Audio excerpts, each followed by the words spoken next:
again and staring off toward the stands as though it had forgotten what it was doing. Adam reared back and delivered a swift kick to the animal's haunches, and its rear leg snapped like a dry twig. The fox hissed and hobbled toward the sideline on 3 legs, keeping an eye on Adam. Then it lunged again, stumbling as it did so, its 2 front paws tangling together before it crashed back down. As it struggled back to its feet, Adam kicked it in the head, cracking its skull. It whimpered and went down hard. He stomped its head a second time, turning the fox's small head into a bag of broken pottery. It was over. His legs turned to jelly and he dropped back onto his butt. He checked his wounds. There were 3 raised welts on the calf of his leg where the fox's teeth had scratched him, but the skin was intact. The arm, however, was a different story. Blood seeped from the puncture wounds in his wrist and had smeared his forearm. But the wounds themselves were the least of his concerns. The way the fox had attacked, the bizarre twitching of its head, and how it had resumed its assault even after its leg had been broken. He clambered to his feet, dizzy. His mouth watered, but not in a good way, not in a way that suggested he was smelling a couple of ribeyes on the grill. He felt hot, very hot, like he'd spiked a fever. His dinner from the night before, meager as it was, came up all at once in a rush. He bent over, his hands on his knees, swaying in the morning humidity. The sound of his heaves echoed off the bleachers. His rational mind made the connection that his primal self already had. Rabies. He'd just been bitten by a rabid fox. He needed a vaccine, and he needed one now. He visited hospitals and urgent care clinics and pharmacies for 3 days but could not find any vaccine at all.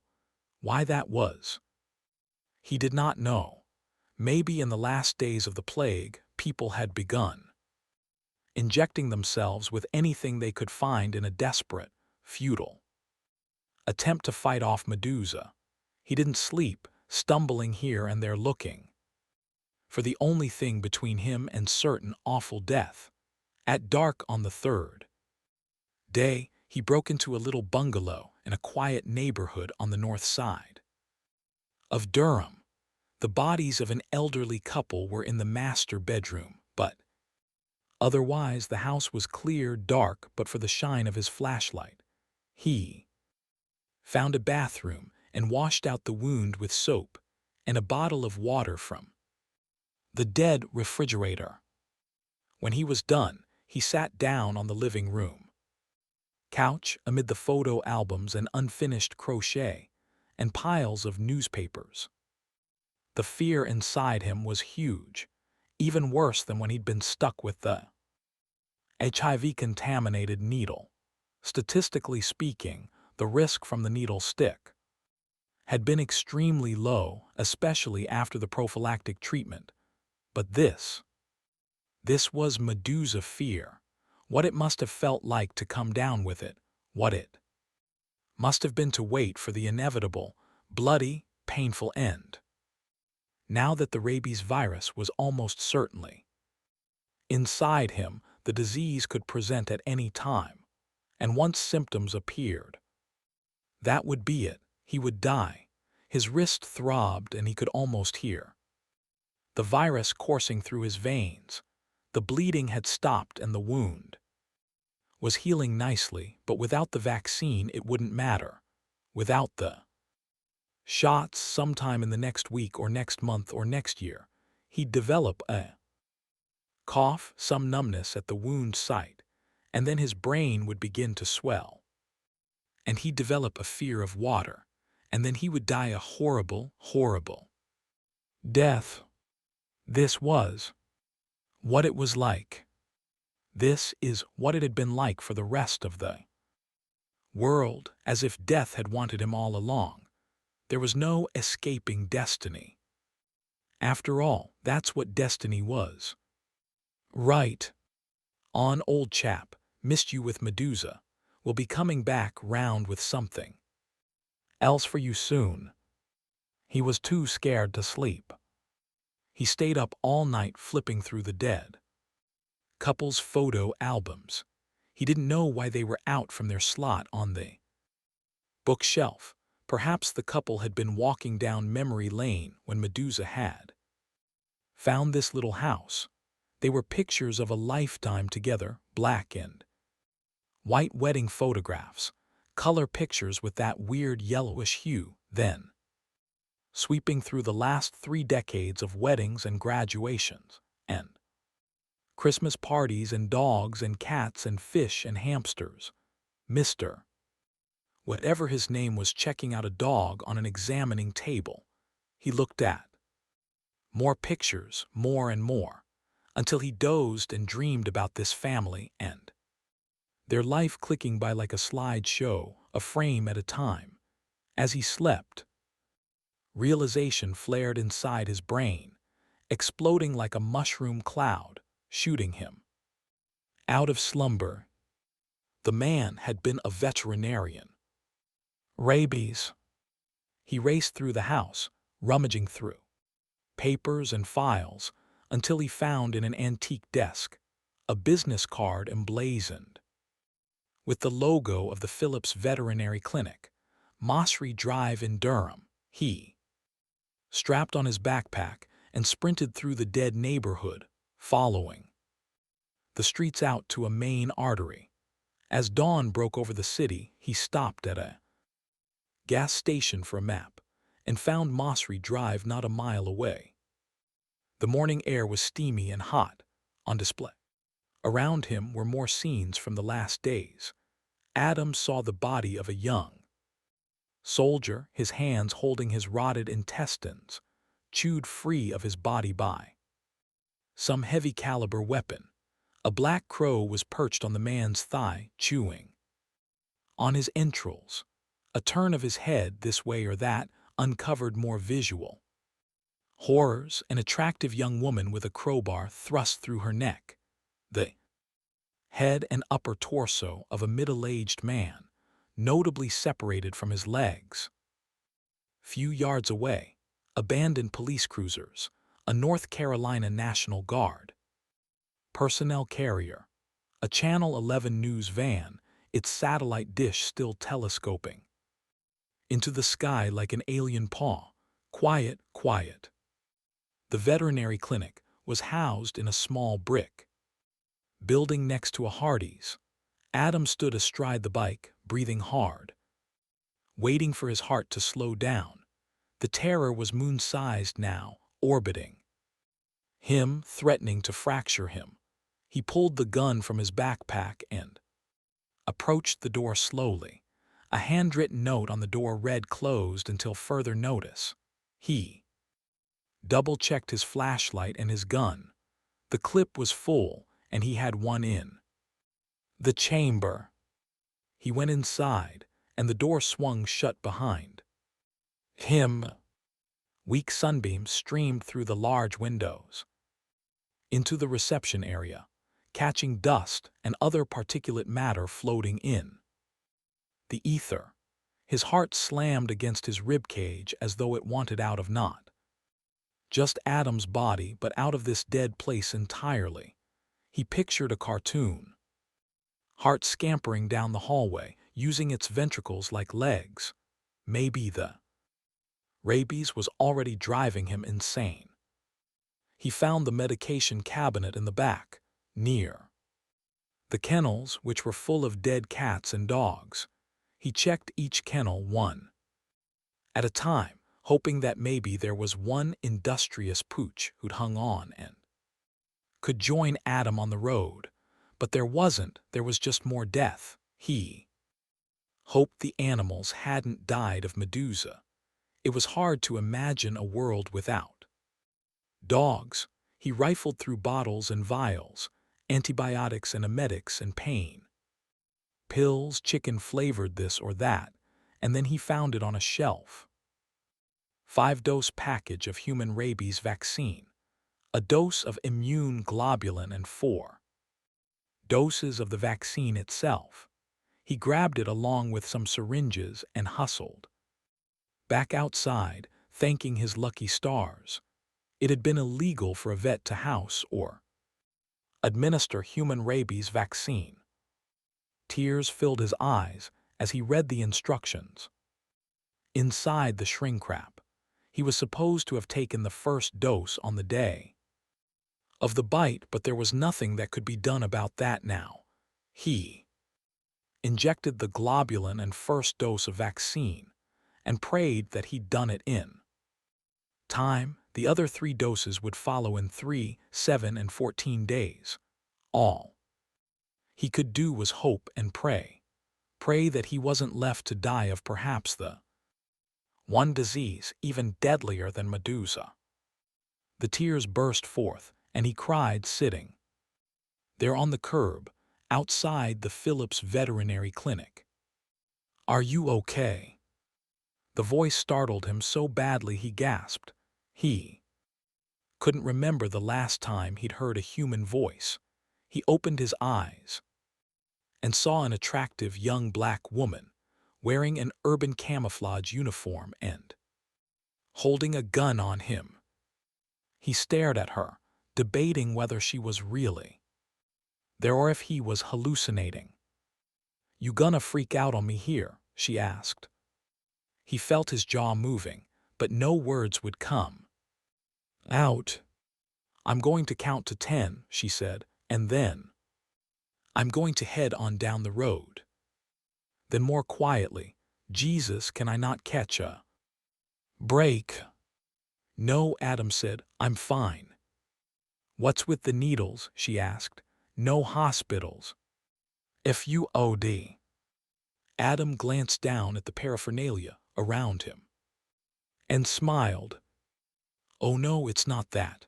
I got bitten by a rabid fox a few days ago," he said, pointing to the bite marks on his arm. "I finally found some vaccine for it." He watched her watch him, staring at him with her fierce green eyes, as though she was trying to decide whether to believe him. "My name is Adam." The day brightened around him, the morning cloud cover pushing off to the east. As they stood there in the parking lot, he felt very small, very alone. "Adam Fisher," he said again, extending his hand. Her eyes narrowed as she considered his offer of goodwill. His outstretched hand hung there in the void, suspended, frozen in time. "Relax, you can't catch rabies from me." It was just the right thing at the right time. And a smile broke across her face. It lassoed them together, keeping the quickly widening gulf between them from getting any bigger. She took his hand and returned the shake. "Captain Sarah Wells," she replied, "U.S. Army." They fell into a brief silence. "Sounds silly, doesn't it?" she asked. "What's that?" "Captain Sarah Wells," she said again this time, in a mocking tone. "I don't even know why I said that." "You're not going to kill me, are you?" he said. "For now." Adam allowed a hint of a smile to trace its way across his face. "That's good," he said. "Comic relief, we could use some of that." She smiled back, but it was all wrong. "Beautiful rock with creepy crawlies underneath when you lifted it up. So we're in a hell of a bad way here, huh?" she said. She hitched her rifle onto her shoulder and leaned against a pickup truck in the parking lot of the clinic. "Yeah," Adam said. "Lately, I'll forget what's happened," she said. "I'll be doing something, eating dinner, whatever, and it'll seem like it's something I've been doing forever. Then I'll see something, a body, a pileup. And it all comes back. You know what I'm saying?" Adam nodded. Anyway, I'm headed to St. Louis, she said. What's in St. Louis? She removed a pack of cigarettes from her breast pocket and lit one. She took a long drag, twin plumes of smoke streamed from her nostrils. Smoke. No thanks. She tucked the pack away. I was in New York when it went down, she said. The Bronx, couple of days before everything collapsed. We got an order from on high. Said the CDC had set up a testing facility in St. Louis, and that anyone still healthy should head there for testing. Why St. Louis? Beats the hell out of me. Anyway, I did realize how bad it was until I got out of New York. I was kind of hoping it was burning itself out the farther from ground zero it got. It's everywhere. She flicked a peg of ash onto the ground. Yeah, that's what I'm figuring out. God damn. He expected her to tear up then, but she didn't. She smoked the cigarette in silence, down to the nub, and then she crushed it under her boot. Is the St. Louis thing for real? No idea, but I've got to find out for myself. This might be the last thing I do as Captain Sarah Wells, U.S. Army, so I plan to see it through to the end. Probably a wild goose chase, but I've got to do it. St. Louis. Anyway, what about you? Got my own wild goose chase. Care to share? He was struck by how forward she was and found himself a bit reluctant to talk about Rachel. He was afraid that if he verbalized it, it would sound far crazier than when it was just him thinking about it. Part of what kept him going was that it didn't seem crazy to think she was still out there, still alive. Got a message from my daughter in California, he said, about a week ago.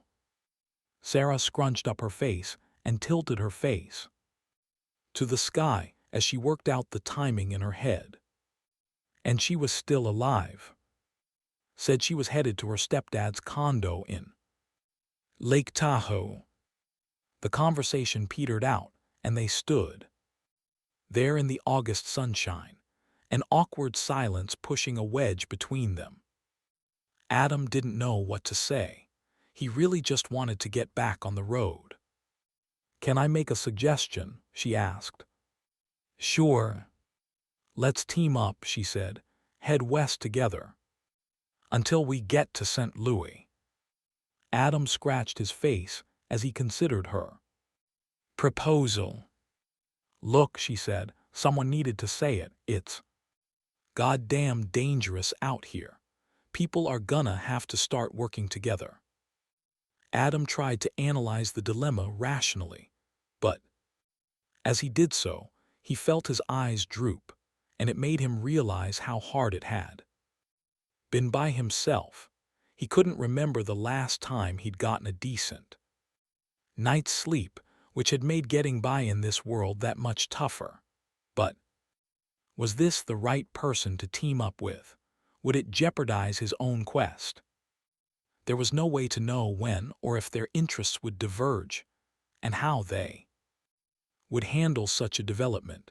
And then he thought about the fox and how it had snuck up on him with no warning, and how next time it might be someone slicing his throat while he slept, because there was no one to stop that from happening anymore. Okay. 17. At first, Erin Thompson had been relieved when they'd found her wandering across I-235, about 60 miles west of her home in Des Moines. Her fair skin had burned in the merciless Iowa sun, healed and then burned again, leaving behind a ragged quilt of newborn pink skin against sun-scorched ivory. She was starving and dehydrated, but she'd barely noticed, having devolved into a borderline catatonic state in the wake of the plague. Erin and her husband, a pastor named William Thompson, had been living with their twin 4-year-old boys in the small two-bedroom ranch subsidized by the First Presbyterian Church in Des Moines when the plague had hit. Jason, her youngest by 8 minutes, had succumbed first. On August 13, his brother Billy had followed on August 14. By then, the pastor himself was gravely ill, and Erin had been absolutely out of her mind with grief. Willie had tried to soothe her, even when he'd been in Medusa's death grip, assuring her that it was all part of God's plan, that he was bringing them all home, and when they were all dead, all laid up in their beds because she didn't know what to do with them, and they'd long since stopped responding to emergency calls. She sat there with Willie's body, cursing him for leaving her here unsaved, while the 3 people she'd loved best, whom she'd given her life for, were rollicking with Jesus. And when she didn't get sick, she hated God, she hated Willie, she hated everyone and everything, and she believed she had been forsaken. Apparently it hadn't been enough to be a doting mother and loving wife, giving up her career as a schoolteacher to do her duty as a Christian homemaker, even going through marriage counseling with Willie after she'd found those emails he'd exchanged with their 19-year-old neighbor, who, along with her 3 brothers, mother and abusive stepfather, were now dead, like everyone else she'd ever known. She stayed in the house for another week, barely eating or sleeping, consuming just enough to stay alive. She drank from the tap, neither knowing nor caring whether the water was safe to drink. One day she wandered the 3 blocks to their church, where she found it full of the dead, people who had come seeking salvation, relief, cure, something, and received nothing but a nice hot cup of fuck off. The hours slipped by in a foggy haze, as sounds and screams from only God knew were peppered the night and the day. The power didn't go out in her neighborhood until August 22, and so as long as she kept the doors closed, the smell didn't get too bad. Not that you could really escape it anyway. She'd cracked the windows one morning to circulate some fresh air, but then the smell hit her, the thick, rich, dead smell barreling through like an invisible and angry presence. Then the power had gone out and the smell was everywhere. With barely a thought in her head, she packed Willie's backpack with clean underwear, her Bible, and some beef jerky, and hit the road on the morning of August 24. Like many other survivors, she left her home because she simply couldn't stay there any longer. She didn't know where she was going or what she would do with the rest of her days. She was only 30 years old, and the prospect of another 5 decades in this dead world loomed larger with each passing day. Her plan had been to take Willie's ancient Camry, but she abandoned that idea after she put the car in drive rather than reverse and placed the front end squarely into their garage door. Embarrassment and shame flooded through her as she climbed out, fully expecting to see her neighbors poking their heads out of their front doors to see what the hell all the racket was. But there was no sound other than the ticking of the engine and the hiss of the cracked radiator. She stared at the crumpled garage door behind, which was the accumulated detritus of 8 years of marriage. The garage Willie had been talking about cleaning the same weekend he'd gotten sick, so she'd left the car there, buried in the garage of a house she would never see again, and walked east. A week on the road with no destination in mind, no plan, no nothing at all, had driven her close to Madness. Outside Windsor City, she'd been approached by two middle-aged women who'd asked her to join them. Strength in numbers, they'd said, but she hadn't even acknowledged them. She'd barely even looked at them, and now that she thought about it, they'd made hay pretty quickly away from her. But she hadn't gone with them, and so she was by herself when the black Suburban had pulled up alongside her, along I-235 right. About the time the sun was at its highest, roasting and broiling, until the door had swung open, and she'd felt the chilly air spill out of the passenger compartment. She didn't really care whether she lived or died, but it felt so good, even with the furnace of the Iowa sun beating down her neck, and she wanted more of it. The tinted window slid down, revealing the face of an angel. Maybe she was dying, Erin had thought, somewhat hopefully, and this was how God was sending for her. A black SUV. A fresh face there in the window, young, her thick brown curls tied back in a ponytail, studying her, perhaps even pitying her. "Oh, sweetie," the woman had said, clapping a hand to her mouth, as though she couldn't quite believe what she was seeing. "This poor wretch." The woman disappeared from view for a moment, and behind her, Erin saw a man at the wheel, facing forward, smoking a cigarette. When the woman reappeared, she had a bottle of water in her hand, the condensation glistening in the afternoon sun.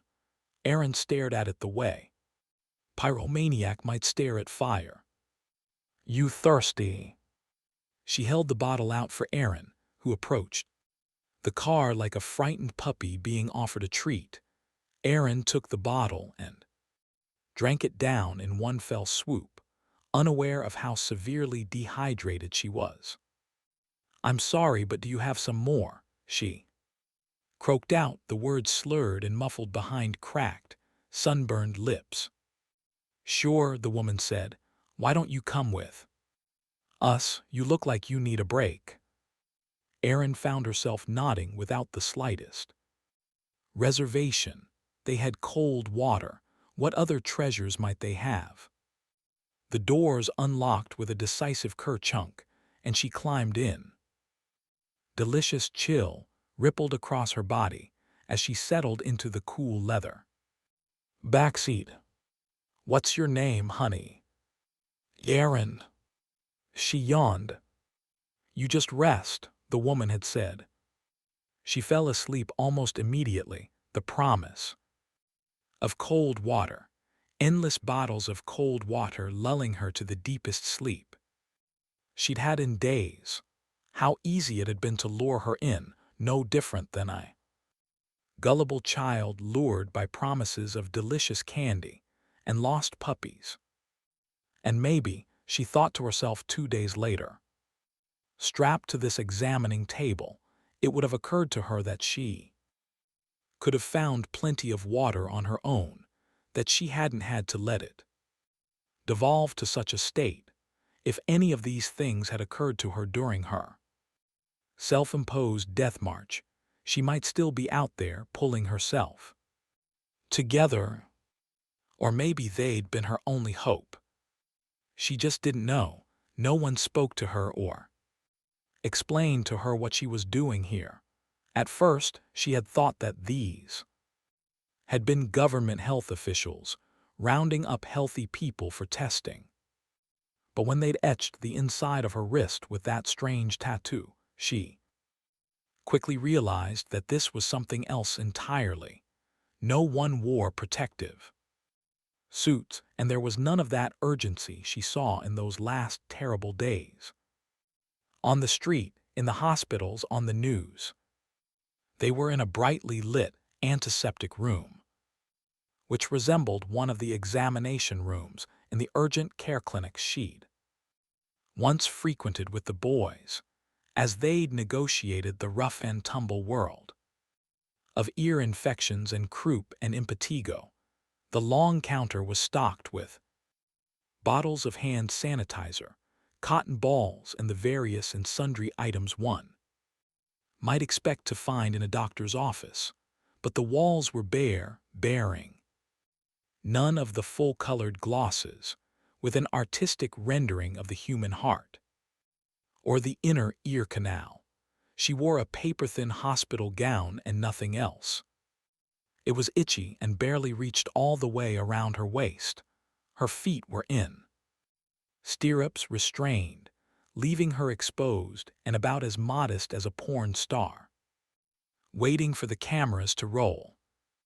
Footsteps clicking along the tile floor drew her attention.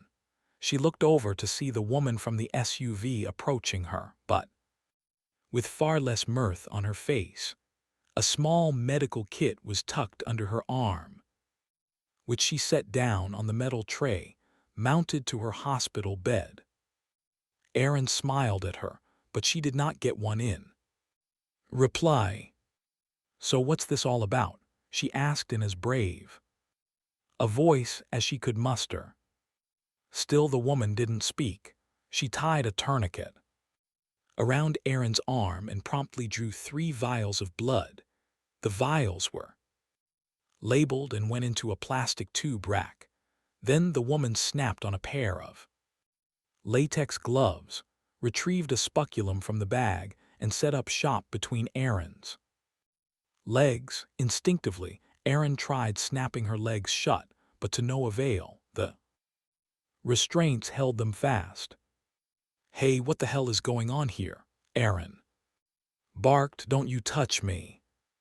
Her pleas fell on deaf ears, and she felt a strong pinch as the speculum opened her up. She looked at the ceiling and bit down hard on her lip, hard enough that she tasted blood.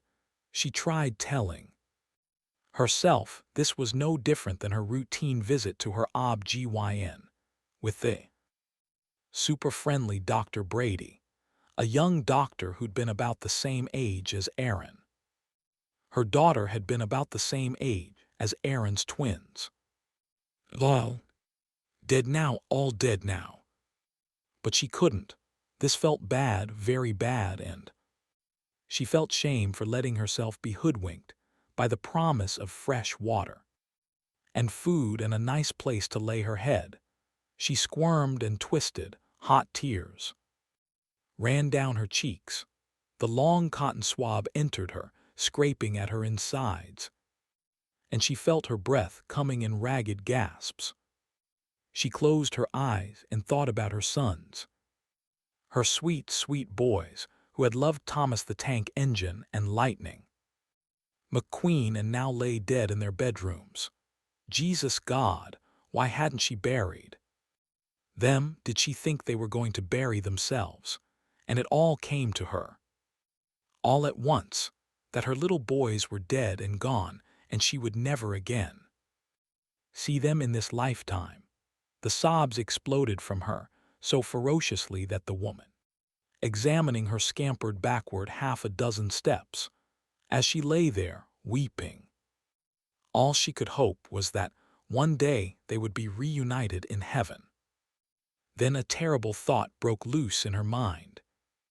A runaway meteor breaking free of its asteroid field and turned her veins to ice. The horror of it was so deep, so profound, that she began to shiver.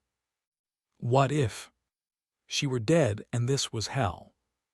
The sobs evolved into howls now, as though the woman were murdering her. "We're all done here," she said. She packed away the swab sample and the vials of blood and fled the room like it was possessed by all the demons of hell.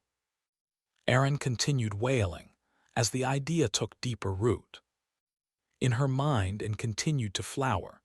The more she thought about it, the less far-fetched it seemed. What was more likely that she had somehow miraculously survived a global plague, the mother-loving apocalypse that she had really hailed from the very deepest end of the gene pool, or that she was now facing the thing that she had feared above all else: damnation. A lesson from a college class came roaring back. To her, her freshman year at Iowa State, she had taken philosophy, during which they had studied the principle of Occam's razor, which posited that all things being equal, the simplest explanation was usually the correct one. No, she thought that couldn't be. Hell was a place of fire and brimstone and eternal pain. Fire and brimstone, fire and brimstone. What had been more fiery than the Medusa virus, burning its way through humanity like a candle, left near a musty old curtain? And what judgment could have been worse than watching your sons, the very lights of your life, die before your eyes within hours of each other, with no way to help them, with no one there to help them, rattled with fear, bleeding from every orifice, screaming for their mommy who could do nothing for them but watch them die, and now left here with no one and nothing but her thoughts, free to replay the last 2 weeks until she died or went insane. Her mind went blank, as though a circuit breaker had flipped. Her gown was rucked up to her hips, leaving her naked from the waist down, but she didn't care. When the guard came to get her, she didn't care when he eyed her leeringly. She wouldn't have cared if he'd climbed up on top of her and had his way with her. He yanked her gown back down and took her back to the dorms. 18. After joining forces, Adam and Sarah commandeered an old Acura, but Durham's westbound points of egress, including Interstate 40, Route 147, and Route 70, had been blocked either by traffic or military vehicles. They had burned the rest of that day trying to find another way out, to no avail.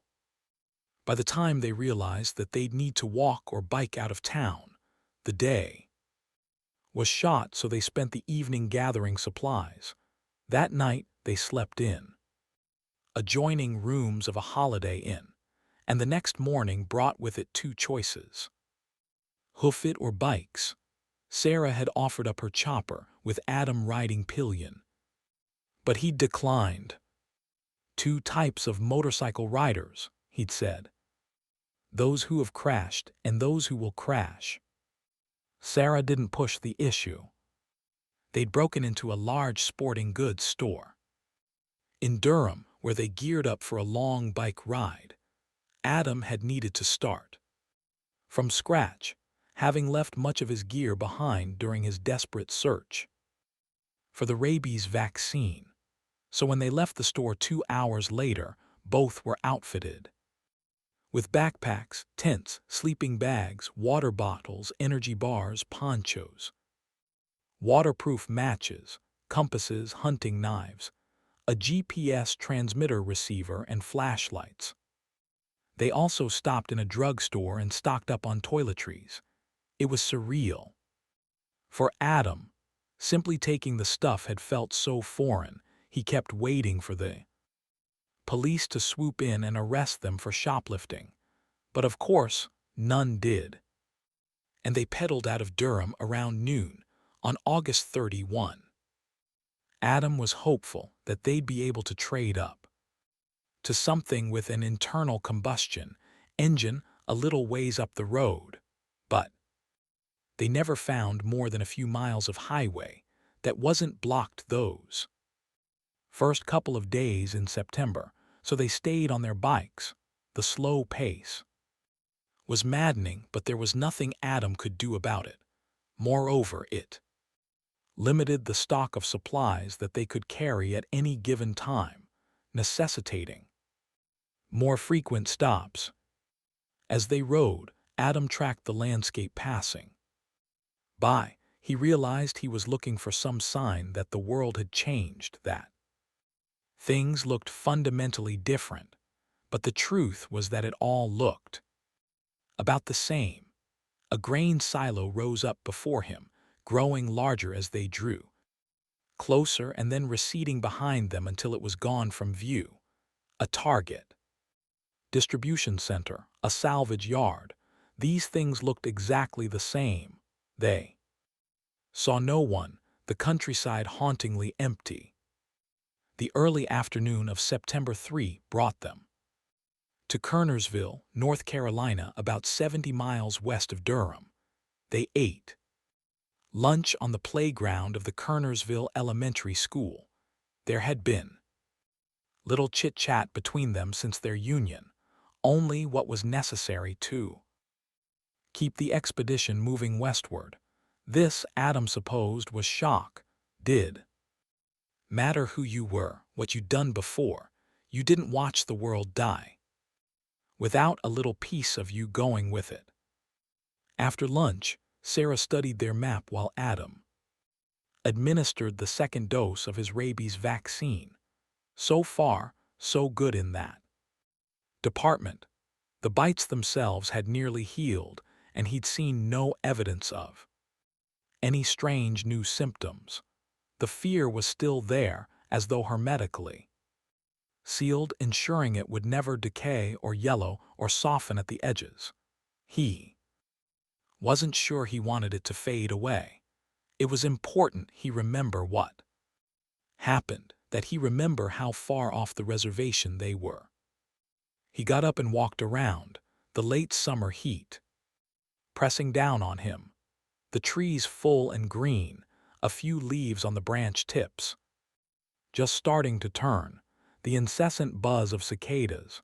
He touched each piece of playground equipment, feeling the heat absorbed deep in the wood, and it made him sad to think how there were no children here. Behind him, Sarah lit a cigarette, and while she smoked, he checked his iPhone for messages. The dreaded no-service icon flashed in the top left corner of the screen.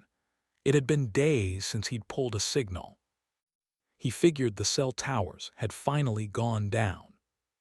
Sarah was crushing the cigarette under her boot when he made his way back to her.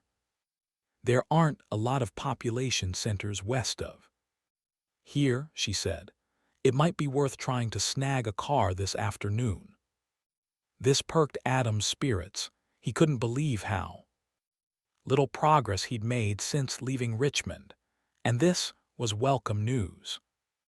Indeed, he needed a win badly.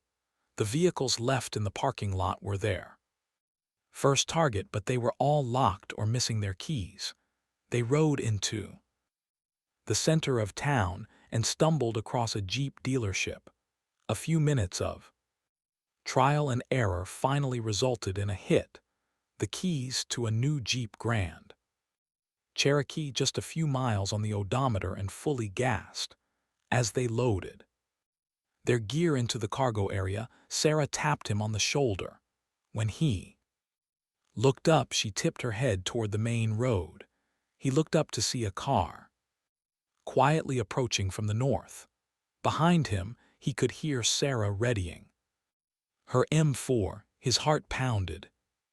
A rotund, middle-aged man jumped out of the car and sprinted toward them, his arms flailing about his head. He was wearing a nice pair of dress pants, but he was shirtless and in bare feet. His shoulders and face were badly sunburned. Adam did not think the man was much in his right mind. "They're here," he yelled as he drew toward them. "They're here." "Whoa, whoa," Sarah said, stepping out from behind Adam, making sure her machine gun was visible to all. "Take it easy, big guy." "They're here," he said again. "They're here now." The man was becoming hysterical, his face cycling through about 8 different shades of red. A bubble of mucus inflated from his left nostril as he repeated his warning again and again. "They're here," he yelled again, dancing in place, almost as if he had to go to the bathroom. Adam glanced at Sarah, who just shrugged her shoulders. "They're here," he said again, sinking to the Ground, they're here to kill us all. Then he was curled up into the fetal position, bawling, howling, as though Adam and Sarah were ritualistically disemboweling him rather than simply watching him. Adam knelt down next to him. "You okay, buddy? Who's here?" He continued to howl. "Let's calm down a little," Adam said. "You're safe."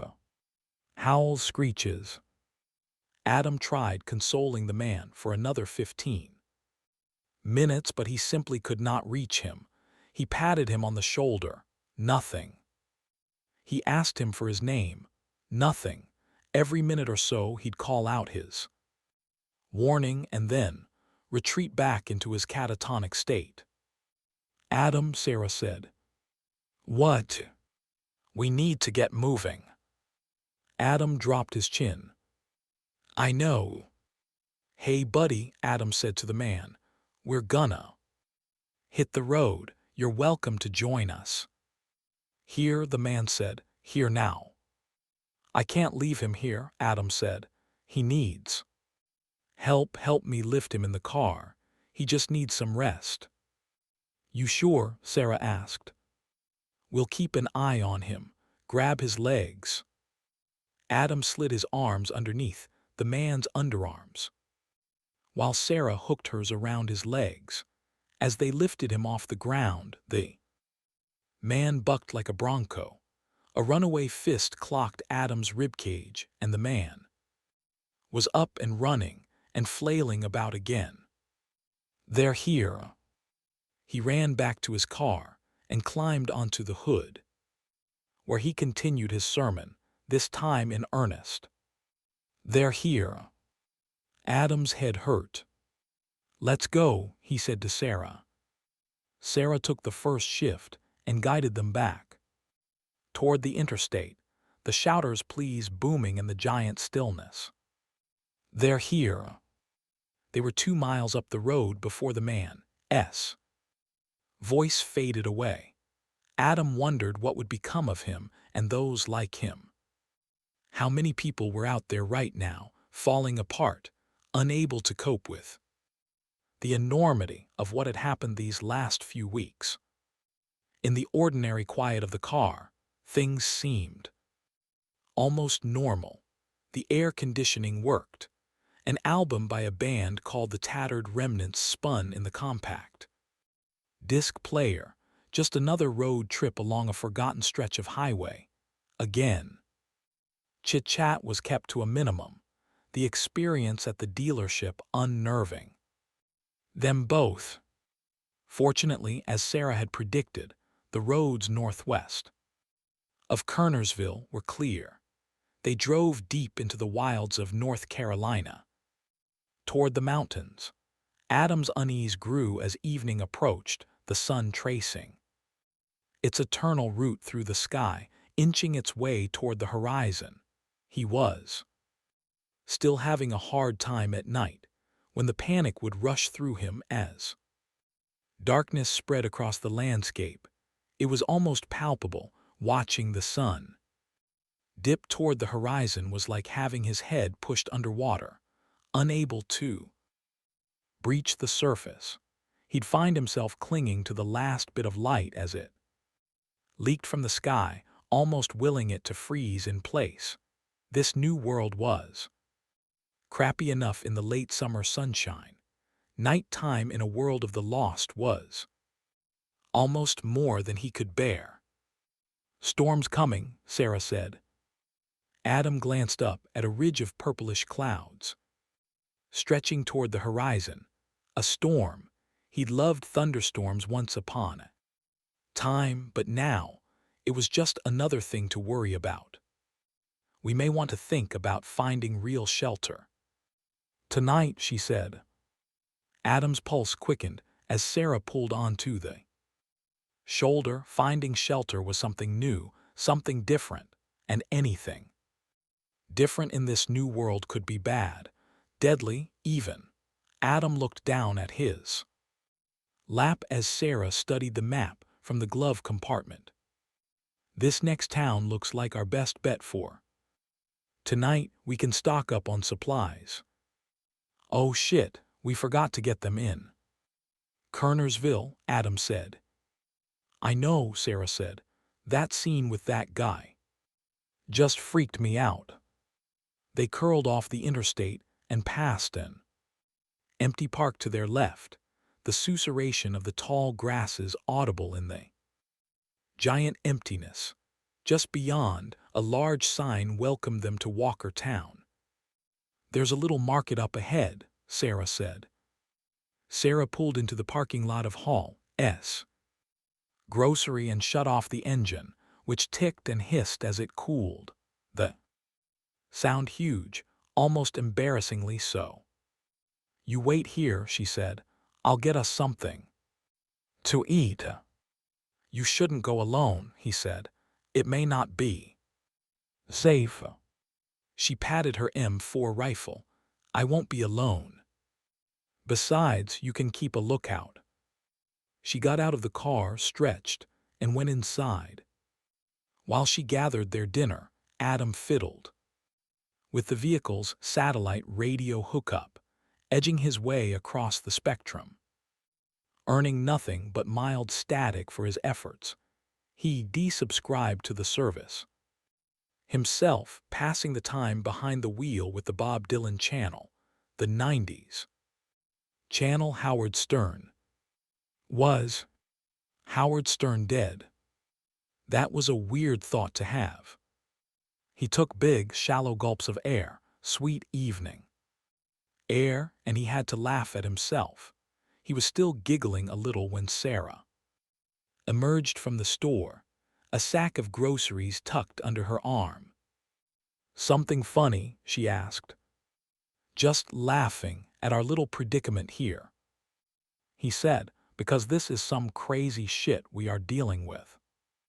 This earned him a thin smile, but nothing more. As she stood there, smiling her thin smile, shockingly unfazed by the disaster, a bolt of anger swept through him. How are you so calm? He snapped. What are you talking about? We're standing in a worldwide graveyard, and you don't seem the least bit put out. How is that? The smile disappeared. I don't know what you're talking about, she said. Everyone you and I have ever known is dead. You get that, dead. A sneer of disgust curled up on her face. Oh, I get it all right, she snapped back. More than you'll ever know. What's that supposed to mean? None of your goddamned business. Do you want to eat or not? The fight went right out of him, a balloon floating away from a child's hand. What the hell? She sat down on the curb as the day's last light ebbed out of the sky. Adam switched on the headlights, bathing the storefront with a harsh white glow, inelegant perhaps, but better than the dark. Way better than that. He sat down next to her, quiet as she picked through the paper bag emblazoned with the Hall's grocery logo. She handed him a can of spaghetti, a kid-sized cup of applesauce, a pack of Oreos, and a lukewarm bottle of beer. He studied the label, AMB Pale Ale, a brand he didn't recognize. Sorry, the beer's not cold, she said. Drank my share of warm beer, he said. He twisted the cap off, priming his ears for the hiss of carbonation as the seal was broken. They clinked bottles, and he took a long pull. It was shit beer, truly wretched stuff only a college freshman could love, but it was still beer. Sarah belched loudly and set the bottle down next to her. You'll forgive the lady. Sure. He rolled the can of spaghetti between his hands, taking comfort in the weight. Sarah popped open her can and dug in with a plastic spoon. The tangy aroma of the tomato sauce tickled his nose, but not in a particularly good way. and he decided to pass on the pasta course. "You need to eat," she said. "Keep your strength up." "Think I'll pass tonight," he said, patting his midsection, watching my weight. The joke fell flat, and she continued to eat her spaghetti. Eventually, he ate the applesauce and the Oreos, and then washed it down with the rest of his beer. When he was done, he got up and began stuffing the remains of his dinner into the trash can posted at the front door. Then he stopped, his hand holding the heavy plastic flap open. "God damn it, I'm such an idiot," he muttered. "What?" He wasn't even listening now, as he stewed in his juices, marinating in the annoyance of his cleaving to the old ways, dumping his trash as though the county sanitation department would be along in the morning to empty the cans out. "This fucking shit." He tipped the can over, sending it clattering onto the concrete walkway in front of the store. The lid came loose, and a coil of hot, stinking garbage oozed out, waiting for a garbage truck that would never come. Adam picked up the lid and flung it into the door, shattering it into a million pieces. The tinkling of fracturing glass echoed through the parking lot, and he stood there, watching the shards rain down onto the sidewalk in front of the store. "Feel better?" she asked. He stood there, his hands on his hips, his breath coming in ragged gasps. He felt his legs buckle, and he dropped to his knees, shivering, sweating. His heart thrummed, and his breath was catching in his midsection. His stomach hurt. Maybe he needed to go to the bathroom. Hell, maybe he was finally dying of Medusa. He felt Sarah's hand on his back. "Hey," she said softly. "Hey, it's going to be okay." He rolled back onto his seat and pulled his knees to his chest. Hot jets of shame flooded through him, falling apart like this in front of this woman. "Come on, Fisher, come on." He looked into her eyes.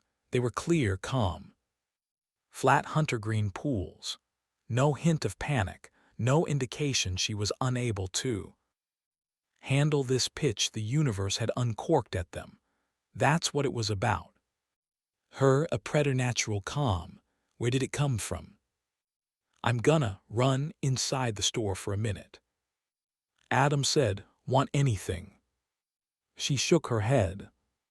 Adam stepped inside the store. It was dark and humid. He shone the flashlight across the aisles, across the rack of postcards, the dead cooler full of soft drinks, the weekly newspaper stacked at the front so out of date that the headline read "Early Start to Flu Season." He opened his wallet and withdrew all the cash inside. Some $60. He left it on the counter and weighted it down with the collection jar. He didn't know why he did it. It was a horribly futile gesture. He knew that, but it made him feel better all the same. Maybe he'd eventually get used to the fact that everything, everywhere was simply there for the taking, but it still seemed wrong. "Want to talk about it?" she asked when he got back outside. He looked back and saw her watching him, maybe studying him. "I don't even know what to say," he said. "I mean, I want to say something. I feel like I should say something, but nothing comes out." "I mean, what the hell is this?" he said, spreading his arms wide, feeling it all pour out of him, like his sanity had been inside a cup that had tipped over. The scale of it, the everythingness of it had pushed and pushed and pushed down on him, the pressure growing like air in a balloon. She got up and brushed her hands on her pants. "What's the first thing that comes to mind?" he asked. She looked up at the sky and let out a long sigh. I guess I can't help but wonder what the hell happened. Fair enough, he said, if it makes you feel better. I'm a doctor, and I don't have the first damn clue. A doctor, not sure if that makes me feel better. Or worse. He supposed he could understand. If a doctor couldn't explain what happened, that was a pretty sorry state of affairs. Can I ask you a question? Adam said. Sure. Did you ever feel sick? Did you ever experience any symptoms of Medusa? Her eyebrows popped up. Now that you mention it, no, I didn't, she said. I kept imagining it, that I was coming down with it, but I never did. Me either, Adam replied. Now it's possible that we did experience symptoms, but that they were so minor that we didn't notice them. Is that important? At this point, probably not, he said. I'm not a virologist or infectious disease specialist, so this isn't really my area of expertise, but I'd love to know why we survived. I came through Philly, Baltimore, and D.C. Before I made it to Raleigh, she said. Barely saw a living soul, heard folks' voices carrying on the wind and whatnot. You were the first person I'd talked to in a week. The image of the crowded northeast corridor, emptied out, made Adam's head spin. The virus would have spread fast, so fast. There. What kind of doctor are you? OB-GYN. Babies. Yep. She became silent, eyeing Adam more, looking through him than she was at him. Will babies get it? It was an important question, possibly the most important question of all, and he was disgusted with himself for not considering it. Pregnant women out there in the big empty. There was no way to know whether a fetus would survive its mother's exposure to the virus, and if the baby did survive to delivery, there was no way to know if she'd survive outside the womb. Adam just didn't know enough about how Medusa worked. Will they? She asked again. I don't know, he said. I really don't know. Aren't you the big party pooper? I guess, he said.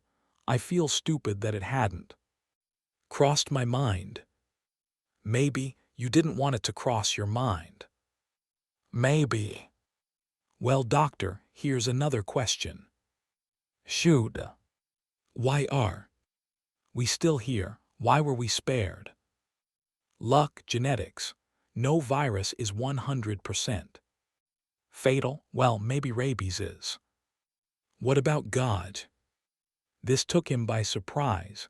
It was the first time he'd even considered the theological implications of what had happened. He didn't like the fact that he was being sloppy and careless in his thinking. What do you mean? What if this was God's judgment? He stood there, unsure of how to answer. You believe in God? When he didn't answer, she smiled. Look, I know that's probably getting a little personal, but I think we can do away with societal niceties for now. Do you? She was right.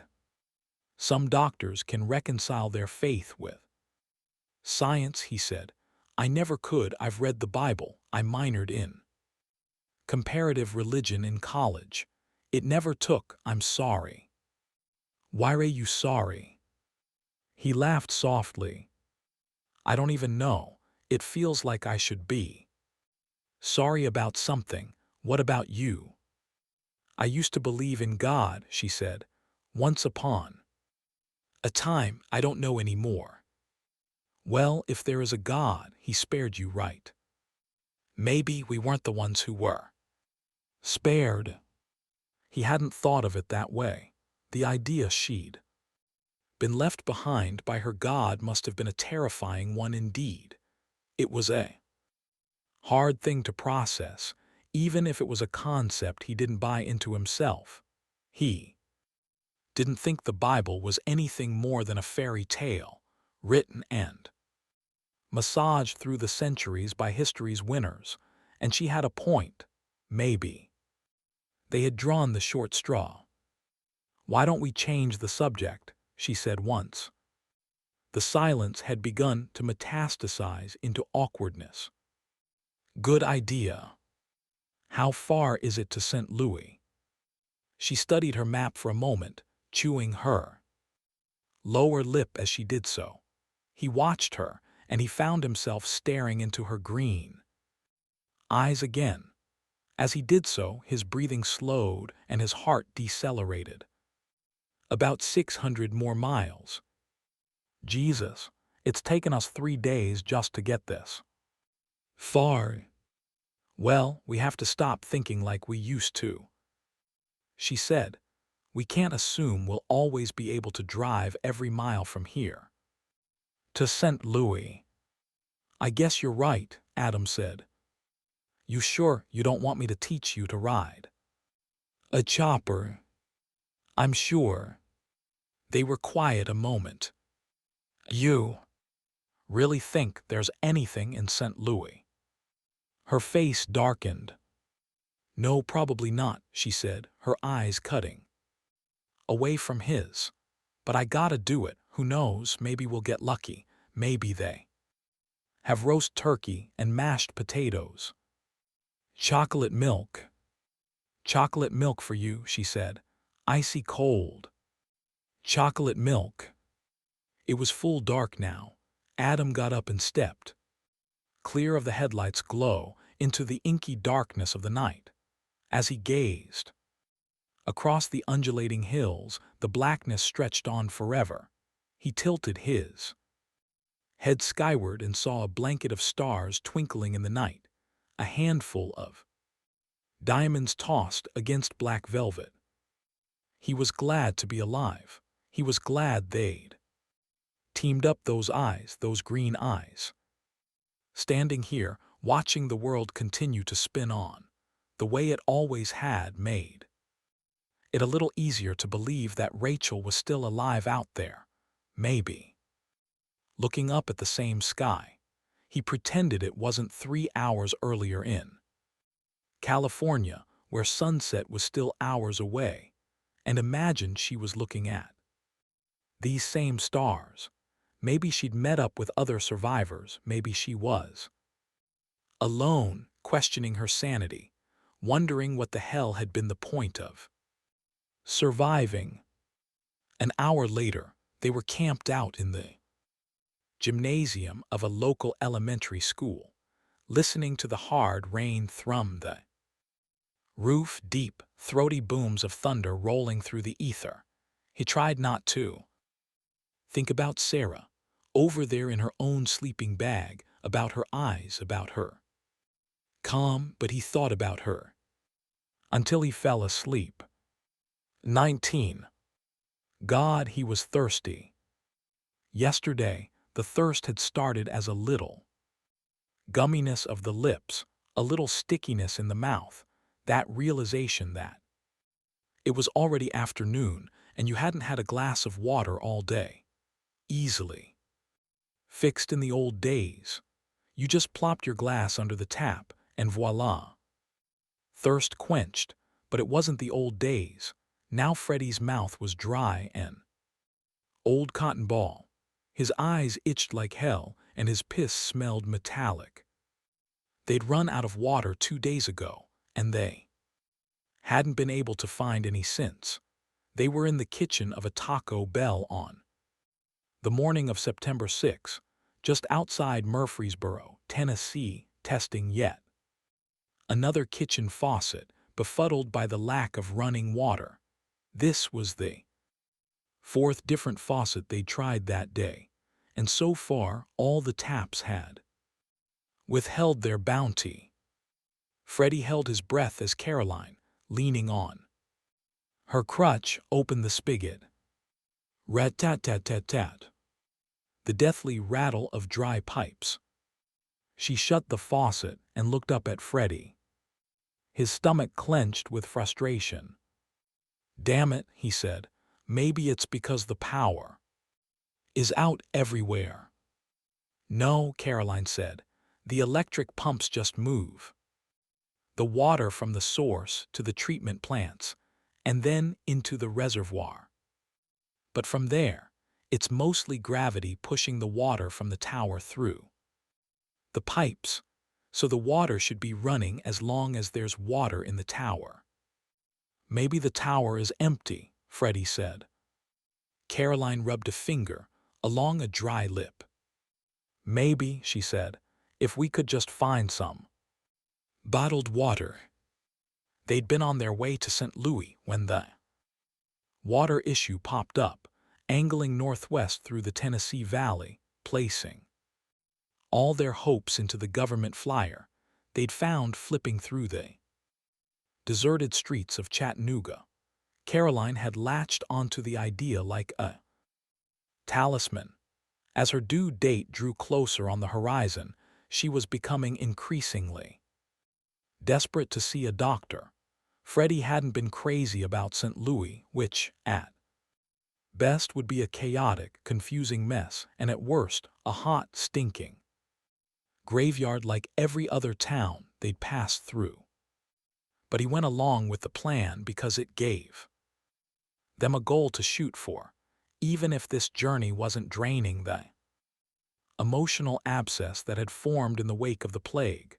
And besides, he thought they'd be safe because an NFL linebacker, even one who couldn't make a roster this year, was still a terrifying physical specimen for the average person. If nothing else, any troublemakers or ne'er-do-wells would probably not want to chance it, move onto someone they could rob or murder without too much effort. Not even post-apocalyptic highwaymen wanted to deal with hassle, but he would do it for her. Besides, he didn't relish the idea of delivering Caroline's baby by himself. They were still traveling in the pickup truck that Freddy had intended to die in. Occasionally, they'd hit an unplayable lie, a stretch of highway that was just too clogged with dead traffic, and they have to backtrack and find another way. But there was no choice. Her broken leg didn't leave them any other options, and the truth was, it was safer this way. As the days passed, Freddy had become increasingly conscious of the fact that while it had killed a lot of people, Medusa hadn't killed everyone. Few days earlier, they'd come across a dead backpacker along I-24, his throat slit from ear to ear, a harsh reminder that he and Caroline weren't alone in this shitty new world. After striking out in the Taco Bell, they went back outside and set off again, bouncing from home to business to restaurant, looking for any water at all. In one law office, they found the office water cooler about 1/8 full, but a thin layer of algae had formed along the surface. They hit 2 grocery stores that day, but the shelves had been stripped clean of bottled water, soda, and juice. Then they had turned their attention back toward the homes, ignoring the taps, the thirst deepening, digging down into their minds. Freddy's panic began roiling like a pot of water forgotten on a hot stove. Caroline was right, he thought. They'd find a stash of bottled water soon enough, but a search of 24 homes had turned up nothing. Plenty of food stocked away, enough canned goods to keep them fed for months, if not years. But the water, it made sense, he supposed. Once the distribution networks collapsed, there would have been no more deliveries here. Whatever bottled water was still on the shelves probably would have been snapped up in a hurry. In fact, people might have drunk the bottled water, even when the taps were still running. They found a 12-pack of Mountain Dew at one house which they'd drunk greedily, but that was just robbing Peter to pay. Paul, the soda provided a brief respite from the dry mouth, but the thirst returned within a couple of hours and in greater force. The sugar would dehydrate them even faster than before, putting the discovery of water at even more of a premium. "How is this possible?" Freddie had blurted out. As day began to soften into twilight, his anxiety rising. He was annoyed with himself. They should have abandoned Murfreesboro and pressed ahead, certainly. They would have found water a little farther up the road, but now they were committed. He was exhausted, and his mind was cloudy from dehydration. Would that be something, he thought, to die of thirst in a land obsessed with bottled water? At dusk on September 8, they came across a gated community in the western suburbs of town. Freddie inched his way into the neighborhood, guiding the pickup around a de facto roadblock of luxury sedans and sport utility vehicles, perhaps the residents' last-ditch attempt to quarantine themselves from the world disintegrating around them. He didn't relish the idea of conducting a house-to-house search in the dark, but he couldn't wait. Caroline was badly dehydrated, and the truck was nearly out of gas. He didn't know how long it would take to find the keys for another gassed-up vehicle, and he wasn't sure they had the time to spare. A wide road bisected the subdivision, which was not unlike Windham, where Freddie had lived with his girls. God, he missed them terribly. If only there were an antibiotic to snuff out grief. His sleep came in fits and starts, and the same dream tormented him nightly, over and over. His daughter's last moments in that stinking, sweat-stained, blood-soaked hospital bed. Large colonials lined the avenue, huge, sprawling homes on at least half an acre each. The once well-manicured lawns had started to unravel, reverting to their natural state. For all the time and effort and money pumped into landscaping, the average American lawn was in a goddamn big hurry to let itself go. He stopped at the first house on his right, dark and foreboding.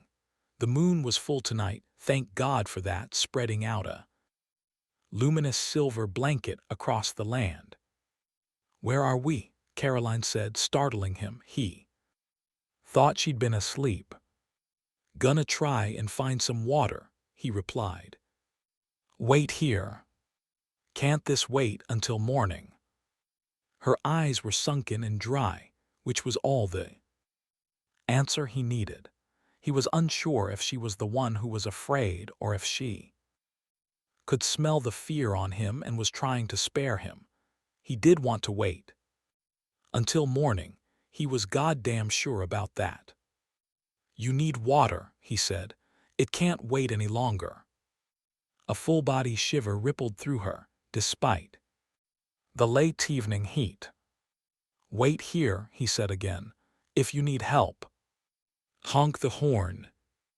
"Okay," she replied softly. He smiled at her in the dark and stepped out of the car. The windows were dark, the blinds shut tight.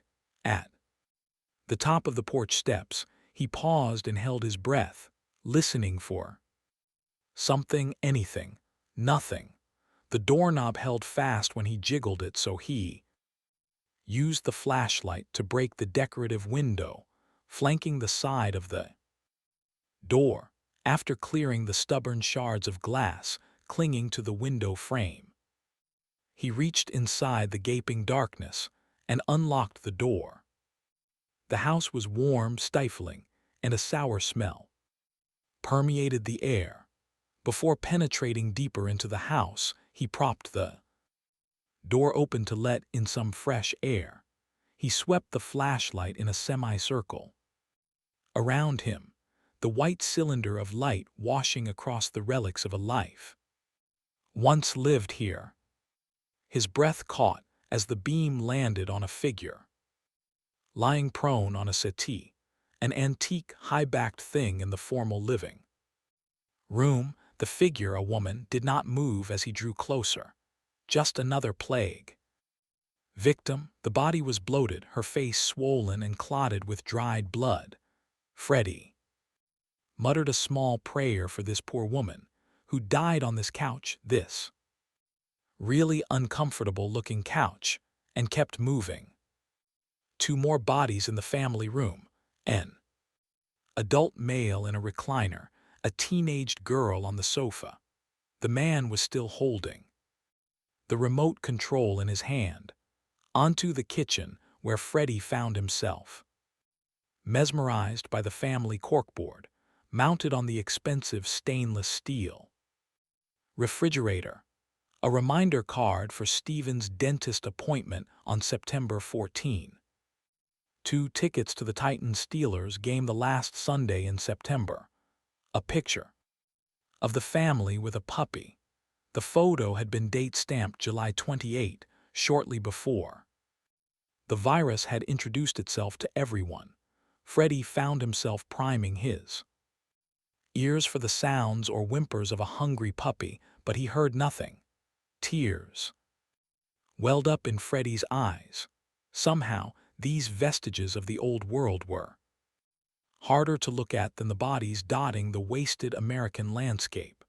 This was what they had lost, the different threads of every different human fiber, from every race and ethnicity and creed that wove together to make the American quilt.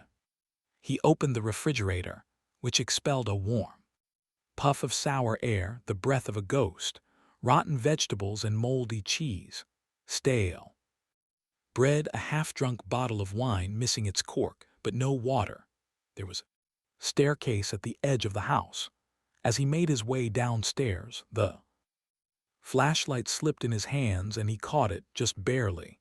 He paused to wipe his sweaty palms on his pants. All of a sudden, he could feel his heart pounding in his ribs, the blood rushing in his ears.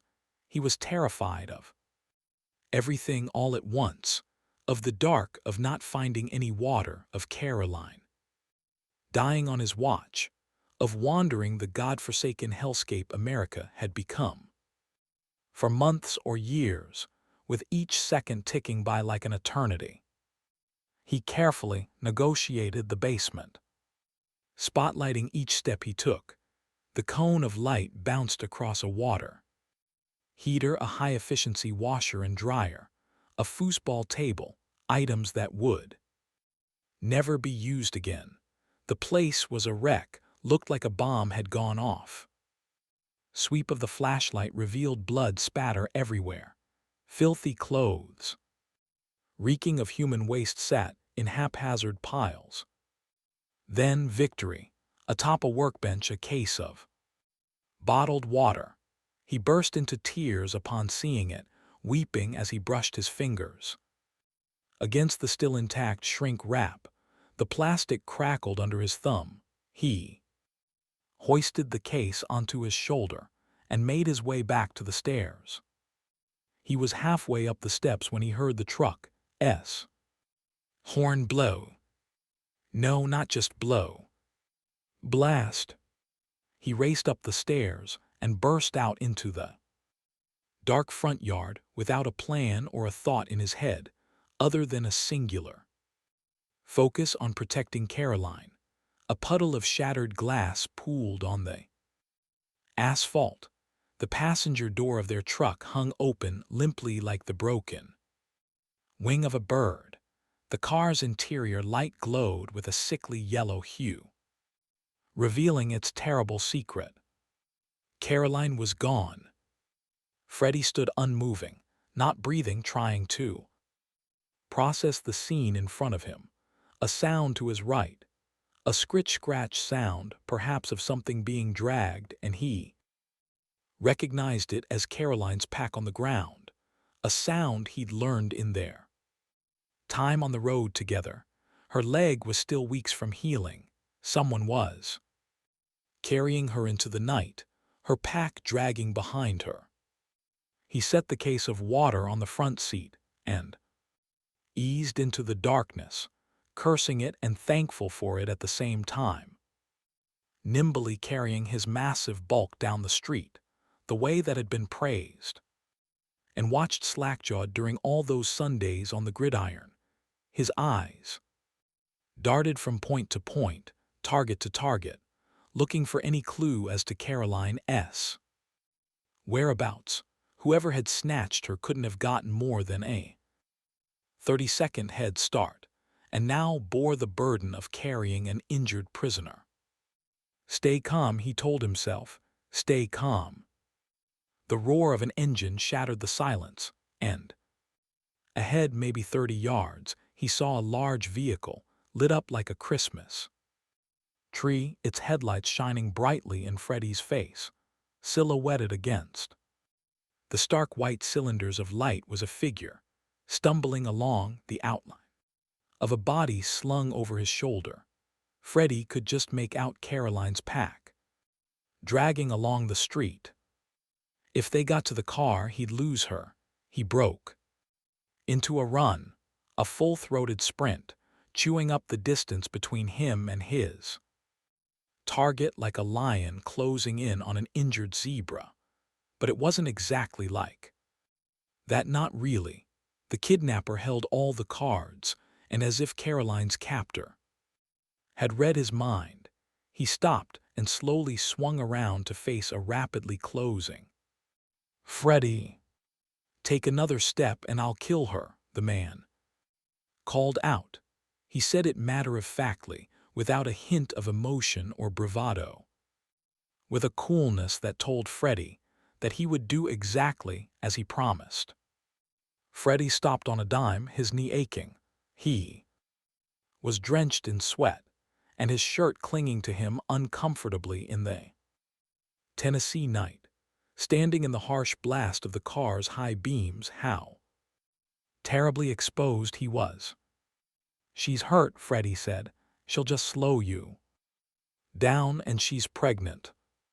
From the corner of his eye, just over the man's shoulder, he saw movement in the car. Time lost all meaning as he stared down his adversary, wondering if the sudden report of gunfire would be the last thing he'd hear in this world. Why hadn't they fired?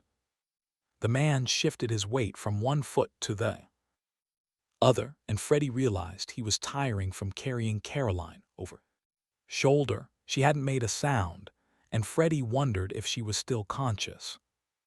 A few moments later, the man crouched down and lowered Caroline to the ground. Instinctively, Freddy crouched with him. It seemed terribly important to mirror his opponent's maneuvers. She curled up in the fetal position, one arm protecting her abdomen, the second shielding her head. A hiss from the car. It sounded like the second person was trying to communicate with his confederate. Hey, move. It hit Freddy like a bolt of lightning. The shooter hadn't fired because Caroline's captor was in his line of sight. As the man tried to process the order, Freddy made a break for them, hoping that he'd get there in time. A second later, a second too late, the man ducked out of the way, clearing the way for a barrage. The shotgun roared, its tongue of flame bright and red in the darkness behind the sweep of the headlights. The round missed badly. As Freddy drew closer, the man pivoted just so in a vain attempt to escape Freddy's assault. Just ahead, Freddy heard the shooter fumbling with the shotgun, the clack of the barrel as he hurried to reload. Body on body, the heavy, violent thwack of flesh on flesh, and Freddy was reminded of the big sacks, the big tackles, the terrifying and dizzying collisions of a sporting life gone by. He wrapped his big arms around his target, and drove him into the blacktop with every ounce of his 265 pounds. Freddy felt the man's ribs break, a sensation that hit him in all the right places, lighting up his dopamine receptors. It felt good. The man whimpered underneath him, his body wrecked, but Freddy wasn't done. He felt alive, free, ready to act after weeks of reacting to the ladles of shit the world had been serving. He grabbed the man's ears, lifted his head off the asphalt, and smashed it back down against the ground. The man's skull caved in like a watermelon, and he lay still. But Freddy wasn't done. No, not by a long shot. Not at all. These men had debts to pay now, debts owed to a society gone away, to see that even if the world lay dead in the gutter, justice would live on. The shooter continued to struggle with the shotgun. Freddy could hear him whimpering as he seemed to grasp the collapse of their plan, wondering how things could have gotten away from them so quickly. NNNNH, the guy was muttering. Freddy wasn't even rushing anymore. He felt strong, easy, fluid. 6 more steps brought him to the window where he found his erstwhile assassin, still unable to load the shotgun. He was young, perhaps in his mid-20s, his face still bearing the scars of recently healed acne. His hair was long, tied back in a sloppy ponytail. Tendrils of hair bounced loosely like broken springs. He looked up at Freddy with wide, terrified eyes. Freddy's bulk and mass before him, a monster from a child's bedtime story. Freddy simply stared back at him, unfeeling and uncaring. The man's fear had no more effect on him than a fly landing on his arm. He pulled him clear of the vehicle by the ponytail. The shotgun clattered to the ground, and his prisoner flailed his arms about as his body crashed to the ground in a heap. Freddy ripped the man's ponytail from his head, pulling it free in a messy clump. The man howled. Freddy retrieved the shotgun and loaded in its recalcitrant shells. When he was done, he placed the barrel of the gun under the bandit's chin. "Please, I'm so sorry," the guy pleaded. His breaths came in shallow, ragged gasps. "I'm sure you are," he said. It wasn't anger or fear, or even hate bubbling inside Freddy just then, as he eyed the skinny waste of space before him. It was disgust, the way one might look at a clump of dog shit on a well-manicured lawn. And what did you do with dog shit? You didn't leave it there to spoil the lawn, did you? To infect it with its parasites and bacteria? No, you got yourself a shovel and a bag, and you cleaned it right up. Freddy.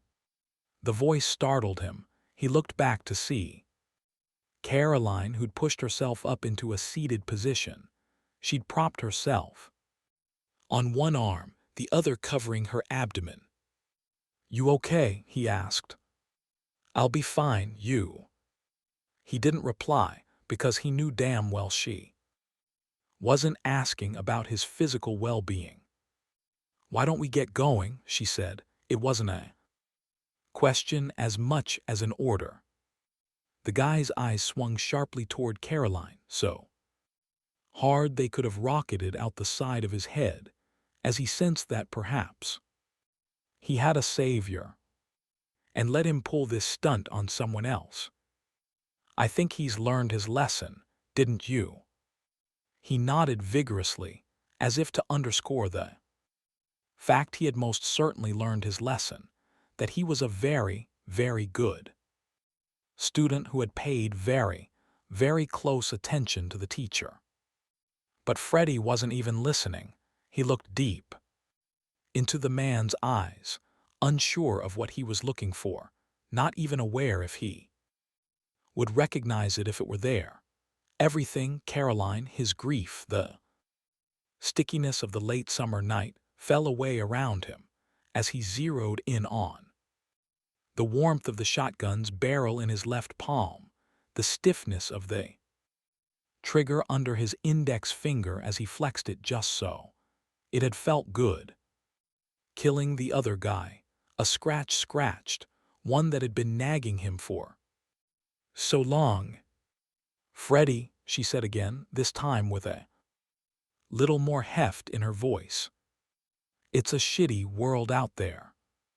The sound of his voice startled him. "This will just make it shittier," she said. He pulled the trigger. 20. They made good time after Walkertown, first, cutting along Highway 66, and then continuing along Route 52 through the heart of Northwest North Carolina.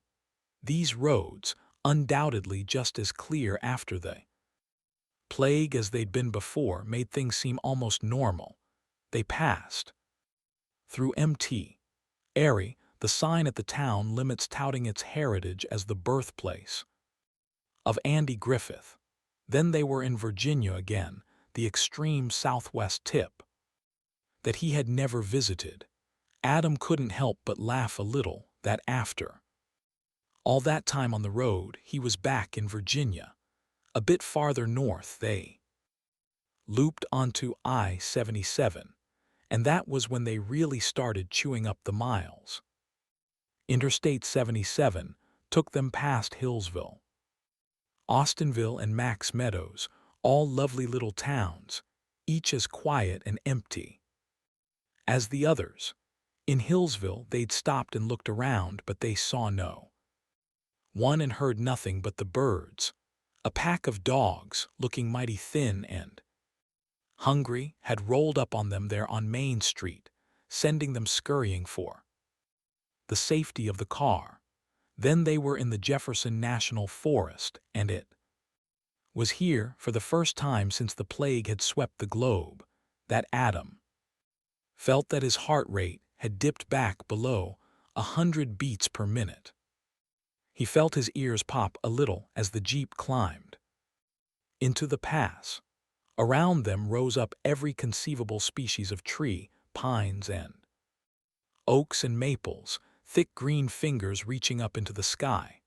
Adam rolled down his window, taking in the fresh air.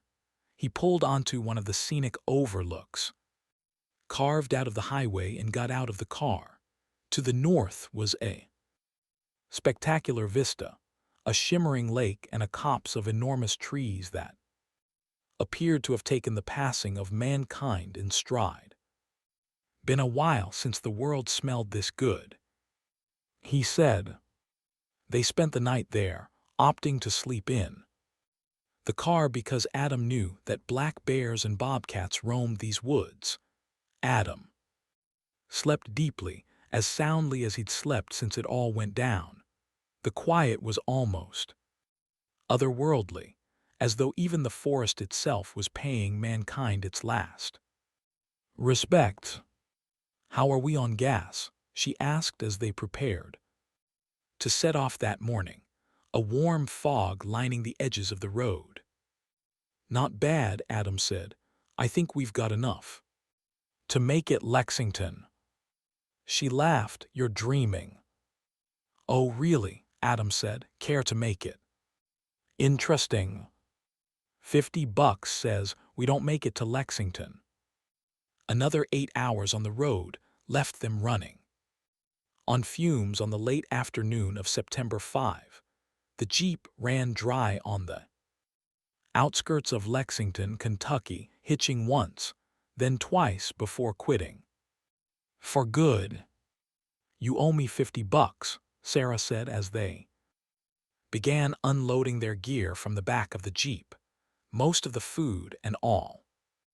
The water was gone, a victim of the long trek through the wilderness of North Carolina and Virginia. "No way," Adam said. "The bet was that we had enough gas to make it to Lexington. We are in Lexington." Oh, I beg to differ, she said.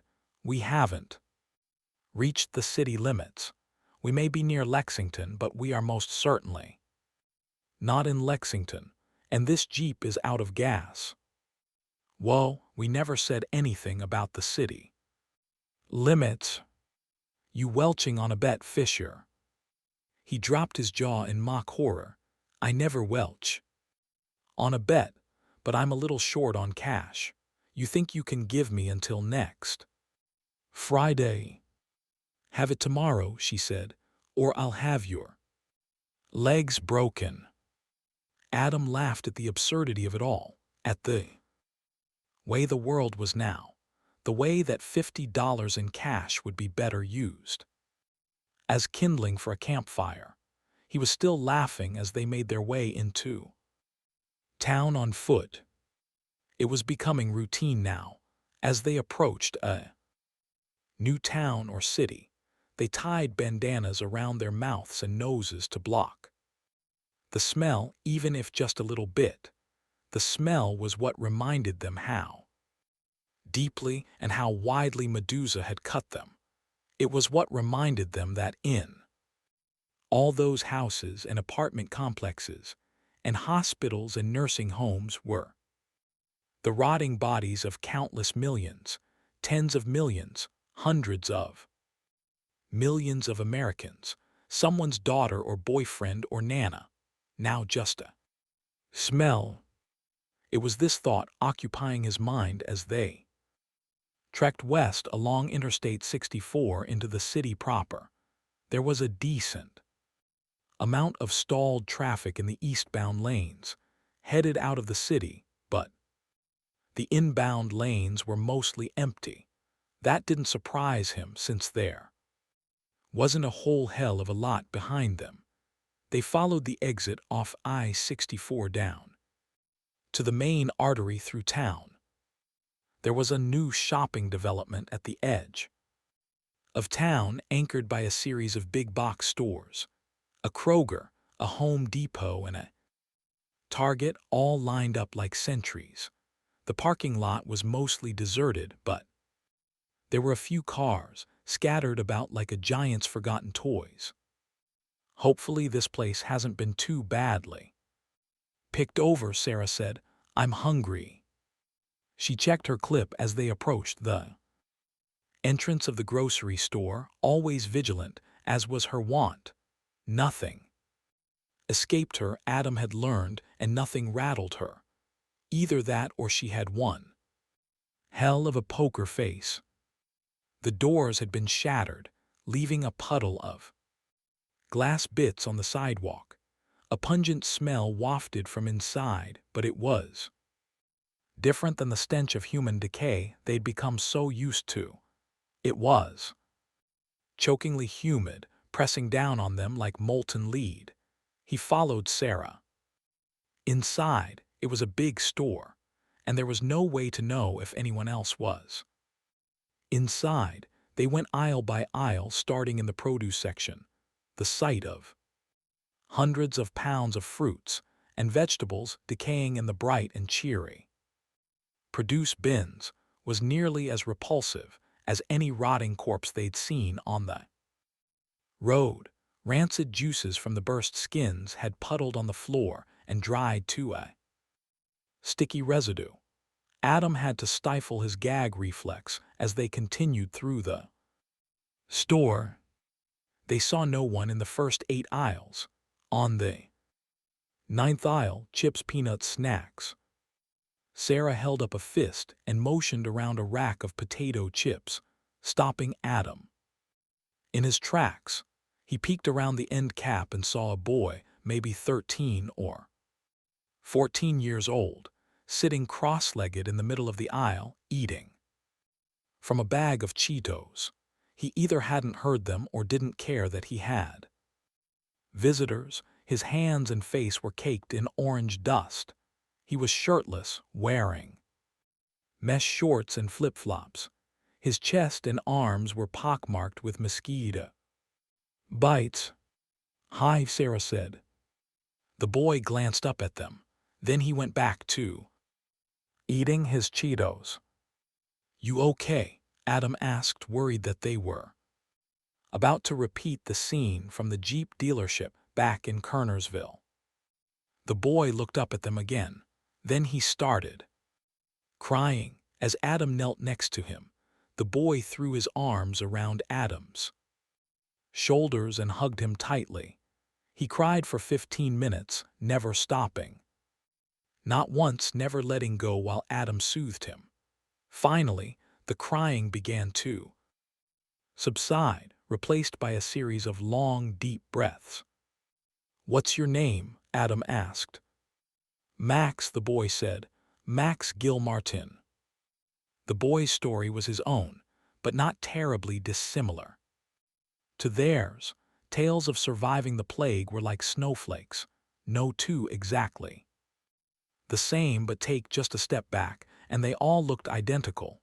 The news stories from the East Coast, and the virus crashing into Lexington like a runaway freight train, then the scenes from your average Saturday afternoon disaster flick playing out ad nauseum. He told his tale in one fell swoop, there in the chip aisle, his hand clamped around Adam's elbow, as though afraid they might leave him there. Max and his mom, who'd cleaned rooms at a local motel, had been living in a crumbling apartment complex on the south side of town when the outbreak began. Things had gone downhill in a hurry in Lexington's lower-income areas, where people were packed together like rats, where it was hard enough to get medical treatment in summer, when cold and flu season had bottomed out for the year. His mom had died on August 20, and he had no other family nearby, leaving Max to fend for himself for the last 2 weeks. Since then, he'd been wandering about town, raiding grocery stores and residences for food, sleeping here and there, wondering what the hell he was supposed to do. When Adam asked him if he wanted to join them, he started crying again. "Can I bring my Cheetos?" he asked. Adam smiled. "Of course," Adam said. He looked to Sarah for her approval. She nodded. "I like Cheetos too," she said, "but you know what I really like." Max shook his head. "Bubble gum," she said. "You grab the Cheetos, and I'll grab the gum." It took them 4 days and a trying combination of walking and driving, but the trio finally hit the outskirts of St. Louis shortly after noon on September 9. They'd managed the last 100 miles in an Explorer, similar to the one Adam had left back in Holden Beach. The city's skyscrapers were foreboding monoliths, silent giants in the noonday glare. Quilts of middle-class neighborhoods stretched away to the north and south, looking perfectly ordinary on this September day. They'd been on the road since first light, all of them anxious, perhaps even a little hopeful that the rally point was really there. There had been traffic, even a few pileups to negotiate, but each time they'd been able to work their way around them. Karma, baby, Adam thought, but as they got closer to St. Louis, the absence of any human activity had him worried that they weren't going to find anything here either. He and Sarah exchanged glances, their eyebrows raised. "What's wrong?" Max asked breathlessly from the backseat. "Is something wrong?" Adam took a deep breath and let it out slowly. He had to remind himself that the kid was lost, adrift, looking for meaning in every word, every look. It was important to him that Adam and Sarah know the score. "No," he said as gently as he could. These empty lanes told him no one else was headed for the supposed rally point, that this centerpiece of the Midwest, the gateway to the western states, was as dead as everything they'd seen to the east. The city's residents had tried to flee while they could, for all the good it had done them, and this was the residue left behind. Now Adam had all the information, all the pieces of the puzzle he needed to know that the disaster had been as complete as he had feared. Rachel's report from the West Coast, combined with his own observations on his westward trek, gave him the nationwide perspective he'd been simultaneously hoping for and dreading. He realized he'd been hoping that the virus had mutated along the way to a less virulent form, something to help it keep moving and sparing certain parts of the country. But, to steal an analogy from the now defunct world of sports, the Medusa virus had elected to run up the score. Not very sportsmanlike. "Where's the rally point?" Adam asked. "Supposed to be at Busch Stadium." "Any idea where that is?" "Not really." "Think the GPS still works?" Max asked, pointing at the in-dash navigation screen. "You know what, I bet it would, since the GPS wouldn't operate while the car was in motion." Adam drew to a stop in the breakdown lane and punched in the information into the touch screen. They sat silently as the computer processed the request, and when the female voice asked if she could program a route for them to Busch Stadium from their current location, just as sweet and pleasant and unoffensive as could be, Sarah burst out laughing. Adam quickly followed, and before you knew it, the three of them were rolling. "She seems chipper," Sarah said. "No skin off her back, I guess," Adam said. They laughed as they continued toward the city proper, through the slums in the east, once notorious in the magazines and Sunday newspaper features as one of the worst neighborhoods in the country, but now on the same footing with all the rest. The buildings and cars looked small from this far away, like child's toys left behind on a playground. A quarter hour later, the Mississippi River came up on them, wide and glassy that afternoon, lazily snaking its way through the heart of America. Adam, who'd never seen it in person, tried focusing on the road, but the river pulled on his gaze time and again. Boats, resembling toys, from this distance, rocked in the still waters downriver. "I just had the most random thought," Adam said. "What?" "Is there anyone on the International Space Station? What about a Navy ship or submarine out in the Atlantic? Or an oil rig down in the Gulf?" "Jesus," Sarah said, "I hadn't thought about that." "I don't understand," Max said. "There could be people in all those places," Adam said. "People who weren't exposed to the virus. They could still be healthy. They might be out there right now, wondering what to do. What would happen to them if they came back?" "I don't know," he said. "I really don't know. Don't know if we're carrying the virus inside our bodies. I don't know if it's lurking somewhere, or if it burned off, or if it's mutated." His mind drifted to the world they'd be facing, and it was more than he could process. Traffic on the river itself would be non-existent in the coming weeks and months, giving the river a chance to repair the environmental damage it had suffered in the last few centuries. Strange thoughts, strange days. "Look," Max said, pointing ahead. They were approaching an overpass, atop which Adam could make out two figures staring out down across the highway. "Holy shit," Max exclaimed. "He's got a gun." Adam cocked his head for a better view and could just make out the glint of gunmetal in the sunshine. A round slammed into the concrete about 20 yards away. the report of the gun echoing off the automobile graveyard surrounding them. Jesus H. Christ. He yanked the wheel to the right. "Stay calm," Sarah barked. "How's the road ahead?" "Look." Adam tore his gaze away from the overpass and peered down the highway. The dead traffic had thickened here like trans fats, clogging an artery.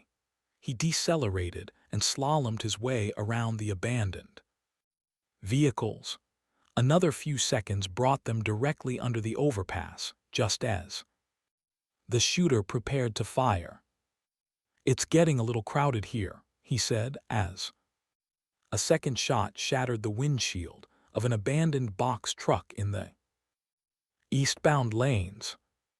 "He's firing blind," she said, a steely conviction in her voice. "He's not a good shot. Just take the next exit and drop down into the city." Another shot exploded behind them, followed by a loud pop. The car shimmied underneath him and fishtailed. We blew a tire. "Shows how much I know," Sarah muttered. He eased off the gas and steadied the steering wheel until the car rolled to a stop in the middle of the freeway, not far from the exit ramp. Then another shotgun blast. "We're gonna have to run for it," Adam said, hoping he was covering the panic he was feeling. "Max, swing your door open, but stay in the car." "I don't want to get out of the car." He was ramrod still, his eyes shut tight, his hand clenched into little chubby fists. "Max, it'll be okay. We're up against the Jersey wall. We're gonna stay low and the door will shield us. Max, we can't stay here. I'll make sure you're safe." "Give me your hand," Adam said, reaching toward the kid. Max shook his head violently, like a child, refusing his medicine. "Max," Adam said, his voice dropping in volume, "we're going to do this together." Slowly the boy slid his hand into Adam's. It was cold and clammy. "Now with your other hand, swing the door open." Max swung the door open. The edge caught the Jersey wall, making a nails-on chalkboard screech.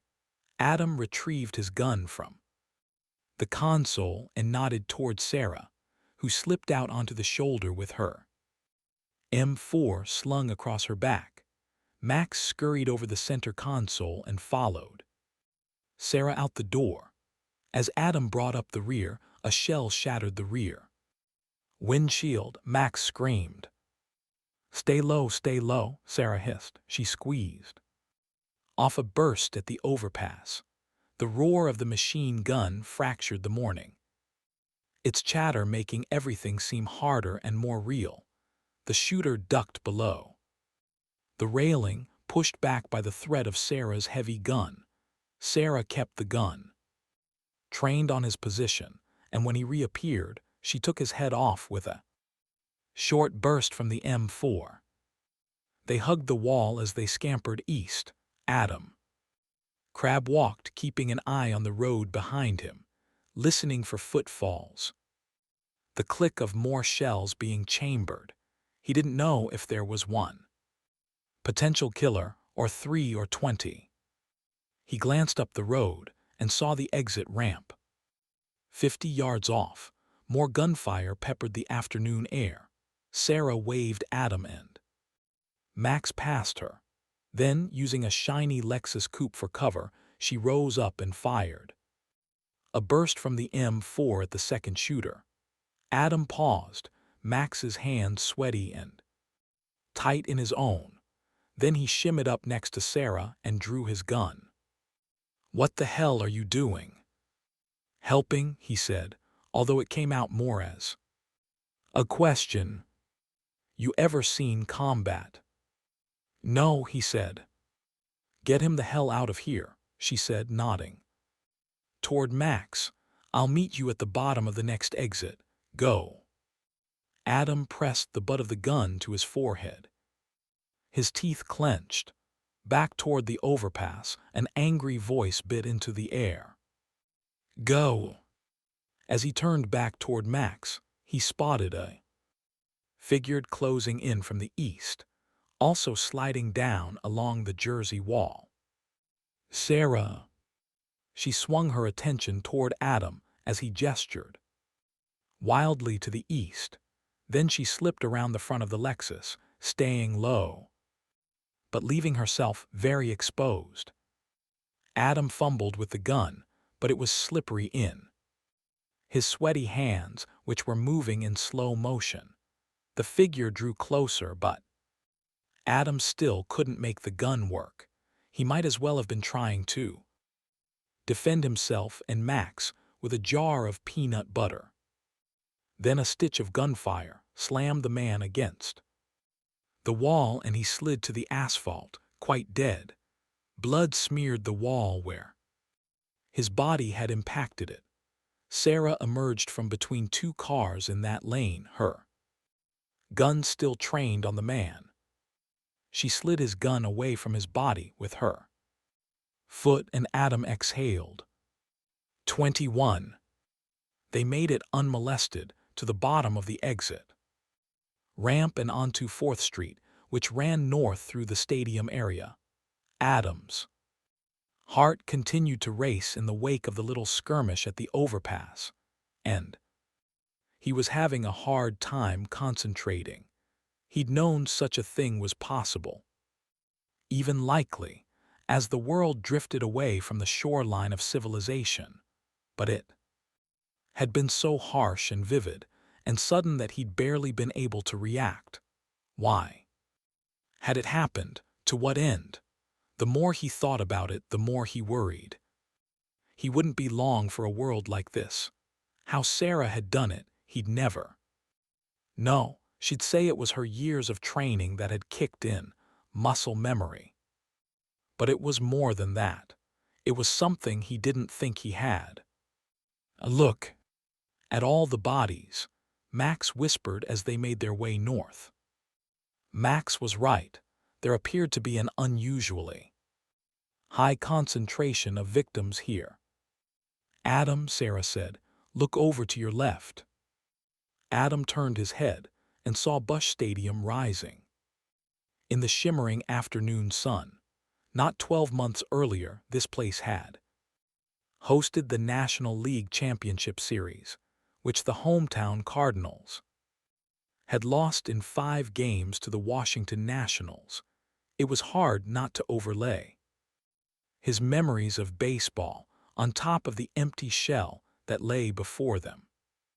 They were on the stadium's east side now, cutting in between the stadium and the Gateway Arch Park to their right. Adam did know what they were supposed to be looking for, but it looked a lot like everything else they had seen. They passed a parking lot full of abandoned military vehicles. At the corner of 4th and Clark, sandbags and a machine gun battery. "See anything?" he asked. Sarah held her M4 tight. "Let's find the main entrance," she said. "Stay close." Dread crawled up Adam's back like a snake. "There's no one here," Adam said. "We should get out of here. I've got my orders." Adam held his tongue. There'd be no arguing with her. She had her orders. They proceeded west on Clark Street, moving slowly, their backs to one another, to give them a 360-degree sweep of the area. As they fell into a rhythm, the silence engulfed them like a heavy blanket. They heard nothing and saw no one as they drew closer to the stadium's main entrance. The stench was horrific, deeper and stronger than Adam had smelled. Yet, weeks of immeasurable human decomposition was finally peaking. Sawhorses lined the front entrance of the stadium, but there was no one guarding them. Bodies of soldiers, some wearing gas masks, littered the concourse. The trio passed under the black metal arches, gleaming in the afternoon sun, up the ramp and into the bowels of the stadium. Shuttered concession stands and a dark souvenir store greeted them as they moved along. The outer concourse. There were hundreds of bodies in here. Adam felt Max press his body up against him. Then they were in the bleachers, staring out across the empty field, this dead cathedral to America. Thousands of bodies were scattered through the stands, their empty, bloated faces staring at them, waiting for a game that would never begin. The outfield grass had grown long and rippled in the afternoon breeze, but the infield was still groomed, the white lines marking the baseline still pristine, tents bearing the logo of the Federal Emergency Management Administration lined the warning track, but they, too, were abandoned, silent, a few crows and vultures here and there pecking at the remains. "I just had to be sure," Sarah said as they descended the steps. "We should check the tents for supplies," Adam said.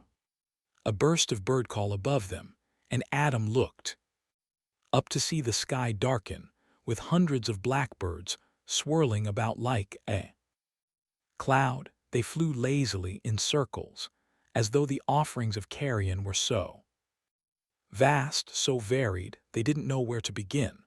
A lifetime of dining on squirrels and field mice had been replaced with the greatest buffet line they'd ever seen. As he watched the birds, his stomach swirled. The dead stadium a gut punch, more than he cared to admit. It had represented the last best chance that humanity still had a pulse, faint as it might have been. And seeing that it was gone left him dizzy. There was nothing. You expect something bad to happen, but there's still that tiny sliver of hope stuck in your mind like a splinter, that it might still go the other way. But then the bad thing happens, and you're looking at it, and it's just as bad as you feared. And there's nothing you can do. They stood there for a full 10 minutes, long enough to feel the sun's rays grow uncomfortably warm on their necks and arms. "Max, you ever been on a major league field before?" Adam asked. No." "Follow me." "What are you doing?" Sarah asked. "Just taking a little break," Adam replied. 10, 15 minutes. "We should probably get a move on," Sarah said. "I can't right now," Adam said. "I just need a break." They found bats and balls and gloves in the Cardinals' dugout. Adam threw fat batting practice pitches to Max, who had a nice, natural swing and even put a couple into the outfield. Around them, the empty faces of the dead watched them play baseball. Maybe this wasn't the wisest use of their time, Adam realized, but he didn't care. Rachel, if she was even still alive, was 2,000 miles away, and what the hell he might as well throw a little batting practice. As he reared back to fire another pitch in toward the plate, Adam froze suddenly. Just over Sarah's shoulder, an enormous man was approaching them, carrying in his arms a wisp of a woman. "Hey," he barked, "this the testing center." Sarah turned to face the newcomers, her machine gun raised up and ready for business. "Don't move," Sarah called out. "She needs help," the man said, dipping his chin toward his human cargo. Then the man froze and took in the full scope of the scene before him. His head rotated from one side to the other. Sarah looked over at Adam, who nodded toward her. "It might be a trap." "No," the woman called out. "I'm pregnant." The news galvanized Adam like a shot of adrenaline to the heart. pregnant, he got a good look at her swollen belly. At least 35 weeks along, Adam surmised. Close to full term, close to finding out up close and personal, and that pretty goddamn soon whether babies were immune to the Medusa virus. "It's okay," Max called out, holding his hands up. "Hi, he's a doctor." "Oh my God, are you for real?" she said, bursting into tears. The man looked down at the woman and whispered something to her. She nodded and squeezed his shoulder. He took her down into the dugout and propped her up on the bench. A makeshift splint framed her right leg. Images of babies dying of Medusa flooded Adam's brain, and he didn't want to be anywhere near this woman. He didn't want them to know he was a doctor. He didn't want to be the one who couldn't do anything for her. What was he going to do? Perform a C-section there in the dugout with some plastic cutlery? They waited. Finally, Adam followed them down the steps to the dugout and took a knee next to her. The floor was still sticky with tobacco dip and sunflower seed shells. "You really a doctor?" she asked. He chewed on his lower lip. He could just lie and say the kid had been making it up, and maybe Sarah would go along with him, because she would understand he had some reason for doing so. But in the end, he couldn't. "Yes." He saw a big smile spread across the woman's face, and she gently placed her hands on her abdomen. "Don't suppose you're an ob." "I am in fact an ob." "Jesus, I guess this is my lucky day. Are you a good one? Best in the city?" She laughed and broke into tears simultaneously. He was glad they'd shared the joke. Humor was humanity's great glue, yoking people together for thousands of years. That was something, he thought, as he drew closer, keeping one eye on her massive companion. "When are you due?" he asked. A breeze rustled through the shadowy dugout, cooling them.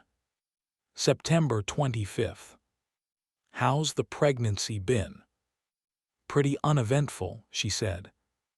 "Baby been active?" She nodded. "Rome burned and he kept right on kicking," she said. "It's a boy." "Yeah." "Well, the kicking's good," Adam said. "Real good."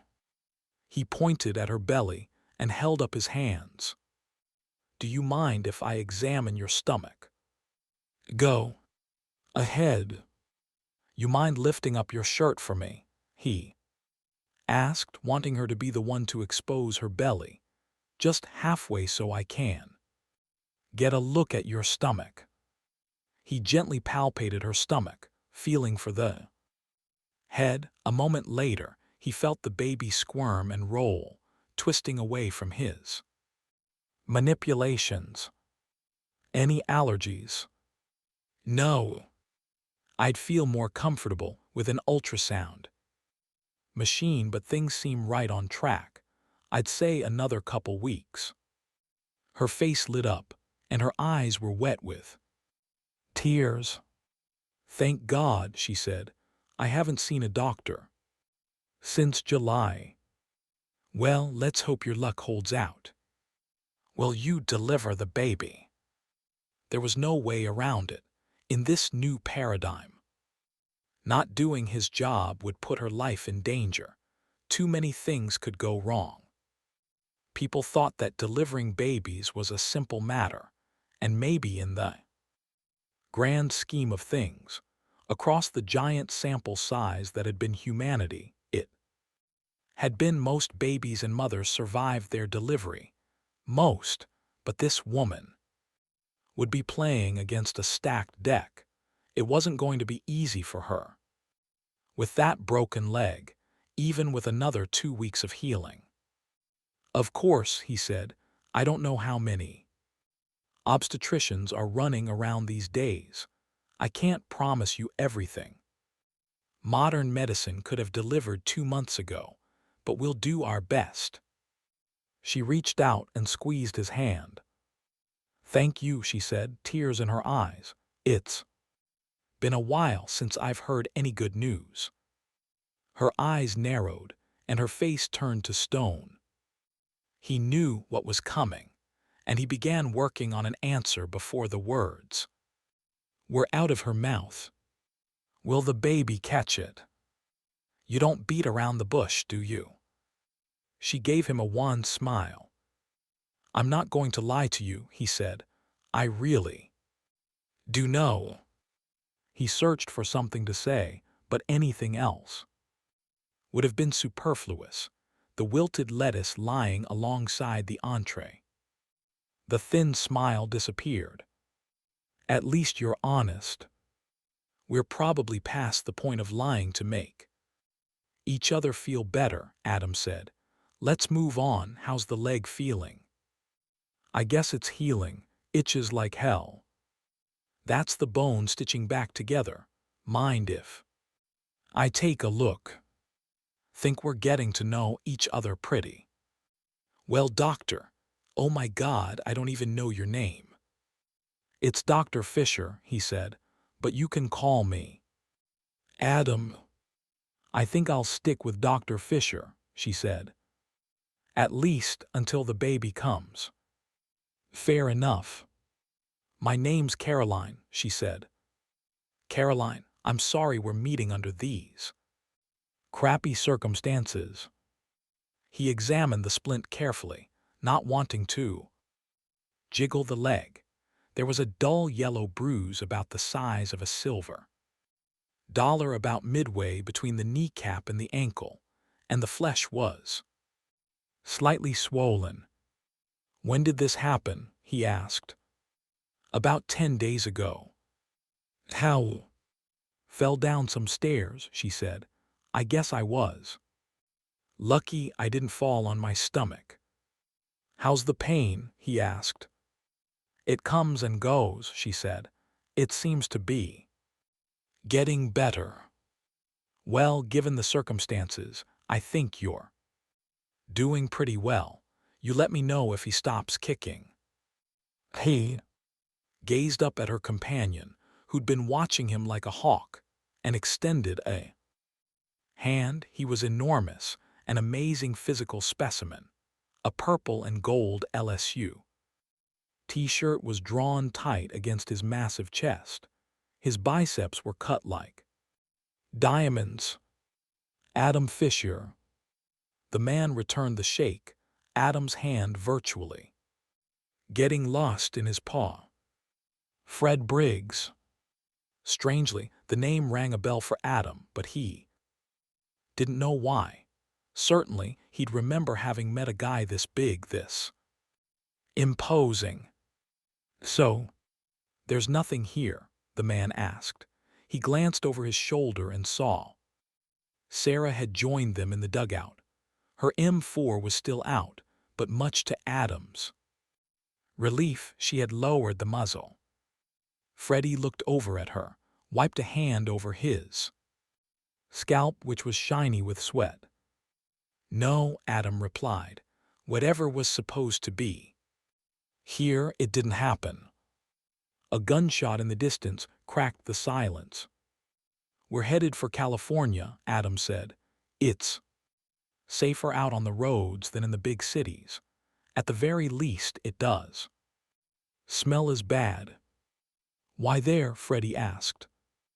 My daughter might still be alive out there, Adam said. Had to give it a shot. You think the immunity is hereditary? Caroline asked, her voice spiced with hope. Adam weighed his response carefully. I really don't know, he said. If she's still alive, it's possible there's a genetic component to it. I don't know if there are any other cases where a parent and child both survived. My kids weren't immune, Freddie said darkly. They died just the same. Oh, Freddie, Caroline began. I'm sorry, I'm so sorry, I didn't mean. He stomped up the dugout steps and toward the infield. What's his story? Adam asked when they were alone. God, I've been such a pain in the ass, she said. To Adam and Sarah. I've been so worried about the baby and this damn leg that it never occurred to me to even ask about his family. Don't beat yourself up, Sarah said. I'll talk to him. Adam watched her follow Freddie, who had drifted over toward the concourse. Is this guy okay? Adam asked. I know he's rough, Caroline said, but he saved my life twice. I can't judge him. Adam didn't know how to process that, so he let it slide for now.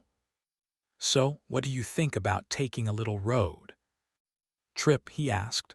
Free medical care the whole way, no copays.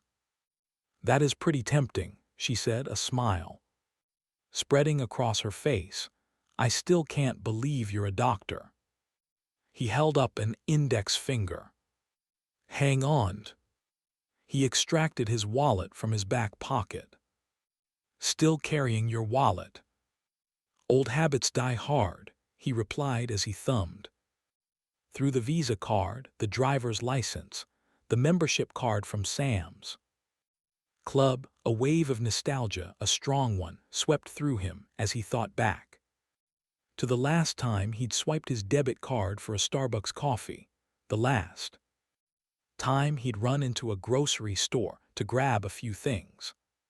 Here, he held out his physician's ID card issued to him by the Virginia Commonwealth University Hospital. She waved him off, but he kept the card out, pinched between the index and middle fingers of his right hand. Finally, she took it from him and gave it a once-over. So there it is, she said. There it is. Caroline burst into tears. She held a hand over her mouth and took several deep breaths, but she couldn't stop crying. It'll be okay, he said, even though he really didn't know that. Gunfire peppered the afternoon again. This burst closer than the first. We need to get on the road, he said. Okay, she said, I'll come with you. You think your friend will join us? Yeah, she said. Yeah, I think he will. He's been so good to me. I don't know why. I've been shitty to him. Like I said, he saved me. She paused, and her eyes welled with tears. It's been hard out there, she said softly. I'm glad you're coming with us, he said. I think there's strength in numbers. Look, I don't know if my daughter is still alive. Maybe it's a pipe dream, but it gives me something to work towards. Freddie resisted at first, but when he saw there would be no changing Caroline's mind, he dropped his objection to the two groups joining forces as a quintet. Adam still wasn't sure about him. He was wound tight like old nitroglycerin. But despite his own personal loss, he'd been looking out for this woman he hadn't ever met before a month ago, putting aside any wishes or thoughts or wants or even needs for her benefit. That had to be worth something. Freddie went to retrieve their vehicle while Sarah and Adam scoured the FEMA tents for supplies. It proved to be a bonanza. They found several cases of bottled water and dozens of MREs, toilet paper. After loading the new supplies, they were off, winding their way back toward Interstate 64. By late afternoon, the city was behind them, the pickup truck chewing up highway as they headed west, in a couple of spots where the traffic was too snarled to negotiate. They had to double back and detour off the interstate, but there was a well-maintained access road paralleling the main highway.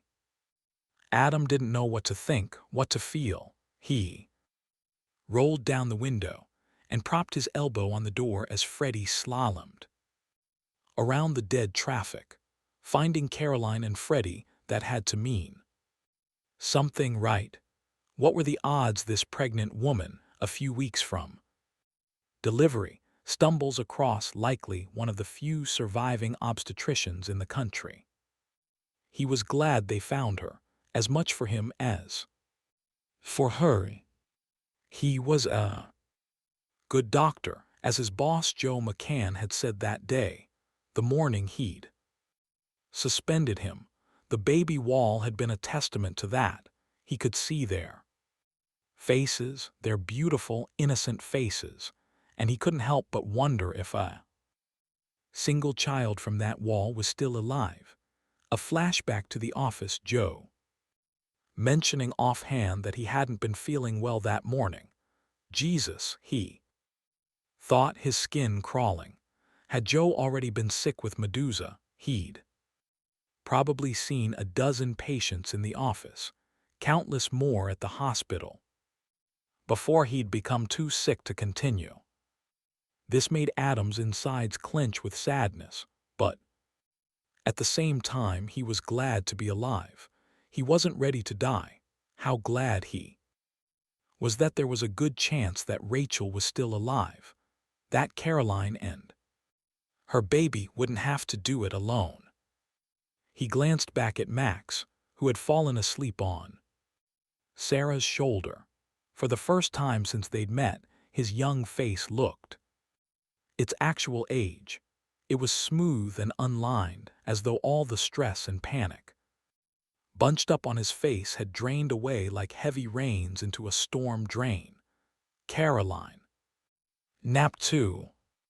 The sun was warm on his elbow as the St. Louis metro area shrank rapidly in the mirrors, the urban terrain morphing into the western suburbs and far western exurbs. Ahead, the road was wide and open and clear, the air fragrant with the smell of rain. Dark clouds to the west portended afternoon thunderstorms. They were in a hell of a pickle, he knew that. Each and every safety net all of them had depended on for decades was gone. Forever, things could get bad in a hurry, as the thunderheads up the road well proved. The lightning flashed and the thunder rumbled gutturally in the distance, and he hoped it wasn't an omen of things to come. 22. It was slow going west of St. Louis, even when the roads had been clear. It was becoming increasingly uncomfortable for Caroline to travel, necessitating frequent breaks along the way. They used these breaks to scout for supplies, which required constant replenishment. Sarah took these opportunities to restock her chewing gum and Max's supply of Cheetos, which he ate non-stop. They probably couldn't let that go on forever, but for now it seemed like it was okay. Caroline got in on the act as well, requesting ready-to-eat pepperoni. Adam loaded up on chocolate bars, nothing for Freddie though, which irritated Sarah to no end. "Are you sure?" Sarah had asked as she'd headed out on a supply run one afternoon. "Anything you want, my treat." "Nothing for me," he'd said. Jerk. Approaching Kansas City on the morning of September 13, they'd encountered the worst traffic jam they'd seen since leaving St. Louis. Salina, about 180 miles to the west, had been their target that day, but the gridlock in Kansas City had forced them to abandon Freddie's truck, which in turn had created the problem of transporting a still immobile Caroline. They'd spent much of the day looking for a wheelchair for her, and by the time they'd found one in a small hospital on the north side of town, the day was shot. On the plus side, Adam had assembled a bag of medical supplies he'd need on hand for Caroline's delivery. So at dusk on the 13th, They'd set up shop near a heavy truck dealership just west of Kansas City. Beyond the dealership was a grassy plain stretching north to the horizon. Sarah and Adam checked the building, made sure it was clear. It was, and as an added bonus, it had running water and showers. The water was cold, ice cold, but that was fine with them. Sarah had stood under the water until she was shivering, until she'd scrubbed days of grime and grit from her body. She scrubbed until her skin was pink, until the smell of the soap seemed entwined with her DNA. Freddie and Adam got to work making dinner while Sarah and Max conducted a sweep of the camp. "How come we never stay in houses?" Max asked as they walked the perimeter. "Well, Adam said it would be best if we stayed away from the cities and towns," she said. "Things aren't exactly very clean. Because of all the bodies, right?" "Yeah, because of the bodies." "Can I tell you something?" Max asked. "Sure, sweetie," she said as her eyes swept the desolate plains before them.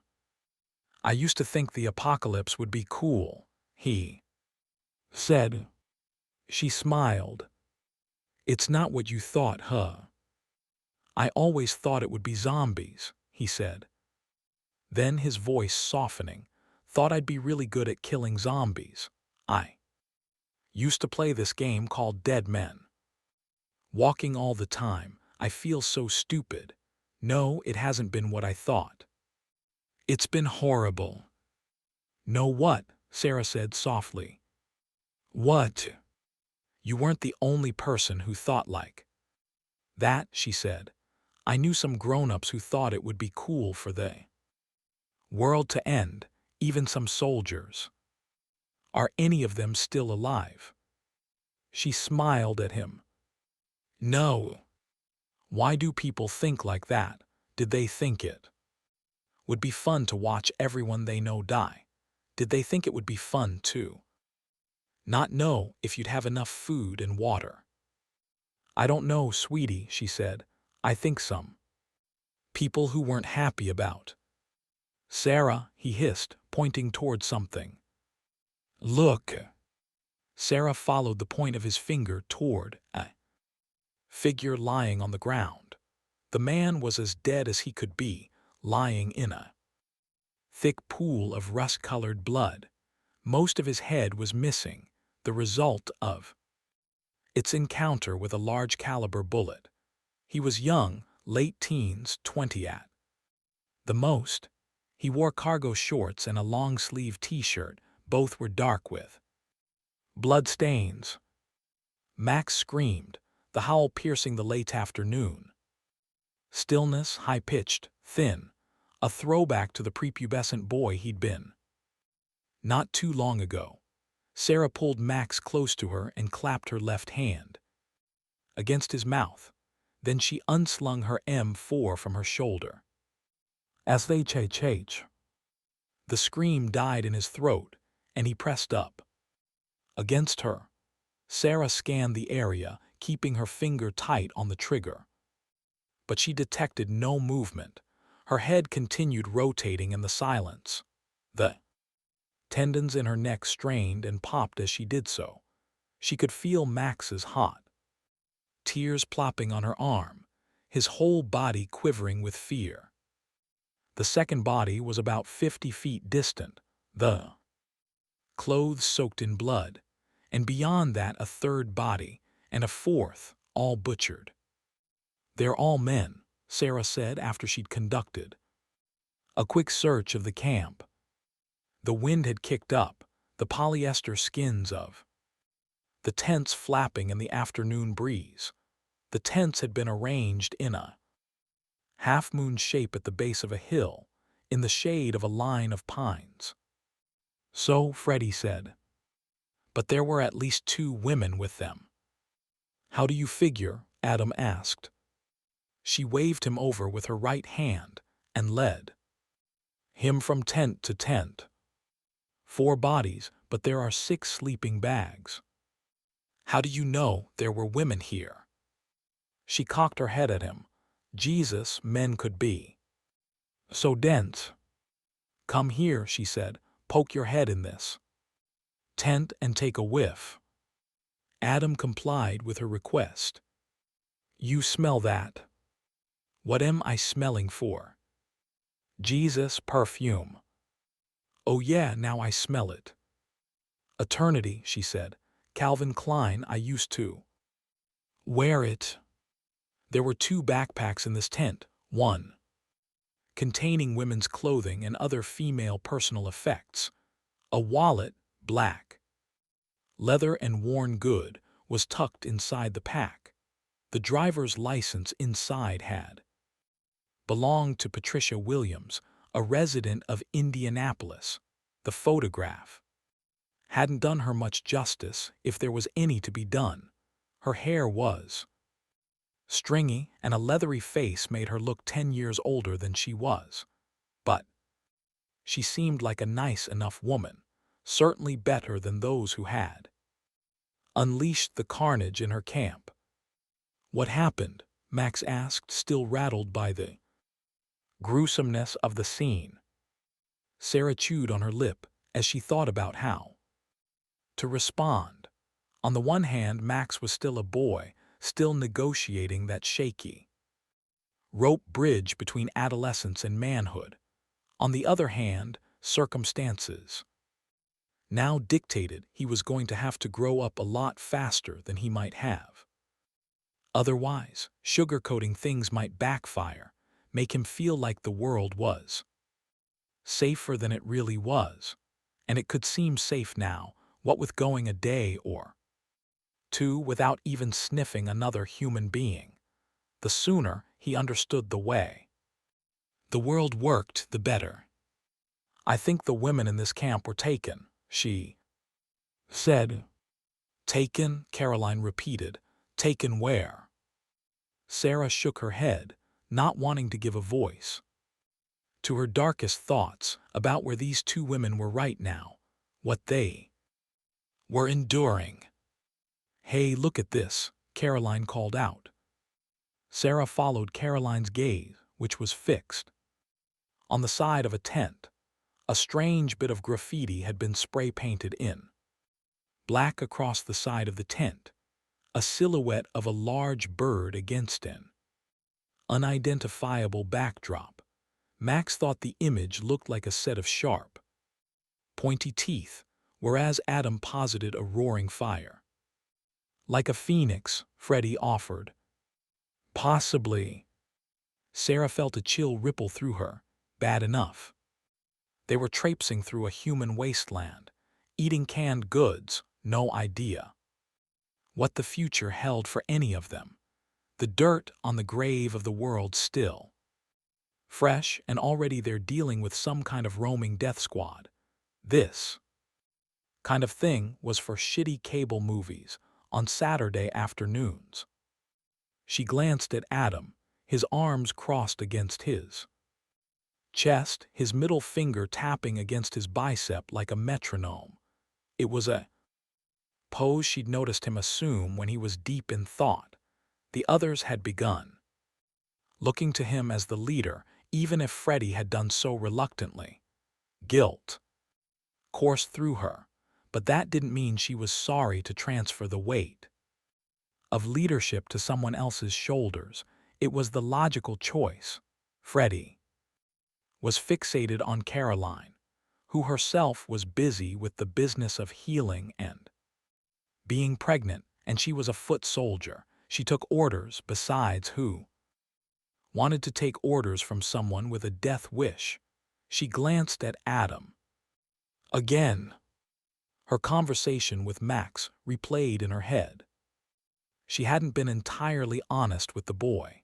Yes, she had known soldiers who'd wished for an apocalypse, but she'd left out the part that she'd been one of them. It was so goddamn unfair to know you were already dying at the age of 30, to hear others talk about the future, about families, about careers, about this or that when she was staring a death sentence in the face.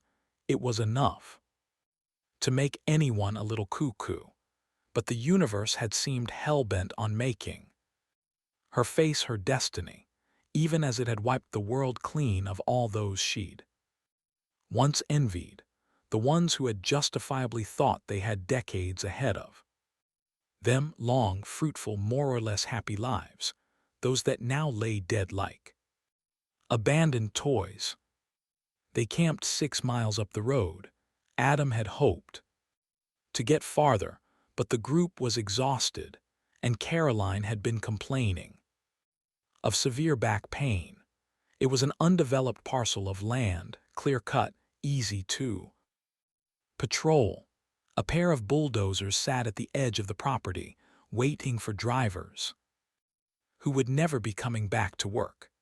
A large billboard reading 8 acres available now. Call Agent Burness.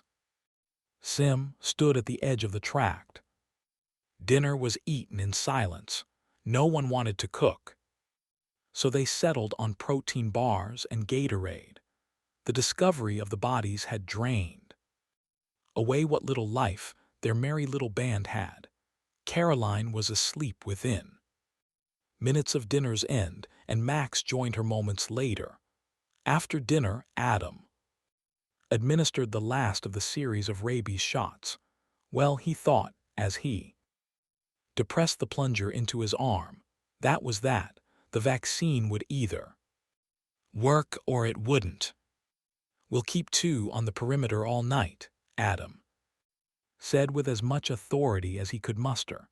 We'll stagger the shift so that each of us can get a little sleep. Freddie, you stay here with these 2. Freddie nodded, the look in his eye of someone who had no intention of sleeping, and Adam and Sarah set out on the first shift. She gave him some pointers about using the gun as they circled the camp. But eventually, the conversation drifted off into silence. They walked quietly. For a while, in the shadow of what they'd found earlier, everything seemed petty. Right now. Ask you a question, Sarah asked. Sure. Let's say we find your daughter. Rachel. Right, Rachel, say we find her. We'll find her. Okay, but what then? What do you mean? What next, she asked. How do you spend the rest of your days? I guess we do what anyone else left will do. Join up with other survivors, find a safe place to live, clean water, food. I do. No, maybe write a book. She laughed at that, a light, infectious laugh that danced across the space between them, and for a moment made him forget all the problems surrounding them, a broken world shattered into a million pieces. He glanced over at her and saw a wide smile on her face. She wasn't looking at him, she wasn't really looking at anything. She just seemed to be enjoying the fact that she was enjoying something. She ran a hand through her hair, tugging on the end of her jet-black locks, and a flash of sadness flickered across her face. She flipped her ponytail behind her back with authority, as though she'd caught herself engaging in childish thoughts, and the time for that was over. What? He asked. She shrugged. This might be the way things are for a while. We're gonna have to be extra careful. I realize that, he said. And you know, she said, her voice softening, I just think it's important to stay realistic about what we're doing. She does. Think we'll ever find her? They stood perfectly still, their eyes locking in. The late summer night. The silence was overwhelming, crushing, almost suffocating. Humanity's very existence had sported an ambient noise, a kind of radio static buzzing at the lowest threshold of one's attention. But now, with mankind scrubbed away like a chalkboard at the end of the school day, it was gone. The look on his face, must have given him away. Told her he was bruising for an argument about it, readying his catalog of reasons why she was still alive, because she fell silent and resumed their patrol around the camp. He bit his tongue because he didn't want to make an impassioned argument, totally devoid of objectivity, only to realize a month from now that Sarah had been right all along, that Rachel was gone, vanished into the ether. Her surviving the plague was just one piece of the puzzle, and that alone didn't mean he'd ever find her, even if he made it to Tahoe in the next couple weeks. That didn't mean she would still be there. For all Rachel knew, he had died in the plague, and their link, the cell phones, was gone, although he'd managed to charge his phone using a car adapter. It had been a week since he'd been able to draw any signal at all, rendering the device a useless brick. These thoughts swirled about as Sarah continued her patrol, her head sweeping from side to side, using a flashlight to blow away the darkness. There was a hint of a chill in the air, nothing fierce really, but a coolness they hadn't felt yet in their time on the road. He didn't know much about this part of the country, particularly its late summer weather patterns, and so he reminded himself they needed to start thinking about properly outfitting themselves for the elements. He fell in step beside Sarah again. "What do you think you'll miss the most?" she asked. "From before, I mean. Something you took for granted." He thought about this for a moment, searching his memory banks for the things that had made the old world his own. There was a little barbecue place around the corner from where I lived, he said. Ralph's, it was called, made the best pulled pork sandwich I've ever had. They had this hot pepper vinegar. I probably ate there 2-3 times a week. Bring it home after work, sit on the couch, slap your mama good. Excuse me. You never heard that? Something so good it makes you want to slap your own mother. Can't say that I have. He looked at her and saw her smiling wistfully at his anecdote.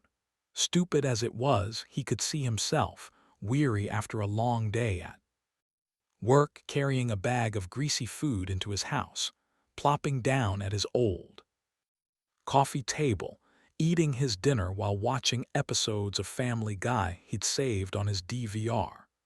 Now that he thought about it, he couldn't even remember the last time he had done it, and that pissed him off.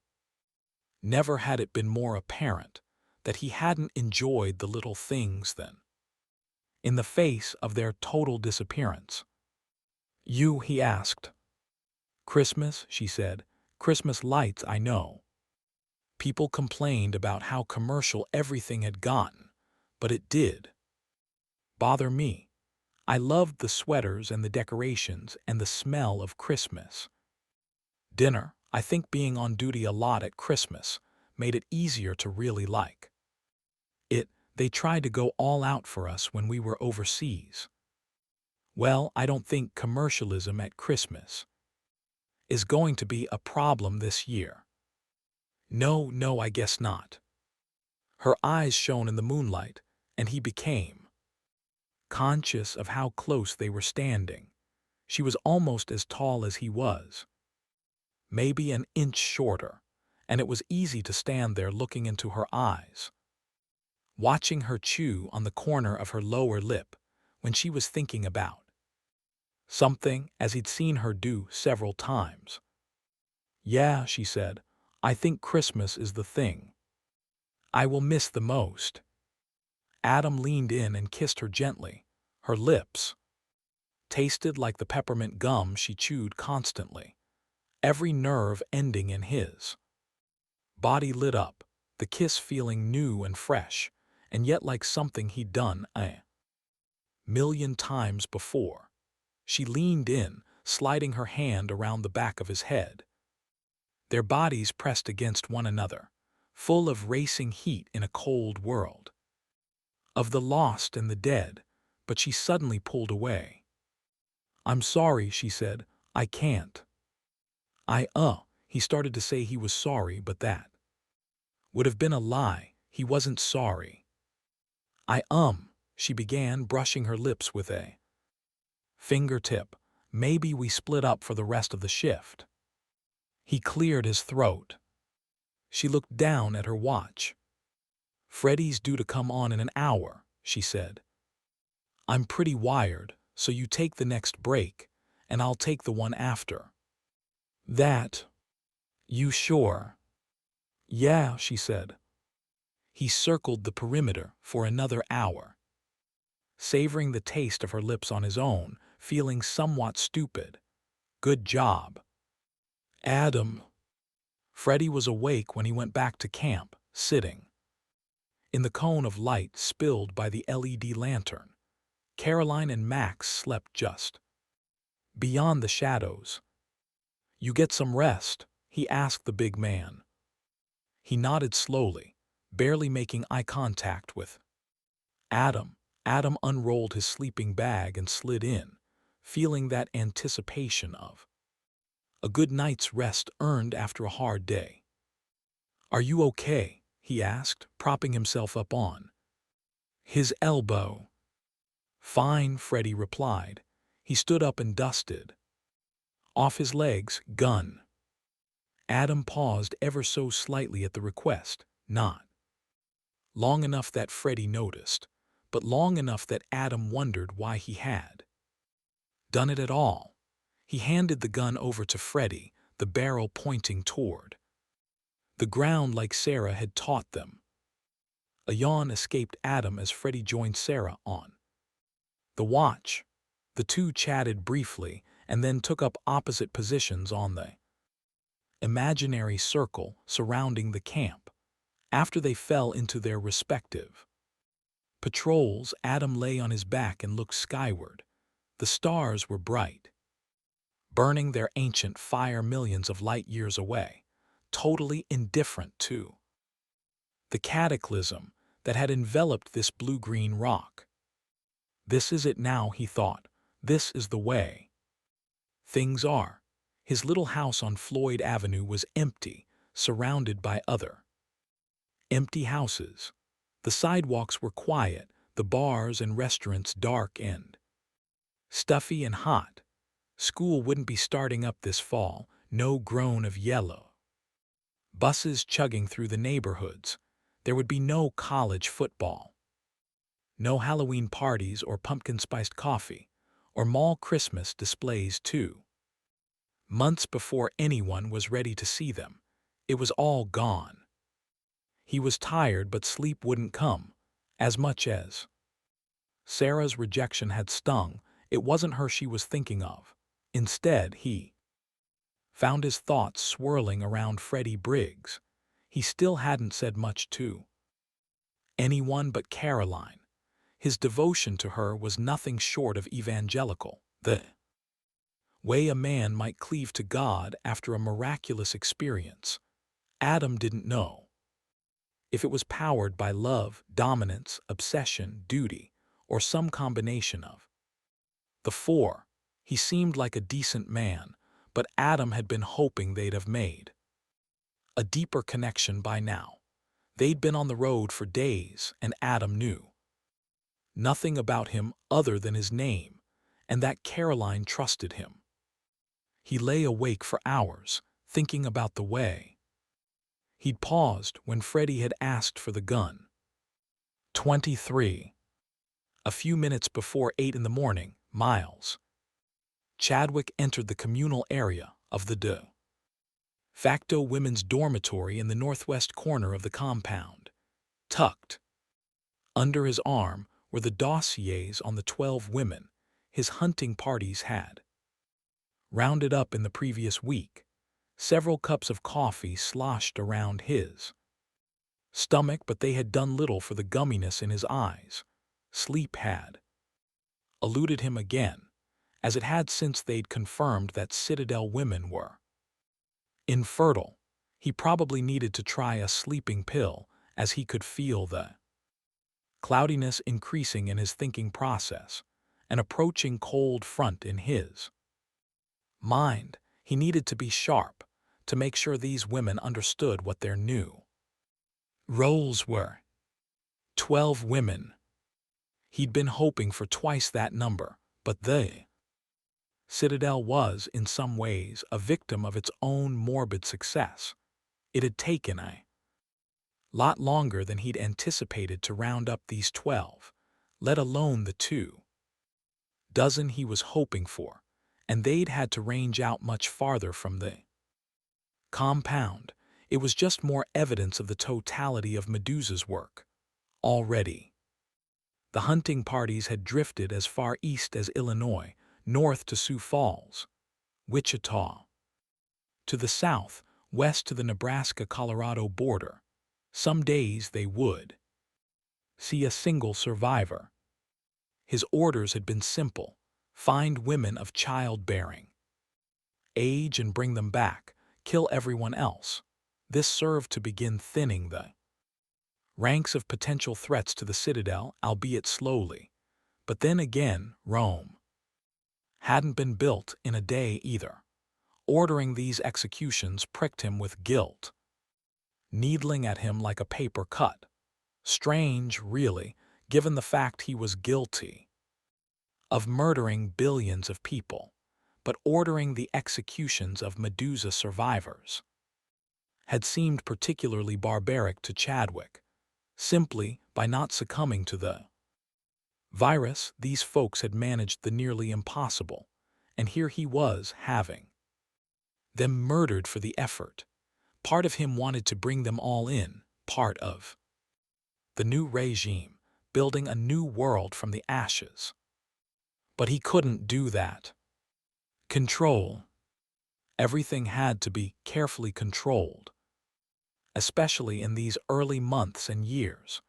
The future would depend on what they did now, the steps they took now. And introducing too many variables too soon could threaten everything. Plus, there was the matter of protecting the Citadel's darkest secret. He turned his thoughts back to their new captives. The directive to capture women of childbearing years had been, of course, open to some interpretation, and so the hunting parties had snared 2 young teenage girls in their patrols.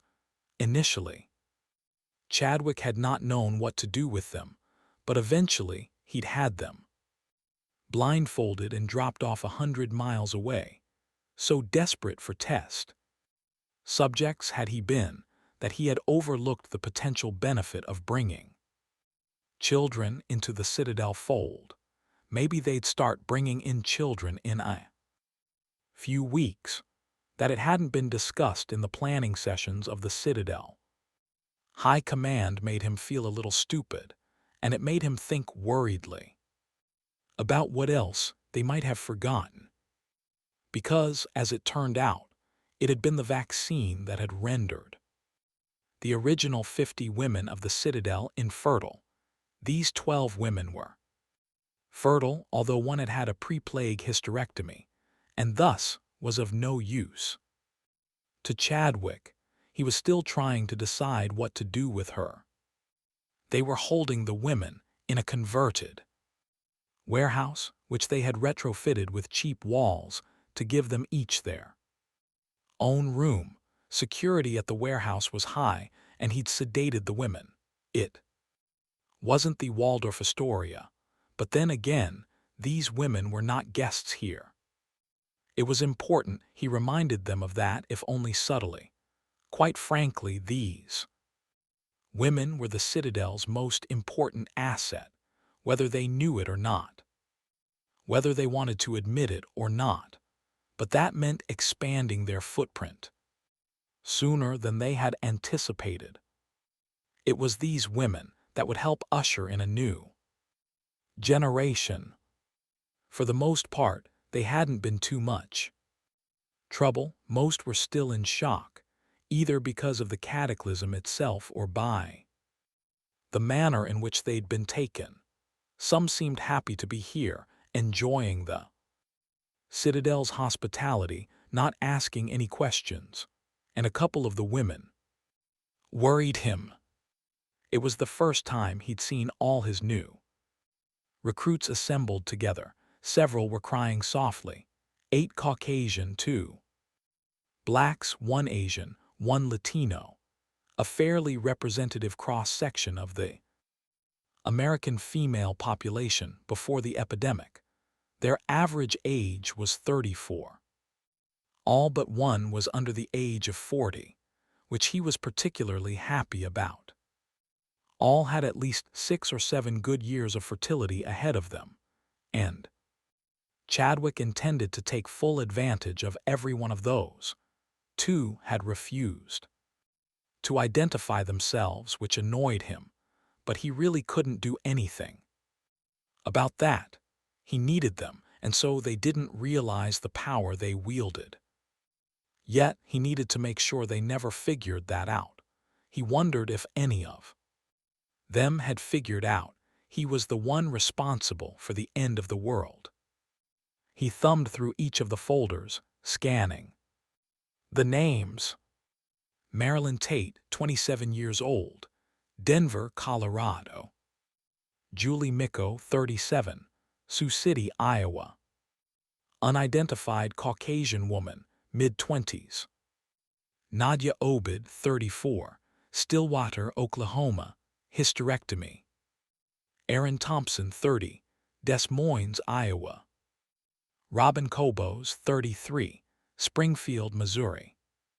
Patricia Williams, 44, Indianapolis, Indiana. Shari Hawkins, 34, Enid, Oklahoma. Latasha Gilman, 28, Lincoln, Nebraska. Kimberly Lockwood, 29, Sioux Falls, South Dakota. Sasha Goodell, 34, St. Louis, Missouri. Unidentified Chinese woman, late 30s. They were seated in a semicircle in metal folding chairs, as though they were about to begin a group therapy session. Taking no chances, Chadwick had their ankles and wrists bound with zip ties, and 2 of his most trusted advisors patrolled the room with machine guns. He hadn't sedated them this morning, as he wanted them awake and alert. None of the women spoke. He sat down in the empty chair and crossed one leg over the other. "Good morning," he said, smiling broadly.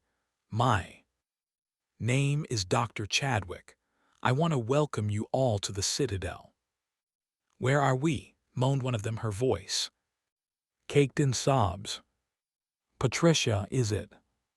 She nodded, wiping her freely running nose with her bound wrists. "This is your new home." A stream of angry Chinese spewed from the Asian woman. She spoke no English, but tone was nothing if not universal. This triggered outbursts from the others, and Chadwick let them vent. Cutting them off would serve no purpose.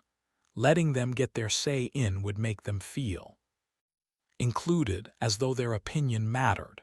It didn't, of course, but they didn't need to know that. The invective continued for another minute, and then began to tail off. "I'm happy to hear from each of you," he said. "But let's do this in a civilized manner.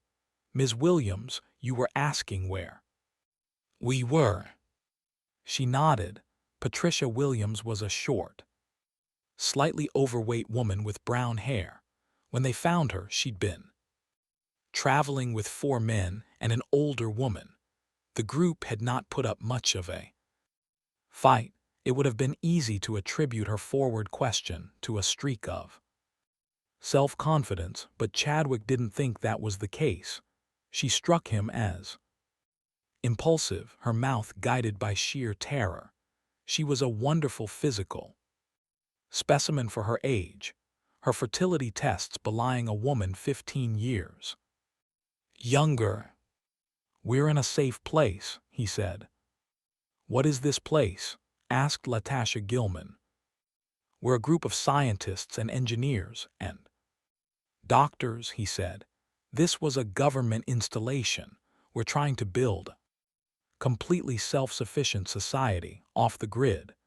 At least we were trying to. Before the outbreak." "Why did you kill my friends?" "My men felt like their lives were in danger."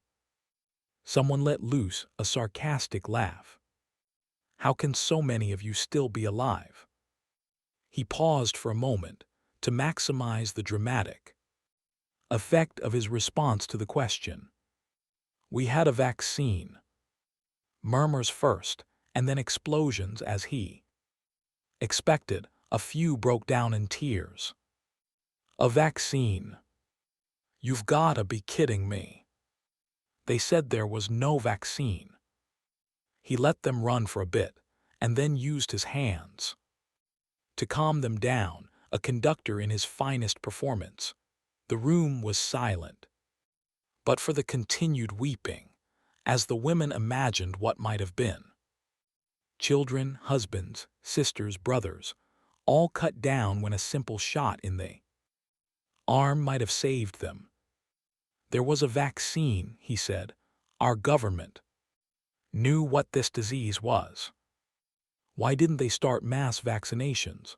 asked the unidentified white woman. "They did," he lied, "on the East Coast. Vaccinations had begun in New York and Boston, but the virus moved too quickly. I don't think they realized how quickly the disease would spread or how deadly it would be." "How did you have the vaccine?" she asked. "We have a number of vaccines here," Chadwick said, eyeing the woman carefully. "As I said, this installation was designed to be self-sufficient." "How did you know to use that particular vaccine?" she asked. She was a pretty girl, a little heavy-set perhaps. She wore glasses and kept her long brown hair tied in a ponytail. "We did get lucky in that respect," he said, smiling at the question. "My medical director had some close friends at the Centers for Disease Control. They told him what was going on, that they knew they wouldn't be able to vaccinate enough people in time. That was in the middle of the first week of the outbreak. We began vaccinating everyone immediately, and we simply had to hope the vaccine would take. We're in the middle of nowhere, no one coming in or out, so that bought us a little time. We circled the wagons, pulled up the drawbridge, and hoped for the best. 10 days later, our blood tests showed we all had antibodies to Medusa, and no one got sick, just like you. The people here lost all their families, all their friends back home." "Lucky you," the girl said, one eyebrow raised. Chadwick felt naked, exposed, as the girl looked at him, looked through him. He felt goosebumps erupt along his arms, but he held her gaze, intent on not being the first one to look away. "No, my dear," Chadwick replied after she broke her gaze. "Lucky you, all of you, immune to the greatest scourge that mankind has ever seen. All of you are miracles of evolution. Nature chose you to represent our species going forward." "What do you want with us?" she asked, seemingly unimpressed with his praise of her DNA. "Quite simply, we're trying to rebuild," he said. "This thing, it all but wiped us out. We've decided we need to start sooner than later if we don't want mankind to just fade away. It means working together, joining forces. It's a big world out there. If we leave it to chance, we may never get our old way of life back. People will start to forget that we were once a great society, a great country." "What if we want to leave?" Latasha Gilman asked. "That's not going to be an option right now," he said as gently, as paternally, but as firmly as he could. There could be no misunderstanding about this. Besides, you're much safer here than you are in the outside world. The room fell silent for a moment. A chair creaked as one of the women shifted in her seat. He looked upon each woman in turn, holding each gaze like he was turning a key in a lock. Faces fell, jaws tightened, even more tears were shed, but this was quieter, more whimpering than weeping. "Make no mistake, you will be cared for here," he said. "You have no idea how important you are." He became acutely aware of the bespectacled girl eyeing him. Again, sweat trailed down the sides of his body. His voice began to crack. "Thank you, ladies. We'll be seeing a lot more of each other very soon. In the meantime, please enjoy your stay." 24. Adam spotted the UPS truck by the side of the road shortly before noon on September 18. They'd been walking along I-70 for nearly 5 days, taking turns pushing Caroline in the wheelchair. Out in the plains, farther and farther from the concentrated population centers, finding motorized transportation was becoming increasingly difficult, and with Caroline in her condition, bicycles were no longer an option. But that morning, just west of Topeka, Kansas, they'd found a big Ford Expedition, the keys in the ignition but its gas gauge tickling E, and a long stretch of empty road ahead. Adam cursed their luck. This big honker with its 7 seats could make for some easy sledding out here if they could only find some goddamn gas. So when he saw the boxy brown truck on the side of the road, a spike of relief shot through him. "We'll siphon the gas out," Freddie had said, after they'd pulled up behind the UPS truck. "With what?" "I've got a hose," he said. And he hadn't been lying. A tightly spooled green coil of garden hose in his pack. For what, Adam had no earthly idea, but he had it, and maybe they could siphon the gas out of this UPS truck, if there was any to be had. It wasn't like they had any other options. If this didn't work, the expedition would run dry, and they'd be walking along I-70, this big, empty, gorgeous stretch of road with no wheels. Water everywhere, not a drop to drink. As Adam stepped down to the pavement, he felt a cool breeze rustle his shirt. The rain they'd awoken to had pushed off, leaving behind a clear, sun-splashed afternoon. Fall, that first taste of it right at summer's end. Just a little taste. It was hard to picture the seasons changing, with so much of his subconscious still occupied by those hot, hellish, plague-ridden days of August. But ended they had, just like summer would. The world was going to keep right on spinning, with or without them. Adam and Sarah scouted out the UPS truck, but all they found was the desiccated corpse of the driver in the front seat, still wearing the familiar brown uniform. Here was a case study in Medusa. Guy wakes up feeling a little off, heads off to work anyway, delivers packages, and death. Few hours later, the virus ravaging him now, he pulls off the road for a quick nap, closes his eyes, and that was that. "Clear," Sarah called out, and Freddie got to work on the gasoline. "How long has it been since the outbreak?" Sarah asked as she watched Freddie feed the tank of the SUV. Adam checked his watch. "Today's September 18, he said. 5-6 weeks. So call it a month since everything broke down." "Sounds about right," Adam said. "Why do you ask?" "The gasoline. It's going to go over soon. What? Freddie asked, looking back over his shoulder. Adam blew out a noisy sigh. She's right, Adam said. Gasoline goes bad. Stuff with ethanol. That's got a shelf life of about 3 months or 4 months. Jesus H. Christ, Freddie said. Ain't we ever gonna catch a break? Adam rubbed his eyes and chuckled to himself. We'll figure something out, he said. Hey, check this out, Max called out, his exuberance cutting through the sudden frost like hot steel.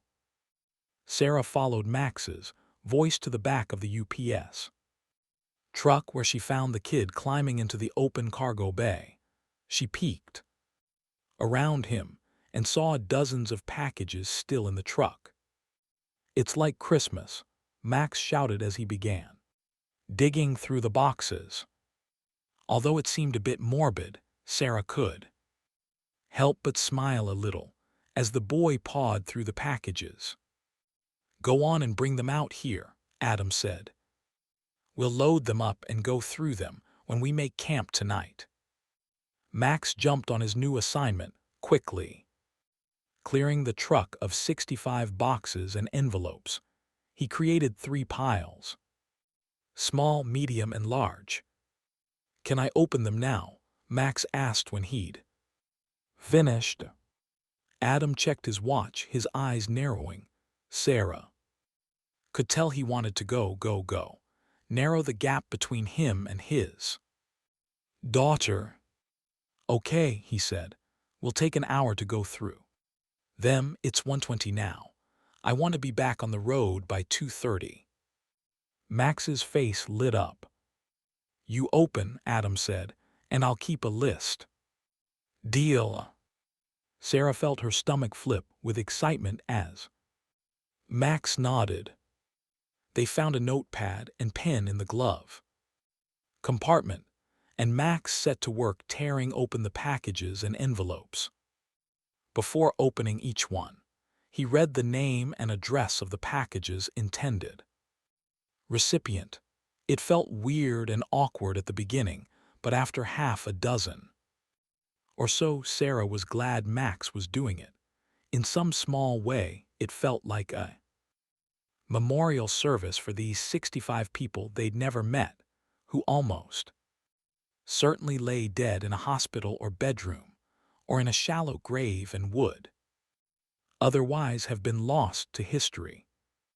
The names flowed through them like a dark, deep river, rich with hidden meaning and import, but rushing by too quickly to impart any truth. Natalie Sears, 543 Michigan Avenue, Yukon, Pennsylvania. A prom dress. Russell Yang, 3231 Godfrey Street, Salem, Oregon. A case of printer paper. The unboxing revealed a dizzying array of treasures, from gourmet coffee to a real estate sales contract, a polar camera to a purple vibrator, and hadn't that been a fun one to explain to Max?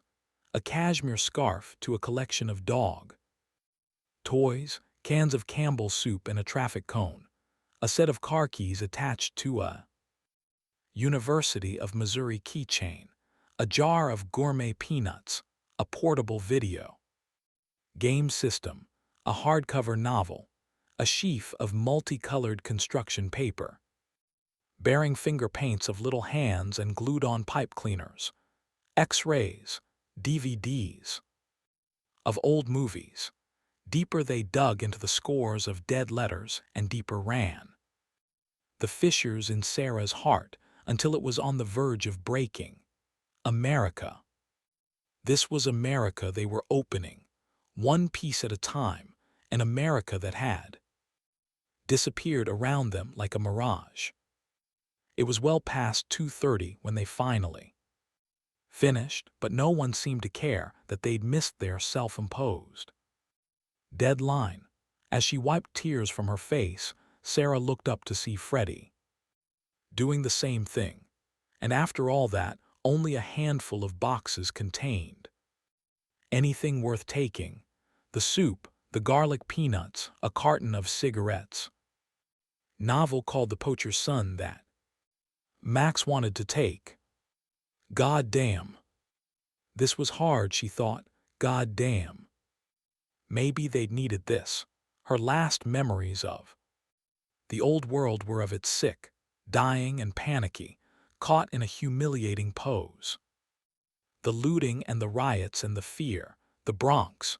She combed her memory banks for something before the plague, an early outbreak of flu she'd heard on the news. Before that, though, Wells before that, something before that. St. Croix back in March, she and two of her girlfriends, Carrie Williams and Dawn Van, officers like she'd been, now dead. Like she wasn't, had bugged out to St. Croix for 3 days, drank and flirted.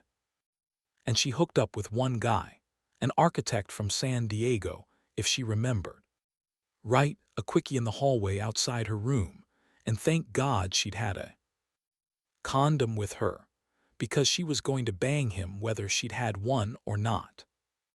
It had been a fun trip, the last fun thing she remembered doing, because then she was working a lot, getting ready to ship out in September. She supposed she felt a little better, and as she looked around at the other faces, she suspected her friends might have been engaging in similar trips down memory lane. They tossed the white elephants back in the truck and shut the cargo doors as Sarah stepped onto the running board to slip behind the wheel of the expedition. She caught movement in the corner of her eye. She turned toward it, toward the dead cornfields to the north, and saw a lone figure staggering toward them. Sarah and Adam raised their weapons as the figure approached, but the straggler either didn't see them or didn't care, and collapsed at the edge of the cornfield. With Adam covering her, Sarah approached the figure, a woman she could see now. She was olive-skinned, her eyes fierce green color but clouded with confusion and fatigue. She was ranting, her words coming in a machine gun spray of English and Arabic. "My God," Caroline said to no one. She was filthy, barefoot and dressed in tattered blue coveralls. Her arms and feet had been scratched and scraped to hell, and she was woefully thin. Her cheeks were sunken in and her eyes were glassy. When Adam knelt to examine her, she recoiled away from him violently and toward Sarah. He backed away from her, his hands up in surrender. She seemed to relax, if only a hair, as Sarah tried to soothe her. "Hey there, you're gonna be okay," Sarah said. "You're gonna be okay." She repeated it over and over. "Get me some water for her," Sarah ordered. Max brought 2 bottles and a hunk of bread, too. Sarah, who handed them over to the woman. Even Max seemed to understand that Sarah would be this woman's intermediary for the time being. She guzzled both bottles of water and ate the food so quickly that Adam worried she might choke on it. When she was done, Sarah took the woman's hand in her own. "Sarah, look at her arm," Adam said. Sarah gently turned the woman's wrist and gasped. Burned into the underside of her wrist was a tattoo. It was the same phoenix, rising from the ashes they'd seen spray-painted on the tent earlier. The woman looked at her, the panic bubbling on her face like a pot of water left unattended. "It's okay," Sarah said. "You're safe now, we're all together." The woman swung her head toward Adam and then back to Sarah, as though she were trying to decide whether to believe them. "Sarah, a word," Adam said. They stepped away from the group.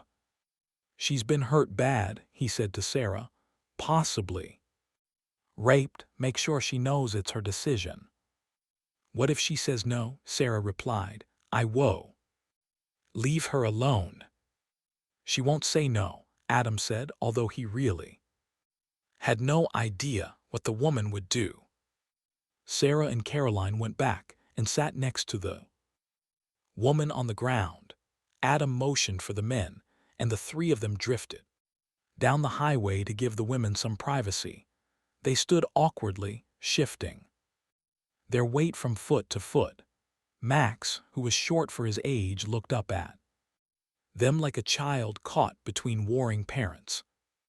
He watched Sarah console the woman, who'd burst into tears once she was with Caroline and Sarah. She buried her face into Sarah's shoulder and wailed, the sound almost painful to hear. It was as though all the grief that had accumulated since the outbreak was flooding out in one fell swoop, as though she'd never had a chance to deal with what had happened.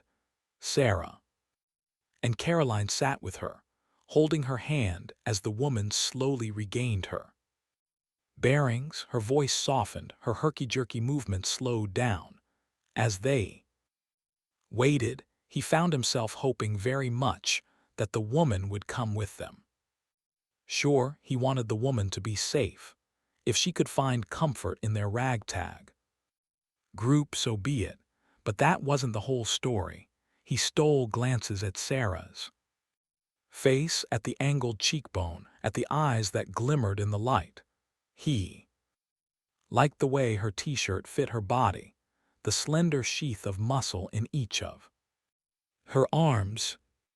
The kiss they'd shared hadn't been far from his mind. There had been something there, he was sure of it. They hadn't discussed it, but in the past week, he'd caught her staring at him the way she'd caught him eyeing her, but she had remained silent, and he supposed maybe there just wasn't any room on their plate for that kind of nonsense right now. I hope your daughter is still alive, Freddie said, jarring Adam from his daydream. Oh, Adam replied, thanks, I'm not kidding. Myself, I know it's a long shot. I'll be honest with you, Freddie said, his voice dropping to a whisper. I saw both my girls die, and I don't know what's worse, knowing they're gone forever or not knowing at all.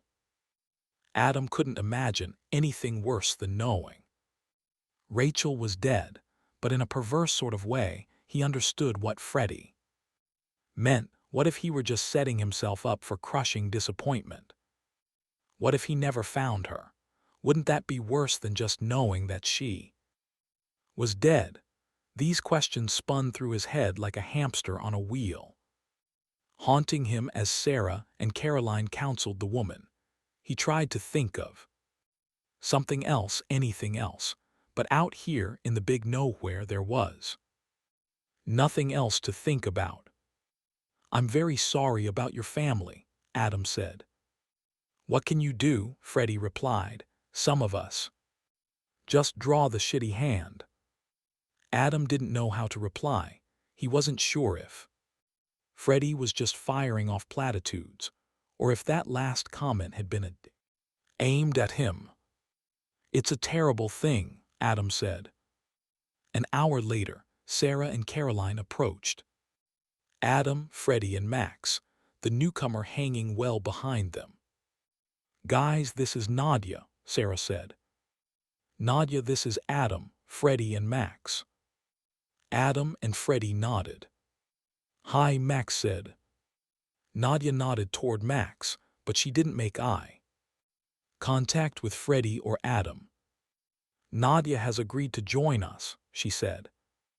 Nadia nodded again. Caroline took Nadia's hand in her own and squeezed it. Nadia placed her hand against Caroline's swollen belly and smiled. They loaded up the expedition, and 10 minutes later they were westbound. Again. What if? What if? What if? 25. Adam. He whimpered softly. Adam, Freddy repeated again, this time shaking. His shoulder, wake up, man. He didn't want to. His head throbbed and along. With the dry, gummed-up mouth, foretold the hangover that awaited him. And being shaken awake wasn't helping. Whatever it was would have to wait. But then Freddy said the one thing that made him forget about the hangover, about the headache, the one thing that terrified him above all else. Baby's sick. Adam sat up like a shot, sending his systems into massive revolt. His head swam, conspiring with his stomach to magnify the nausea tenfold, and then there was nothing he could do to stop it. He scampered out of his sleeping bag as far as he could before his insides erupted. On his hands and knees, gripping the dirt for dear life, he waited as his body violently flushed out the remains of the previous day's festivities. Freddy's terrible message pinging away in his brain. Freddy handed him a bottle of water, and Adam drank it down. It was lukewarm, but that was fine by him. Made it go down a little faster without the threat of brain freeze. His desiccated body absorbed the water like a new sponge. He used a bit of the water to wash out his mouth. And then he wiped his lips clean with the back of his sleeve. Babies. Sick. The words were like bullets to the chest. God damn it, why had he let himself get his hopes up? After taking a deep breath, he staggered to his feet and followed Freddy toward Caroline's tent. A light but steady rain was falling from low gray clouds, which were nestled in the kind of sky that told you'd be better off just staying in bed and watching movies. The rain rustled, the leaves spattering the shells of their polyester tents. Steady, steady, steady. They were a few miles east of Salina, Kansas, where on September 20 they'd set up their most permanent home to date, waiting for the baby to come. Adam hated to stop their progress, but the travel was starting to wear on Caroline. Plus, his last examination of her suggested the baby had dropped and would be coming any moment. Caroline had gone into labor early on the morning of September 26. By the early afternoon, her contractions were 4 minutes apart and she couldn't wait any longer. With Sarah and Freddy working as de facto nurses, Adam set about the familiar work of bringing new life to the world, even if it was into a world with which he was decidedly unfamiliar. It had been a smooth delivery, given the circumstances.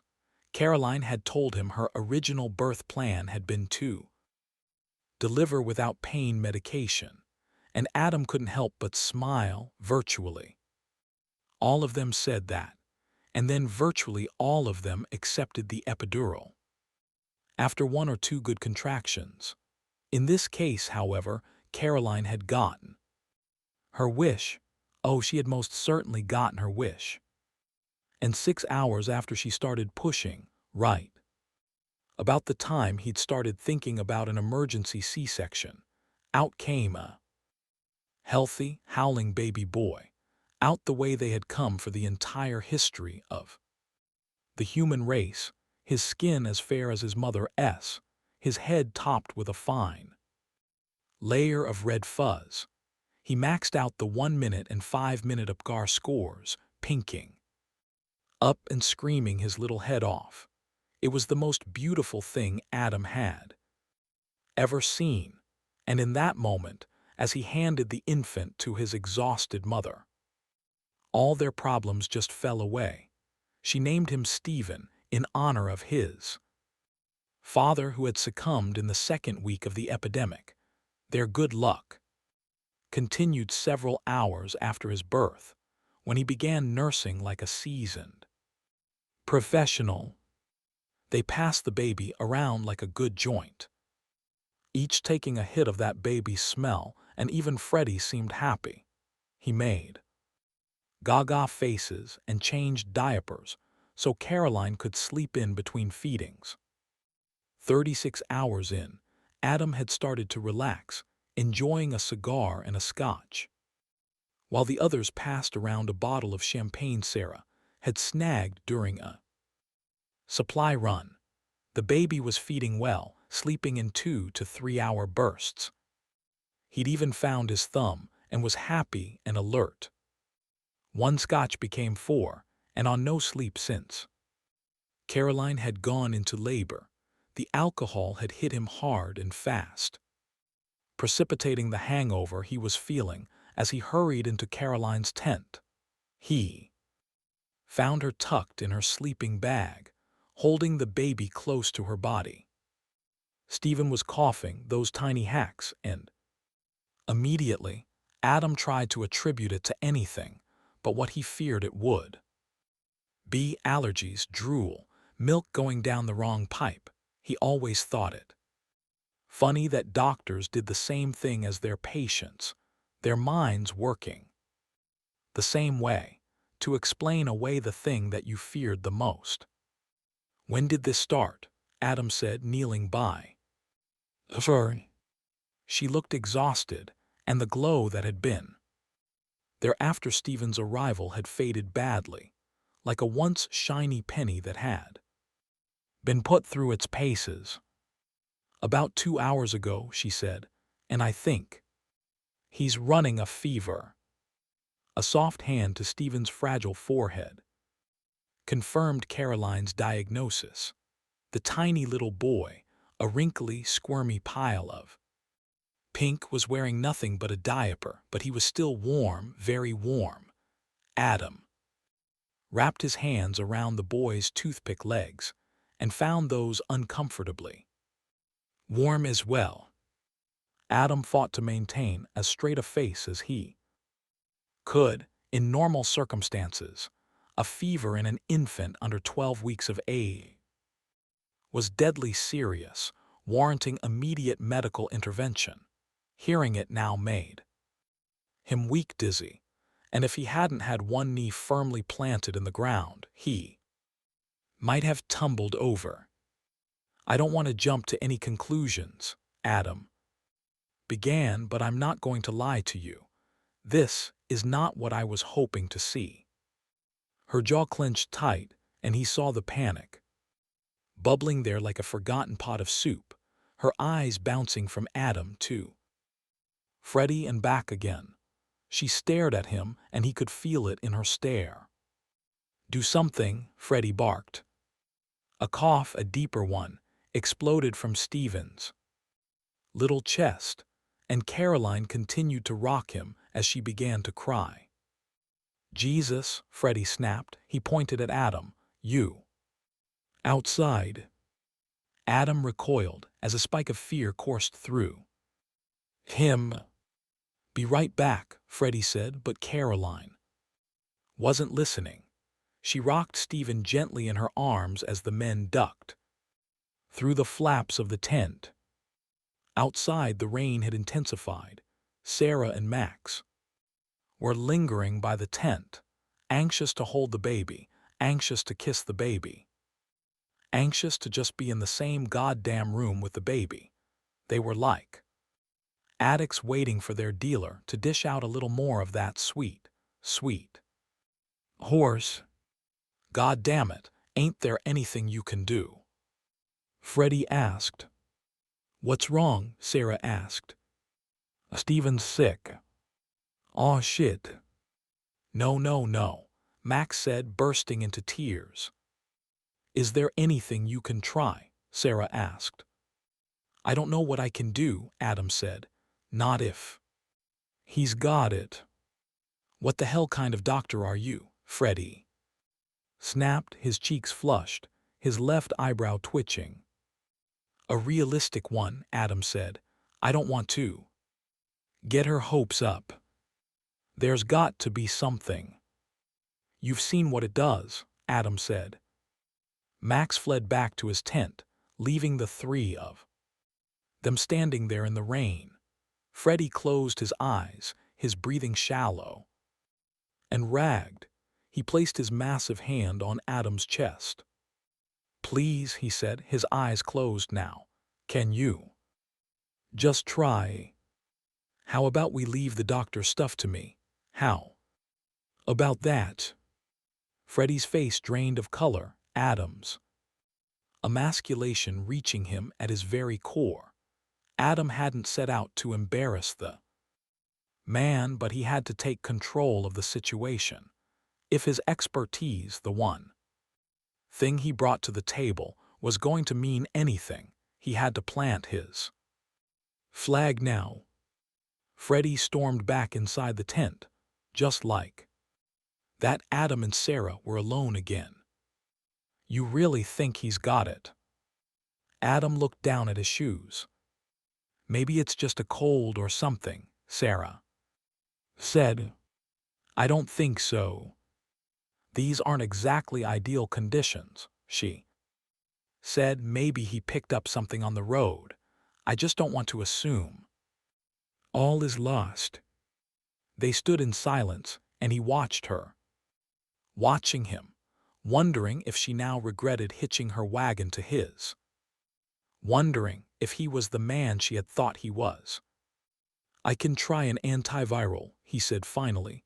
"I heard some chatter it was distantly related to the influenza virus, but I have no idea if that's accurate. It's not usually indicated for infants this young. But there isn't really any other option. Maybe a combination of the medicine and any antibodies he inherited from her will make a difference." "Okay, an antiviral. Can we find it in a pharmacy?" "Yes, assuming there are any supplies left. Remember, I'm sure everyone and their brother tried it during the outbreak. You always this glass is half empty. Can you blame me?" "No, I guess not."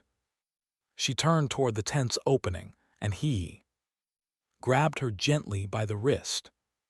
"Seriously," he said as she turned back to face him, "please don't get her hopes up. I'm telling you this as a doctor. This is a Hail Mary pass." They powered west all morning, hitting half a dozen pharmacies, unable to find antivirals, unable to find virtually any medicine at all. At noon, they reached the outskirts of Salina, smack in the dead center of Kansas. Salina had been at the hub of the state's wheat industry, once a pleasant city of about 50,000 souls. In the eastern suburbs, where Adam and Sarah had found a Walgreens drugstore, cookie cutter development had been in full swing when the plague had hit, giving them a sense of the familiar they'd seen in almost every town and city they'd passed through. On their trek west, the box-shaped building was at the south end of a strip mall, bordering a new residential neighborhood.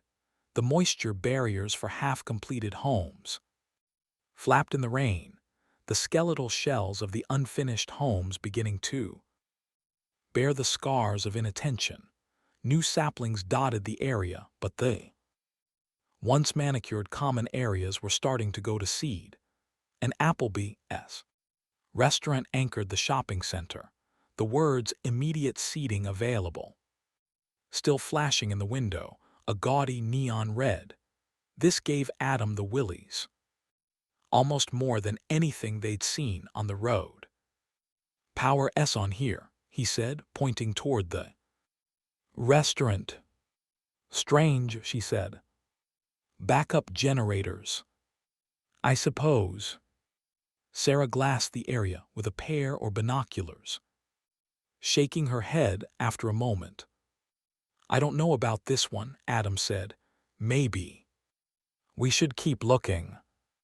Didn't you say time is of the essence?" "Yes," he said. "Every minute counts with an antiviral. The longer we wait, the less effective it will be. Then we go in here. You got your piece?" He nodded. You sure you're ready to use it? He nodded firmly, hoping it masked his terror. He cleared the chamber and made sure the pistol was ready to fire as Sarah swung the doors open. Ready. He nodded, his face oily with sweat. It was cool. Out, still drizzling, but his cheeks were hot, and perspiration matted his shirt to his skin. Stay behind me, she said. Adam's heart was pounding as they crossed the threshold into the store, which was silent but for the buzz of the overhead lights. Sarah motioned skyward toward a closed-circuit television mounted near the ceiling, still functioning. The picture cycled from one angle of the store to the next, giving clear views of each aisle. The store appeared empty, but Sarah maintained her position, crouched over, her hands gripped tight around her weapon. Stay alert, she whispered, her face taut, her jaw set like stone. Using the long shelves for cover, they moved from aisle to aisle, poking their heads around ransacked displays of sunscreen, disposable cameras, and corn chips. After they finished their sweep, Sarah led him back to the middle of the store, and they moved in tandem down the center aisle, back to back. The place was a mess, the shelves stripped bare, disheveled toys and tchotchkes littering the linoleum floor. An issue of People lay face up on the floor, a pair of married celebrities adorning the cover. The headline read, "More Kids for Hollywood's Power Couple." It was dated August 6, a harsh reminder of how quickly the world had ended. As they moved deeper into the store, Adam began to lose hope, as the place had been picked over pretty well. The pharmacy, which was at the back of the store, was dark, the overhead lights shattered. Bits of glass littered the floor. Crunching under their feet as Adam checked the shelves, there wasn't much left. Bulk containers holding pills to treat high blood pressure, high cholesterol, and erectile dysfunction lined the shelves, but the antibiotics and narcotics were gone. He was about to give up hope when two stray bottles on a nearly bare shelf caught his eye. Please, please, he thought. He grabbed one of the bottles and studied the label. Oseltamivir phosphate. The antiviral. It was the generic form, with nothing on the label to indicate that it was an antiviral. It was in capsule form, so they'd have to crush the contents into a bottle of formula for him. He still did think it was going to work, but at least they were doing something. And he owed that to Caroline, to let her know he had done all he could. I've got it, he called out. When Sarah didn't reply, he froze. He leaned back, staying in shadow, and peeked out toward the store proper. From his vantage point, he could just make out Sarah's profile. Behind her, a slender arm holding a gun to the back of her head. He looked around and saw a closed-circuit monitor mounted on the counter. The black and white picture flickered through two shots of the store before snapping over to the pharmacy area. In the 3 seconds the shot remained on screen, Adam picked out two bandits, a skinny man and a heavier-set woman, both young. Come out with your hands up, a gruff voice called out. Gonna count to 3, then the bitch gets it. Bitch. Well, he thought, at least that told him what kind of folks he was dealing with here. You hear me? The man barked, his voice screeching now. Adam chewed on his lip, the edges of a plan taking shape in his mind. He pulled the gun from his waistband and considered his options. He stared at the gun like it was an alien artifact beyond the powers of his puny human comprehension, 1 versus 2, and Sarah was being held hostage. In his untrained hands, the gun would be about as useful as a ball of yarn. "I'm coming out," he said, setting the gun and the antiviral down. He scanned the shelves and grabbed 2 more bottles. "Oh, Adam, what the hell are you doing, buddy?" He eased his way around the counter and out into the aisle fronting the pharmacy, his hands sky-high, the pill bottles visible in his partially clenched fist. Sarah was about 6 feet away, a girl close in. Behind her, the gun pressed firmly against her temple. The girl's face was blank, betraying not a single emotion. She was heavier set, her hair cut short. The second gunman, whose wide face and even wider-set eyes reminded Adam of an owl, stood just off their shoulder, brandishing a shotgun.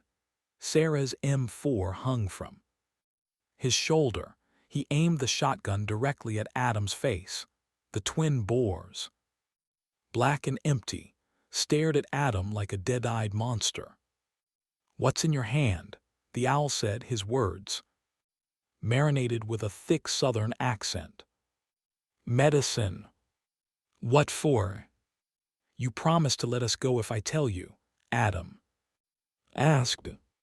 "How about you give it to me, 'fore I kill you?" Owl snapped. "If you kill me, you won't know how to use it." "What's it for?" The temperature seemed to be climbing with each passing moment. Adam felt rivulets of sweat channeling down his sides, and he tried to steady his breathing. "It." An audible gasp. "You mean snake," the girl said. "Snake, Medusa, so many names." Adam nodded as gravely as he could.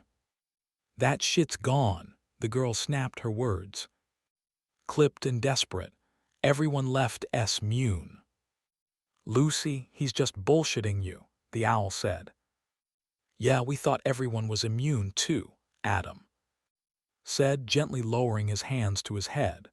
It was a calculated risk, but he thought if he kept his hands over his head, they wouldn't notice, especially given the bomb he was about to drop on them. His arms were starting to burn. It was time to play his hand. He held his final card, holding as he watched their jaws tighten, their eyes widen with fear. "Until she came down with it yesterday," he said, jutting his chin directly towards Sarah. Lucy's deep-seated instinct to survive kicked in, and she shoved Sarah away from her hard, stumbling backwards as she did so. Sarah lost her own footing, crashing into Adam and sending them both to the ground.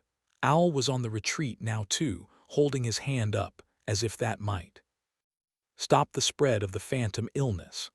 Lucy was wiping her hands down on her jeans, pulling her shirt collar up over her lips and nose. "No, no," Owl said. He raised the gun back up and covered his mouth with his sleeve. "No, wait," Adam said. "If you shoot her, you'll spray blood everywhere. Then you'll definitely be exposed. There's still time. She hasn't coughed or sneezed since we came inside the store." "What?" Lucy said.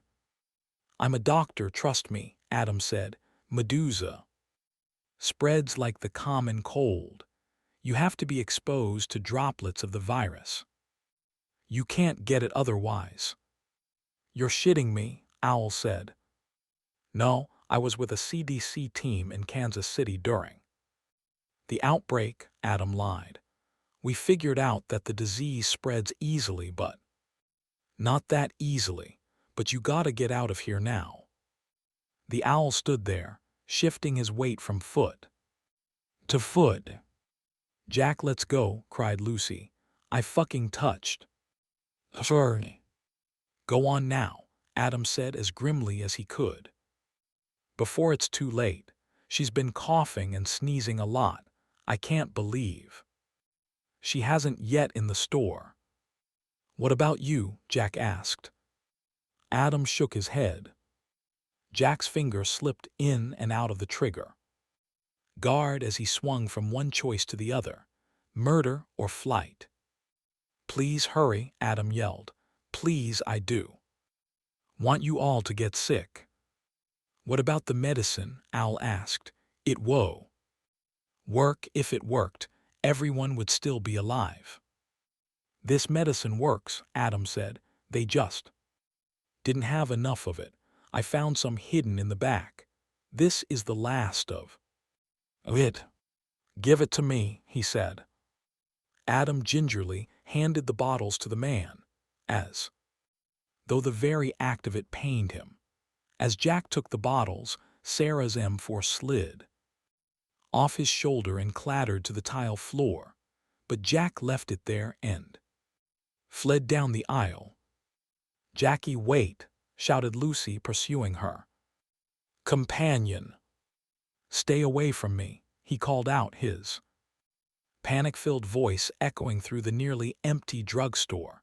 Don't you come near me. Their howls continued out the door into the parking lot. Eventually they drifted away, leaving Adam and Sarah alone in the store. Adam placed his hands on his knees and took some deep breaths. He felt dizzy and hot. Jesus Christ, he said, I thought we were dead. Wow, Sarah said, retrieving her M4. Where did you come up with that? I don't know, he said. I knew I had no chance with the gun. Then it occurred to me that if there's one thing everyone's still afraid of, it's Medusa. Wait here. Where are you going? I gave him blood pressure medication. The antiviral is still in the back. Sarah laughed out loud. Adam retrieved the bottles from the pharmacy, and they left the store. The rain had stopped, but it was still cloudy and misty. He threw the truck into drive and screeched out of the parking lot. 26. They buried baby Stephen in the shade of a large pine tree on the edge of the camp. Deep down, he'd known there was nothing they'd be able to do, that the trip he'd taken with Sarah had been nothing more than a lark and frolic, one that had nearly gotten them killed. They fought the good fight, administering as much medicine as they could, as often as they could. It had given Caroline a small measure of comfort. There at the end, as Stephen drew his last few breaths, but in the end it hadn't done any good. His fever continued climbing, the cough worsening and deepening. And as Adam expected, Medusa did to Stephen what it had done to everyone else, and he had died on the morning of September 30. Thank you for trying, she'd said to Adam, holding Stephen close to her, quiet and free of his suffering. Freddie spent the afternoon digging a tiny grave for Stephen. He took great care in doing so, excavating a small but virtually perfect rectangle that faced east. Caroline liked that it looked back across the empty country toward Georgia, where, in another life, another universe, another dimension, little Stephen would have grown up. The women stood at the foot of the grave. Caroline wept silently, her left arm linked in Sarah's, her right in Nadia's. Max stood next to Adam, shifting his weight from one foot to the other, silent, miserable. At Caroline's request, Adam held Stephen and would be the one to hand him over to Freddie for his final interment. Can I touch him one more time? Caroline asked, looking over at Adam. He didn't know why she thought she had to ask, but he looked into her pleading eyes, flowing with tears, and it seemed important to her that he bless her request. He nodded. Stephen's body was wrapped in a light blue baby blanket, peppered with all manner of airplanes and helicopters and spaceships, which Caroline had been carrying with her for weeks. It had become a talisman in the last days of her pregnancy, but now, instead of nap times and comfort, this blanket would serve as his shroud. She took him into her arms, held him close, and kissed him on the head. Adam wondered if she would uncover his face, and he hoped she wouldn't. See, in her mind, she was picturing the face she'd seen upon his birth, the face she'd imagined a million times as an expectant mommy. To look at his face now, in the aftermath of its terrible war with Medusa, would destroy that and remind her of all that was awful and dark and evil. But she did. She unwrapped the blanket and kissed his forehead and his cheeks, and she began to wail. Adam closed his eyes and waited for it to be over. "It's time to say goodbye," he heard Sarah say. He opened his eyes and saw Sarah holding Caroline's face, red and gaunt, in her hands. He thought she did this to discourage her from kissing the baby again.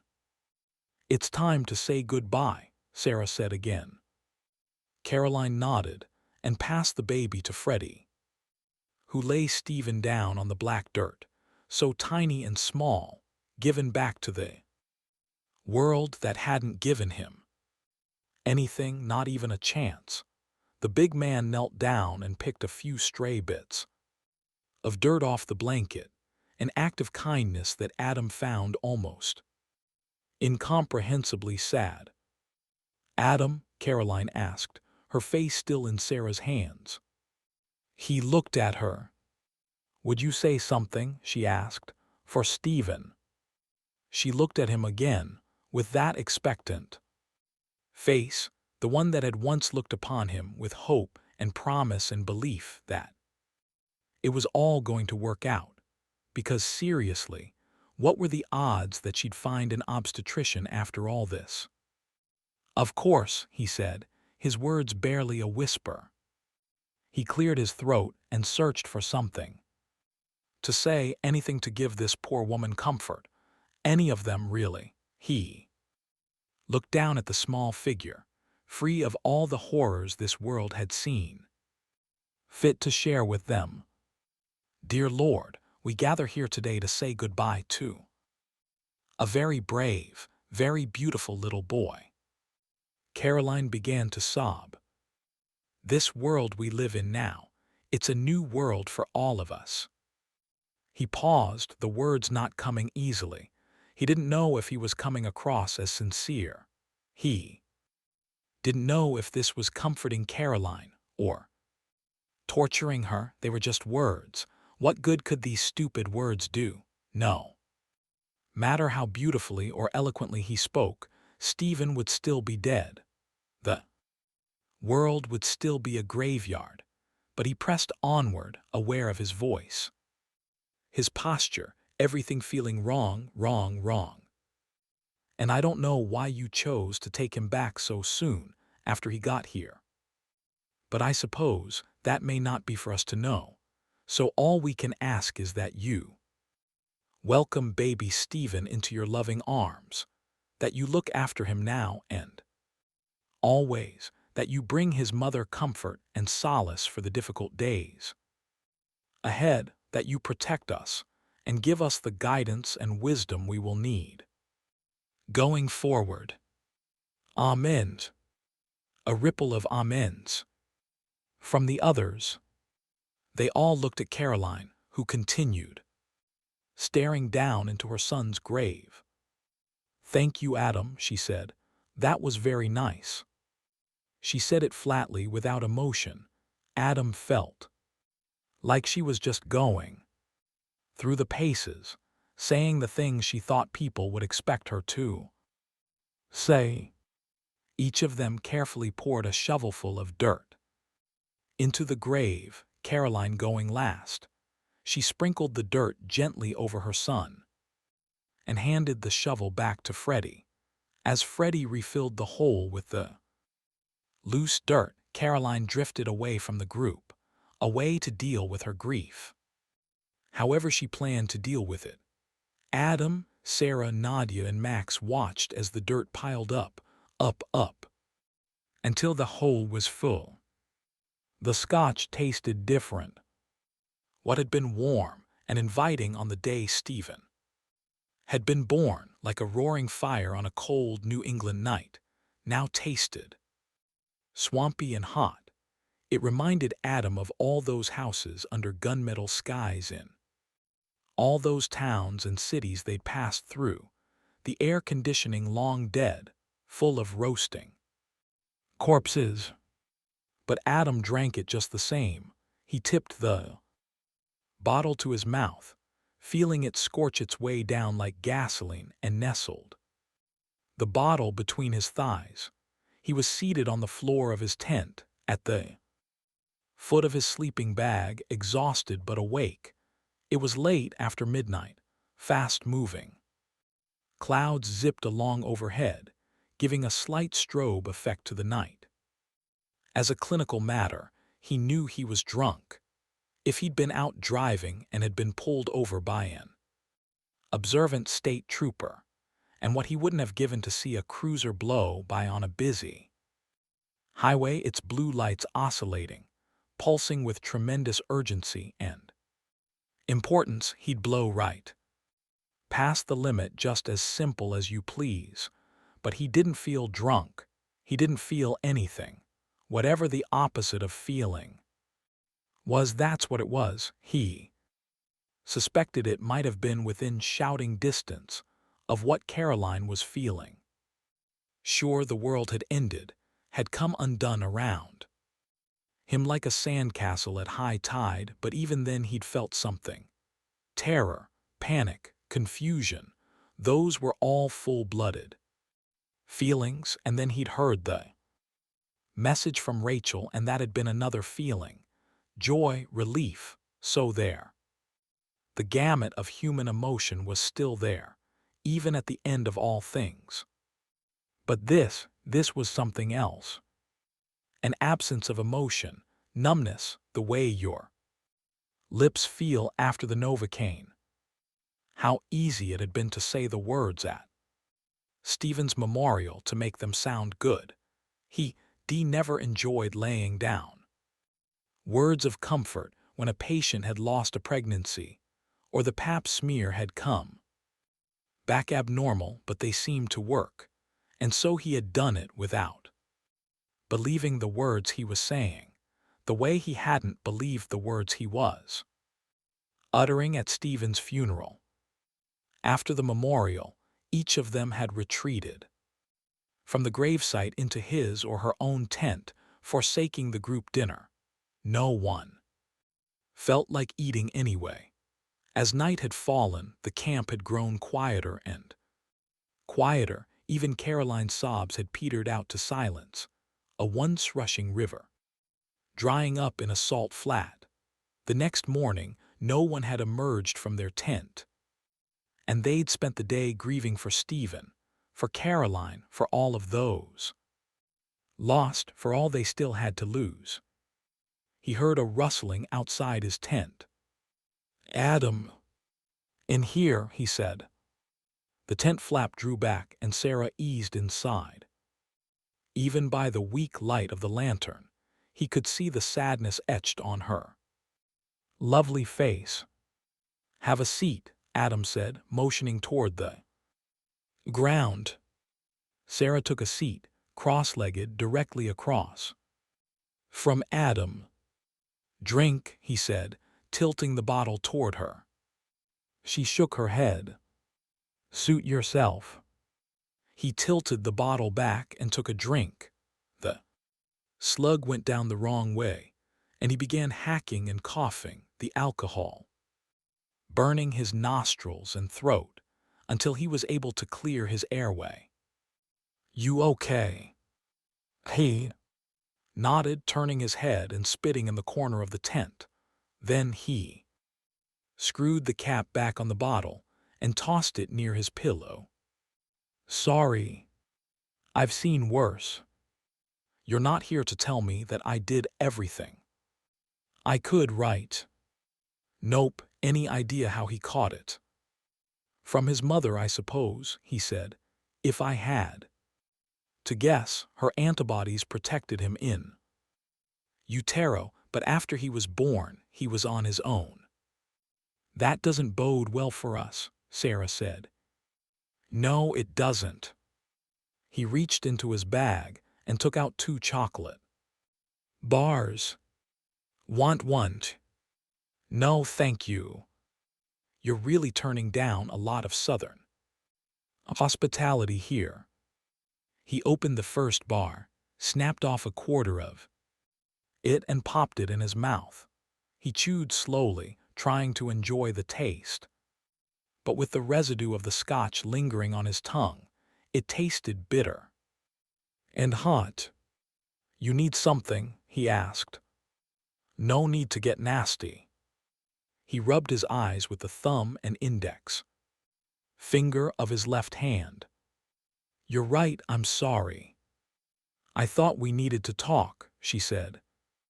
Great, he thought, a big heaping spoonful of humiliation on top of the shit sundae. Nothing to talk about, he said. I'm a big boy. No, I know, you don't understand. He was too tired to argue, so he sat silently as Sarah struggled to organize her thoughts. He took another bite of the candy bar. This piece tasted a little better. It's just that. Chew, chew, chew.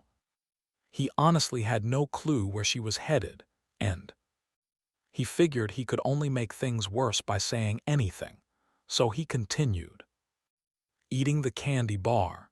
When he finished it, he unwrapped the second one.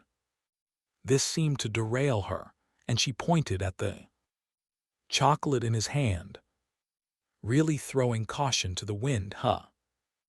All that time, worrying about what I ate, he said. I could be dead tomorrow, not in the abstract sense like people used to say. For real, any of us could be dead tomorrow, after that thing with the fox. I'm lucky I'm not already dead, so I'm going to have 2 candy bars tonight. And if I'm still alive tomorrow night, I'll have 2 more. Then he nodded his head at her, forcefully, demonstrably. And that was when she started laughing. Her whole body shook, and she clapped her hand over her mouth, presumably to keep herself from making too much noise, but she couldn't stop. The giggles overwhelmed her. Tears streamed down her cheeks, but these weren't tears of sadness. Her eyes sparkled in the dim light, and for a moment, even Adam's chocolate bar tasted good. The laughter subsided after a few seconds, and then they were back in the moment. She took a few deep breaths to settle herself down. The way you nodded your head at me, she said. She pressed the tip of her thumb against her teeth and closed her eyes tight. That was just too much. If you're willing to share, she said, I think I will take you up on a little of that chocolate. He snapped off the piece he'd bitten from and handed her the rest. She took a bite and smiled, perhaps tasting the chocolate the way it was supposed to taste, the cocoa hitting her dopamine receptors. He winked at her as he chewed, and she winked back. So, Adam said, crumpling up the wrapper and tucking it into his duffel bag, what was it you wanted to talk about? She held the remaining chocolate up. You know what? He raised his eyebrows. I think it can. A deep, primal howl exploded through the camp, shattering the night calm. Sarah dropped the candy bar as she scampered to her feet. She pulled the flap of the tent back just enough to peek out toward the center of the camp. Her heart thudded crazily, and she was relieved she'd made it a rule to not go anywhere without her M4. She glanced over at Adam, who'd retrieved his own gun and had taken post opposite her. 10 seconds. That's how close she'd come to telling him. Another 10 seconds, and she'd have told him about the Huntington S. Yeah, she thought, focus on that right now. The camp could be crawling with killers right now, but you're near tell-all to the handsome doctor. That's what's important. Idiot. She primed her ears and listened for the telltale sounds of intruders in the camp, but she heard nothing. She looked over at Adam, who was craning his head this way and that, trying to make out what was going on, but he shrugged his shoulders upon returning her gaze. Years of embedded training took over. Yet another drilled, another scenario planned for, repeated ad nauseum until she could execute it in her sleep. In Iraq and Afghanistan, they gamed it. A terrorist or supposedly friendly local sneaking into camp at night and looking to massacre U.S. soldiers. She ducked out into the darkness, her weapon up and ready, sweeping it from side to side. She scurried along the edge of the tents, trying to stay invisible. Help, somebody help. Freddie. Freddie's tent was across the way, but his voice seemed to be coming from this side of the camp, where Caroline had pitched hers. She pulled back the flap of Caroline's tent and ducked inside. The smell was what she noticed first, a thick slap of sourness hanging in the air as though someone had been sick recently. A lantern glowed in the corner, casting the interior in a ghastly yellow light, the color of sickness and infection and jaundice. Freddie was on his knees in the corner, near Caroline's bedroll, his massive frame blocking Sarah's view of Caroline. No, no, no, Freddie was pleading. What's wrong? Adam barked. I think she's dead, Freddie said softly, his words coming out in barely a whisper, more like a sigh. A touch on Sarah's shoulder startled her, and she looked back to see Adam's face, tight and drawn, staring back at her. He had the look of a man who'd seen about all he could take, and she glanced away so she wouldn't have to look into that fallen face, that face devoid of anything. Let me see, Adam said, curling around Sarah like smoke. He knelt next to Freddie and felt for a pulse, first in Caroline's wrist and then in her neck. His shoulders sagged and he rocked back on his haunches, his arms draped over his knees. She's dead, Adam said. Freddie stood up, his head in his hands, grimacing like he was experiencing the world's worst migraine. He paced around the tent, muttering to himself over and over. Fug, fug, fug. Sarah edged toward Adam for a closer look and saw Caroline's face. Her eyes were open, blank. Her mouth hung open, a thin film on her lips. What happened? Adam asked. Couldn't sleep, Freddie said. Saw her lantern was on, so I came over to check on her. Found her lying here. Adam began scouring Caroline's sleeping area, while Freddie resumed his pacing. God damn it, Adam muttered a moment later. What? Sarah asked. He held up a small pill bottle, its amber color glinted in the light of the lantern. This is oxycodone, Adam said. Did anyone know she had these? Oh no, Freddie said. What? She said her leg was bothering her this afternoon and asked me for something, Freddie said. Where did you get these? Before we hooked up with you guys, on the road. And you didn't think to check with me before prescribing these, doctor, Adam snapped. Freddie stood silently, towering over Sarah and Adam, who looked like a toy action figure next to the big man's mass. Sarah Didn't like where this was going at all. At least I thought to check on her, Freddie said. I'd given her a sleeping pill, Adam said. I'm her doctor, not you. Freddie's head rocked backward like a championship boxer taking an unexpected right cross from a lightly regarded challenger.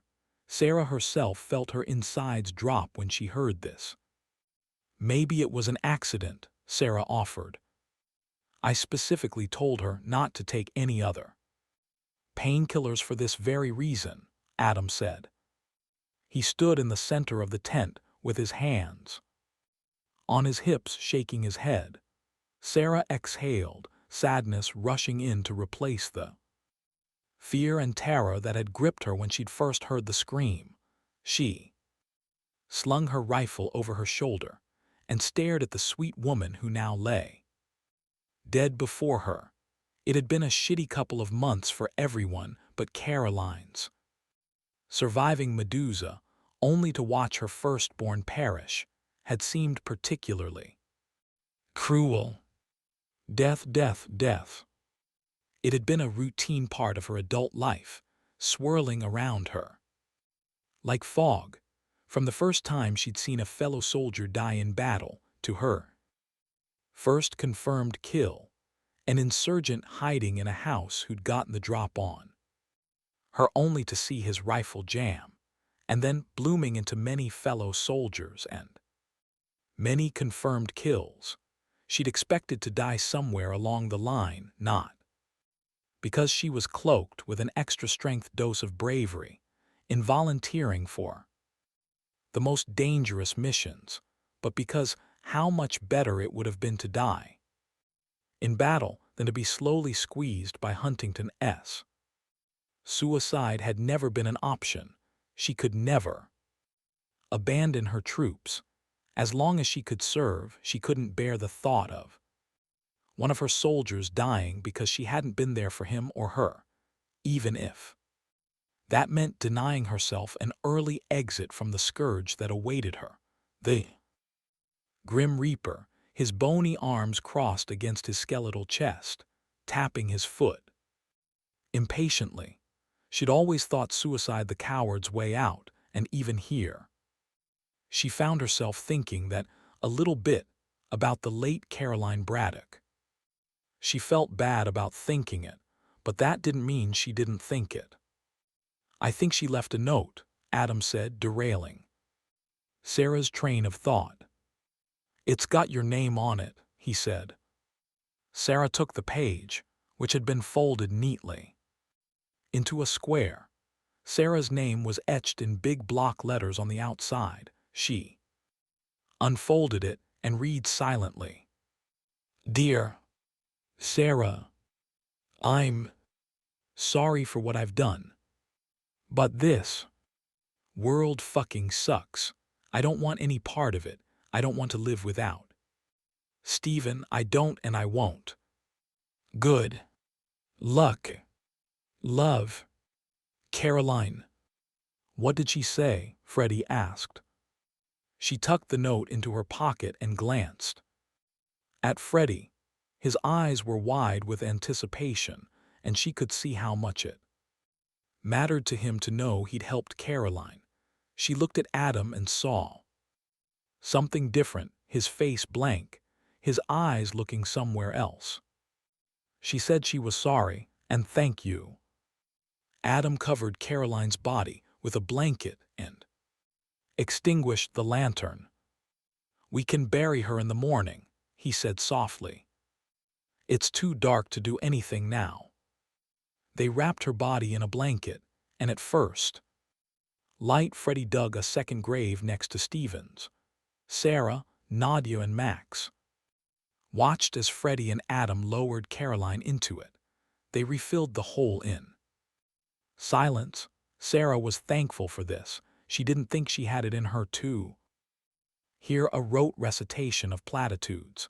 She'd heard enough eulogies to last 10 lifetimes, and at the end of the day, dead was still dead.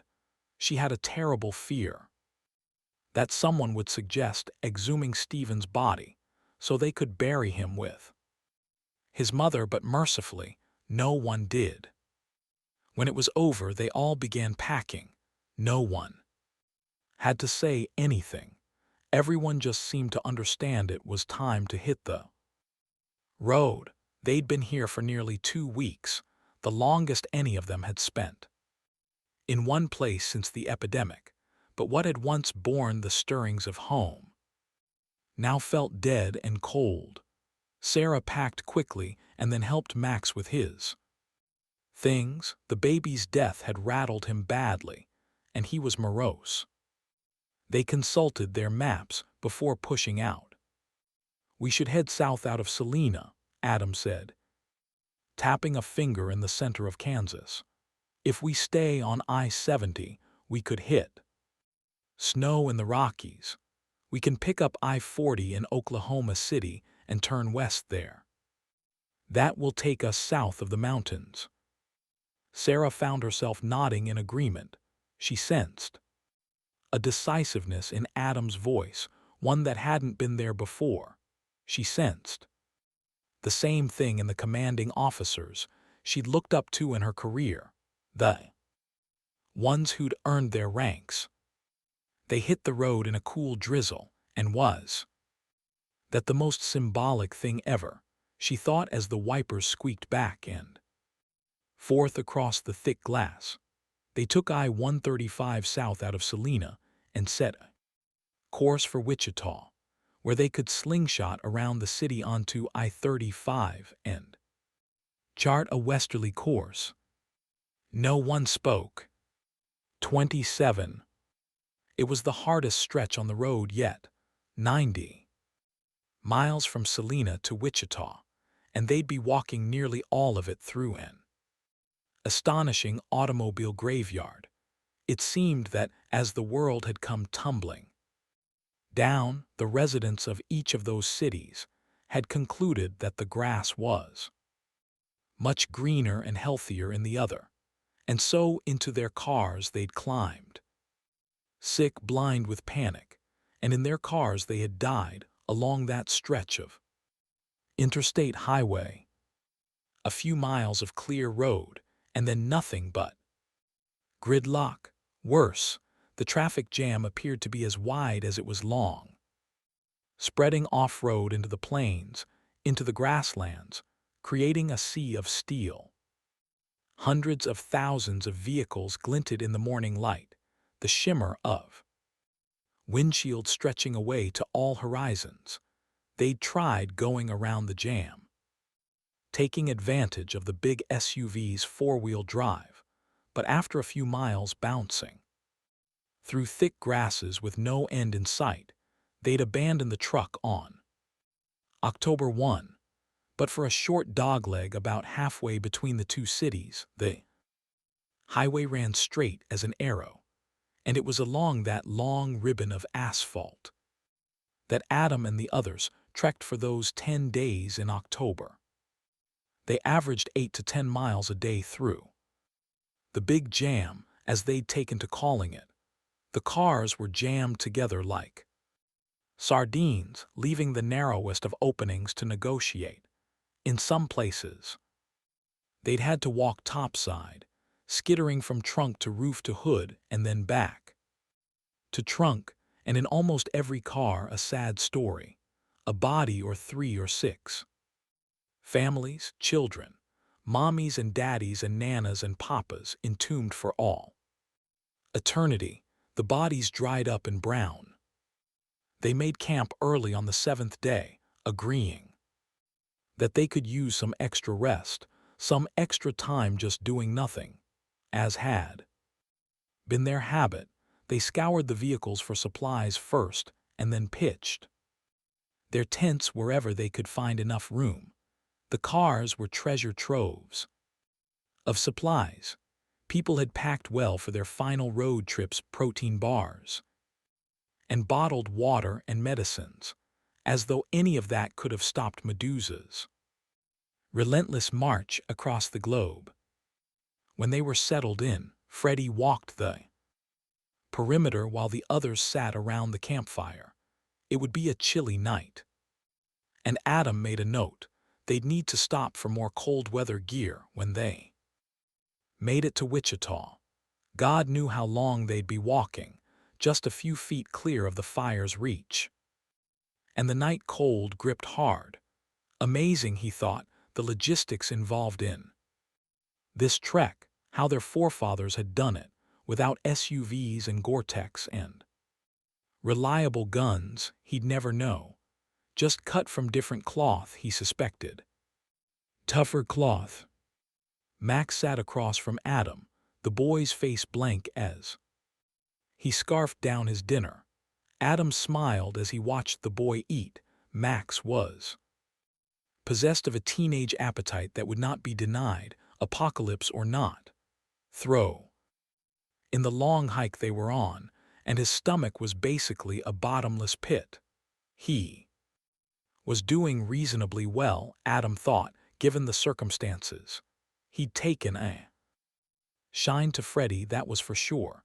Freddy was big, larger than life. Adam still didn't know what the man had done for a living, but it no longer seemed appropriate to ask. That was all in the time before, when things like that might have mattered, but now they were all the same. Sarah was making decent progress with Nadia. She was originally from Stillwater and had just turned 41 a few weeks before the outbreak. Her husband and 3 teenage sons had died on 4 consecutive days in August. That was as far as they'd gotten, but Adam was still impressed. Nadia slept close to Sarah, almost like a frightened child curled up with her mother, and she rarely, if ever, let her out of her sight. But tonight, she'd had a bit of a breakthrough. When Adam had served her the canned spaghetti warmed over the fire, she smiled demurely and said thank you. Those were the first words she had spoken to anyone other than Sarah. It was a small victory. Almost nothing, but it had made Adam feel good, an emotion in increasingly short supply. Man, he was beat. It was getting to the point he could remember a world before the epidemic, a world in which he wasn't on this westward quest, his own personal manifest destiny. Sometimes he felt like he'd been on this journey his whole life, that it had no beginning, that it would have no end, a hamster on a wheel. He reached into his pack for the photograph of Rachel he'd snatched from his bedside stand before leaving Richmond. At first, he'd felt silly taking it, but he was glad he did. He looked at it every night before retiring, and every morning before setting off to remind him what was at stake, to keep his eyes on the prize. She was out there somewhere. She had to be. She had to be. He traced the outline of her face with his finger, then along the thick mane of her perpetually messy brown hair. Her eyes were deep brown, like pools of dark chocolate. He looked up and saw Nadia staring at him, another smile on her face. "Your family?" she asked. Her voice had a hint of a Texas twang, buried just under the still pronounced Middle Eastern accent. "I'm sorry," he said. "The photograph," she said, nodding toward the picture in Adam's hand. "Oh," he said. "Yes, my daughter, it's possible. She survived." Nadia's eyes widened at this. "Really? That would be very unusual, no?" "Yes, very. And I'm not 100% certain she's alive, but I have to be sure." "Of course," Nadia said. "May I?"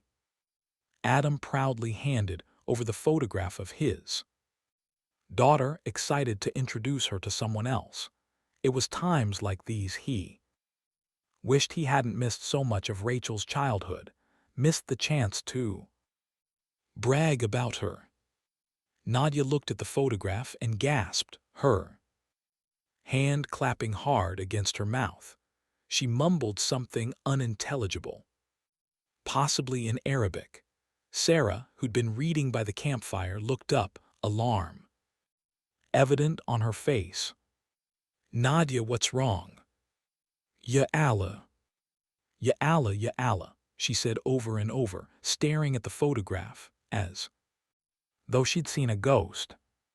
"What did you say?" Sarah barked at Adam. "Nothing," she asked to look at the picture. "Nadia, what is it?" Sarah said, grabbing Nadia's chin with her hand. Nadia reared back and looked up at Adam, her eyes boring directly into his. "I know her," Nadia said, pointing at the photograph. Adam felt his insides drop. "What do you mean you know her?" Sarah asked. She was there, Rachel." "Yes, yes," Adam shouted. "Her name is Rachel." Adam got up and stumbled around the camp, feeling lightheaded, dizzy, almost drunk. "She's alive," he said to no one, his hands clasped together behind his head. Nadia nodded and shifted away from Adam. Maybe he'd freaked her out a little, but Adam didn't care. Tears stung his eyes. Rachel was alive. Rachel was alive. His daughter was alive. "Why, yeah, ch. He howled, his bellow echoing across the empty plains like a sonic wave. Part I. Evergreen. We always pay dearly for chasing after what is cheap. Alexander Solzhenitsyn. 28. Stupidity. Sheer, unvarnished, in the raw stupidity. Free-range, organic stupidity. That's what had gotten her in this mess. Rattled by the horror that had unfolded before her, she had made decisions she never would have made in ordinary circumstances, and that's what really pissed her off. With her back against the wall, she'd failed to make the right decisions at the moments they'd mattered most. You'd never have busted Rachel Fisher for something asinine like going to the grocery store on an empty stomach. But no, when the apocalypse hits, she'd run around like a goddamn fool. She'd done what other people did, people who let their emotions get the best of them, heat of passion decisions. Perhaps it could be excused, and maybe someone else would have been quicker to forgive herself. But not Rachel Fisher. And now here she was, stirring her bubbling pot of regret like a thick soup in winter. Now that she was here, she was trying to keep her wits about her. Focus, study, learn. The others were panicky, weepy, but Rachel didn't want to be like the others. She wanted to know more about this place. Find out what the hell was going on. They started to look to her, these women that were 10 or 15 years her senior, looking to her for answers, for reassurance, for help. She didn't know why. She'd never been particularly good at making friends, and she really hadn't had many in her life. It wasn't that she didn't want friends. It was just that she seemed to be missing some key piece of equipment that let people connect with one another in some meaningful way. She was lying on her side, dressed in the sky blue jumpsuit that was their standard uniform. She studied her arm, the small pie etched on the inside of her left wrist. It was weird to look at the tat. Now this thing she'd carried with her from the old world. In fact, it was the only thing she had left from before. Never had she thought she'd have a tattoo. But it was math, and she was a programmer, and that made it seem okay. On the opposite wrist, of course, was the tattoo these monsters had tagged her with. But she didn't bother looking at that one anymore. The room was small, and getting smaller each day. A noose tightening around her, threatening to choke off her sanity. A cot. Small banker's box. in which she kept her 3 jumpsuits and the few personal effects the captives were allowed. She got up and crossed over to the window, a perk of the room for which she was ever grateful. The prairie stretched on, interminably, stark and endless. She thought they were in Kansas or Nebraska, but she wasn't entirely sure about that. The last few days had been relatively uneventful. No testing, no speeches or ridiculous orientation sessions. Just 3 relatively square meals and an hour of free time in the yard with her fellow captives. Rachel didn't know who these people were, but there was something very off about them. Granted, she'd been a loner most of her life, happiest in the soft glow of a computer screen or with a problem set. She wasn't good at small talk, and she was even worse at big talk, and so as she'd gotten older, she'd become more and more comfortable with herself and less comfortable with the world outside her door. But when she thought about the dead world around her, the panic would rise up like a rapidly inflating balloon, taking her breath away. These people, however, seemed to have taken the end of the world in stride. Just because she didn't play nicely with others did mean she'd welcomed mankind's extermination, and she would think about math and programming and remind herself that unchecked emotion wasn't going to help anything, certainly not how to solve the mess she was in. And now she thought back to her life and how she'd spent most of her years avoiding other people. One evening, a couple of weeks before the outbreak, she'd been at a Starbucks with her laptop. A nice guy wearing those tight jeans had started chatting with her, and she had just ignored him, trying to disappear into the glow of her MacBook. Why did she do things like that? And now she supposed that nice guy was almost certainly dead. Jesus, what a clusterfuck the end of the world had turned out to be. She'd been getting ready to head back to Caltech when the virus hit Southern California like a meteor. By August 15, commercial air travel had been shut down. The buses and trains had stopped running. Hell, all interstate travel had been banned, and it hadn't made a lick of difference. Medusa still got in, the most uninvited guest of all time, and burned through the population like a brush fire. Her stepdad Jerry had gone totally apeshit when things started to get bad. He'd barricaded them in the house, filled the tub with water, rationed out the food. She argued with him, telling him he was blowing things out of proportion, and if she was being honest with herself now, she was worried he'd mess up her upcoming move back to Pasadena. He did. Sleep, spent every waking minute in front of the television, his iPad and iPhone close by, Twitter feeds monitored. Internet access became spotty around August 15, but by then it was spitting out the same old shit hour after hour. After hour. None of them got sick until the 16th when her mom woke up with it, crying. Jerry had quarantined her in her bedroom, leaving food and water at the door, and that hadn't gone over particularly well, especially after Jerry came down with it. At first, and she was ashamed to admit it to herself, even now, 2 months after it had happened, she'd been fascinated by the outbreak, to be alive for such a paradigm shift. But then her mom had died on August 17, and Jerry was dead by the 18th. Although she hadn't been that close to her mom, and Jerry was kind of an idiot, watching them die had been pretty goddamn horrible because she saw how she would die. But then a day would go by, then another, and it began to dawn on her that she wasn't going to catch it.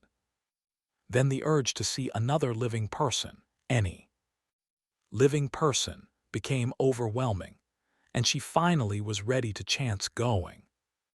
Outside, on the afternoon of the 19th, she tiptoed down the brick walk.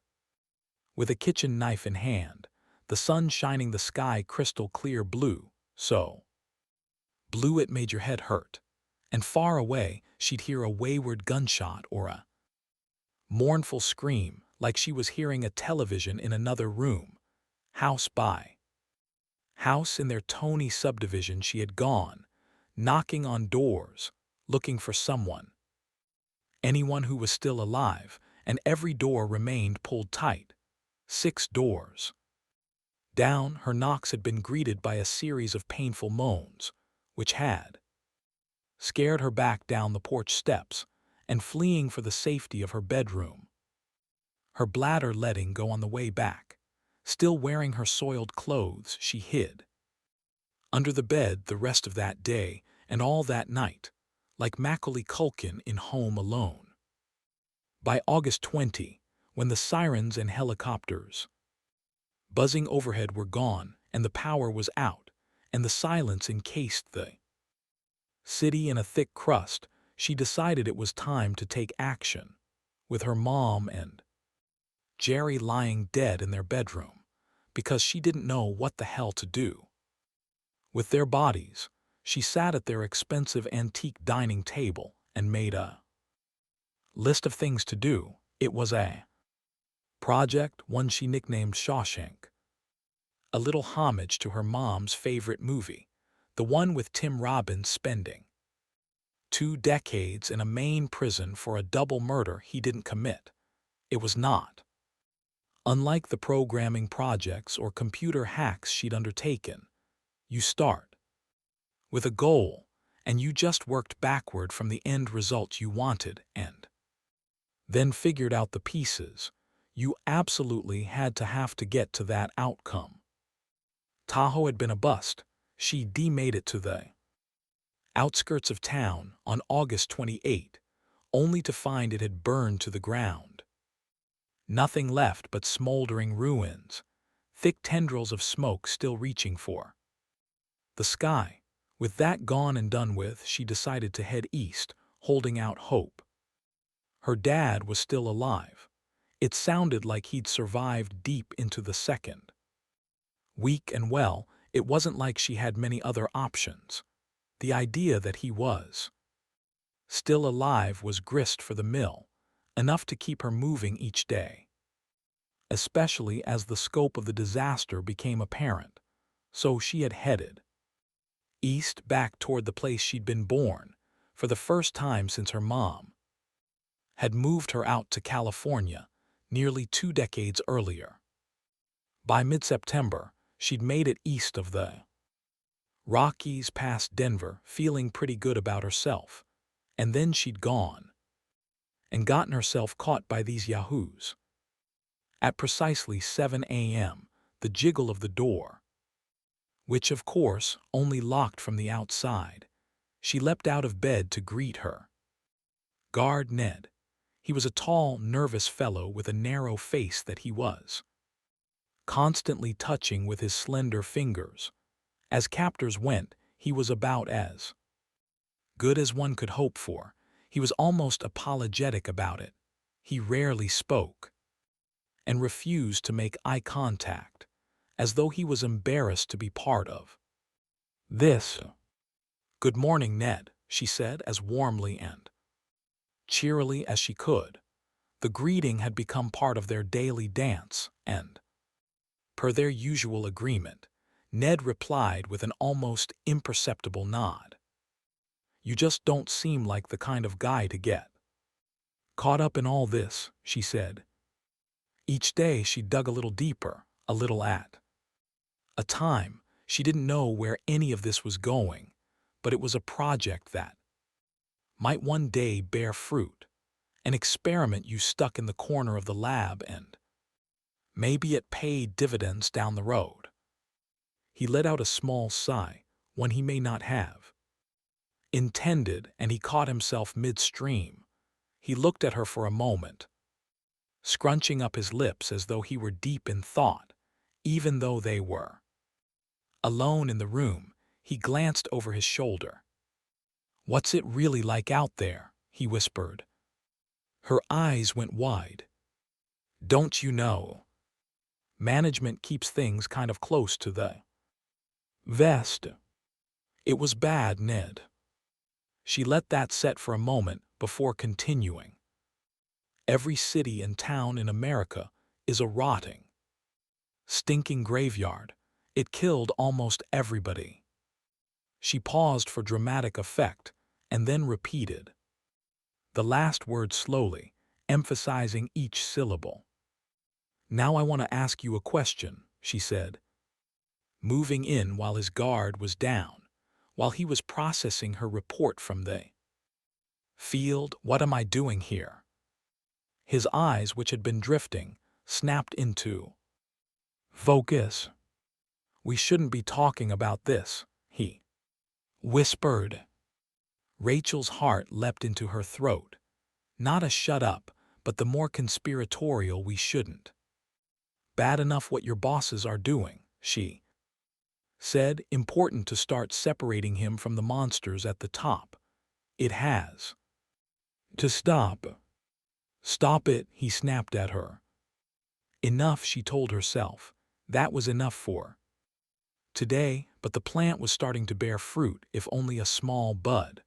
A healthy bud, perhaps, but still a small bud. Too much attention now could strangle it. They ate breakfast together every morning, to the extent it could be called breakfast.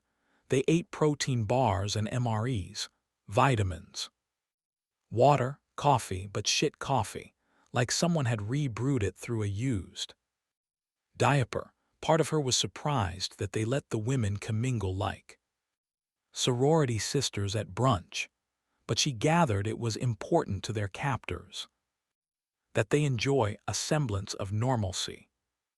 After breakfast was their hour in the yard. A 6-foot-high fence had been strung around their building, leaving them just a little patch of hardpack to get all the fresh air they were going to get for the day. Rachel chose to walk the perimeter, ever mindful of the guards with their automatic weapons. The complex was unlike any place she'd ever seen. Fortress-like. Off in the distance to her west and north, high walls enclosed the compound. Sounds of activity elsewhere in the compound filled the air. Generators, trucks, tractors, revving to life on this cool but not cold morning. Life was moving on here, and for the 1,000th time she wished she knew more about this place. So many questions. Who were these people? What were they doing here? Had anyone died of the plague here? Had they really just ridden it out? And, most importantly, what was in store for her and the other women? She'd made a full loop of the perimeter when she noticed a handful of women had gathered at the center of the yard. This was the crying group, the ones committed to telling their sad stories of the plague over and over, in new and horrifying ways. And they were at it again this morning. Stories of how this child or that spouse had died when they had died, what they had done after the person had died. Why relive it? She tried to listen and understand it from their point of view. Maybe the simple act of telling it flushed it out, leached the poison from their systems. The fact that all of them had experienced the same kinds of losses, she supposed, didn't make each person's individual loss any less profound. She had to remember that. Her mom had died, but she'd known lots of people who'd lost a parent, and it hadn't been the end of the world, except in her case. It had been, will this gallows humor ever stop? And her dad might even still be alive, so who was she to judge them and their terrible fate? Was it because she was still single and childless? Was she just a sociopath? Erin Thompson was telling her tale now, the tears flowing, her shoulders heaving. Rachel looked at her, she really looked at her. She was a pretty woman, down there deep, underneath the grief, underneath the hard shell that had formed in the years she had spent constructing her appropriate middle-class life. It no longer mattered whether it had made her happy or whether she had mortgaged her dreams to become a stay-at-home mom, because all of it, from the endless parade of birthday parties to her husband's somewhat lackadaisical attitude toward marriage and fatherhood and family in general, was better than this hellscape in which they'd been abandoned. All my life, I prayed to God to protect my family, she said. Then, God can go fuck himself. A few of the other women gasped, and two crossed themselves, undone. These women were coming undone, a little bit at a time. She glanced around the faces that grew more familiar every day. One of the faces that had been there in the early days was still missing. The Middle Eastern woman, Nadia, a sweet lady. This would be the third or fourth day that Rachel hadn't seen her. Maybe she'd escaped. She was probably dead. So easy, that word, dead, once spoken in hushed tones, never around children unless it was spelled out, and always with eternal respect lest it be your lot sooner than later. Now it was just a word. Market flooded with it, its value cheapened. But that was the thing, while dead might have become valueless currency, life was now the gold standard. Simply by being alive, Nadia had earned some measure of respect. Undoubtedly, her very existence had been important to these people. But why? As sex slaves. Given the number of female faces she'd seen, many of them quite attractive, that didn't quite add up. Dozens of beautiful women. Here, lean, athletic, vibrant, intelligent. And Rachel's group of 12 was, on the surface, very ordinary. She herself didn't hold a candle to most of the women. Here, this wasn't low self-esteem talking, it was just who she was. After classmates' messy death from anorexia in high school, Rachel had long since made her peace with her slightly pear-shaped build. And just like that, the hour was up, and Ned and the other guard herded them back inside. Rachel took in a lungful of fresh air, fixating on its cool sweetness, something to remember as she spent the next 23 hours indoors. Ned escorted her again, his face looking long and drawn. He kept looking at her, long enough for her to catch him, and then he would cut his eyes away. She wondered if she could trade what she knew about the outside for more information about what was happening here. As they made their way down the narrow corridor back to her room, the last one on the end, she considered faking a sexual interest in him, but she dismissed the idea just as quickly. For one thing, she'd never tried anything like that before, and she didn't think she was a good enough actor to pull it off. But the most important reason was that she sensed she had the upper hand in the relationship. As a woman, she'd been a relative rarity in her chosen field. Something like 90% of engineers and programmers had been men, and she'd drawn her share of interest at Caltech and during her 2 summer internships, even from the gross professors who'd had years to perfect their game with the undergraduates, but still pathetic with their clumsy, one beat too long invites for a programming session, and hey, let's order some Chinese food, and I've got this bottle of wine someone left in my office, like they were reading from a script of a romantic comedy making fun of dirty old computer geeks. You lose anyone? She asked as they arrived at her room. All the other women were secured in their rooms. No, he said harshly. He shoved her into her room. As he stepped back, out into the hallway, he paused and looked back over his shoulder. My sister and her family, he whispered. They lived outside Chicago. I don't know what happened to them. I'm sorry, she said. He scraped a flake of dried paint from the door jamb. Sometimes things are different in practice then. In theory, he said. What? Nothing, I'll be back at dinner, he said. He walked away without another word. 29. A stomach bug swept through the group in the second week of October, and Adam called for a good long break from the road to let them recover and figure out their next step, although the trip had been extremely difficult, especially in the wake of the deaths of Stephen and Caroline, and had taken its toll. Nadia's bombshell about Rachel energized the group's spirits as they recovered. They took up residence in a dilapidated travel motel called the Cadillac Inn in South Haven, about 50 miles south of Wichita. It was the kind of place that had fallen on hard times long before Medusa, where the cheap electronic marquee always blinked vacancy and made fancy promises of free cable and clean rooms. It sat on the access road paralleling I-35, a sad little island in the middle of nowhere.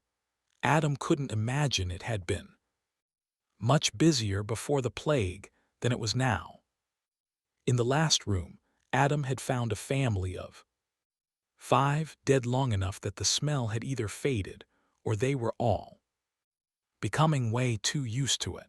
He pulled the door together as quickly as he could and retreated to the other side of the motel, where the rest of the group had started establishing camp. Adam took a room with Max. Nadia had agreed to share a room with Sarah, and Freddie moved into a room at the far end of the corridor, which was fine with Adam. The less he saw of the man, the better. Adam had taken a chance that one of the 2 vehicles still in the parking lot, a red Subaru Outback with nearly a full tank of gas, had belonged to the deceased family in the last room, and it seemed terribly morbid, returning to ransack their room for the keys, but it was necessary.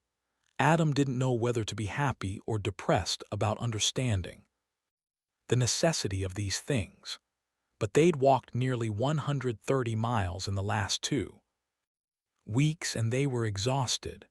Worse, having to walk limited the stock of supplies they could carry, making them more dependent on what they could find out here. The further they got away from the metropolitan areas, the harder it was to find your Walmarts and your big grocery stores. Sure, the supply of goods was far exceeding demand these days, but if you weren't able to find those goods, they didn't do you a hell of a lot of good. And the truth was that he was having a hard time thinking about all these variables ever since Nadia had recognized Rachel's photograph. Adam had forgotten everything and everyone.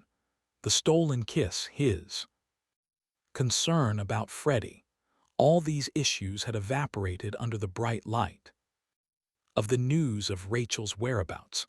But all he knew so far was that Nadia had known Rachel, that they had been held captive together, and about a week before they'd found her, Nadia had escaped. He'd bitten his tongue when he considered asking her if it would have been too much trouble to take Rachel with her, and that was probably a wise move.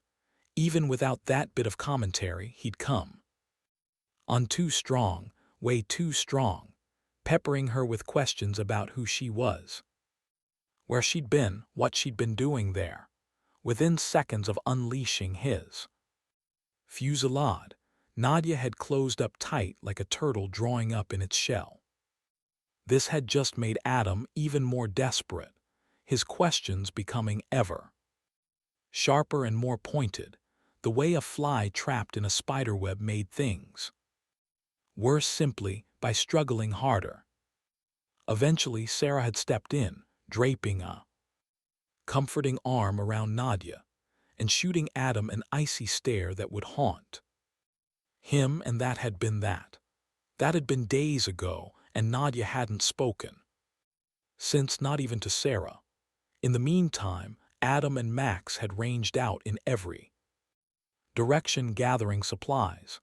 In addition to the basics they each found their special treat, Nadia's tea now added to the list. Freddie, in all his stubbornness, still refused to ask for anything. Adam desperately wanted to begin a focused search for Rachel, but without help from Nadia he knew he would be wasting his time and energy. They started taking their meals together in the motel's reception area. Afterwards, they'd play cards or just sit around and talk. Freddie rarely joined them, choosing instead to eat in his room, which bothered Adam immensely. The more he tried to include the man in the group, the more he pulled away. He had taken Caroline's death incredibly hard in his mind. He was 0 for 2 in the protection business. On their 4th day at the Cadillac Inn, Adam was propped up in bed, reading an old John Grisham book, when a knock on his door interrupted him. A steady rain was falling, the patter of raindrops on the rooftop comforting as it always had been. Max napped on the other bed. Adam opened the door to find Sarah there, Nadia standing just off her left shoulder. "Got a minute?" Sarah asked. "Of course," he said, backing away from the door to give Nadia her space. He invited them in and then propped the door open with the table in the room. It might make her feel more comfortable knowing the door was open. "Nadia wants to talk." "Great," he said, his heart racing, his body flush with shame. He held his hands out toward the 2 cheap chairs. "Please have a seat." His formality struck him as a bit ridiculous, but he was desperate not to mess this up. He couldn't have done a worse job handling Nadia's revelation about Rachel had he sat down and planned it. As they took their seats, he sat on the edge of the bed facing them, his left leg crossed over his right one, his hands laced around the knee. "God, please let this be the least offensive, least aggressive pose possible." Jesus, his career had put him between women's thighs on a daily basis for more than a decade, and he'd become a pro at neutralizing the uncomfortable, keeping it cool, professional, as clinical and unsavory as possible. He kept his mouth zipped tight, waiting for Nadia to kick things off. "Go ahead," Sarah said. "Tell him what you told me." Nadia was sitting ramrod straight, her hands stacked neatly on her lap. She eyed him warily, the look of a child after a severe beating at the hands of an angry father. "I met your daughter at the camp," she said. She paused, as though she were trying to figure out which way to go with the narrative. Adam desperately wanted to unload a barrage of questions, but he bit his lip, sinking his teeth into his lower lip until his eyes welled with tears from the pain. There were a lot of people there, dozens.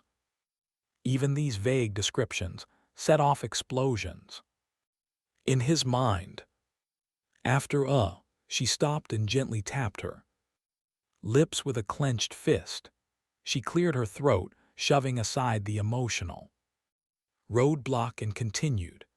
After my family was gone, I left Stillwater. It was very scary at night, and the smell.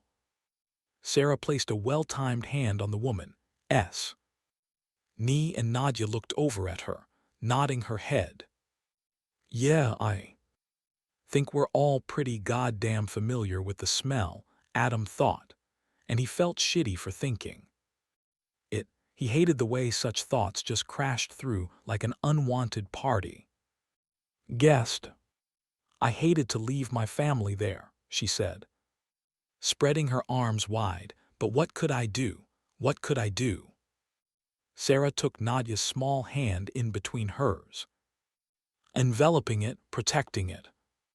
I walked for many days. It was so hot and I felt crazy.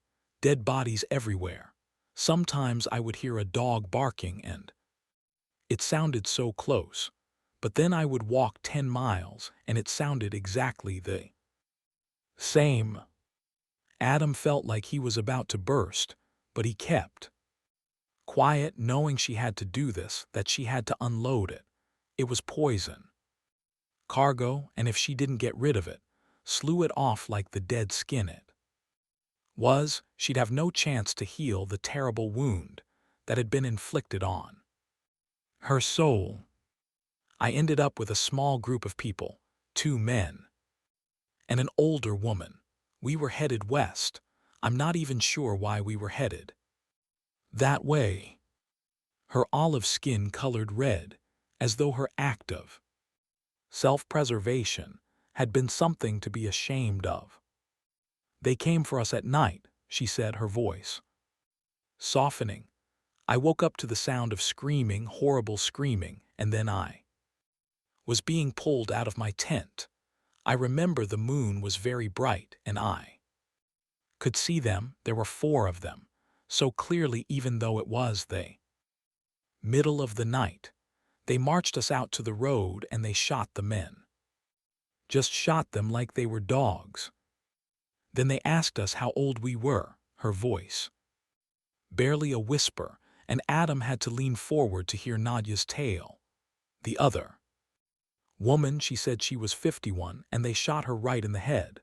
So I lied and said I was 34, but this is a lie. I am really 41, and I thought they would shoot me, but they didn't. They just shoved me inside this truck and drove me to this big place where they kept us in a building. Adam uncrossed his legs and leaned forward, his elbows propped on his knees. His mind was spinning, questions sprouting like mushrooms on a dark, damp forest floor. What was this place? Who were these people? How could there be so many still alive? They probably hadn't seen 100 people total since leaving Richmond, let alone that many in one place. Did they have a vaccine? They did tests on us, she said, her voice cracking now. She jerked her hand clear of Sarah's, as if she'd touched a hot stove, and her chin dropped to her chest. They were losing her. She was headed for a dark place, one she obviously had no desire to navigate right now, and he had to steer her away from it. And you met Rachel? He asked, as gently as he could. Yes, she said with a sigh, lifting her chin up. She seemed relieved that Adam had changed the subject, as though she'd lost control of her own narrative. A jetliner spiraling toward Earth, its pilot frozen and unable to pull up. I met her the day after I got there, she said. At breakfast. She's a very sweet girl. Adam's heart thumped crazily, and he was certain they could all hear it. And she's okay. Yes, I think so, she said. How did you get away? Sarah asked. She turned to Sarah. Her face darkened again. One morning, they drove me away from the camp. 2 of them out near the woods. They were going to kill me, so as soon as they stopped, I got out and ran as fast as I could into the trees. It was raining, so hard, and the forest, it was very thick, so I think they didn't look for me for very long. I ran and ran and ran. I didn't stop until it was dark. It occurred to Adam that this mysterious camp was likely no more than a day or two's drive from where he now sat. I was by myself until I found you, she said, her voice going stiff and flat, the tone of a woman who was wrapping things up. The trio fell silent. Adam massaged his temples with the points of his index fingers, trying to decide what to say next. "Can I ask you a couple of questions?" he asked. Nadia looked at Sarah, who nodded. "Okay. Do you remember anything about where this place was?" "No, I really don't," she said, her face dour. "They wouldn't say." "This place, was it like a city or a town?" "No," she said, "it was like a castle, but not really. There were walls around it. There was a farm and they had electricity. They seemed very prepared for all this." "After you left, were you on foot the whole time?" "Yes." "Which way were you walking?" "I'm not really sure exactly. Mostly east so the sun wouldn't be in my face in the afternoon, but I can't say it was due east." "How many days before we picked you up did you escape?" "A week," she said. "Maybe 10 days. I'm sorry. I wish I could be more helpful." He resisted the almost overwhelming urge to express his disappointment. After all, this woman was his sole link to Rachel. If they hadn't found her, he probably would have never seen Rachel again. He smiled his best smile. "Please, you've given me the best news I could have hoped for." A thin smile appeared on Nadia's lips. "I think I'd like to rest," she said. Sarah escorted Nadia back to her room. While she was gone, he wrote down as much as he could remember on a notepad he found in the drawer of the end table by the bed. "What do you think?" Sarah asked when she returned. "Hard to believe," he said, "but she did know Rachel's name." "Yeah," Sarah said. "What now?" Adam sighed. "We were near Topeka when we picked her up," he said. "She said she'd been on the road a week, maybe 10 days. More or less. Say she walked 10, 15 miles a day. She probably made it 100 miles or so on foot. So this camp she's talking about is probably within 150 miles of here. Let's round up to 200 miles. Hell, we may have driven by it already." "Sounds about right, but that's a huge search radius, and that's assuming she's remembering things correctly. She had a pretty rough go." "I don't know what other choice I have," Adam said. "I'll get some maps, lay out some search grids and start looking. It could take months to find this place, if you ever do." "Months I've got," he said. "Years I've got." A strange look crossed Sarah's face, and then it hit him. "You guys don't have to stay," he said. Sarah chewed on a fingernail, her eyes focused on something behind him. "I can't thank you enough for what you've done," he said. More silence. "I know this is a shithole in the middle of nowhere, but I have to stay and look for her." Sarah nodded and went back outside. She stood under the overhang and smoked a cigarette as the rain continued to fall. Adam watched her for a moment through the door and then joined her. "I'll stay," she said, not looking at him. She held out a hand and let rainwater collect in her palm. "Are you sure?" he asked. "It's just sort of hitting me now," she said, shaking the water from her hand. "There's nothing out there, on the road for 2 months and there's just nothing. It was easy not to think about it while we were headed west. You know, then St. Louis was a bust and Caroline died and now we're here. You found what you were looking for. Not exactly, but you know what I mean. It's like the rest of us have been supporting characters in the story of Adam. I didn't mean. I know, she said. I know, and that came out wrong. I was happy to be part of your story. It meant I didn't have to think about what came next, but now next is here. They stood silently as the rain intensified. You remember that night I asked you about God? Yeah. I think I was still in shock, she said. Like, we were watching this terrible thing that had happened to all these other people, and it was a thing to talk about, like we were in some college seminar. But now it hurts so bad to be left here all alone, and being with you with the others, it made it hurt a little less. So I'll stay. Nadia will do whatever I do. Max will stay, and we'll just keep going like before. She walked away. 30. He always checked the mailbox first. No specific reason. It just seemed like the right thing to do. Dr. James Rogers flipped open the mailbox's small metal door, which squeaked on rusty hinges, and pulled out a stack of mail. Probably 2 or 3 days' worth. A greeting card postmarked August 10, right around the time everything started going to hell. A credit card solicitation. An LL Bean catalog. The mail was mostly intact, but the catalog was damp and swollen, the ink having run and smeared. He gently closed the box and made his way up the driveway to the front door of the small ranch house, snaking around. The silver minivan still parked in the driveway.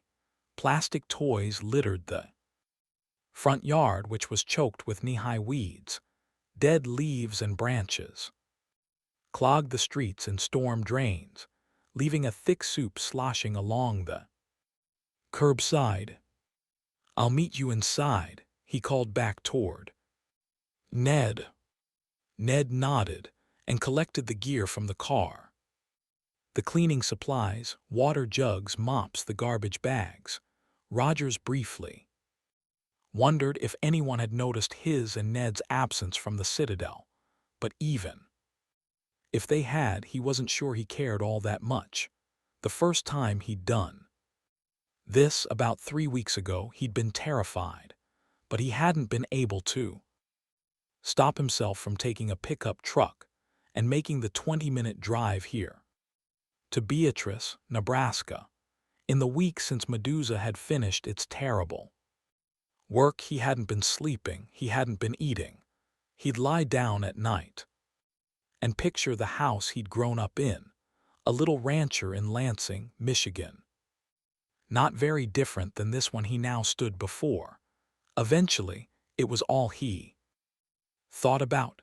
It began to eat away at him, a little bit at a time, knowing that the bodies of his brother Jeff, who'd bought out Rogers' share in the house in Lansing after their parents had died, his wife Shannon, and their 3 kids were almost certainly in there, rotting away, that they would lie there for all eternity, until the bones were dust.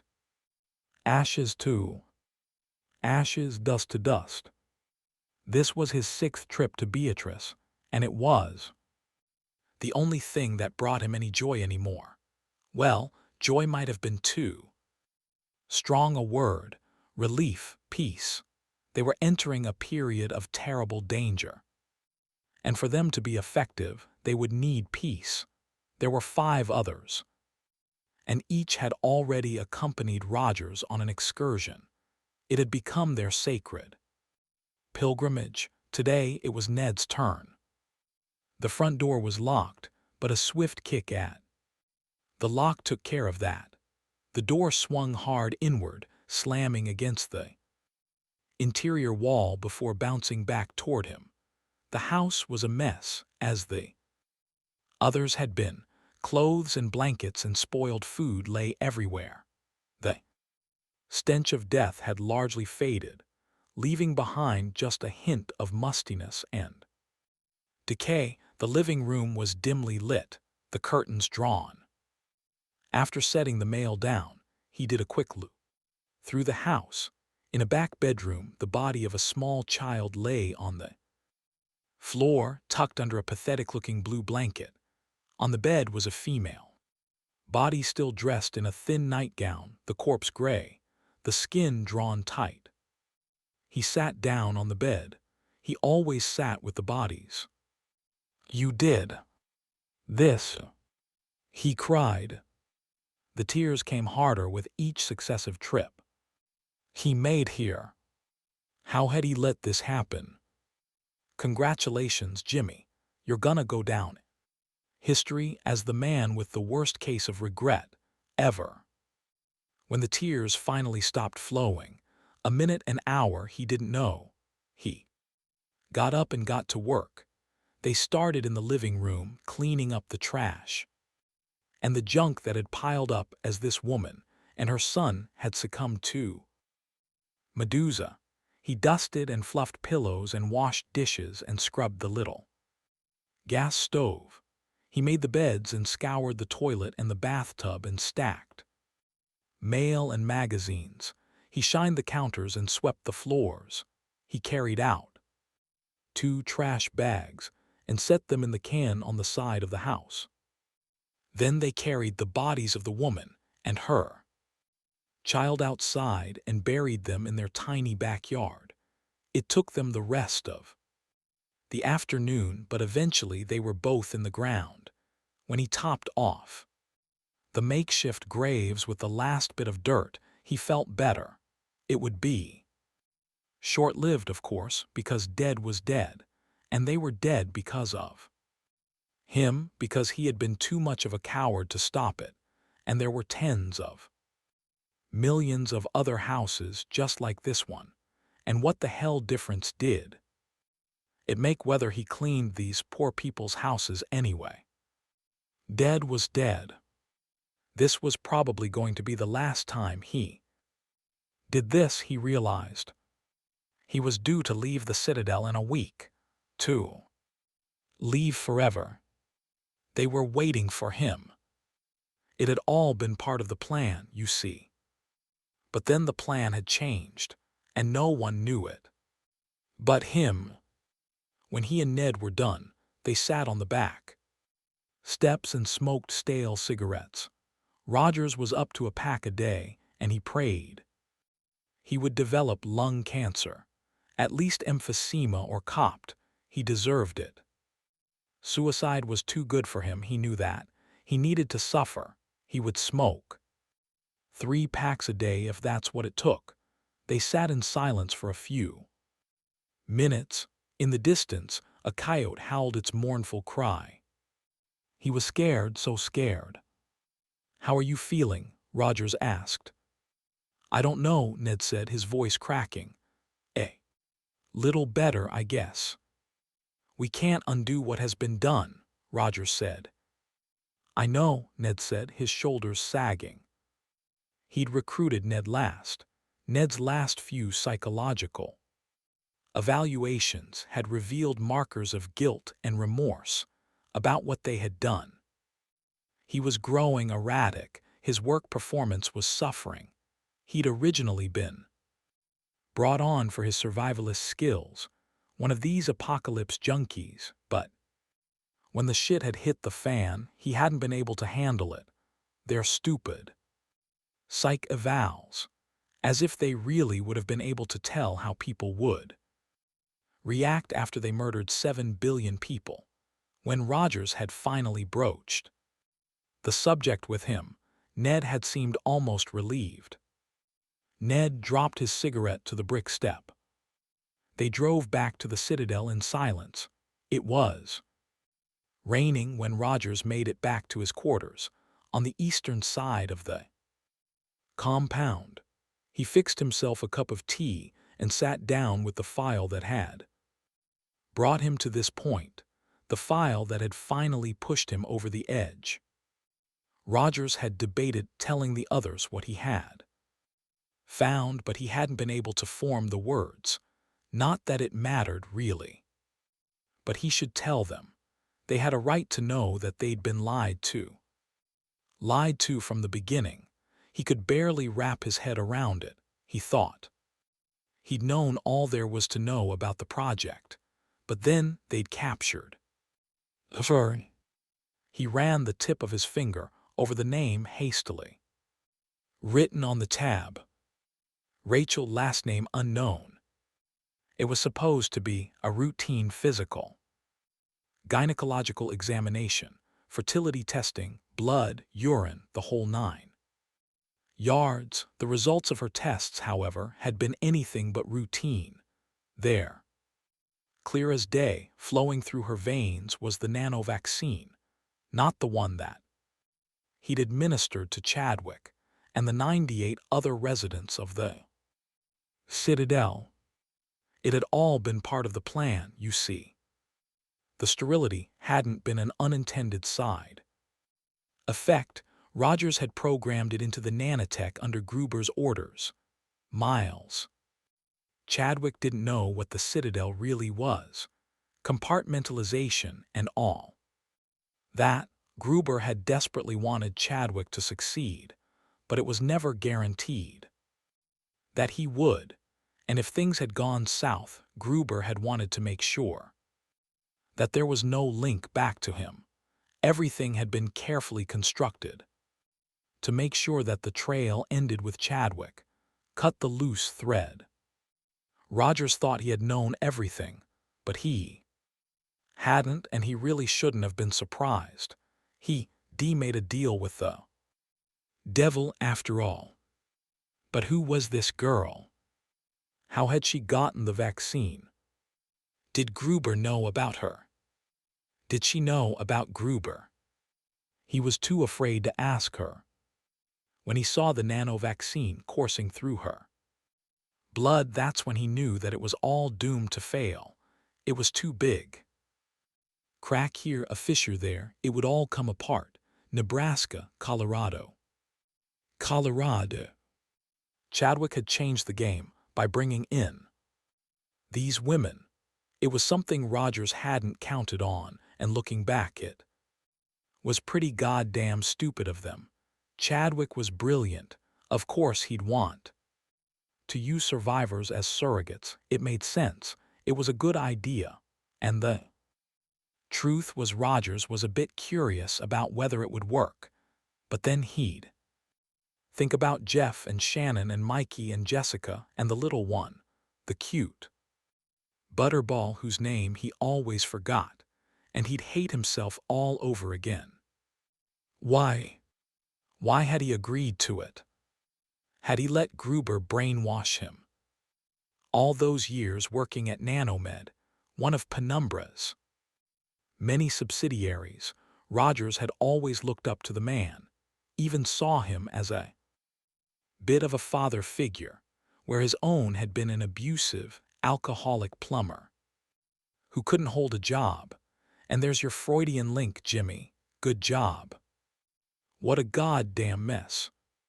He closed the file and set it on his lap. The tea had cooled enough to drink, and he took a swallow. He couldn't undo what had been done, but he could help these women, and then he would disappear. It was almost time. 31. By the evening of October 23, Adam had spent 54 hours looking for Nadia's camp and had nothing to show for it. They'd been on the road since first light, riding shotgun while Sarah drove, sipping 3-day-old coffee. He studied his maps. Sharpie in hand, a chilly rain was falling. They were still holed up in the Cadillac, trying to ignore the fact the days had gotten progressively cooler, and the nights were much, much colder. They'd taken to stripping the empty rooms of their bedding and loading up with blankets and quilts and towels to stay warm. At night, that would do for now, but they were approaching a come-to-Jesus moment in a couple of areas. A few more weeks and freezing too. Death would become a legitimate possibility if they didn't find Rachel by November the 1st. They'd probably have to pull up and head south for the winter like a flock of Canadian geese. Second, motorized transportation was becoming increasingly hit or miss. A bad load of gasoline had grounded the outback, and since then, they'd resorted to peeling vehicles off the big jam. Like fruit from an automotive tree, some ran, others didn't. He spent as much time as he could searching for the camp. Some days he had company, others he traveled alone. Today Sarah had come along, and for that he was glad. As they banged around the back roads of the empty Midwest, sometimes they talked, mostly about the world gone by, and sometimes they said nothing. This afternoon he'd been quiet, feeling particularly morose about their quest. Now darkness was setting in, earlier and earlier with each passing day. He checked his watch. It was a hair before 7 o'clock. As he shaded in a map section they'd searched that afternoon, he felt the vehicle decelerate sharply. "What is it?" he asked, looking over at Sarah. "That light," Sarah said, slowing to a stop on the shoulder. They were up in the panhandle of Oklahoma, a couple 100 miles from their little home base in South Haven. He followed her gaze toward a soft glow to the northwest at his 10 o'clock.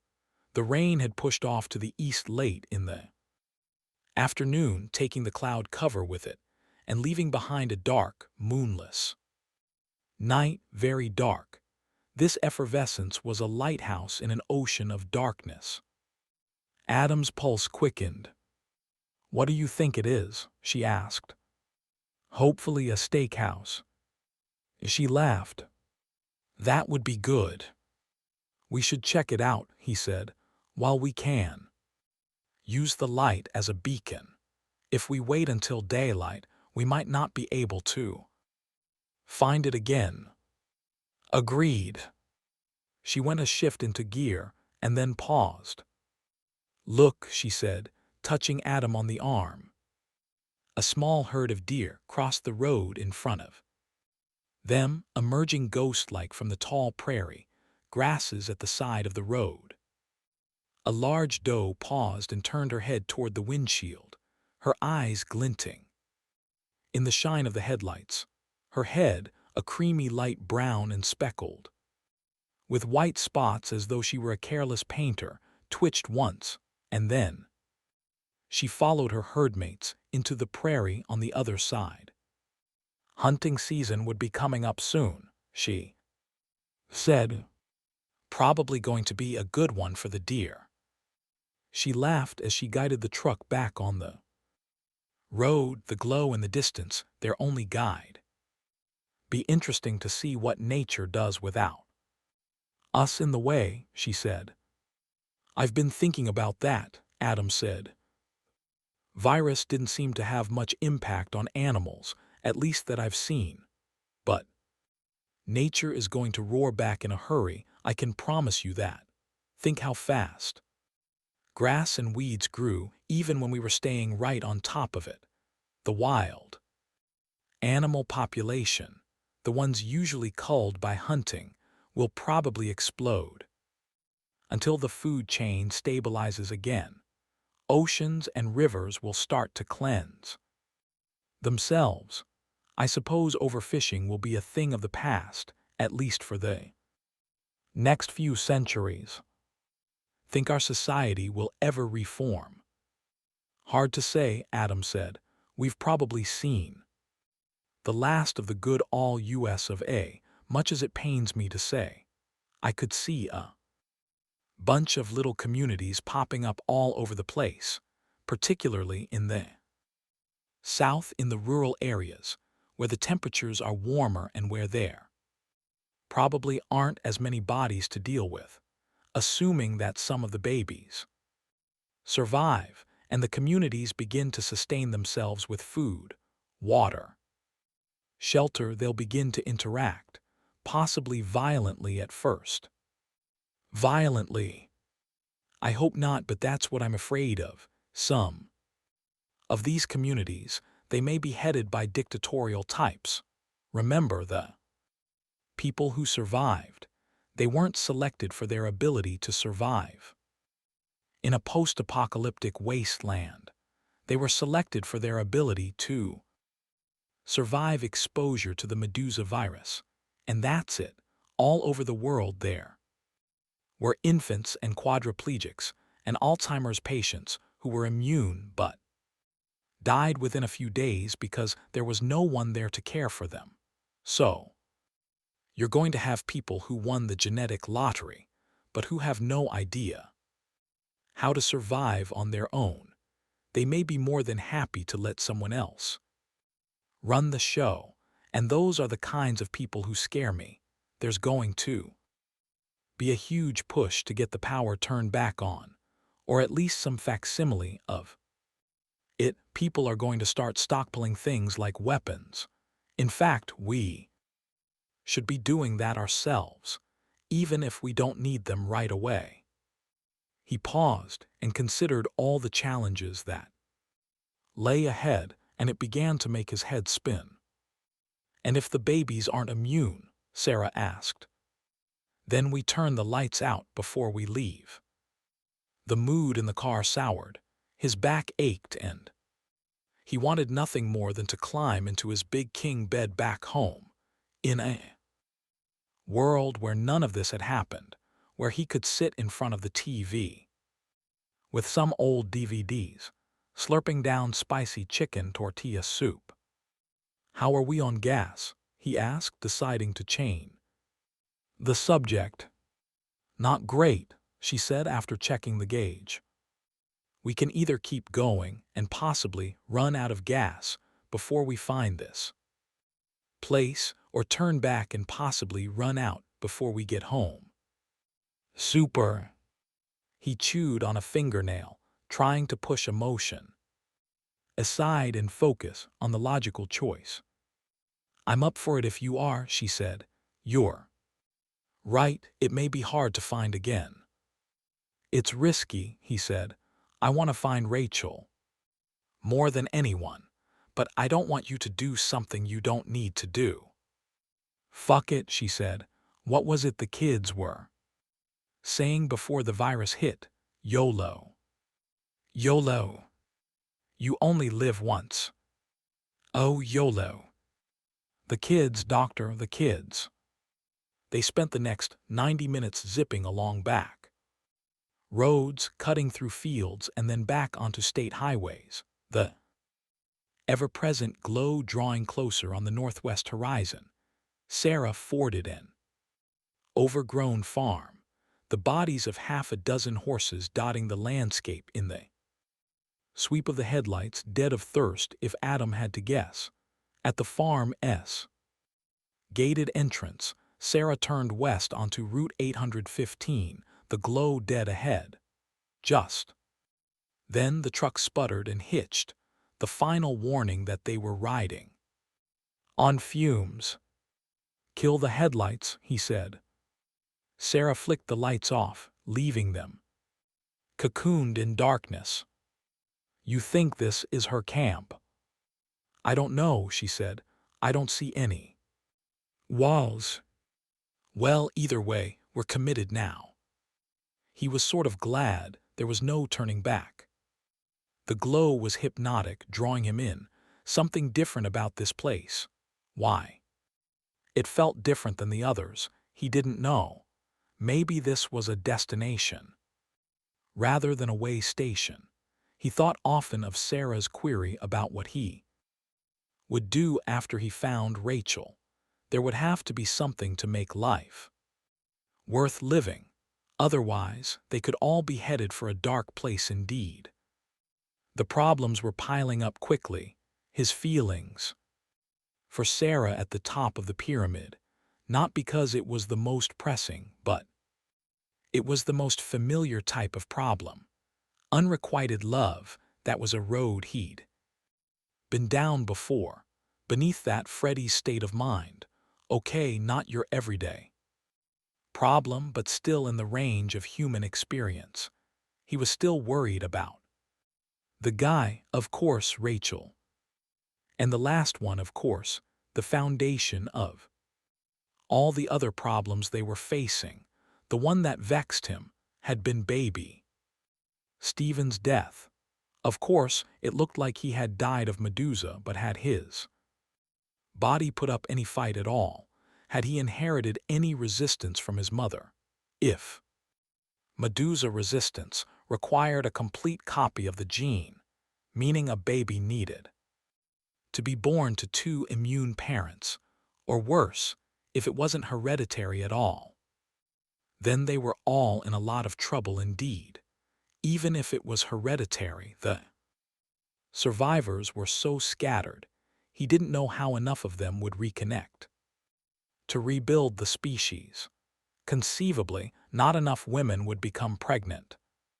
And going forward, each successive generation would be smaller than the last, until it was too late, until the population dipped below the point of no return, and that would be that.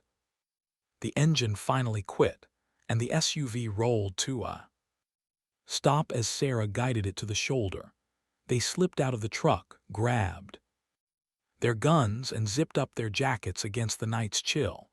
A cold wind blew in off the prairie, frosting the back of Adam's neck. They walked for another 90 minutes along Route 815, a two-lane groove slicing through the flatlands, about 5 miles west of where they abandoned the SUV. A sign rose up from the darkness. It read, "Welcome to Evergreen, America's greenest city." Just beyond the sign, the city of Evergreen rose up like the pages inside a child's pop-up book, bright and sprawling, slapped down in the middle of the wide, empty prairie. As they drew closer, the soft white glow sharpened into the thousands of twinkling lights, illuminating the town. Adam felt dizzy, sort of the way he'd felt the day he'd gone for that fateful run along the oceanfront at Holden Beach, when he'd found the beach empty and deserted, outside normal limits. Nothing moved. They crept along the sidewalk at city's edge, keeping close, their weapons at the ready. A low-slung white brick building, the name North Star stenciled along the side, fronted this block. Across the street, a post office and an ice cream shop called Erica's. How can all the lights still be on? Adam shook his head. He checked his watch. It was nearly 11 p.m. They were hours overdue, but there wasn't anything they could do about that. He hated to think about them worrying, knowing there was nothing they could do but sit and wait, and wonder how long they should wait before deciding Adam and Sarah weren't coming back. They moved street by street, block by block. The streets were virginal, as though they'd just been poured. Bright streetlights poured warm, inviting light across the town square. At one intersection, which bracketed the west side of the town square, they found a park starting to go to seed. At its center was a lake, its surface shimmery and still and dark. It had been a lovely park, ringed by young saplings, their leaves in full technicolor. Now, shiny late-model cars and small SUVs dotted the town. "Notice anything about the cars?" Adam asked. Something about the place had been nagging him as they'd made their way into the town proper, and it had finally clicked. Sarah shrugged. "They're all electric." A flicker of movement ahead of them, on the east Side of the park, a small figure, perhaps a child or teenager, waving frantically at them. "Help," the figure called out. "We need help." "Let's go," Sarah hissed, breaking into a run. "Wait." Adam bolted across the park after her, his gun up. At the ready, his legs swished against the tall grass as he knifed toward her. But she was fast, quickly widening the distance between them as she zeroed in on her target. Just ahead, just as Sarah had started to gain on her quarry, the figure slipped through the park gate, across the street toward a residential area and around a corner. "This way." "Sarah," he yelled. He had no idea what she was thinking, what would possess her to take such a risk. He barreled through the gate and across the street, pausing to look both ways because some habits were damn hard to break, and around the same corner as he cleared the turn onto a narrow dead end side street. Finding an array of guns trained on Sarah, he realized how big a mistake they'd made. 32. If there was one lesson Adam was learning in this post-apocalyptic wasteland, one nugget of knowledge he was really taking to heart, it was that everyone had a gun, and people thought it had been easy to get a gun before the plague. Badum. Crash cymbals. He was staring at the business end of 4 firearms, a tightly grouped bunch, 2 women and 2 men, their faces tight and drawn, plus the rail-thin teenaged girl that had initially drawn their attention. Sarah had her gun up as well, and wasn't this just a hell of a scene? "Whoa, whoa, whoa," he yelled out casually, like he were warning a driver about to back into a shopping cart. "Step back, Adam," Sarah hissed. "Everybody calm down," he said as calmly as he could, holding up his palms. "Put your guns down," a voice squeaked.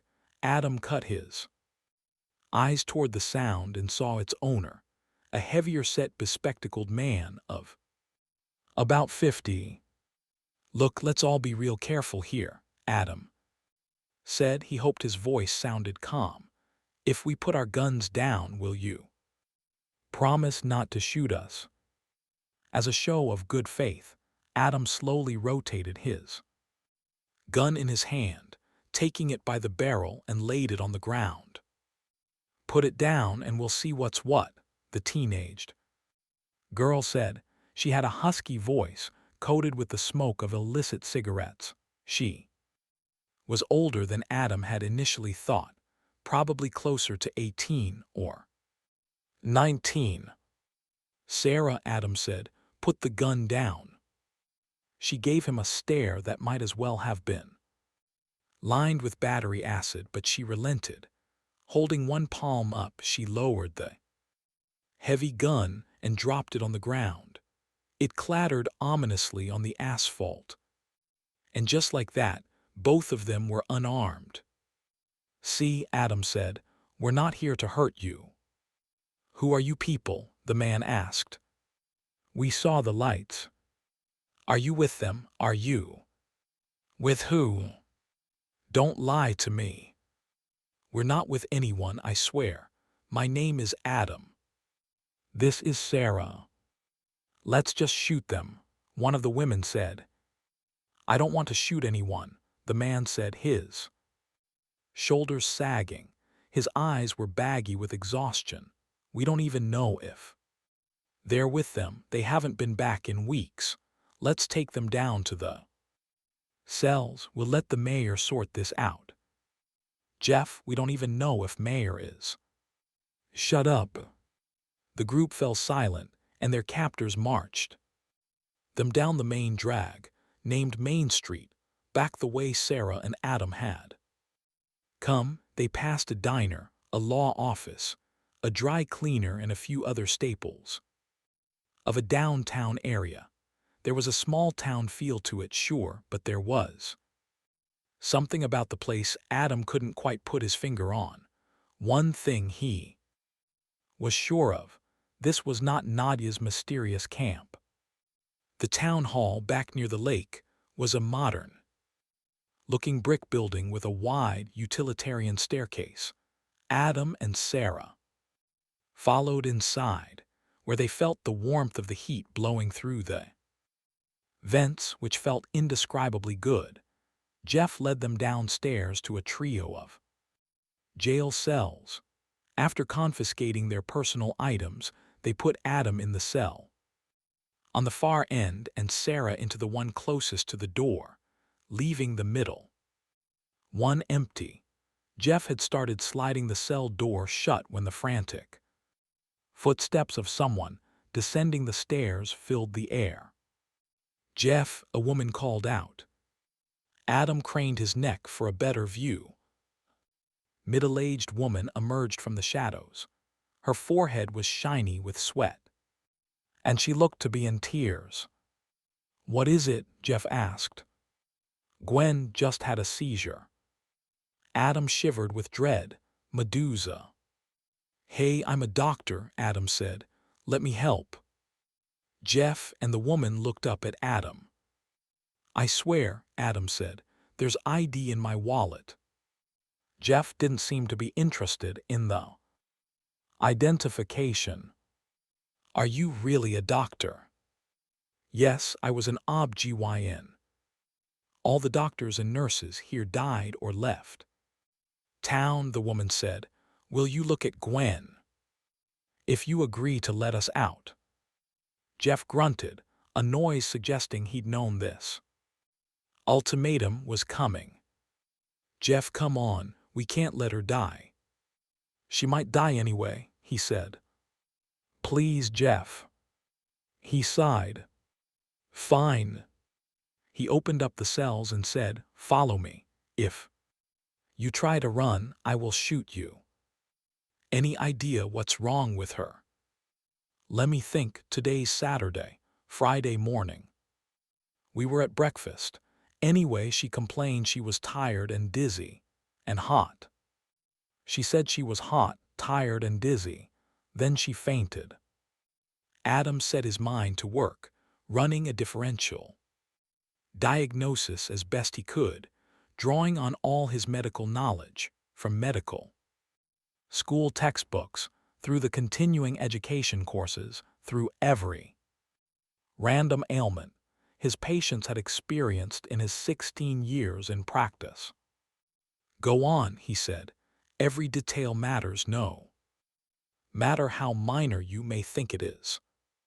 They went up a stairwell to the second floor, Jeff narrating the entire way. Trailing behind was the young woman they'd initially spotted coming into Evergreen. Her name was Charlotte Spencer. "We had to wake her up for dinner that night," Charlotte said, cutting in. "She ate a little, but she was still out of it. Kind of a mess, actually. Fever. Not that I could tell." They moved into a large room at the end of the corridor where they found Gwen Townsend on a couch, wrapped in blankets. Sleeping. It was an ornate office, one wall lined with bookshelves. Another wall consisted entirely of glass and looked out toward the center of town. A middle-aged woman was sitting with her. The mayor was sweating, her hair matted to her face, but her forehead was cool to the touch. Her pulse was flying. "Does she have any health problems?" "I don't know," Jeff said. "I'm sorry." "Don't be sorry," he said. "Not your job to know." "This is her private office, right?" "Yes." "Does she have any medicine she keeps here?" "I'm not really sure. Maybe her desk." He pointed to a large, antique-looking desk on the far side of the room. Adam hurried over to the desk and began pawing through the drawers. In the third one down on the left, he found a black pouch containing several vials of liquid glucagon. Behind that, several sealed syringes and hypodermic needles. He studied the label of the glucagon and was relieved to discover it was one of the newer formulas, the ones that did require reconstitution before use. Glucagon was notoriously unstable in solution, but the drug companies had started to figure out how to stabilize it, which allowed for quicker injection. "She's diabetic," he called out. He measured out a dose quickly, tapping the syringe to clear the air bubble, and then rushed back to the mayor's side. "Jeff," he said, "help me get these blankets off." "Sorry." Together, they unrolled the blankets and hoisted Mayor Townsend to a seated position. He jabbed her thigh with the needle and depressed the plunger. "Will this work?" "Assuming she hasn't suffered any irreversible damage, it should work quickly." Adam held his breath as he waited for the woman's blood glucose levels to recover. "Please," he thought, "please." Patient A's name was Kelly Stoddard. She was a 30-year-old architect expecting her first child, a boy. She spent every free second reading every book and pamphlet she could about pregnancy, delivery, and motherhood. She cut out all coffee and soda, even after Adam had assured her that a little caffeine posed no risk to the baby. Hell, even a glass of wine a night probably wouldn't harm the fetus, but Adam would never dare tell an expectant mother that. Kelly's pregnancy had been unremarkable in every way until her 38-week checkup had revealed a slightly elevated blood pressure reading.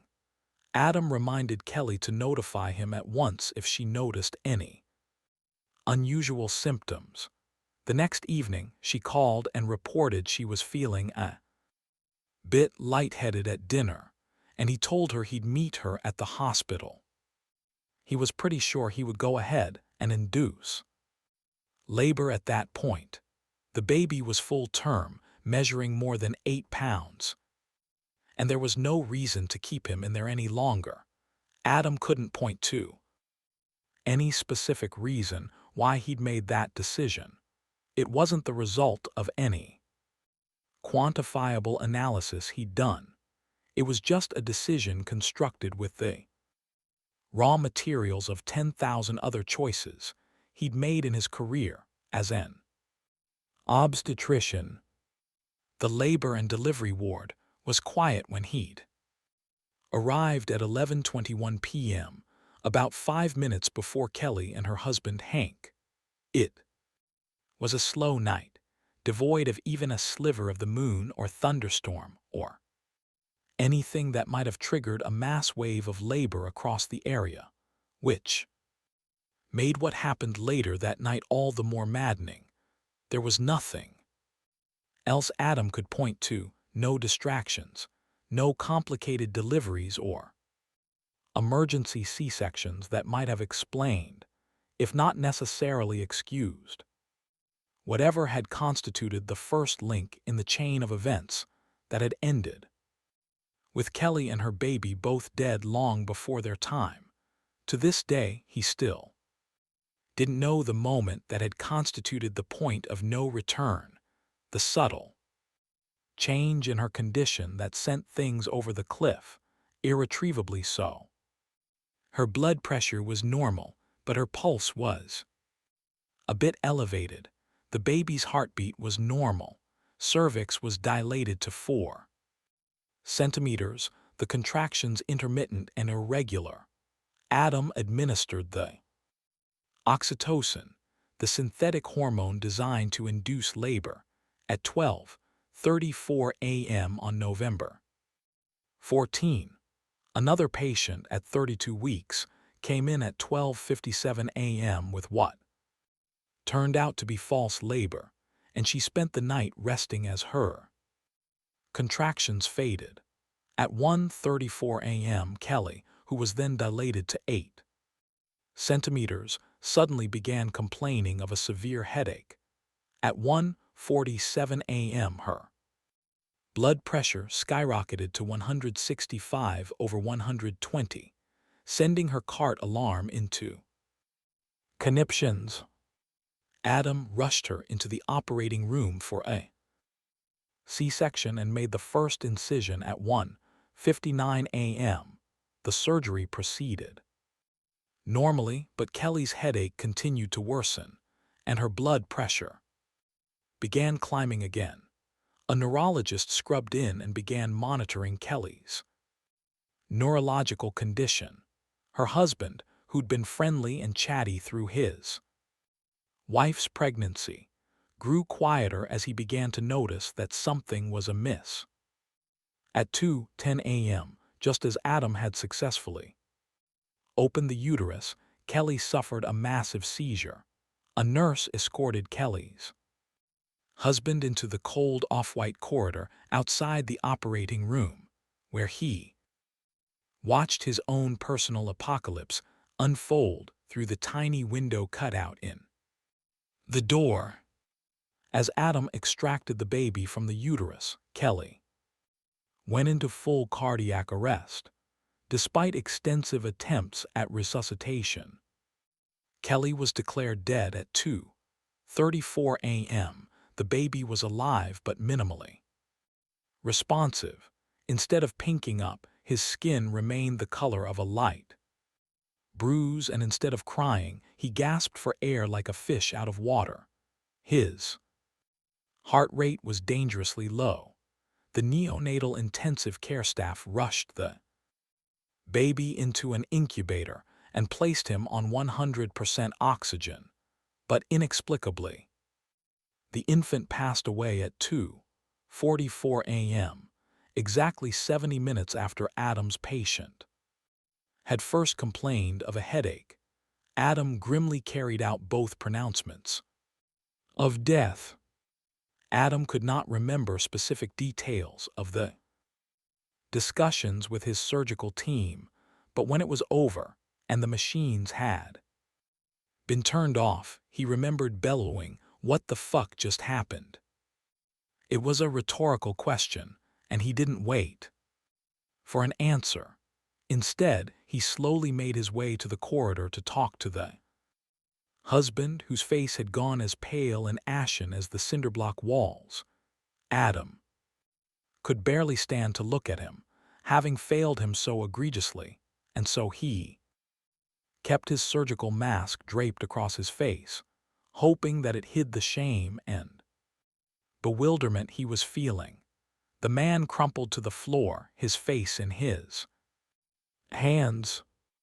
"I'm very sorry, Mr. Stoddard," Adam said. "Your wife and baby experienced significant complications during the surgery.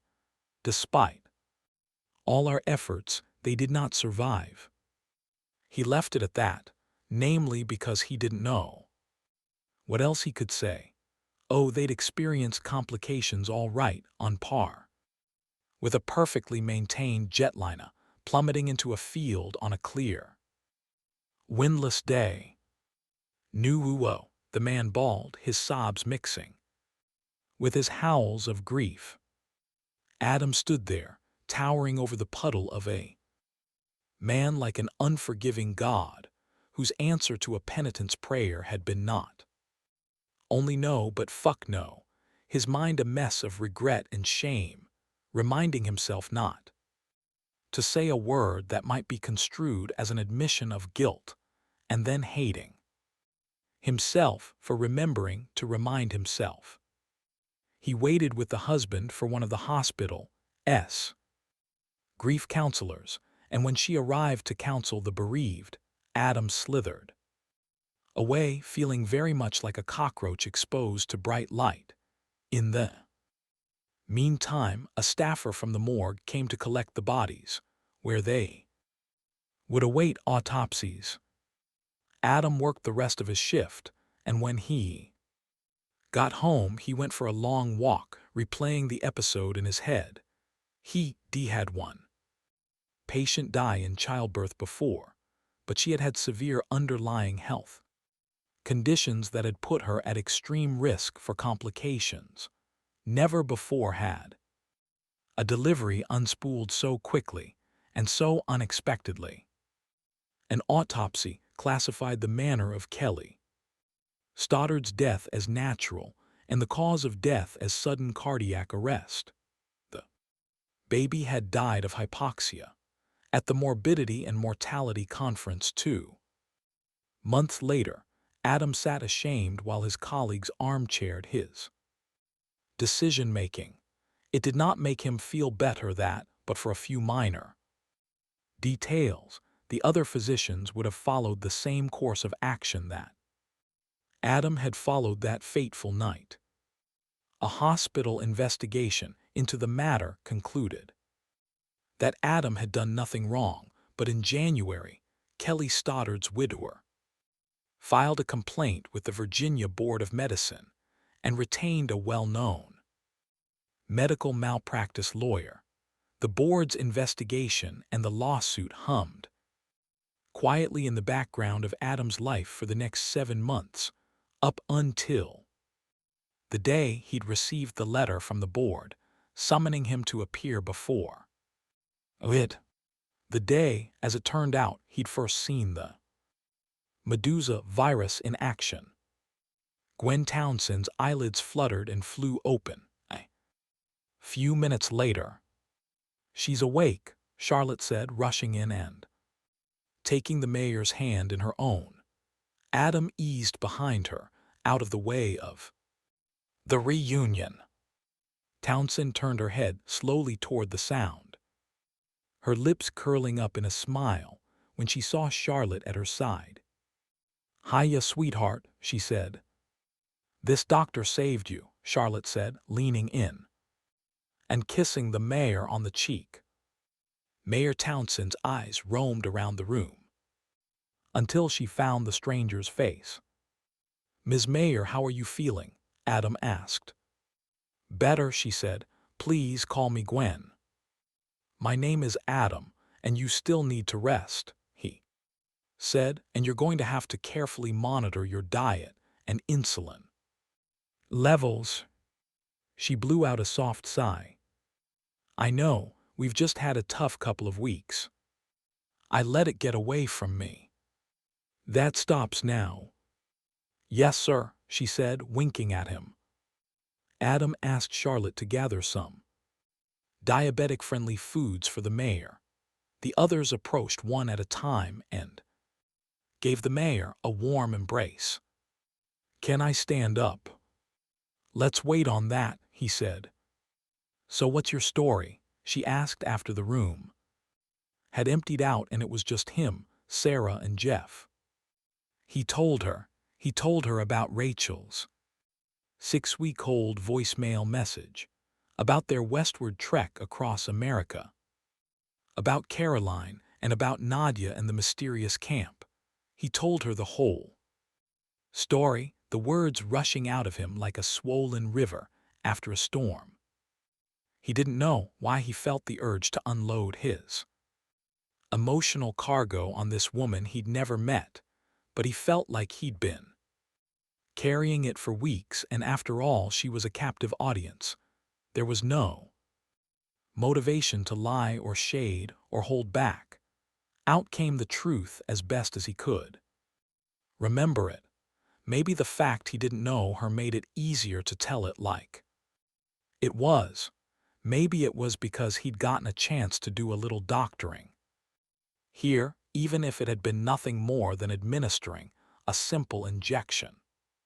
He thought about his next move and decided that bluntness would be the best approach. There could be no sugarcoating it.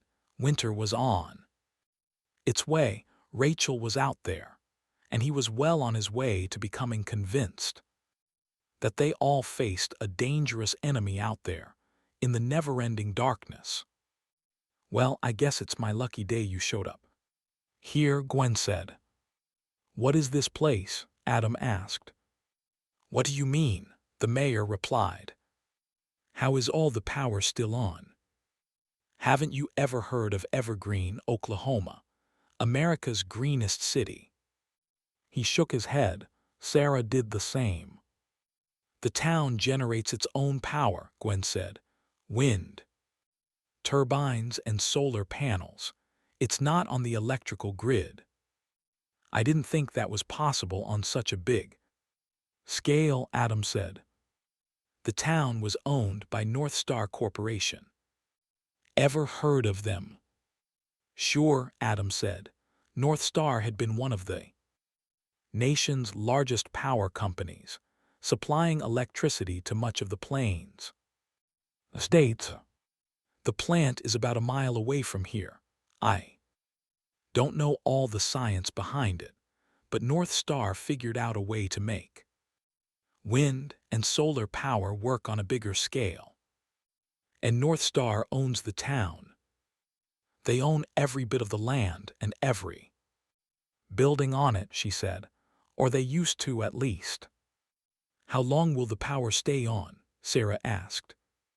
They said indefinitely, as long as the plant was properly maintained, Gwen said, even if the nation's power grid went down. Who lived here? Only North Star employees and family. And you all are the only ones left. We think about 150 survived the plague. About a month ago, a group of folks from down the road tried to take the town. Things got ugly. We lost another dozen or so that day. I could believe how folks just turned on each other. We fought them off. Adam glanced at Sarah, who nodded. Would you think about taking me and my friends in here? Adam asked. You don't beat around the bush, do you? Gwen replied. No, I guess not. You gonna be the town doc? I think that would be a fair trade, Adam said. And we can help defend the town again, if need be. She sighed and her shoulders sagged. It seemed like what little fight she'd had in her just sluiced away. It's been a rough couple of months, she said. I know it looks like we've got it made in the shade, but people are on edge. With winter coming and no doctor, we got some disabled folks. I'm not sure what to do about them. One of them's a sex offender. Believe that? Luckily, he's got Alzheimer's, so he doesn't seem to remember he's a goddamned pervert. What's he doing here? His son Jim was a big North Star executive. He got kicked out of his last residential facility, so his son arranged for him to come live here about a month before the outbreaks. Jim neglected to tell the Housing Commission about Dad's proclivities. And of course, the dirty old man survives, but I watch 1,000 children die in the span of a week.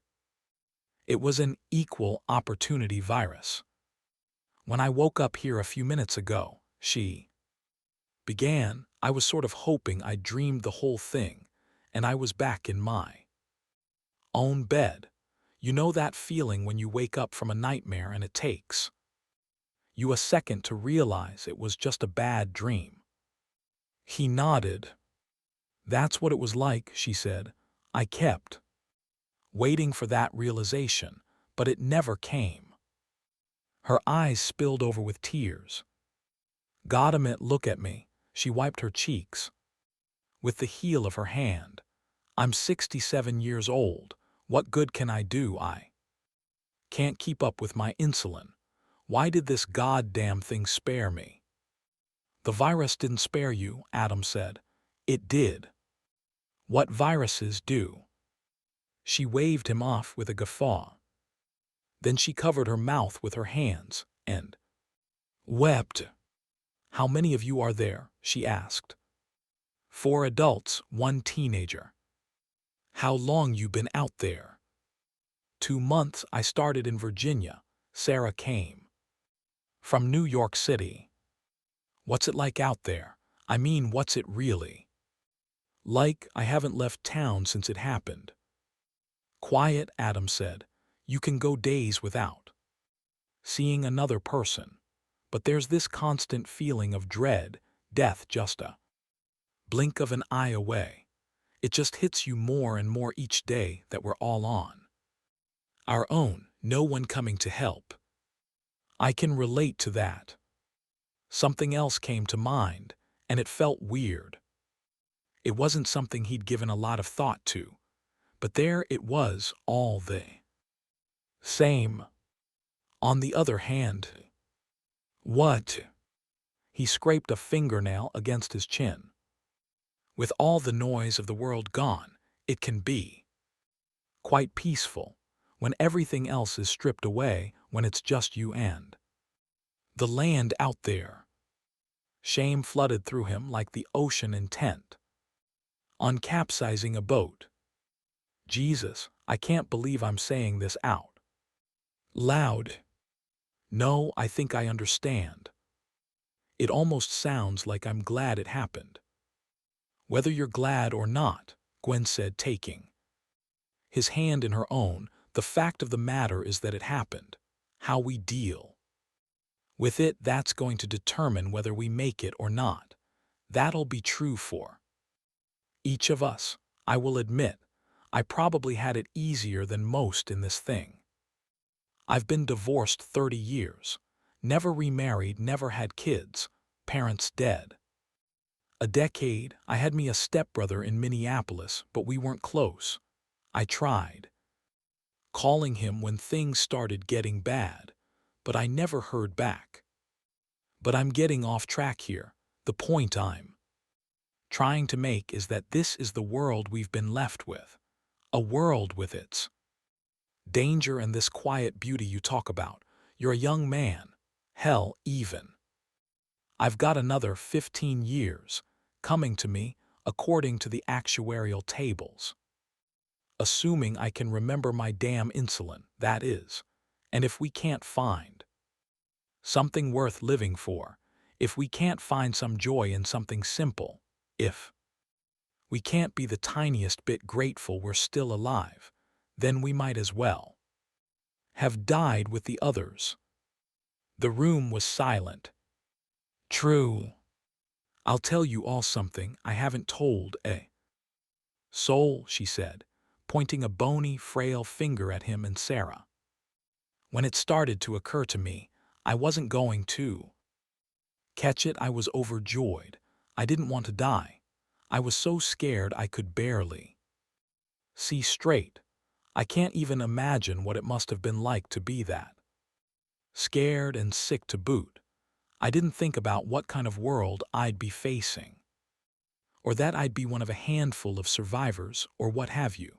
All I could think about was surviving, and each day I didn't come down with it. I was just glad to be alive, even as the world came crashing down around us. Know what I mean? He nodded. God forgive me. I know it's a terrible thing to have felt, to have been so happy as the world ended, but I wanted to live. Now Adam was the one crying. He'd thought all these things, and he'd felt guilty for thinking them. It had felt so wrong, goddamn near immoral, to have been glad to have survived. He suspected that most survivors were torn between these conflicting feelings, happy to be alive, but sad to have survived such a terrible thing. It seemed like a distinction without a difference, but there was a real, if not faint, line there. So are you waiting for an invitation? She asked. He smiled with embarrassment. Maybe. She blew out an exasperated sigh. So, doctor, you think you and your friends like to stay here in Evergreen? Yes, he said. He felt a lightness in his chest, the sense that he'd accomplished something. There was more to be done, of course. Rachel was still out there, but finding a permanent home had also been on the to-do list, a place where they could be safe from the world beyond. It was a dangerous world out there, of that there was no question, for so many Reasons making Evergreen home seemed like the right thing at the right time. Yes, I think we'd like that very much. 33. Rachel had been watching Aaron Thompson for the better part of their hour in the yard. Erin had spent most of her time in the corner, her fingers interlocked with the chain-link fencing, looking west, toward the wall. Despite a chill in the air, Erin had come outside wearing her short-sleeved orange jumpsuit, imprinted with the words South Nebraska Women's Regional Jail but nothing else. She wore no coat. She was trembling in the cold. Rachel could see that from where she stood, but Erin did not seem to care. It was a change in the routine, and that alone made it interesting for Rachel. Erin was normally the chattiest of the bunch, the center of the largest clique of Rachel's fellow captives. She liked to talk to everyone, to get to know everyone, as though the very act of socialization would make things easier to deal with, or perhaps forget that they happened at all. Rachel liked her because she was good to the other women, the women still in shock from everything that had happened. But today was different. A few of the others, Julie and Latasha and Robin, had approached her, tried talking to her, but Erin had acted like they weren't even there. After a while, they'd given up and retreated back into their clique, forgetting for the moment their suddenly quiet friend. Maybe it had all been an act, Rachel thought. Maybe Erin's Good Samaritan was nothing more than a quick coat of paint over a devastated landscape. Maybe the wreckage that was Erin's personal horror story was seeping back through that simple covering. It was possible that Erin's shock was finally wearing off, and she was now seeing the world the way it really was. Rachel glanced at the guards, Ned and Jeremy. They were smoking cigarettes by the door, their machine guns slung casually over their shoulders. Then she drifted slowly toward Erin, walking casually, moving toward the fence. She didn't want to come on too strong, make the woman feel like she was invading her space. She wanted it to seem natural, that she, too, saw the truth, that they were bonded. Erin needed someone now to look after her the way she had looked after the others, and no one else was doing it. Rachel feigned interest in the hardpack of the yard, crouching down and plucking small stones from the ground. She flung two over the fence, keeping her eye on Erin as she felt the dirt and grit embed her nails. Then she saw it, a flash, a shimmer in Erin's left hand. Rachel glanced back toward the guards, who were deep in their conversation, not paying much attention. She wondered if Ned was feeding Jeremy the info she'd given him about what things were like outside the walls. She cocked her head to the left, hoping to secure a better view of the object in Erin's hand. Erin's head was turned to the right, away from Rachel, but back toward the guards. Rachel stood back up and moved a little closer to Erin, a tiny alarm sounding in her head that something bad was about to happen. Erin turned away from the fence toward the yard, her eyes locked in now on Jeremy and Ned. And now Rachel had a clear line of sight toward the object in Erin's hand. It was some kind of homemade shank. Oh no! Rachel picked up the pace. She was about 20 yards away from Erin. She had to get there before the guards realized that something was amiss, or Erin would be dead. She picked up the pace as fast as she could go without running, because that was something the guards would notice. Behind her, the other women continued to chatter, oblivious to the fact that death was now in the yard with them, waiting to see what would happen. 10 yards, then 5, then a foot, then she clamped her hand on Aaron's elbow. Aaron swung her head toward Rachel, a look of total mania enveloping her face. It was a look of someone who'd somehow managed to lose something even after all was already lost. She ripped her elbow free of Rachel's grip and started to shove her aside. They tussled for a second as Rachel struggled to grab Aaron's arm again. Anything to interrupt her suicide mission. Don't, Rachel said as firmly she could. This stopped Aaron cold. Her face loosened, her jaw sagging as though some great burden had been lifted from her. Put it in your pocket, Rachel hissed. Do it. Now, quickly. Aaron's breath was coming in ragged gasps, and her eye was twitching. But you don't know what they've done. I have.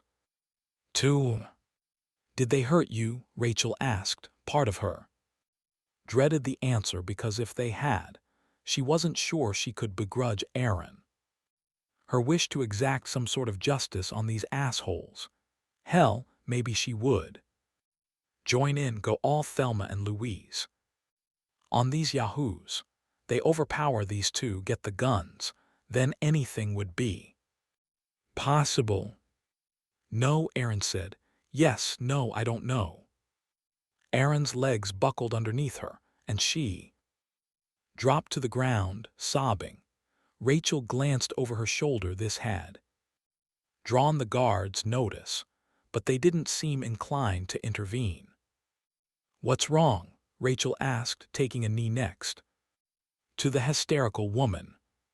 She looked up at Rachel, her eyes red, her grimy cheeks glassy with tears. I'm pregnant. The words were like a knife to the heart. What? I think that's what we're here for, Aaron said, robotically, without a hint of emotion. Her words chilled Rachel to the core. They chilled her because she knew that Aaron was right. That's what all the testing was for, prenatal testing. And she knew that Aaron hadn't been raped, at least not in the traditional sense of some young thug crawling through an old lady's window at 3 in the morning and forcing himself on her. But it was still a violation of the highest order, done with syringes and petri dishes and blood draws. It was clean and dirty all at the same time. She stole a glance at the guards, chatting, laughing, smoking their stupid cigarettes like they were at a post-softball game. Keg party, and she hated them. Never had she thought it possible to hate something with such breadth and depth. It radiated from her core, replicating like the virus that had overcome the world, braiding itself to the thing that had once been Rachel Fisher. She understood now what it meant to give oneself over to something completely and totally, the way a late-blooming evangelical found God late in adulthood, the way a jihadist was willing to sacrifice his own life in furtherance of his cause. Her cheeks felt warm with it, if it was the last thing she did. These monsters were going to wish they never captured. Sorry. She thought these things, and she came to one conclusion. There could be no other outcome. Miles Chadwick had to die. She was silent as Ned escorted her back to her room, chewing on the news that Aaron was pregnant, trying to read the tea leaves. Why was this happening? Who were these people? What was the end game? But it just made her head throb. Trying to unravel the mystery of this place was beyond her powers of comprehension. She had no reference point, nothing to start from. It was like trying to solve a thorny programming issue in a language you didn't even know. She wondered how the others would react to Aaron's pregnancy. Nearly all of them had been mothers, which meant that nearly All of them had experienced the singular misery of outliving their children. This could destabilize the group's tenuous calm. Before she knew it, she was back at her door. Ned removed the zip ties, and she went inside her room. As she stood there in the center of the cell, she became aware of a presence behind her. She glanced over her shoulder and saw Ned still standing there like a bellman waiting for a tip. He had a goofy grin on his face. "What?" she asked. She was in no mood for him right now. He took one step inside the room. "Thank you for stopping her," Ned said. "That could have been ugly." The comment caught her off guard, and she did know how to respond. She stood there dully, watching Ned watch her. "Be ready," he said. Then he disappeared down the corridor. 34. It was closing in on dark on the last day of October. At dusk, evergreen streetlights kicked on, bathing the town in a soft, warm glow, leaving it an illuminated oasis in a world gone dark. It was Adam's favorite time of day. The lights made things seem almost normal, the indigo sky softening the edges of their harsh world. Adam had been busy all day with his preparations, which had been complicated by the secrecy of his plans. At 5:30, he conducted a final inventory of his supplies. When he was finished, he threw on a jacket, loaded everything into a large wheeled suitcase, and headed out of his small apartment on the north end of town. He found it hard to believe they'd been here a week, harder still that their group had remained intact. Getting Freddie to agree to come here had been nothing short of a miracle.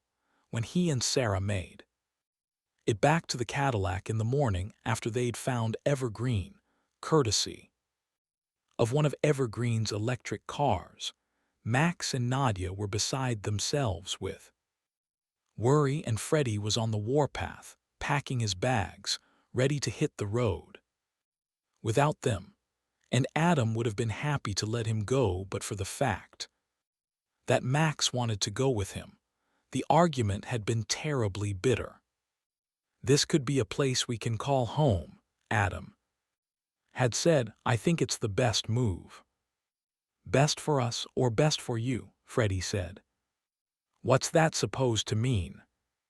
"You act like you care about what happens to the rest of us," he said, "but you don't give a shit.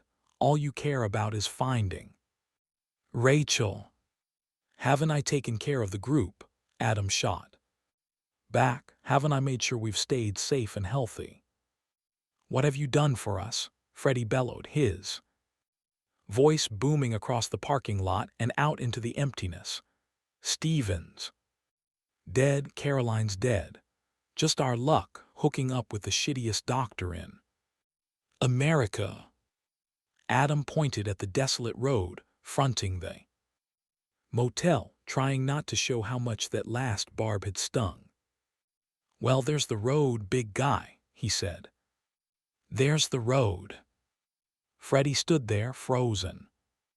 "Well, no, please," Max begged. "I want him to stay." Freddie stomped off, Max trailing behind him.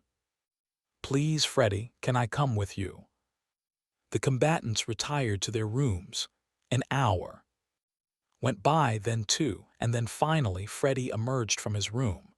He agreed to travel to Evergreen and check things out, but he wouldn't commit to anything until he'd seen it with his own eyes.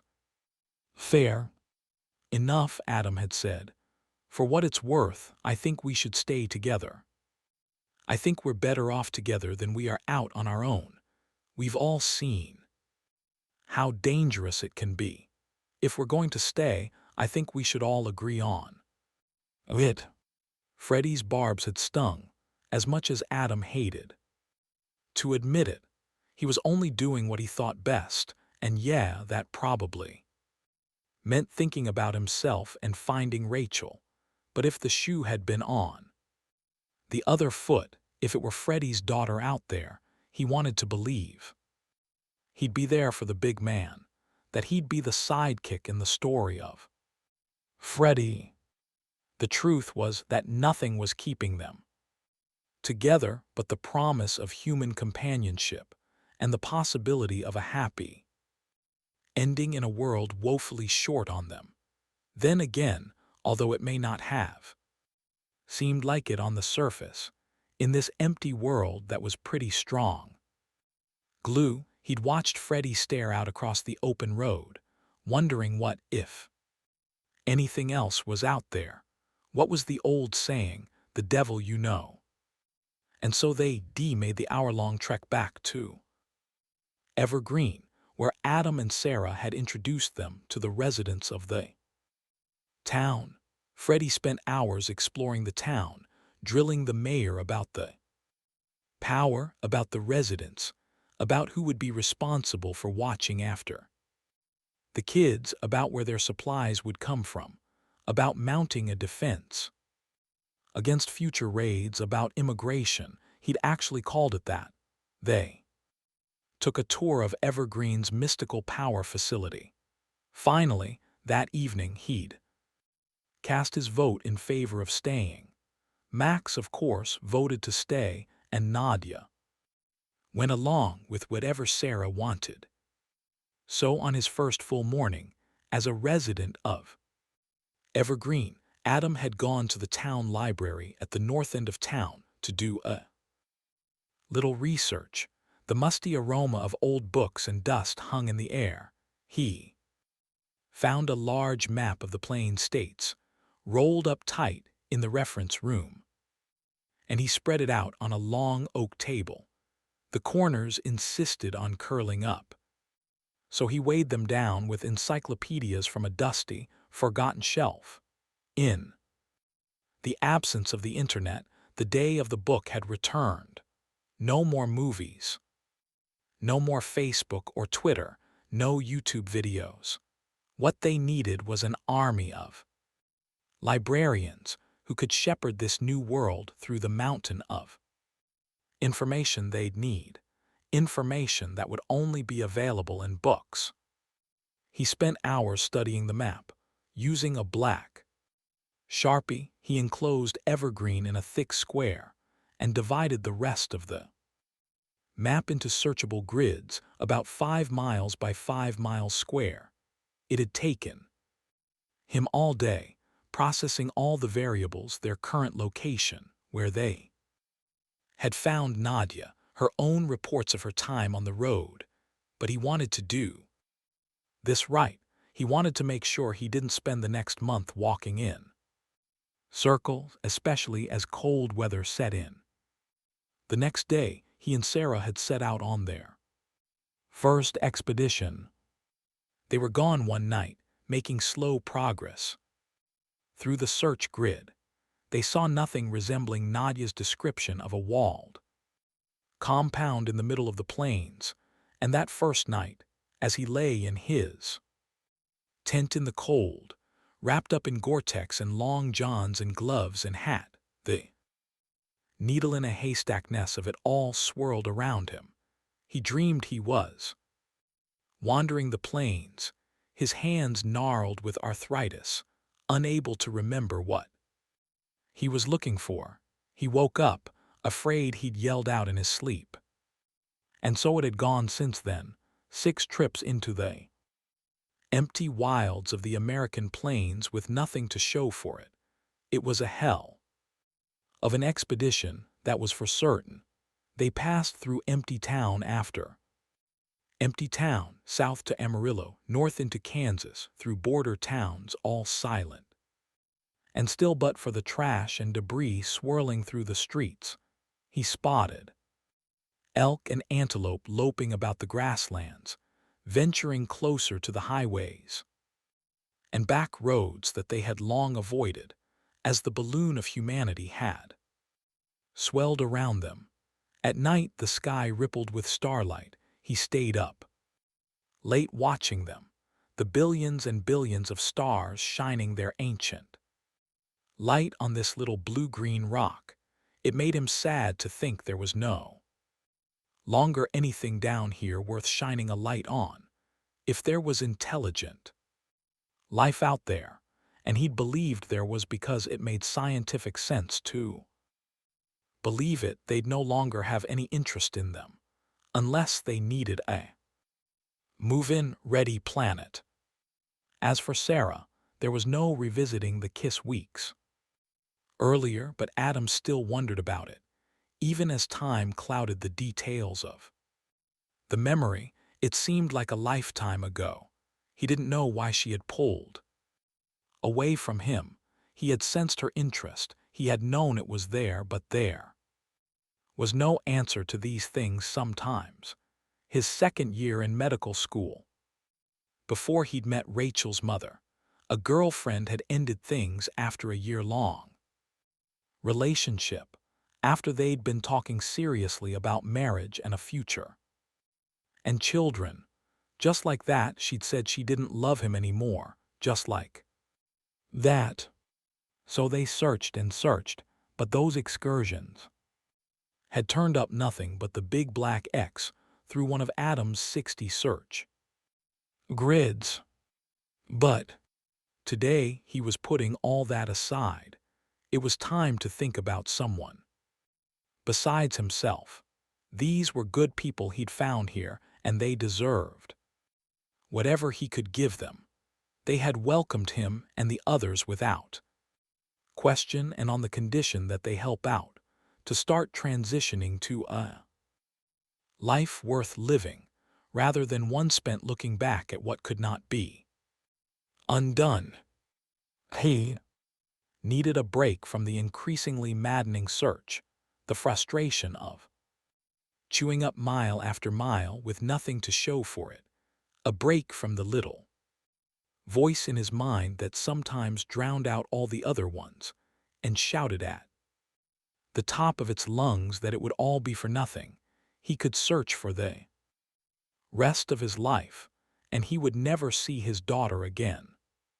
He continued, wheeling the suitcase down Evergreen Boulevard, the wheels thrumming over the pristine asphalt as he made his way toward the town hall. It was a chilly, cloudy night, and the low sky threatened rain. Another few weeks and this kind of sky might be bringing a load of the white stuff. He hated snow and pushed that out of his mind for now. He wasn't quite ready to deal with that. When he got to the town hall, the others were already there waiting, buzzing with anticipation. Dozens of evergreeners were present, and it looked like all the kids, about 15 of them in total, were there. He didn't know if any of the children had an inkling of what he had planned, but he doubted it. As hard as it was for the adults to keep track of the days, the calendar had ceased to have any meaning for these kids. Probably be a long time before the day of the week mattered again. "What in the suitcase?" asked one child, a little girl named Madeline. She was a precocious brunette who had attached herself to Sarah. "That's for me to know and you to find out." The children giggled and squealed. "Mayor Townsend," he said, turning toward Gwen, "can you take these kids inside and wait with them in the first office on the right?" "Of course, come along, kids." She herded them inside like sheep. The curiosity was killing them, their little heads turning back to watch Adam, even as she shuffled them inside the thick oak doors.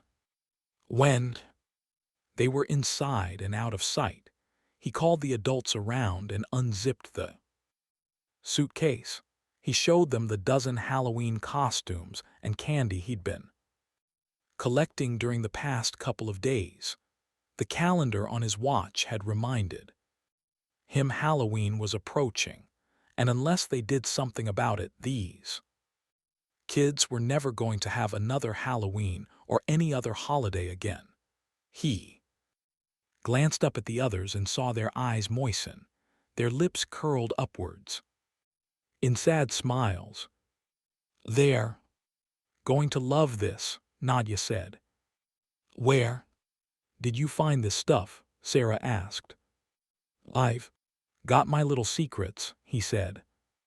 He handed them each a bag of goodies and dispatched them to the various rooms of the town hall where the excited trick-or-treaters would visit them. Then he stepped inside the office where the kids were impatiently waiting.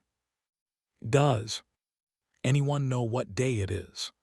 Adam asked after he was able to quiet the kids down to something resembling a dull roar. The kids looked at each other blankly and shook their heads. "Are you sure? Maybe this will help." When he removed the first costume, a Spider-Man mask, the kids lost their minds. An Iron Man and a ninja costume followed, and eventually they sorted it out. Madeline went with the doctor's lab coat. After a few minutes, all the kids were appropriately decked out, each holding a plastic orange bag. Mayor Townsend bear-hugged Adam and planted a kiss right on his mouth.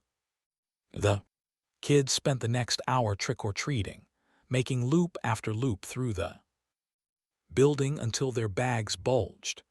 Even Max got in on the fun after watching it from the sidelines for a bit, insisting he was too old for Halloween. He dug through Adam's bag and found a werewolf mask. He pulled it on and chased the children through the building. At first, Adam thought the scare might be more than the kids could handle, but they loved it, exploding with squeals and screeches of joy as Max lumbered after them with a throaty, deep growl. When they were done, the group gathered in the mayor's office and enjoyed the spoils of war.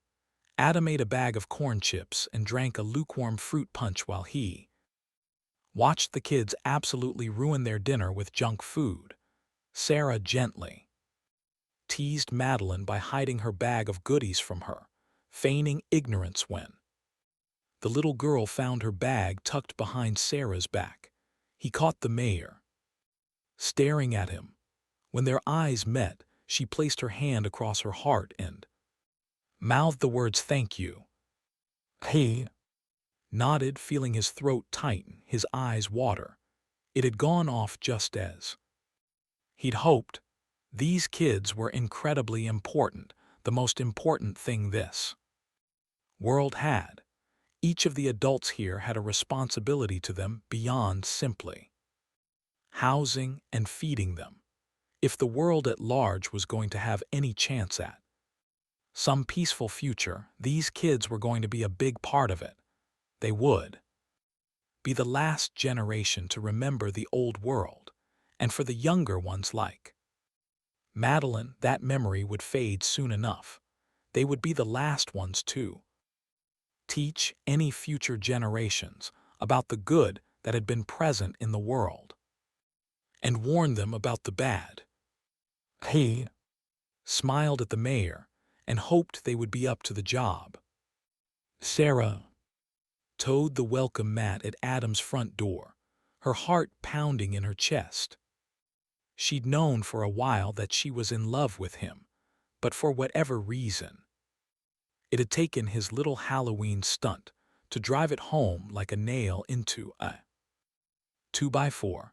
It had been an amazing thing to watch, people forming their first truly good memories since the cataclysm had befallen the world.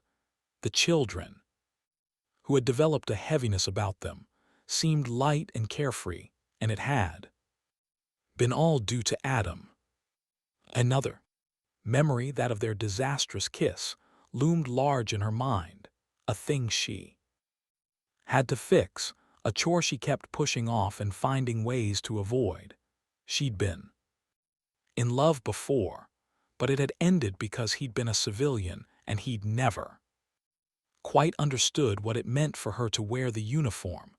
That had been before the diagnosis, when there was still a chance things would go her way and there was still the prospect of finding someone she might grow old with. Then she'd gotten the bad news, and she made a point not to get too close to anyone. Because even if it were meant to be, it was meant to end badly, and the thought of the stupid disease being the thing that broke it up was more than she could deal with. But then the world had gone off and ended, and left her behind in what had to be the biggest cosmic joke ever. She wondered about others like her, and it came close to driving her mad. The poor quadriplegic, unable to do a single goddamn thing for himself, perfectly Medusa-free and abandoned.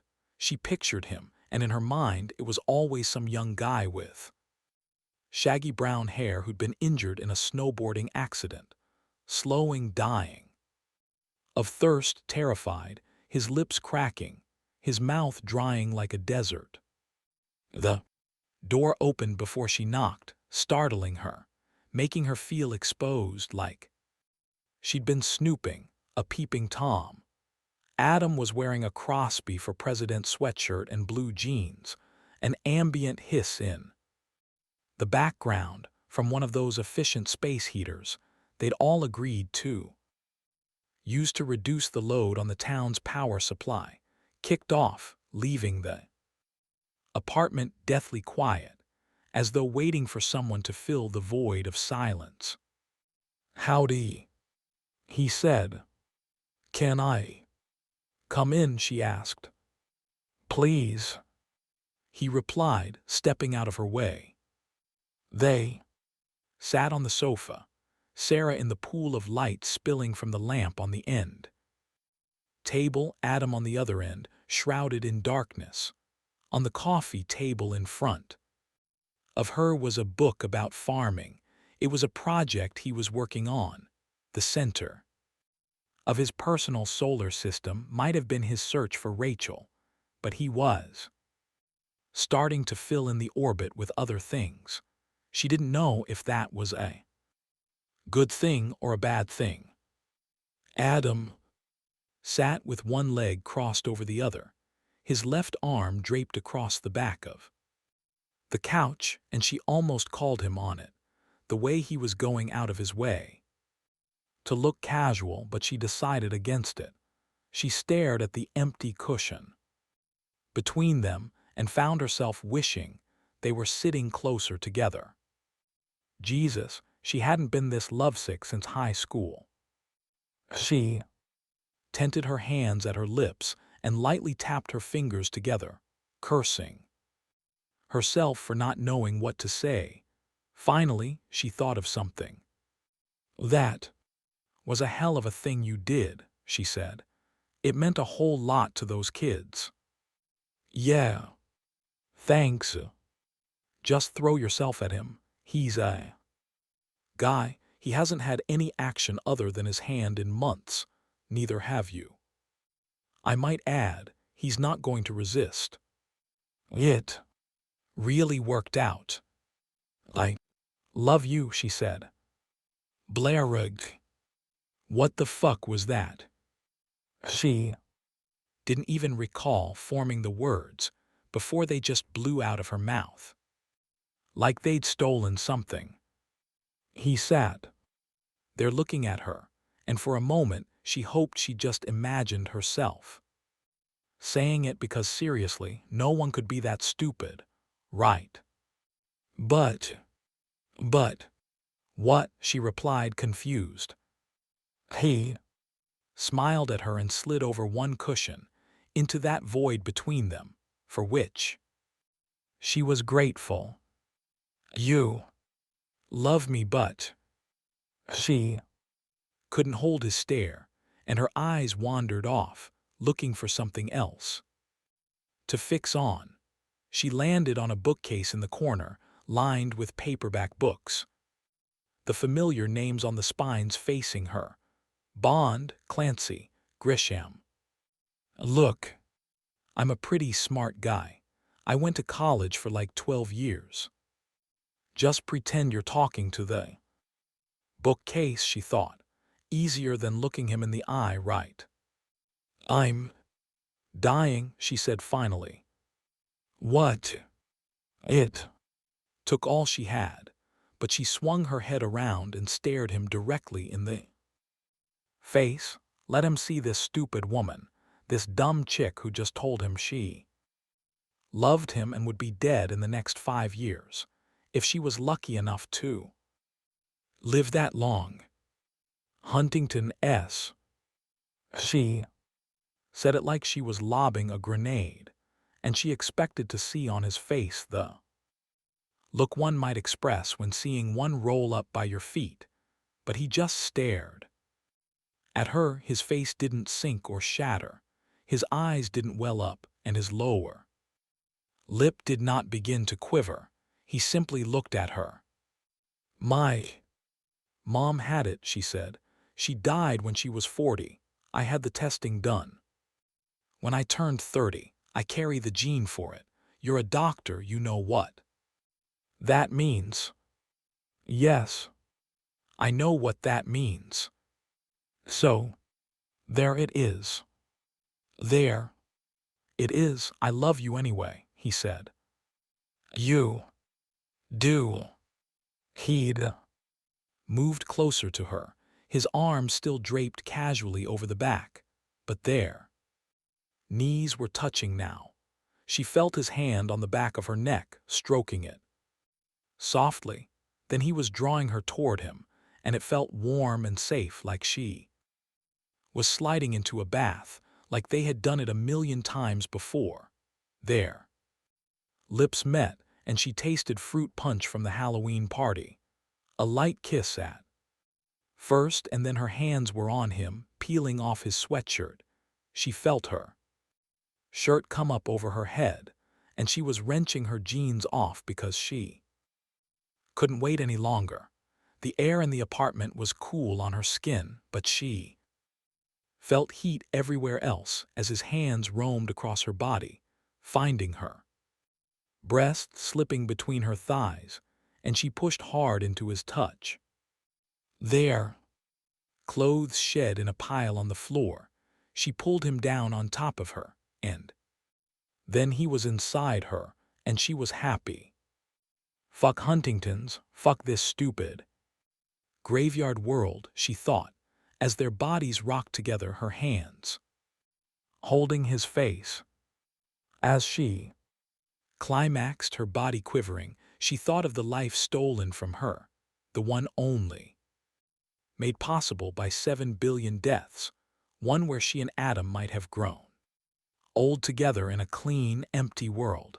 She thought of the hysterectomy, which she'd undergone when the test had come back positive, because there was no way she would chance conceiving a baby into a world where there was a 50% chance it would contract Huntington. When it was over, he led her to the bedroom where they made love again, after she curled up alongside him, draping an arm across his bare chest, and lay there in the dark. He kissed the top of her head and fell asleep. She lay awake, staring at the cheap plaster ceiling in the blackness of the night, wishing that so many things could be different. 35. Rough hands shook her awake, and Rachel felt her throat close up with fear. This was it, she thought, the idea clear, even as her mind was foggy with sleep. They're coming to kill me. Or worse. Rachel, wake up, a voice hissed at her. We need to go right now. She sat up quickly, so quickly that the rush of blood to her head left her dizzy. 2 figures stood at the foot of her bed, the room dark but for the ambient light. Their faces remained veiled. Quick, get this on and meet us outside, the second voice said. A woman. A bundle of fabric hit her in the face, and it gave her a start. As quickly as she could, she slipped on the heavy coat they'd brought her and her shoes, and then she followed her visitors into the corridor. In the dim light of the hallway, she saw Jeremy, one of the guards from the yard, and a woman she didn't recognize waiting for her. "Hands," the woman said. Rachel held her wrists out, and Jeremy slapped the zip ties on her, but only loosely. She looked up at him, and he winked at her, a slow, deliberate wink of conspiracy, nothing lascivious about it. Her heart was beating so quickly it felt like a purring motor. She could barely distinguish one beat from the next. The trio moved quickly down the corridor, Rachel in the middle. Icy sweat exploded on her skin. It was late, a moonless night greeting them outside. A car was idling in the access road, its exhaust gleaming in the red taillights like an ominous fog. "Get in the back," the woman snapped when they reached the car's rear bumper. Jeremy followed her into the back seat, and the woman rode shotgun. Rachel was barely in her seat before the car sped off like a sprinter breaking from the blocks. The driver's identity remained a mystery as they careened through the outer part of the grounds, paralleling the long perimeter fence surrounding the Citadel complex. Not a word was spoken as they approached the main gate. After a minute, the car slowed to a stop, and the woman got out. She sprinted for the gate and accessed a control box at the base of the fence. The driver, her buddy Ned, she now saw, looked back at Jeremy, whose eyebrows went up. A tense moment passed, then the gate began to slide open. The woman bolted back to the car, and they were moving again, even before she'd had a chance to sling the door closed. Rachel glanced at the dashboard clock as they rocketed through the gate. It was 3:47 a.m.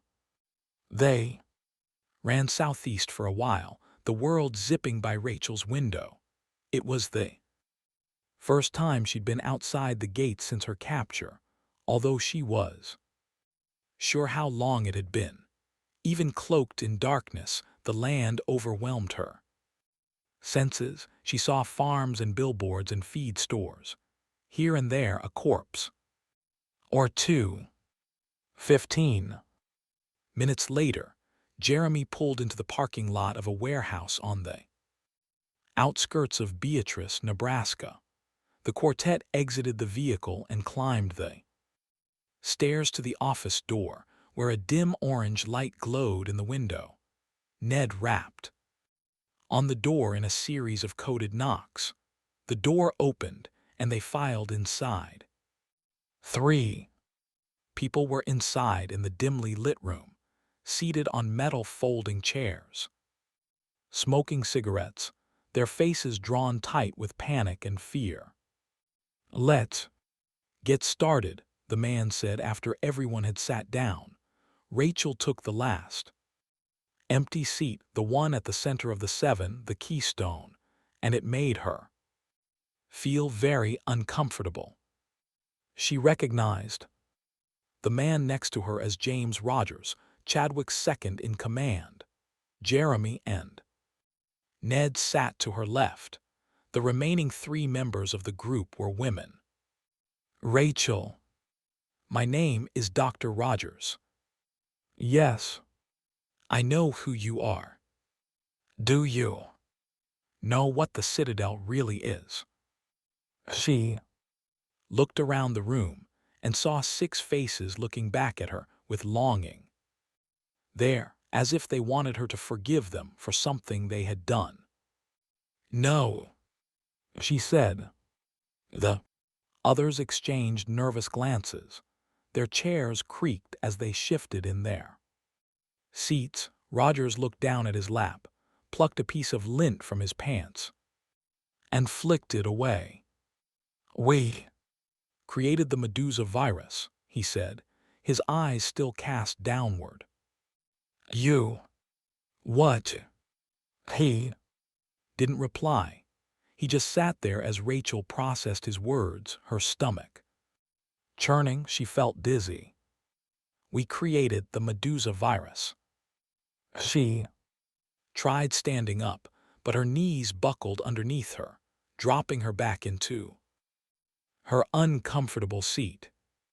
"No, no, not," because she didn't believe him, but because it was too much to comprehend. The room seemed to shift off its axis before snapping into place again. The epidemic replayed in her mind, those terrible images of watching her mom drown on her own blood, of Jerry curled up on the kitchen floor, naked, crying, covered his own waste. The human race wiped out, and here she was chatting with the people who had done it.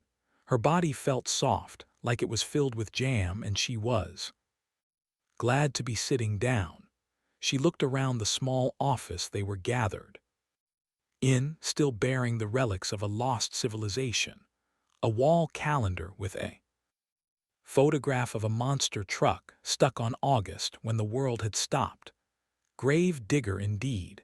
She zeroed in on an ashtray on the corner of the desk, with its pile of cigarette butts. "Jesus Christ, why?" He laughed, a high-pitched giggle laced with manic. "Miss, is there really any answer I can give you that would make you feel better?" "A good point. No, I suppose not." She closed her eyes for a moment and took a deep breath. How the hell was she supposed to deal with what they just told her? She opened her eyes and looked at these 6 ordinary-looking people sitting there with her, crazy, so goddamn crazy, and then she started laughing, because what else could she do? It started small, a few giggles, but then it got away from her like a house fire. She laughed harder than she ever had in her life. They waited as she laughed, waited until she laughed so hard her sides hurt. "The reason we've brought you here is simple," he said, lighting a cigarette. "Although we cannot undo what has been done, we can put a stop to any future atrocities. You know we had a vaccine against the virus." "Well, hell, of course you did," she snapped, and the giggles started to make a comeback. "How else would you survive the Great Plague? It really wouldn't do if you all ended up like my family. Now, right? Dead." Silence. She eyed each of them, one at a time, but none could hold her gaze. "Well, the vaccine had a side effect that we failed to detect during testing," Rogers said. "It rendered all the women who received it infertile." Rachel shook her head. "But not us," she said, the final piece falling into place. "Correct. You need concubines, right? In a manner of speaking." Jesus fucking Christ. "Rest assured, we are all deserving of every ounce of scorn and contempt that you feel for us," Rogers said, "but that will not help us right now." "What do you need me for?" "We've now captured 34 women since the epidemic ended. We want to end the project and destroy the Citadel." "Why? I mean, why now? Isn't it too late for your little attempt at redemption?" "Not for your fellow captives." Rachel leaned forward in her seat, her head spinning. She rested her elbows on her knees to regain some balance. "Why not just kill Chadwick and let the women go? Thar, You the bloodthirsty one all of a sudden. Fuck. You. Sorry, Rogers said, holding up his hands in surrender. You're right, it's a reasonable question. I haven't seen Chadwick in a week. We communicate by walkie-talkie now. I don't know where he is half the time. No. Way to run a railroad, Rachel said. Doctor. Chadwick has been growing increasingly unstable, Rogers said. He won't meet with anyone directly. Has bodyguards with him all the time. They'll do anything. For him, anything. And they're not the only ones. The others as best as we can tell are in for the long haul. We're too scared to approach anyone else. Not much of a rebellion. It's all we've got, and the time to strike is now. You got me out tonight, she said. You could just let us all go. We can't take that chance, Rogers said. We're making our move tonight when we get back to the compound. You need to be ready for our signal. But I still don't understand what you want me for. When the time comes, we want you to help them get out. They look up to you. That's bullshit. I'm barely old enough to vote. And they're scared and weak. They admire you. Why did we have to do this out here? You could have told me all this back at H. She'd started to say home, but she stopped herself. She ran her hands through her hair, feeling a wave of nausea ripple through her. This was crazy. She should have been in her dorm room at Caltech, studying materials science or linear engineering, possibly passing around a joint with her friends. Instead, she was here being recruited into this bizarre amalgam of mass killers. And then it hit her. She had started to feel sorry for these 6 people, these rogue lines of code that had diverged from the mainframe's original programming. She had started to identify with them. The enemy of my enemy is my friend, transitive property. If then, she gave her head a hard shake and reminded herself of the women back at the compound, their numbers growing bit by bit. That's why she would do this for them. There's something else, Rogers said, something I haven't told the others. He looked around at his Confederates, who were looking at him with confused stares. I'm sorry, he continued. I should have told you all from the beginning. He lowered his head and scratched his chin. Then the door to the warehouse office exploded off its hinges like an overcooked turkey leg ripped from its joint. Flurry of bodies rushed into the room like locusts, and then she heard the heavy thwack of metal and wood on flesh. Black-clad figures overwhelmed the group, which barely had time to blink, let alone raise any kind of serious defense. A few screams and grunts, and it was over. Rachel scurried for a corner in the room, where she huddled and watched her 6 co-conspirators beaten and pinned face onto the ground, zip ties cinched around their wrists and ankles, and one by one, the rebels were carted out of the warehouse like sides of beef. You, the last one in the room said, pointing at Rachel. He was aiming a large handgun at her face. Let's go. Rachel crawled out of her sad little hiding spot and went outside, the last command falling in line behind her. She followed the queue to the far end of the warehouse parking lot, where 2 black Suburbans and a Lincoln police SWAT truck sat idling. The black-clad figures tossed Rogers and the others into the back of the SWAT truck and latched the door shut. When she saw Miles Chadwick standing there in the glow of the truck's headlights, wearing a black duster, his hair rippling in the cold wind, her blood turned to ice. Rachel rode in the backseat of the lead Suburban, her head leaning against the frosty glass of the window. Chadwick was seated next to her, stone-cold silent. The rage radiated from him like heat from a charcoal grill. She was wearing zip ties now, tightly fastened, pinching and chafing her no matter how much she tried to adjust them. "You'll forgive the restraints," Chadwick said coolly, not looking at her. "But we're in a state of emergency right now. I am very sorry you had to be part of that.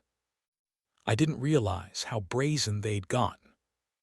"My mistake. It won't happen again," he said, almost apologetically, and more to himself than to anyone else. She dropped her hands into her lap and remained silent. She tilted her head just so, and could make out the panel truck carrying Chadwick's new captives in the Suburban's side view mirror. The truck's light bar oscillated, throwing pulsing blue shadows across the dark landscape. She couldn't imagine the fate awaiting them. Rogers had tried to undo it, all of it. Yeah, if she were Chadwick, she'd be pretty pissed too. The very thought of his brand of justice made her shiver.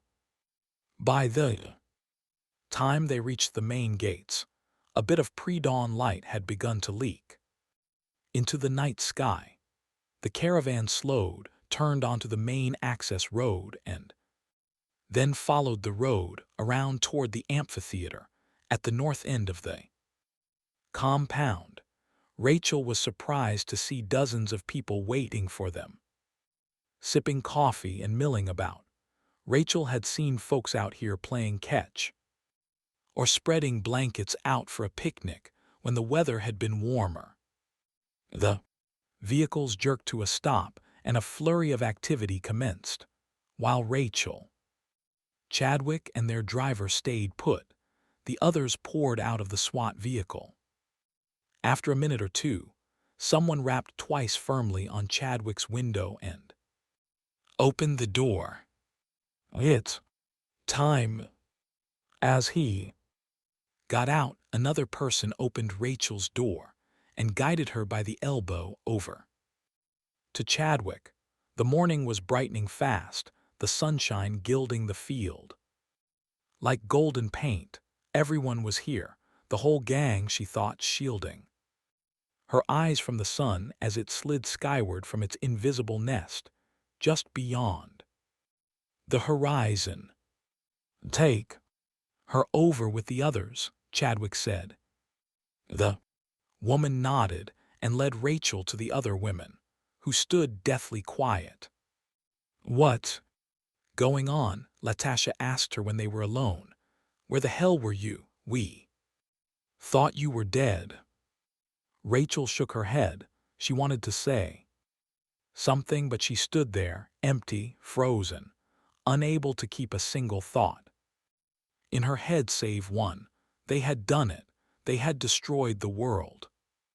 The stage, looking south toward the growing fields, was bare but for a square wooden table and a cone-shaped object set at the center of the stage.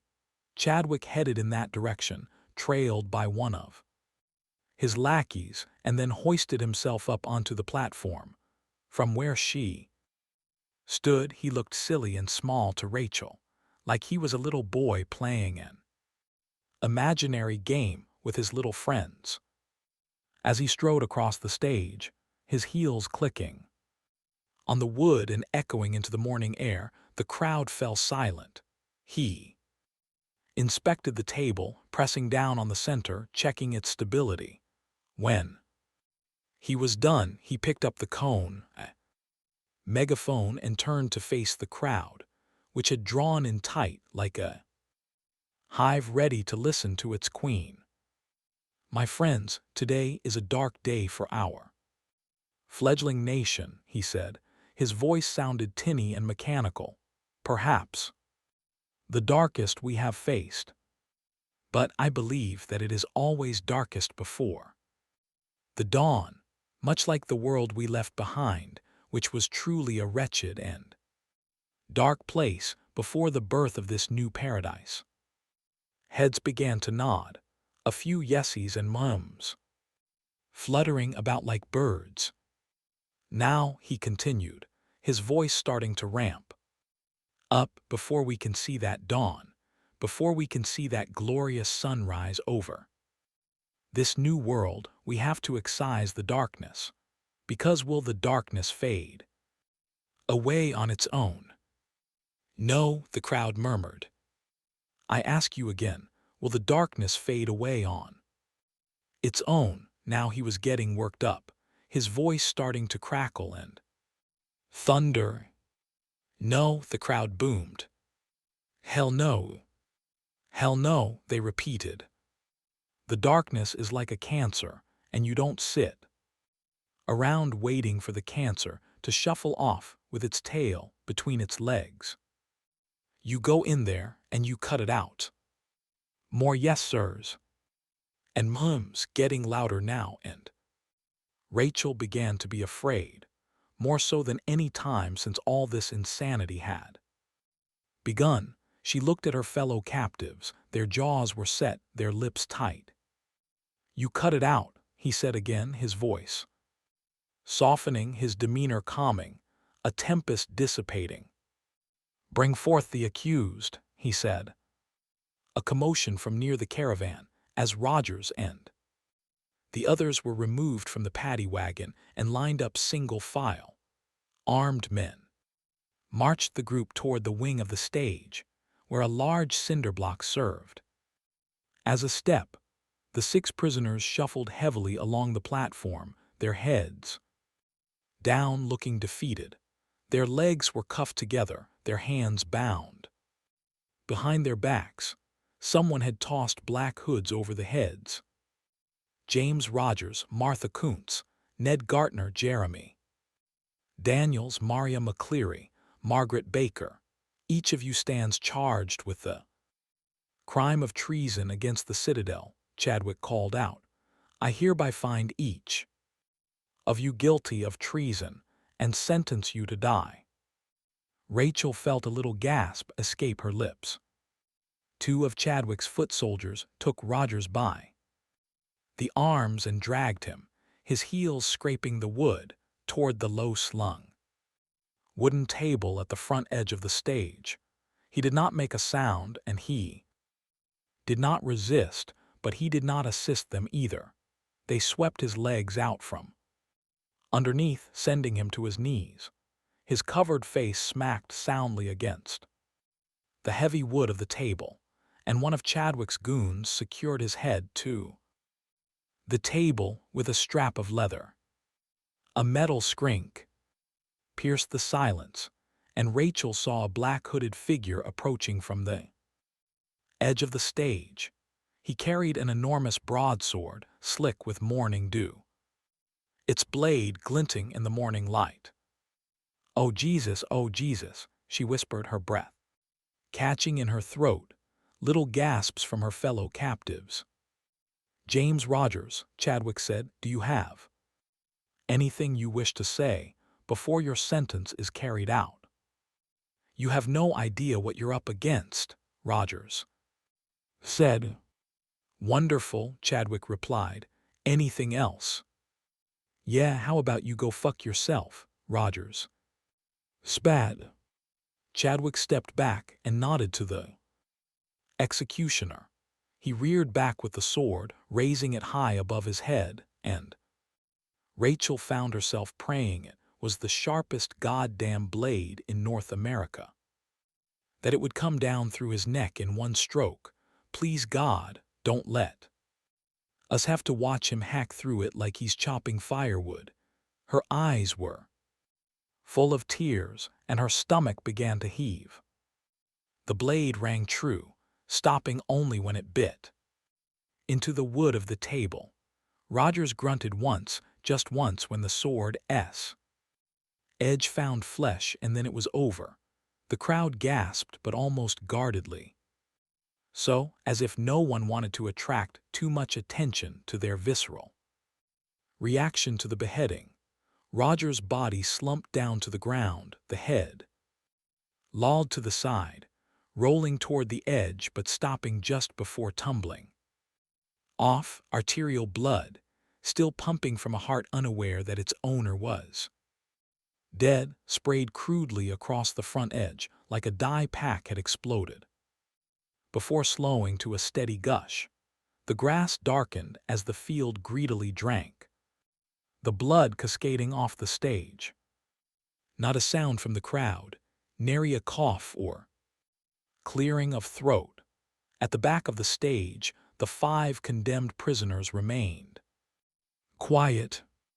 Chadwick approached the blood-soaked table and examined the head as casually as a man studying the produce bin at the supermarket. He lifted it by Roger's ponytail and held it up high for the crowd to see. "This is the price of treason," he bellowed.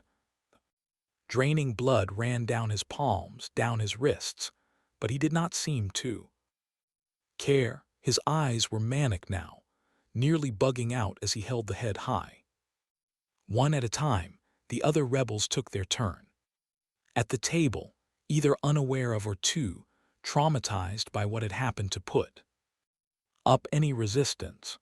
Each seemed to jerk when their faces came in contact with the blood pooling on the table, but by then the blade was already in flight, and the doomed prisoner joined those who had preceded him in death. To his credit and to the benefit of the condemned, the executioner was a skilled swordsman, brutally and efficiently doing his assigned duty. When it was over, Rachel felt like she was floating. She remembered thinking that she should cover her face so she wouldn't have to witness the slaughter, but she hadn't. As she looked around the faces of the crowd, she saw no one else had either. She stood there, her ability to react somehow stripped away. Perhaps it was a function of having seen the things she'd seen, that they'd all seen when the world was in the grip of the epidemic. Had she been so deadened that the executions of 6 people would have such little impact on her? That they were dead meant nothing to her.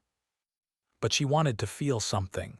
She wanted to feel horrified and angry and repulsed. But all she could muster was a terrible sense of sadness radiating out from her core and spreading like a sickness. 36. Freddie Briggs liked to run in the mornings. Every day since they'd moved here, he was up just as the morning bled its first hints of purple across the black sky. He would pull on a pair of shorts and a t-shirt, lace on his shoes, and head out into the ever colder morning air. He didn't wear a watch anymore, as he didn't really give a shit what time it was. He had mapped out a nice loop, about 5 or 6 miles long, first along Route 815 away from Evergreen, then cutting through dead farms, sheep and horse and cattle, along a long riverbed and back to 815, and home again. As he pounded the pavement that mid-November morning, he admitted he had been dishonest with himself about a few things.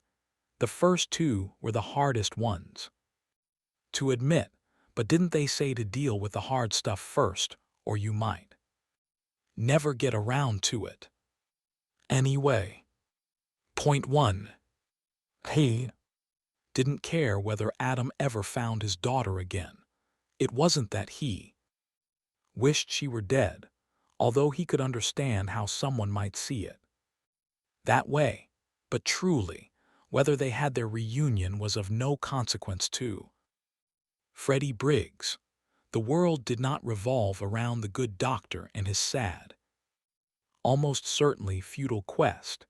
The thing Adam did not seem to understand was that just because there were fewer people around did not mean that some larger proportion of that subset would necessarily care about his problems. They didn't. He didn't. He focused on the route ahead, into the trees, stutter-stepping over thick, exposed roots, watching his balance on the layer of dead leaves blanketing the ground. The last thing he needed out here was to break an ankle. Point 2. He wished he'd gotten in that stupid truck and ignored Caroline's pleas for help. He would have drifted off into that great beyond, quietly, peacefully, and he might be with the girls again. There, he'd admitted it to himself, and yes, Caroline probably would have died at that sandwich shop, but guess what? She had died anyway, but she'd had to watch her son die first, so instead of saving her, Freddie had merely condemned her to a fate worse than death. She got to see what he'd seen back in Smyrna. She got to see her baby, the light of her life, liquefy from the inside out. Oh, one might argue that at least she got to hold her son, if only for a little while. Bullshit. Watching his girls die had been a far worse proposition than never having gotten to hold them at all. His mind quiet again, he sprinted across a horse pasture, climbed over the retaining fence to add a little excitement, and then zipped back out to Route 815 toward Evergreen.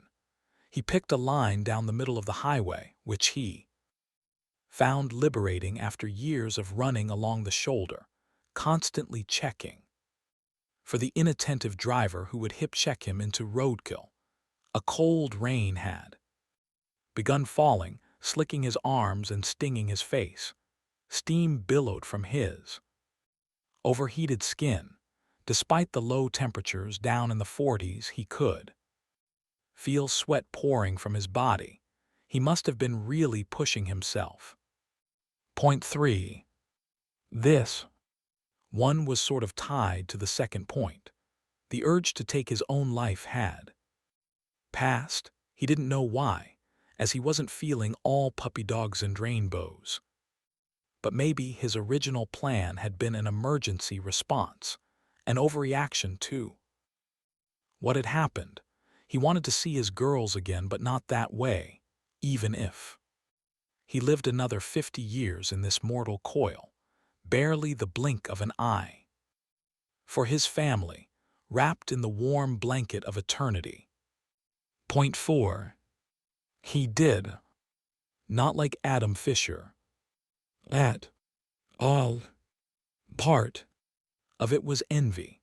After all, this was the hour of honesty with your host, Freddie Briggs, right? For one, it seemed brutally unfair that Adam's daughter was still alive.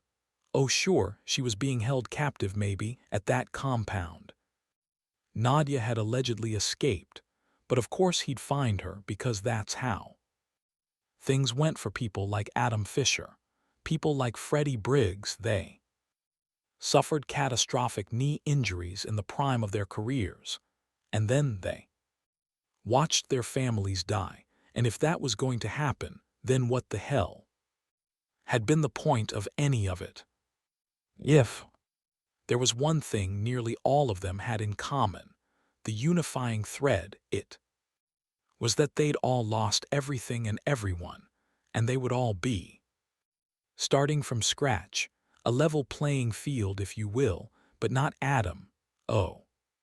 No, he still had one foot planted firmly in the old world, and so what had he really lost?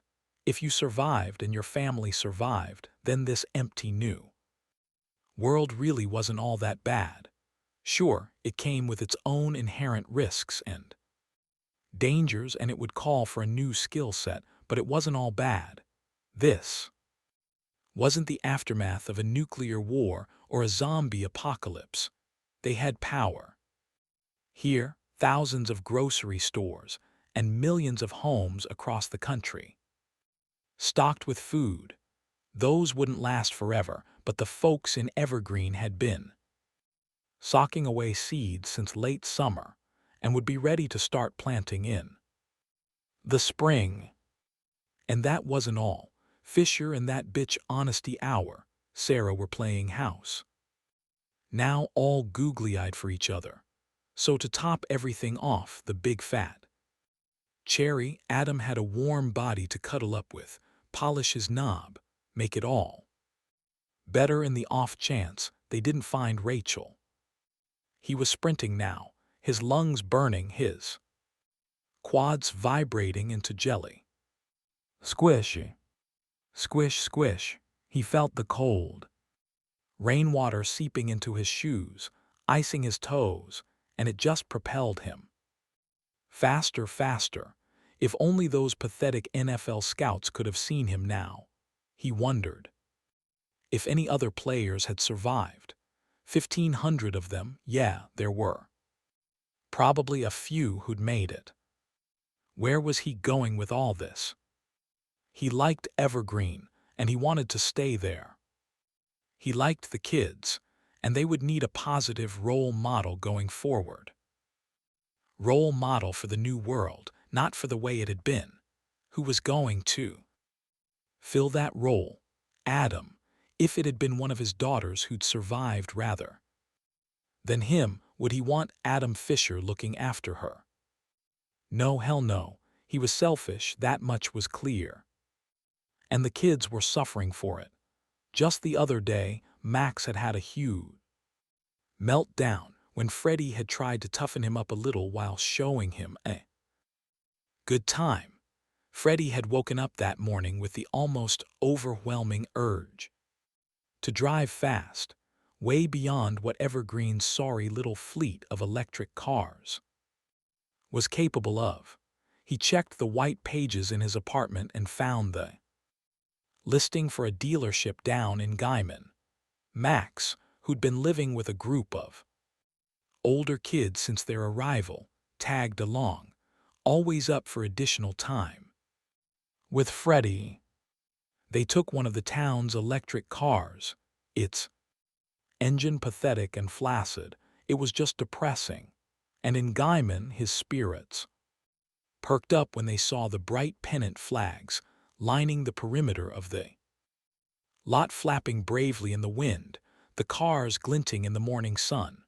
The small marquee at the front was still advertising 0% for 60 months on all new models.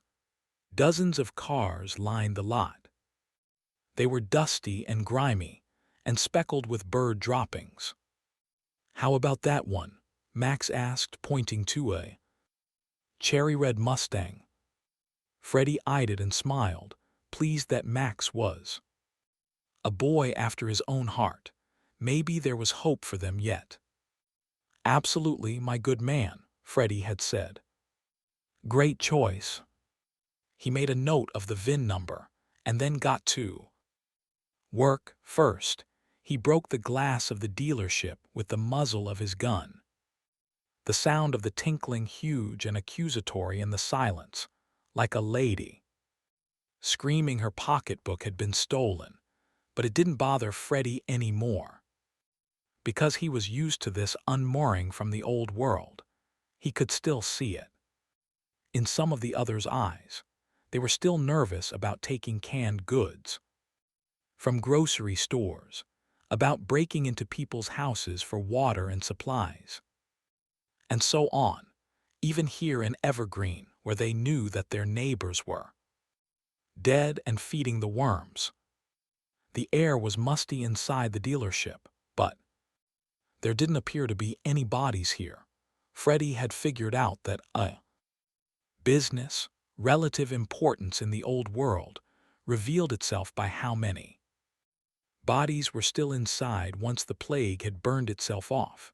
No one had hung around Schieffer Ford to die, that was for damn sure.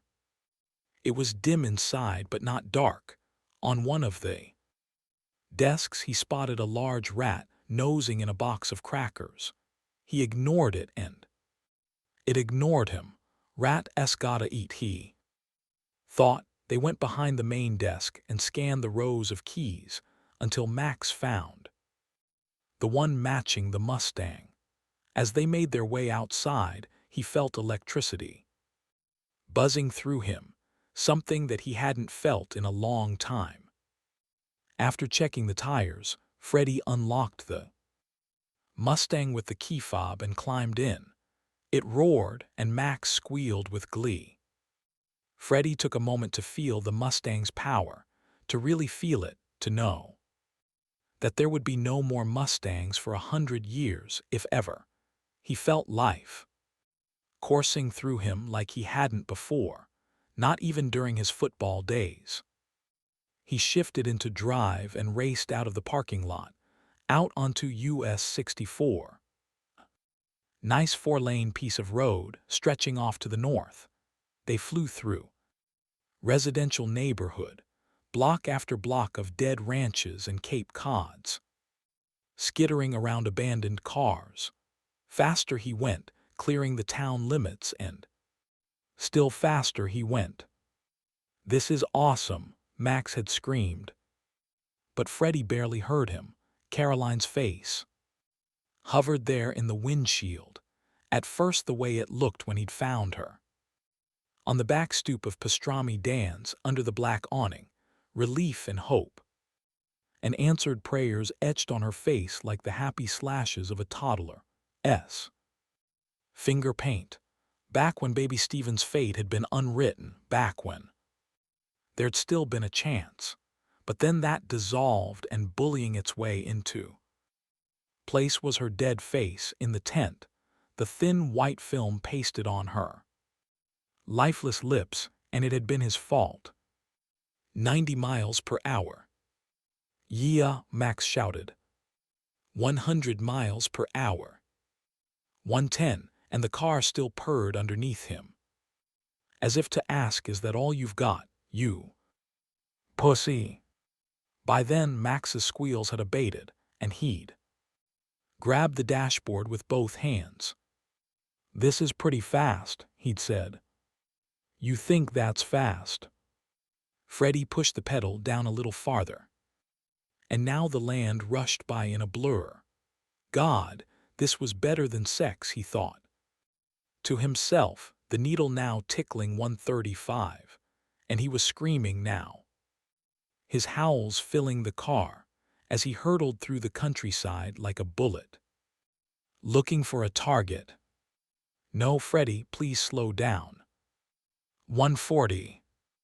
Max started to cry, pleading with him to slow down, but Freddie pushed the pedal to the floor until the Mustang was a missile, slicing through the Oklahoma sunshine. He blocked out Max's pleas because this felt so goddamn good. It was an indescribable feeling, like Christmas morning, combined with your first roller coaster, toss in your first kiss, and that first stolen sip of beer, all rolled into this moment. "Please, Freddie, slow down, I'm scared." "It's good for you," Freddie yelled back. "Gotta toughen you up." FREDDIE, Then Max had totally lost it, crying and kicking and flailing his arms, his face wet with tears and snot, until finally Freddie had eased up on the accelerator, disappointed in Max, disappointed in how soft they all really were. How were they going to survive in this world if Max, who would someday be looked upon to lead, was afraid of his own shadow? And he had news for these people. Things were only going to get tougher as the months and years went by. "I want to go home," Max had said quietly. "Fine," Freddie had said. "Jesus." So they had taken the Mustang back to Guyman and driven the electric car home, the 30-mile trip covered in silence. When Max had gotten out of the car at the apartment building he called home, his eyes were red and puffy from his pathetic little meltdown. He hadn't seen much of Max. Since then, in fact, he'd been seeing the kid hanging more around Adam the last couple of days. And Adam was blind to how weak they all really were. Everything was secondary to his quest to find Rachel. Freddie did necessarily begrudge him that, but that didn't mean he had to make it everyone else's problem too. That focus on his own issue, his own story, meant he couldn't be the guy. Smart, fine. Organized, fine. But the needs of the many outweigh the needs of the few. Big guy. What happens if the town comes under attack and you're out wandering the plains like Moses? Or if someone gets sick? The more he thought about it, the angrier he got. Squish, squish, squish. He was flying now, the town limit less than a half-mile away.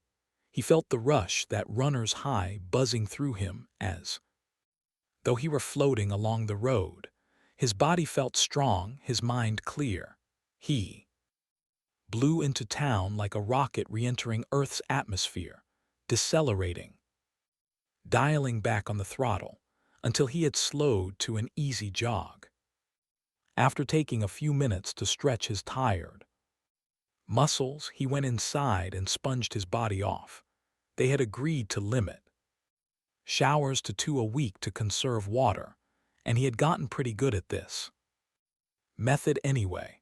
When he was clean, he pulled on jeans and a sweatshirt, grabbed a granola bar, and sat down at the small dining table in the corner of the living room. For the next 2 hours, he made a list of things they needed to do. He would show them. They'd fallen in behind Adam because he was a doctor, an understandable knee-jerk reaction to the situation they were in. If Freddie acted now, while things were still fluid, he could make his mark.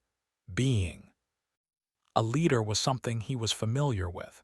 His second year in the league, his teammates had elected him the defensive captain, a title he held until the knee injury. He ran the defense as a seamless unit, getting his teammates to buy into his team-first theory, pounding it into their heads until the Falcons were a perennial top 5 defense. That could be done here too. It was really no different. These scared, tired folks were his teammates now, and they could be molded into a seamless unit too. You just picked a philosophy and worked from there. The philosophy was easy enough. Safety and security for this new community. Water, food, shelter. Defense, law and order would also be a paramount concern in establishing a long-term community.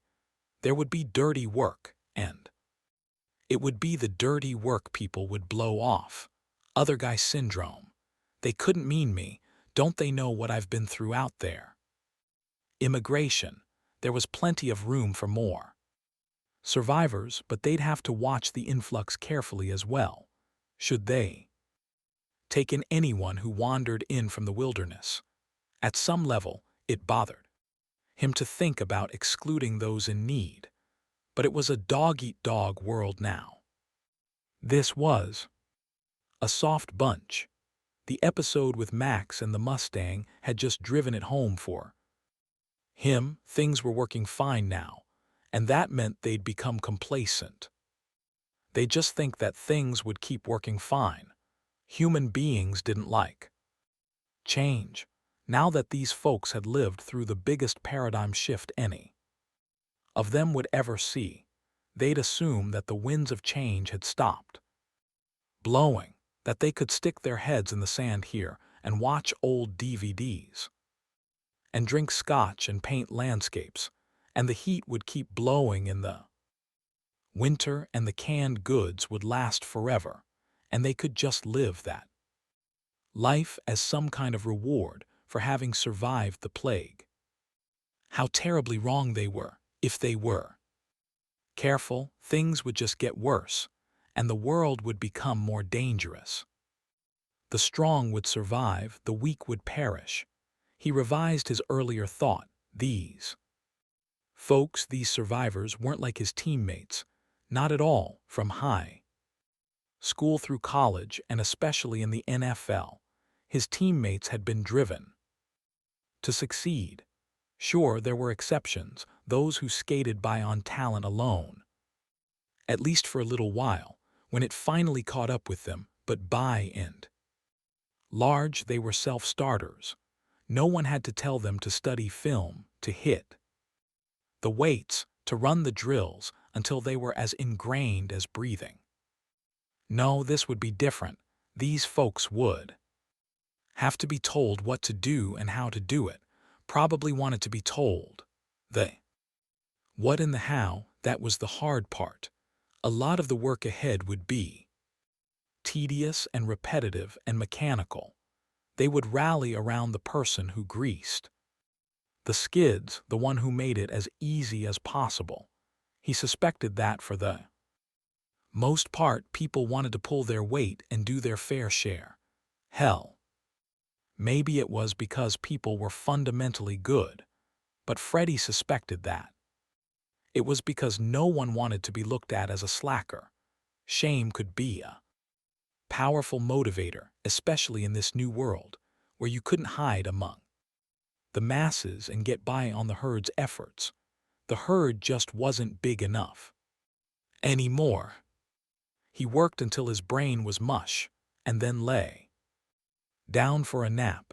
As he drifted off to sleep, he recounted his work so far. He had the ideas, he had a plan, he just needed a way to implement them. When he woke up at around 4 in the afternoon, he felt good, refreshed, and he knew what he needed to do. 37. It took him 2 full days, but eventually he tracked down nearly every citizen in Evergreen and told them he was calling a meeting on November 24. And who, boy, had it ever become the talk of the town. To Freddie's immense delight, as he strolled down Evergreen Boulevard on the evening of the meeting, he felt a lightness like he'd felt the day he'd driven the Mustang. Everyone had responded positively, glad that Freddie was kicking them out of the stasis they'd seemed to settle into. People were ready to move on to the next phase of things, whatever it was that happened to be, and they were more than happy to let Freddie get that train moving out of the station. He even began to hear whispers that people were ready for a chain. At the top, he'd gotten a few people on his side. Bill Irwin, an engineer at the plant, Chuck Danley, Peter Salomon, Kate Crawford. They'd act as his proxies in the crowd, help him run the plan through before the town would know what hit it. Just show us where to board, Mr. Conductor. It was bitterly cold out when Freddie arrived at the town hall a little after 5:30. There were 4 chairs on the dais, the tables still marked with nameplates of the mayor and the now-dead members of the Evergreen's governing council. Freddie threw them in the trash can in the corner of the room. Onward and upward. He was furiously scribbling notes as the others arrived, streaming in from wherever they'd been dicking around while Freddie had been getting his ducks in a row. He felt good, ready, the way he felt after a solid week of practice and film study in his old life. When he called the meeting to order at precisely 6, there were more than 100 people present, standing room only, like it had been for the Falcons' home games the year they'd finished 14-2 and nearly won it all. The group took their seats, filling the hearing room to capacity, and he could sense their eyes on him sitting in the center chair. Good, he thought. He wanted them to take notice that there was a new sheriff in town. He saw them glance at Mayor Townsend, looking for some semblance of an objection, but she just seemed to accept it. Freddie had banked on her silence, that she'd be a little too intimidated to raise a stink about it. He banged the gavel 3 times, and it stopped. The incessant chatter dead. Let's get started. He had considered opening with an invocation, or the Pledge of Allegiance, or something similar, something to remind everyone they were the same people they'd been not 4 months ago, but he had dispensed with the idea. He needed to bum rush the quarterback, for lack of a better analogy. Thank you all for coming, he said. We've got a lot of work to do if Evergreen is going to remain our home. Heads nodding, people exchanging surprised glances. Evergreen is a special place. I think we can all agree on that, he continued. But the power plant is not going to maintain itself. How many people worked at the plant before the plague? For a moment no one spoke. Then a short, stout man in the front row stood up. His hands trembled, and he kept his eyes focused on his feet. The man said, "My name's Irwin, Bill Irwin." "You're gonna have to speak up," Freddie said. "We can barely hear you." "I was an engineer at the plant," Irwin said. "We had about 500 on any given shift." "How many are still alive?" "Just me." "Just you? The plague got all the others?" "No, 2 others survived. One died in the attack a few weeks ago. The other, well, he sort of went crazy and took off." "Have you been out there?" "Every day." Freddie leaned back in his chair and rubbed his chin for a moment. He knew all of this. He'd been out to the plant several times with Irwin, who'd been flitting about the place, checking on things he knew how to check, replacing plugs and wire when needed. But they were living on borrowed time. Irwin, no fan of Townsend, hadn't come right out and said it. But Freddie could read between the lines. Irwin couldn't do it alone, he did even know how. The plant was too complex, required too much specialized knowledge to maintain and troubleshoot its various systems, wisdom that largely had gone to the grave. Sooner or later it would fail. Mayor Townsend. "Yes. Isn't it high time Mr. Irwin had some help out?" "They're at the plant." The sound of 100 necks turning toward the mayor filled the room. Townsend shifted in her seat. Freddie had planned this next bit, where he'd just stare at the mayor until she said something, until she tried to say nothing by saying a lot, the way all politicians did. "It's just that, her words trailed off like a revving engine, disappearing in the night. Then he pounced. "Gwen, I don't think the good people of Evergreen are really interested in your excuses." He allowed himself a quick glance at the crowd. 100 sets of eyes boring in on the mayor like lasers. Jaws tightened. Heads nodded. He caught Adam's eye and was pleased to see a look bordering on horror on the doctor's face. "That's right, Doc," Freddie thought briefly, holding Adam's gaze before turning his attention to the mayor. God, that look was priceless. He wished he could have gotten it on camera. "They expect leadership." He looked back down at his notes. "What about the food and water supply?" he asked, with a deliberate sigh, as though he expected to be disappointed in the answer. "We can't rely on canned goods forever. We're going to need to start making our own food." "There's a reservoir not far from here," Townsend said. "With our small population, we should be okay with water." We won't always have a small population, though. Will we? Freddie asked. No, a voice from the crowd called out. He thought it was Chuck Danley. What's the purification process? Sarah asked. Shifting in her seat, Freddie thought she sounded nervous, as though she suspected something was afoot. We have a small treatment facility on the north end of town, Townsend said. It runs on wind and solar, but we did have electrical backup in the event the other power sources failed for some reason. The backup failed when the power grids failed, but it's still operating. I'd been checking it every day before my little episode. And I assume it requires maintenance, Freddie said. It's been pretty reliable. Everything requires maintenance, he said. If we don't stay on top of it, it'll fail when we need it the most. I'm also concerned about defending ourselves. Freddie said, We've been lucky so far. Tell me more about this attack. An uncomfortable silence descended on the room. Chins dropped, eyes watered. They came at us one evening, Charlotte said, breaking the silence. By chance, I was with Jeff and a few others down in the police armory taking inventory. There were only about 10 of them, but they really got the jump on us. They were just shooting anyone they found.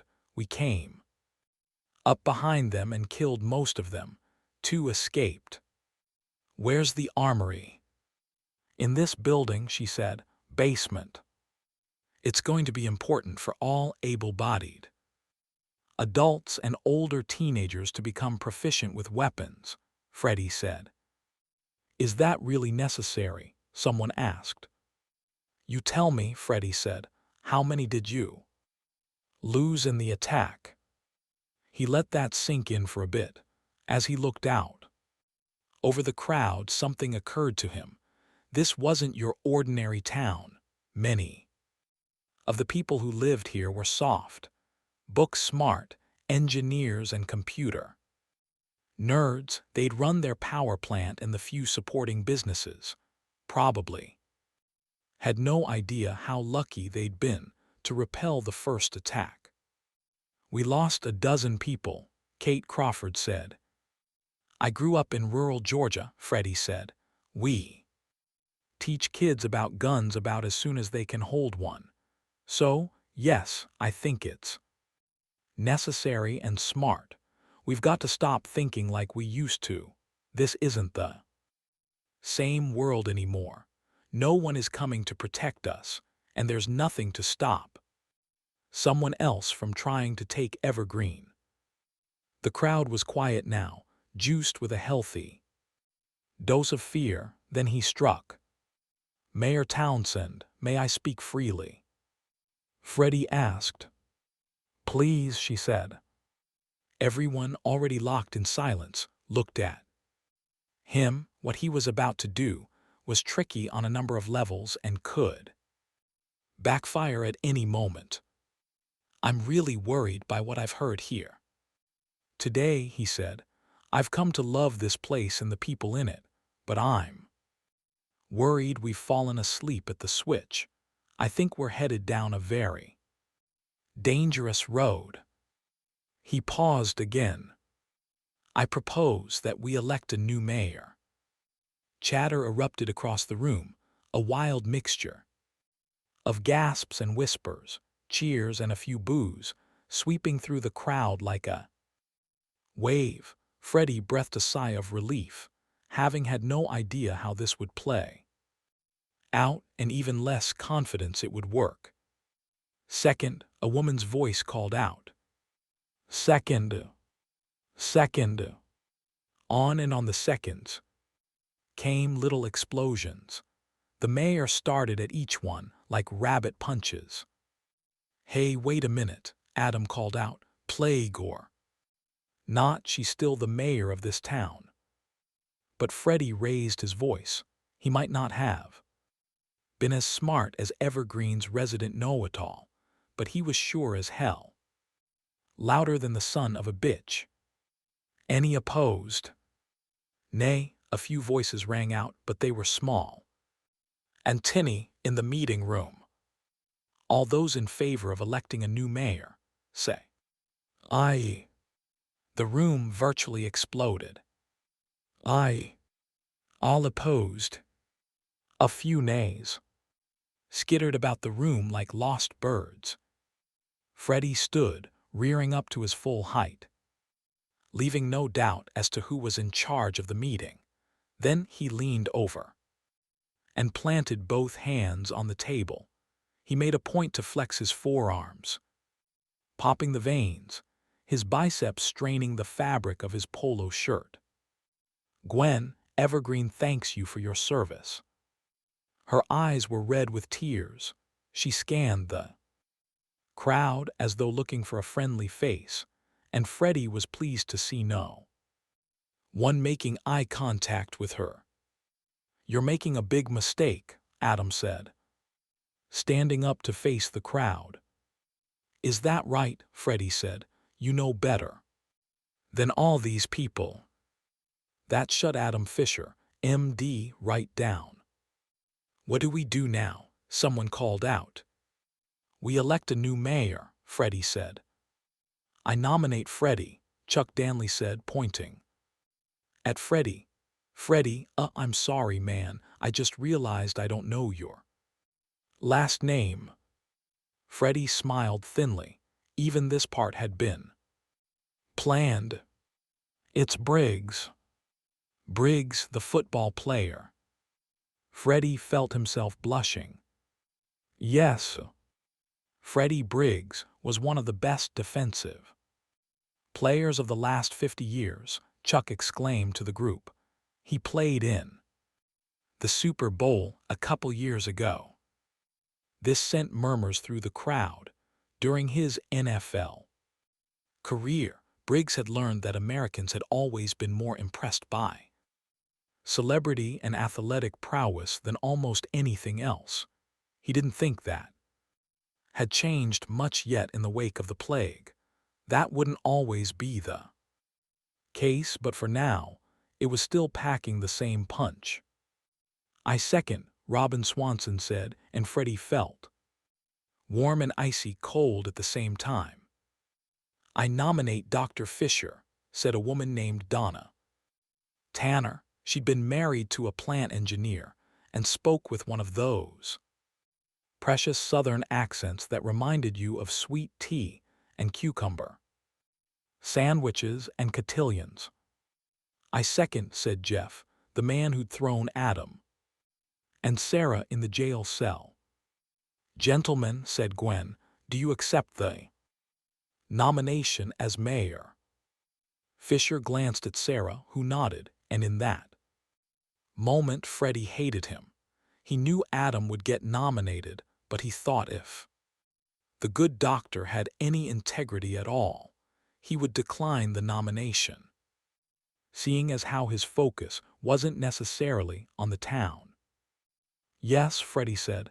Yes, I do. I accept, Adam said. Freddie's core burned like an overheating furnace, his growing rage its coal. Didn't they see that Adam and his search for Rachel was the way of the old world? The old world had brought nothing but plague and death and misery.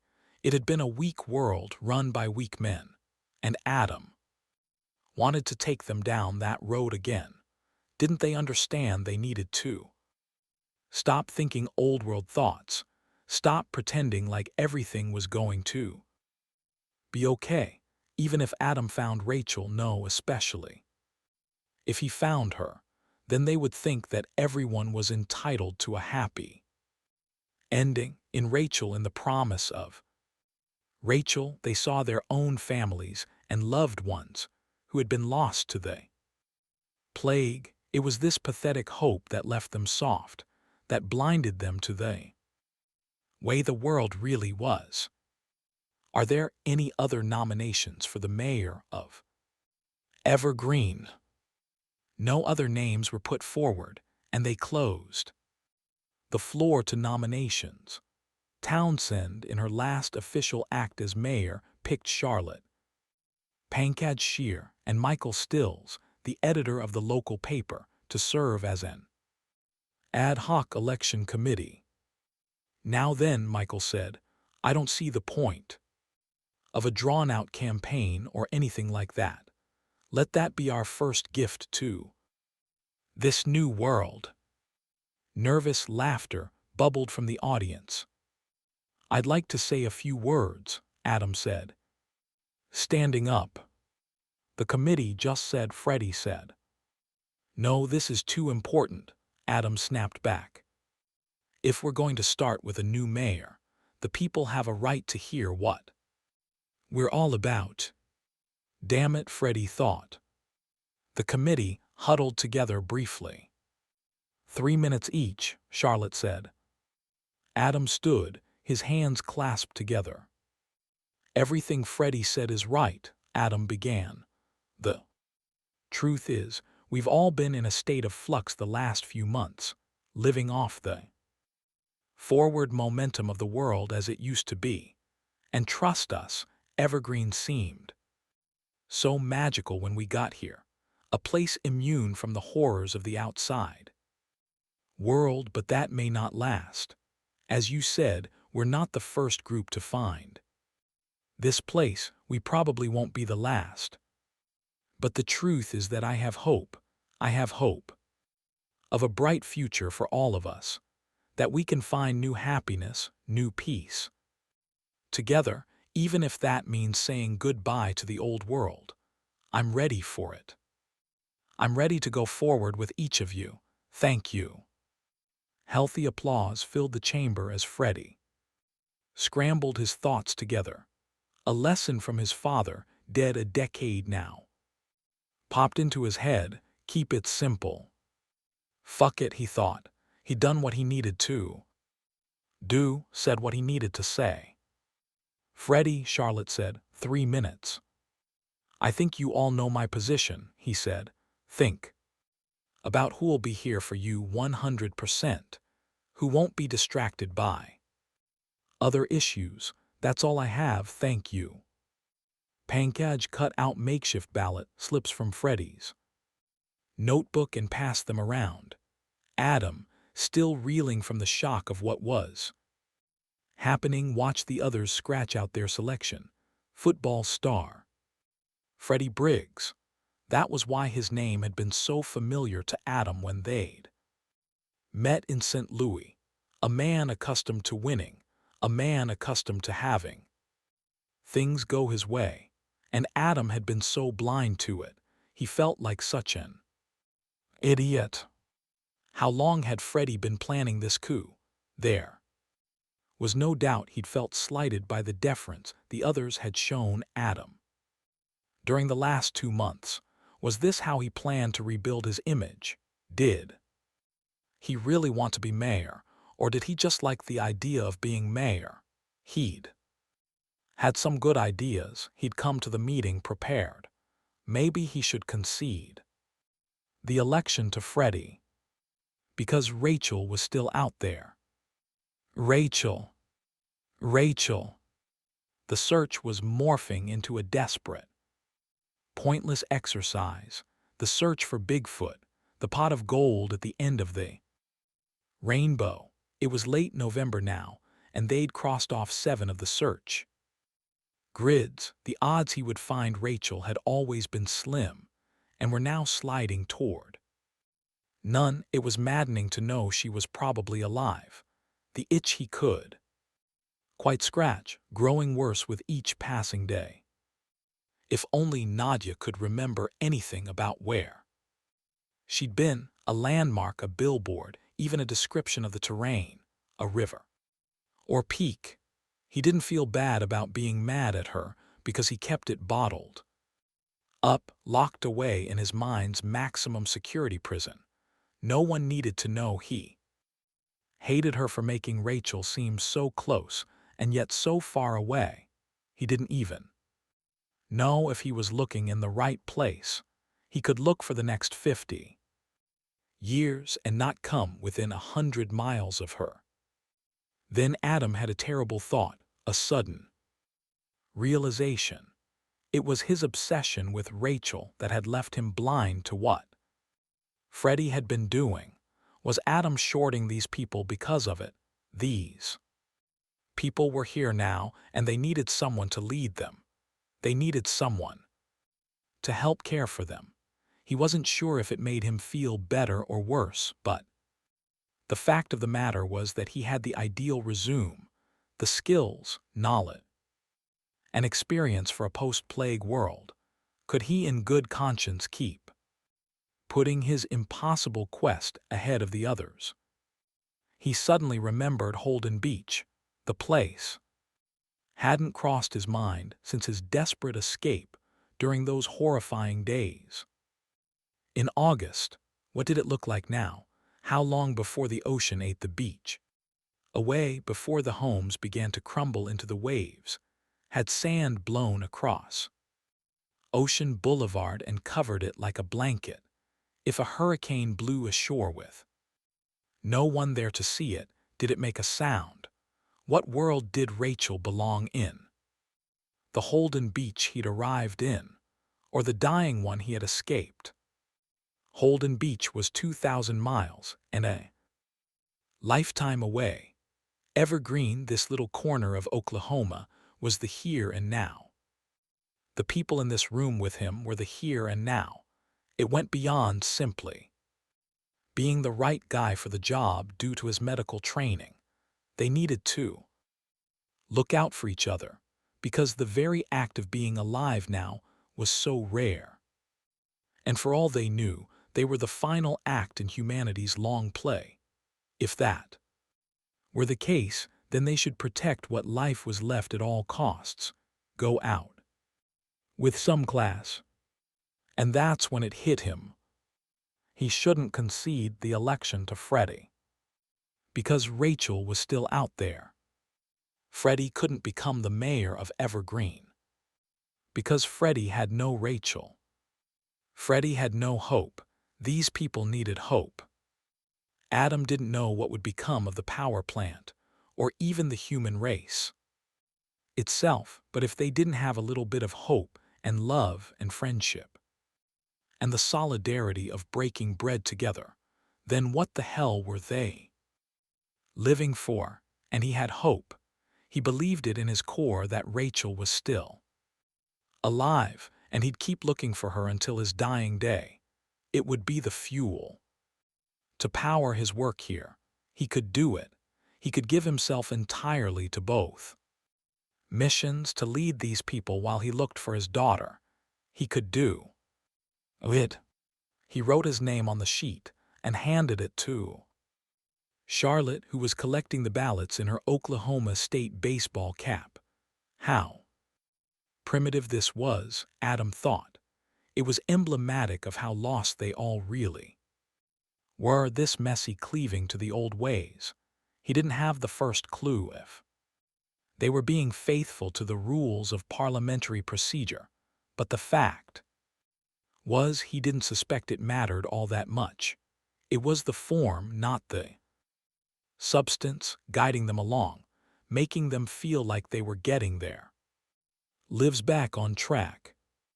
Then he reclaimed his seat in the second row, which he noticed was now empty. He glanced across the aisle and saw Freddie's row had emptied out too. Freddie's elbows were on his knees, and he was chewing a stubborn fingernail. He wanted this badly, Adam could tell, which in turn made Adam want it badly as well. As important as he felt it was that he be elected, part of him felt it was equally important that Freddie not be. The committee members will, move over to the mayor's office to count the votes, Charlotte said firmly. Her eyes swept across the audience, almost daring anyone to challenge her plan. She was a strong girl, very strong. As long as she was part of the town's future, perhaps things would be okay, even if Freddie became mayor. The crowd devolved into chatter as Charlotte and the others exited the room.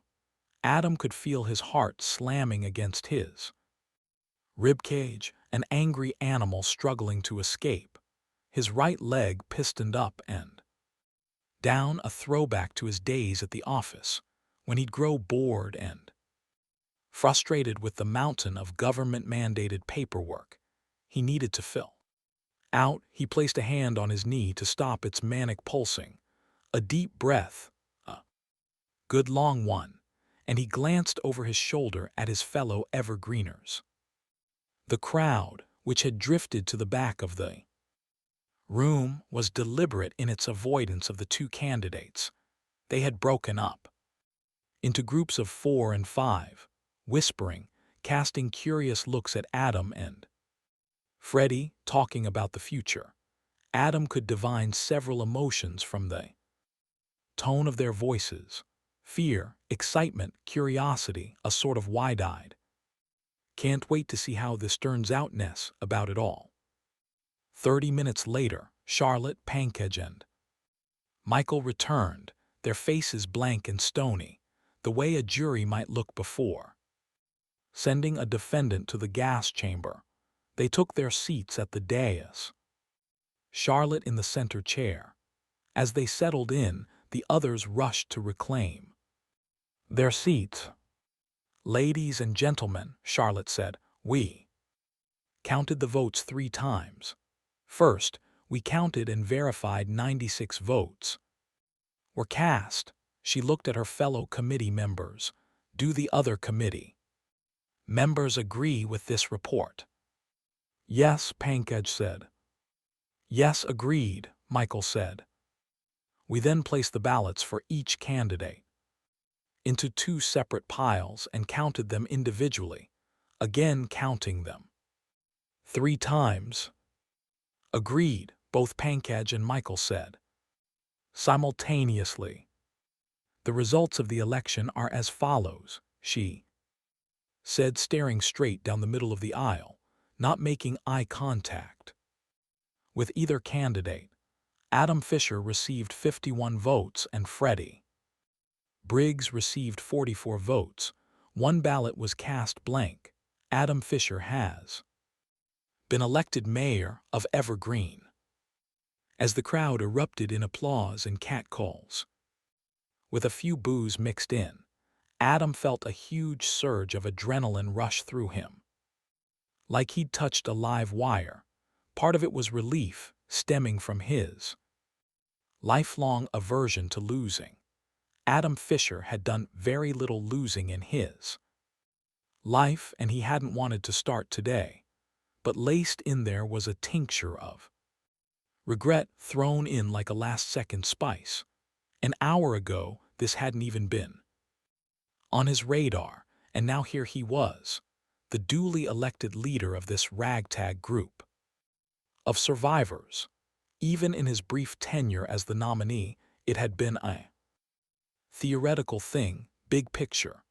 But now it was crashing down on him in a very real way.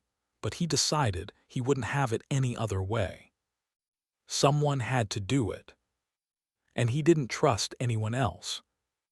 A loud noise startled him, and he looked over in time to see Freddie storm from his seat, knocking over half a dozen chairs. As he did so, his jaw was clenched so tightly, Adam thought his teeth might shatter. Without a word, Freddie burst through the hearing room doors and into the night beyond. 38. Just once in his life, Adam wished he would follow his gut at a time. His gut was telling him something valuable. It never seemed to go his way. Either he misjudged what his gut was saying and the decision backfired on him, usually in spectacular fashion, or he'd ignore a hunch, that niggling feeling deep down that told you were right, and end up in the very same spot. For example, just this morning, he'd woken up feeling gloomy, cranky, out of sorts. He'd worked 7 days straight learning the ropes as mayor, and he had planned to spend his off day searching for Rachel. But when he'd peeked out his curtain, a sense of foreboding washed over him. The clouds were low. A coil of sickly gray fog had snaked its way into town overnight, clinging to the landscape like a thrush. Infection, it wasn't a romantic fog. It was bad fog, trouble fog, the kind that told you to climb back into bed and try again the next day. Maybe he could spend a little time organizing his field notes or studying the maps. But instead of listening to that voice, however, that little survival instinct working so hard to keep him alive, he'd gone ahead and resumed his patrol after breakfast. Chuck Danley had been itching to get out of Dodge for a bit, and he decided to accompany Adam for the trip. And now, 8 hours later, they were here at a deserted bar, his gun locked and loaded, and aimed at some random survivor whose path they'd crossed, while across the way there, just on the other side of the long oak bar running the length of the place, said survivor was holding a gun to Chuck's head. One man lay dead on the floor, a victim of friendly fire when Chuck's captor had inadvertently shot his companion in the back. It was the shootout in St. Louis all over again, and Adam was afraid they would keep doing this over and over, a horror movie stuck on repeat, until they finally finished each other off. They were about an hour southwest of Evergreen, passing through Duncan, Oklahoma, an old oil town in the southern part of the state. Both men were exhausted after another futile search for Rachel's camp, and Adam had suggested camping there for the night, after rounding up some supplies to take back to Evergreen. Chuck suggested a drink, and Adam had thought it an excellent idea. The bar, called Branson's, was near the center of town. A few cars were still in the parking lot, but they each sat on 4 flat tires.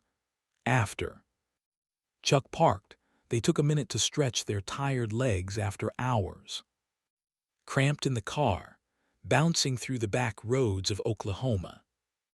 They stepped inside the chilly bar to a sudden hail of wild gunfire, no warning whatsoever. A scream, presumably from the guy shooting his buddy, and a loud thud. Adam slid into a booth and drew his gun. Chuck dove behind the bar, where he came face to face with his captor. He'd had no time to pull his weapon, which the man had confiscated. Despite the chill in the bar, sweat was running into Adam's eyes, and he resisted the urge to wipe his brow, lest it be construed as an offensive maneuver, or worse, give his mirror the opening he needed. "It doesn't have to be like this," Adam said. "No one has to get hurt. My friend's dead cause of you," he barked. "Let's take it easy," Adam said softly, electing not to dispute the matter with the man. His gun had been up for several minutes now, and his shoulder, which had been aching, was starting to burn. "No one else needs to get hurt." "Fuck you. I swear I'm not gonna hurt you. Let my friend go and we walk out of here." He had to fix this. He had to. This was just some scared son of a bitch caught in the world's biggest shitstorm. He looked lost. This man was no different than him or Chuck. Scared, panicky, the enormity of the disaster weighing heavily with each passing day. Adam's right arm began to shake with fatigue, so he carefully cradled it with his left, keeping the gun as level as he could. He hoped the other guy couldn't see how badly he was trembling. "What's your name?" The man's face scrunched up in surprise, as though he couldn't believe the question he was being asked. "What Your name, what's your name? Mark, my name is Mark. No more questions. Mark, I'm Adam. I said no more questions. I didn't ask any questions. I just told you my name. Adam held his breath, hoping he hadn't said the wrong thing. The moment stretched out like taffy, and he became aware of the sweat greasing his body despite the chill, of the way the gun seemed to be sliding in his hand, as though lightly oiled. Okay, Mark said. Okay, but I'll ask the questions. Adam nodded slowly, deliberately. What are you doing out here? Just looking for supplies. Where you guys from? We're living in a town called Evergreen, he said. What's that? Where is that? A ways up the road, Adam said. You're welcome to come back with us. You serious? I am, Adam said, but you've got to put down the gun first. You've got to trust us. The barrel of his gun dipped down. But what then? We just get through it, Adam replied. We keep getting up every day. There must have been some reason we survived. There must be something to look forward to. What if there is? Adam paused, trying to come up with some answer that would sound genuine. Because I wouldn't be trying to talk you out of this otherwise. Mark blew out a noisy sigh when he heard this. Why are you even doing this? Adam asked. Because as soon as I let him go, you're going to kill me. No, I promise. Then put your gun down. A smile shot across Adam's face, as though Mark had told him a moderately funny joke. Not sure I'm ready to do that yet, Mark. Okay, well, I'm not letting him go. Guess we're going to be here for a while then. I'm gonna take a seat. He crossed the room and climbed into a booth, where he could prop the gun on the seat back. Immediately, he felt the sweet relief of an arm unburdened by the weight of the gun. His shoulder popped deliciously. You had a family, didn't you? Adam said. Chuck's eyes went wide with disbelief, but he kept quiet. It was a risk, treading onto Mark's hallowed ground, but maybe he needed a chance to unload it. Tell someone, not about the plague, but about the family he'd lost. My wife, Gloria, Mark said. He chewed on his lower lip, like he was fighting back tears. She was a social worker, child protective services. 15 years she did it. Each kid more screwed up than the next, but she went to it every day like it was the first day on the job. She cussed like a sailor. I'm sorry. My son, Mark said, his face shiny with tears. That was the worst. He was autistic. He was 15 years old, his whole life. I never saw him scared of anything. And when the outbreak got really bad, I couldn't get him off the computer. Even after his mom died, he was glued to the news coverage. The morning after his mom died, he came down for breakfast and he looked scared. He just started showing symptoms. And that's when I became really scared, when I thought he looked scared. Now maybe he wasn't and I was just imagining it. Or maybe I was just going insane, but that's when I really lost all hope. I didn't see the look on his face again. He kept getting sicker and sicker and reporting the news to me. He died that night. Adam didn't know what to say. So there it is, Mark said. The sad story of my wife and son lying dead in our house. Adam sat there, the gun propped on the seat back. His trigger finger sweaty and itchy, not because he wanted to pull the trigger, but because it was just itchy. "Can I ask you a question?" Mark said. "Sure. Why did this happen?" "Oh man, I don't know." "You believe in God?" Mark asked. Adam thought back to when Sarah had asked him the same question. "No." "I do," Mark said. "Went to church every Sunday." "Every Sunday. He fucked us but good though. Guess we weren't up to snuff." "You think this was God's judgment?" "What else could it be? Accident, terrorism, who knows? However it happened, the Lord works in mysterious ways. If you're right, I doubt he'd want you to kill anyone. And I didn't want him to kill my family, but I guess what I wanted didn't matter. I know it's not right. You'd really take me back with you." "Of course," he said. "We need good people. We need to start rebuilding." All the fight seemed to leak out of Mark just then, his shoulders sagging, his chin dropping. He gave Chuck a gentle shove, pushing him away, and just like that it was over.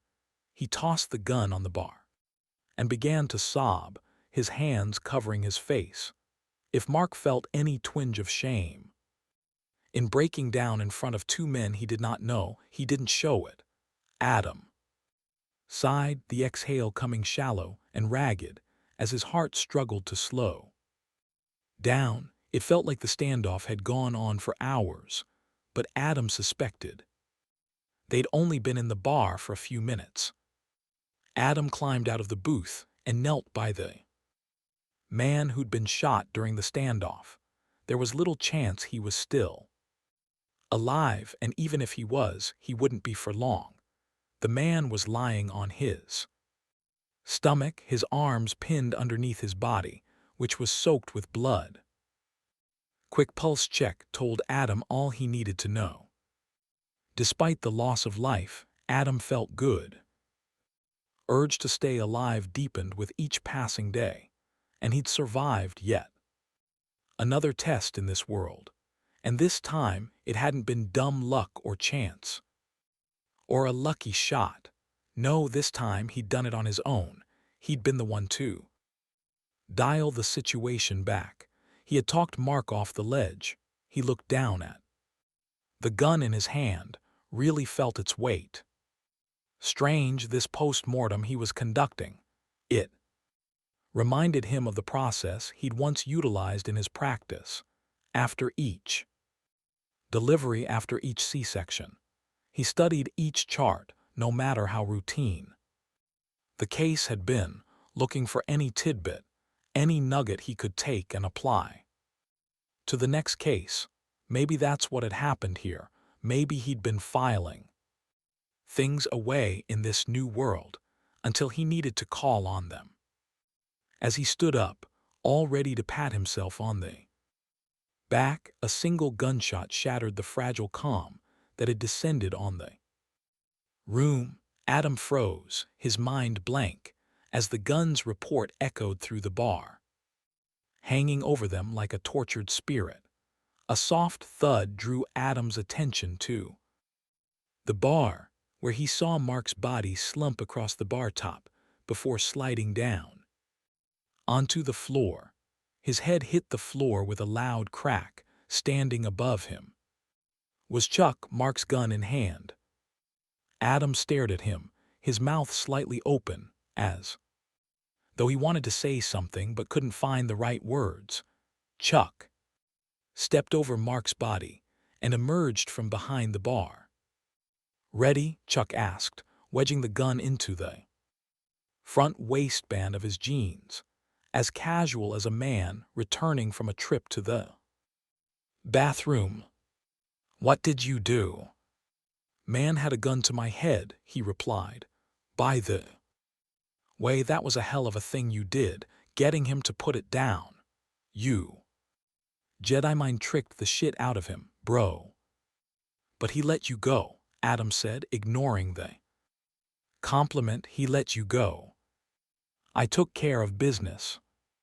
"You took care of business, Jesus." I'm supposed to give him a hug because he's losing his shit over the apocalypse. He was a fucking menace. We let him walk, he pulls this shit with someone else. Fucking idiot shot his own friend, natural selection at work here. The cold-bloodedness of it was what really scraped at Adam's insides like sandpaper. Chuck talked about executing Mark the way he might have described flushing a nasty cockroach down the toilet. But you murdered him, Adam said. The threat was over, and you just murdered him. You're starting to get under my skin a little. Doc, he said, I don't mind a philosophical discussion about life in a post-apocalyptic world, but you're getting dangerously close to hurting my feelings. A new front opened up inside Adam's soul. This one labeled helplessness, short of yelling at Chuck, telling him how disappointed he was in him.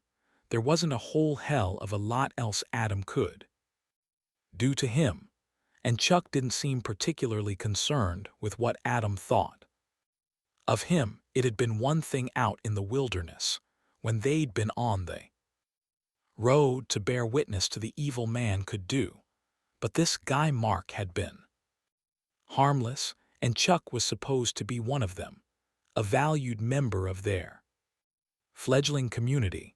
What was Adam supposed to do now? He couldn't let this psychopath assume a leadership role. He couldn't let the kids look up to him. He couldn't let him be part of their new world. Did Chuck think he was just going to get away with it? You're not coming back with me, Adam said, his voice steely and low. What? You heard me. The fuck I'm not, Chuck said. You're out, Adam said. No more of this shit. You do what you want, but you do it somewhere else. What are you gonna tattle on me, to your little bitch girlfriend? They need to know. My word against yours. Adam's heart had started galloping again. Thump thump, thump thump, thump thump thump thump. Not because he didn't know what to do, but because he knew precisely what he had to do. Adam held Chuck's gaze, never letting his eyes drop to the man's waist where he'd tucked the gun, but never letting it out of his peripheral vision. Chuck stood his ground, his hands by his sides, his fingertips twitching. This was an angry man, a dangerous man.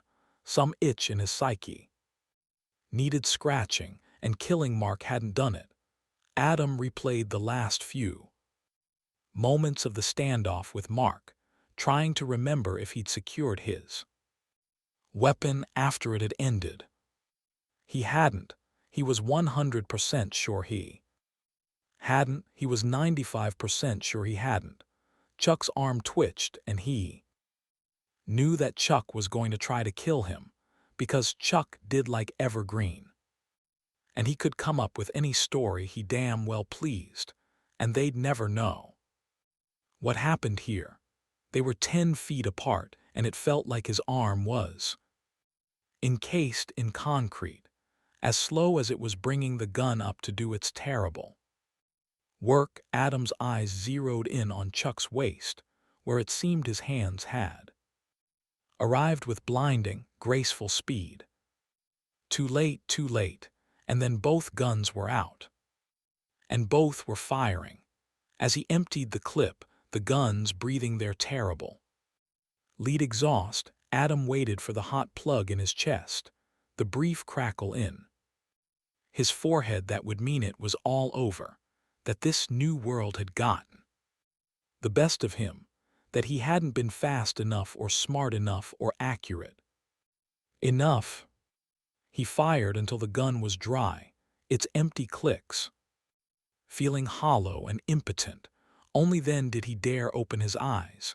The air was thick with smoke and the sound of desperate gasping. Adam stole a look toward the ground, where he found Chuck writhing about, his hands at his ruined throat, blood bubbling and spilling between his fingers.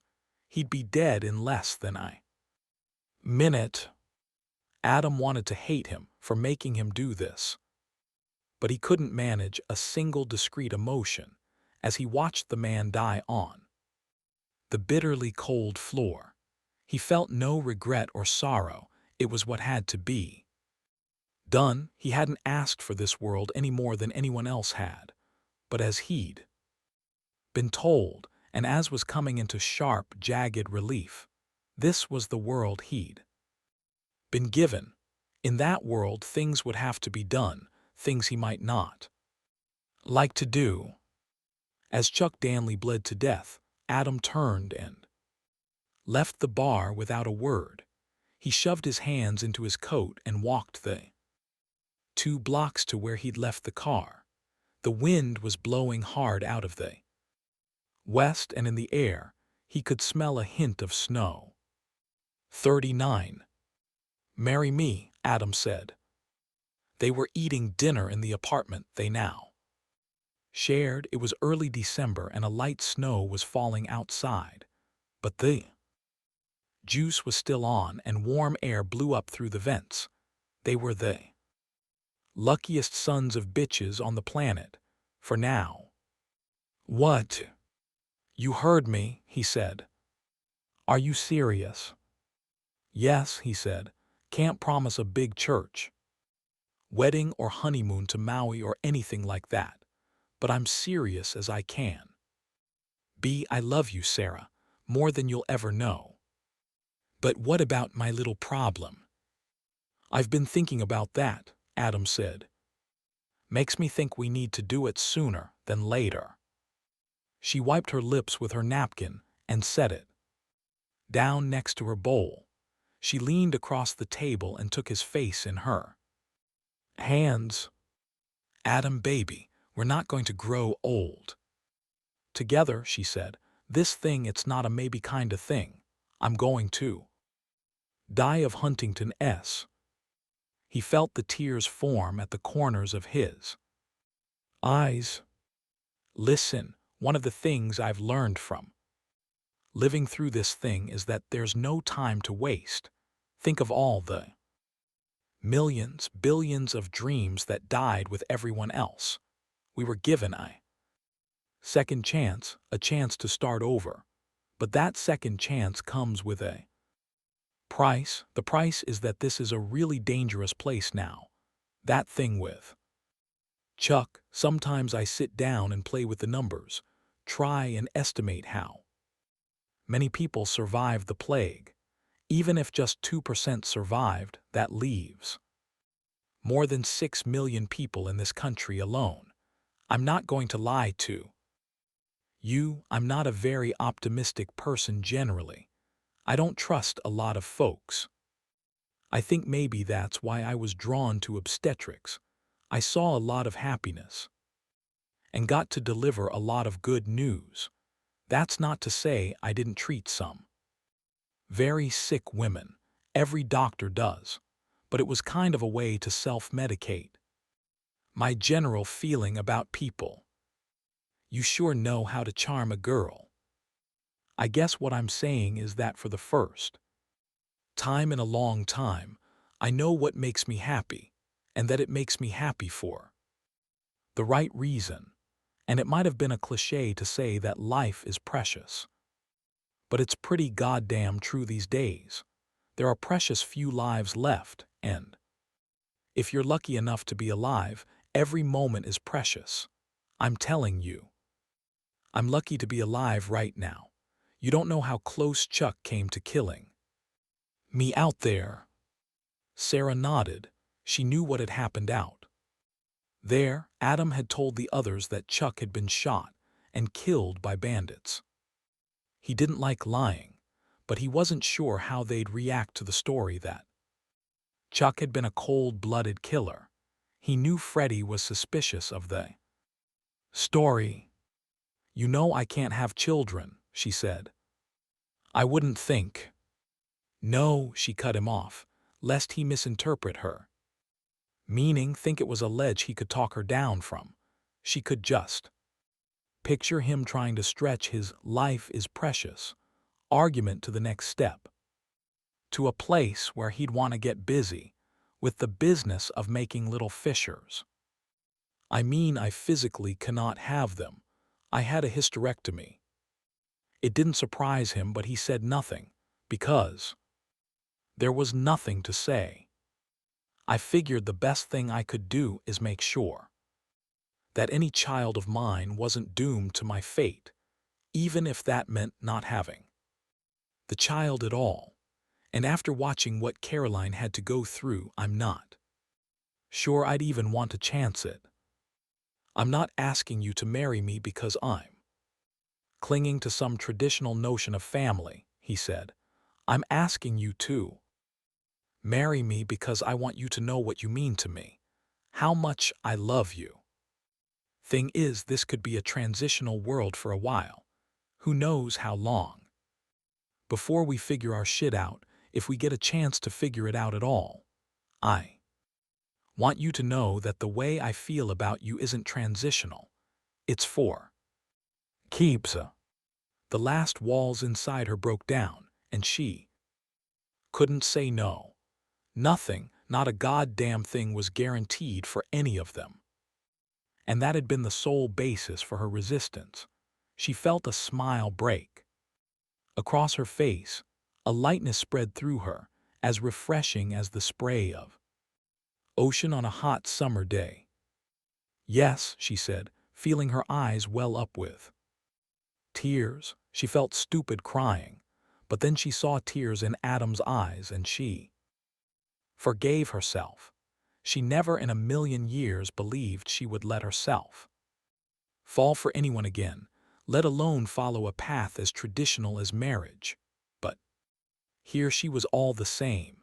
She embraced him, wrapping her arms around him tightly and covering his face in kisses. And how do you propose? Forgive the pun, we do this. I'm not sure a marriage certificate is required anymore. We'll do it however we want to do it. We'll ask Gwen to perform the ceremony.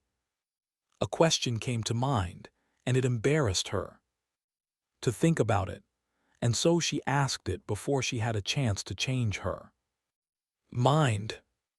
Do you want me to take your last name? He paused, and his lips pursed in the way that let her know he was really thinking this one through. What do you think? She clicked her tongue. I don't know, she said.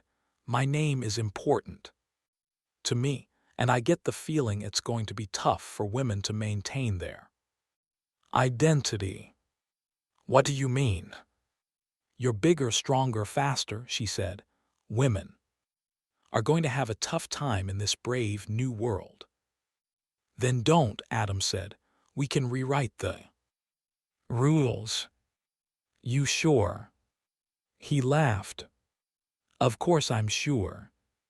She smiled and kissed him. 2 days later, Adam and Sarah stood at the center of the park across from Town Hall, before Gwen Townsend and most of the residents of Evergreen. It was a chilly day, but warm in the sun. Good morning, Townsend started, her hands clasped. We gather here today to watch our two friends take their first step on a long and happy life together.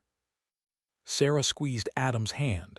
The others did not know about her diagnosis. Someday they would know, but for now it was best to put it up on a dark shelf, out of sight and out of mind. I've officiated many marriages in my day, she said, but this one is especially special to me. We've all seen so many terrible things in the last few months, and we're liable to see many more. We've all experienced incomprehensible tragedy. The special Dateline episode about us would be a two-nighter for sure. Laughter rippled through the crowd. And the future is anything but certain, she said, her voice darkening a shade. I wish I could stand here and tell you that everything will be just fine, but I don't know that. and I think we all heard enough lies during the epidemic that for me to stand here and sugarcoat things insults you and tramples on the thing we are doing here today. I don't know what tomorrow holds, but I do know this. Today, love has prevailed. Claps and hollers from the audience. Love has shined its bright light on this dark land. It shows us that there are still beautiful things in this world, things worth fighting for. More cheers, the sounds rolling across the plains. Tragedy is temporary, pain fades away, but love endures.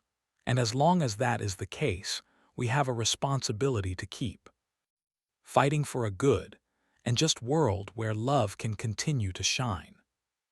She stopped, tears in her eyes, and hugged Adam and Sarah. Behind them, Adam heard throats clearing and noses sniffle. She could certainly lay it on thick. He supposed that's what politicians did. Still, he couldn't help but smile as he held Sarah's hands in his own, studied every line of her mocha-colored face. She wore jeans and a thick blue sweater. He was casually dressed as well, as they had agreed to dispense with the pomp and circumstance and focus on each other and their friends. Her hair was pulled back and curled up in a bun, revealing her slender neck. He could make out a vein just under the skin, pulsing rapidly. He stroked her hand gently, and as he did so, he could see her pulse slow.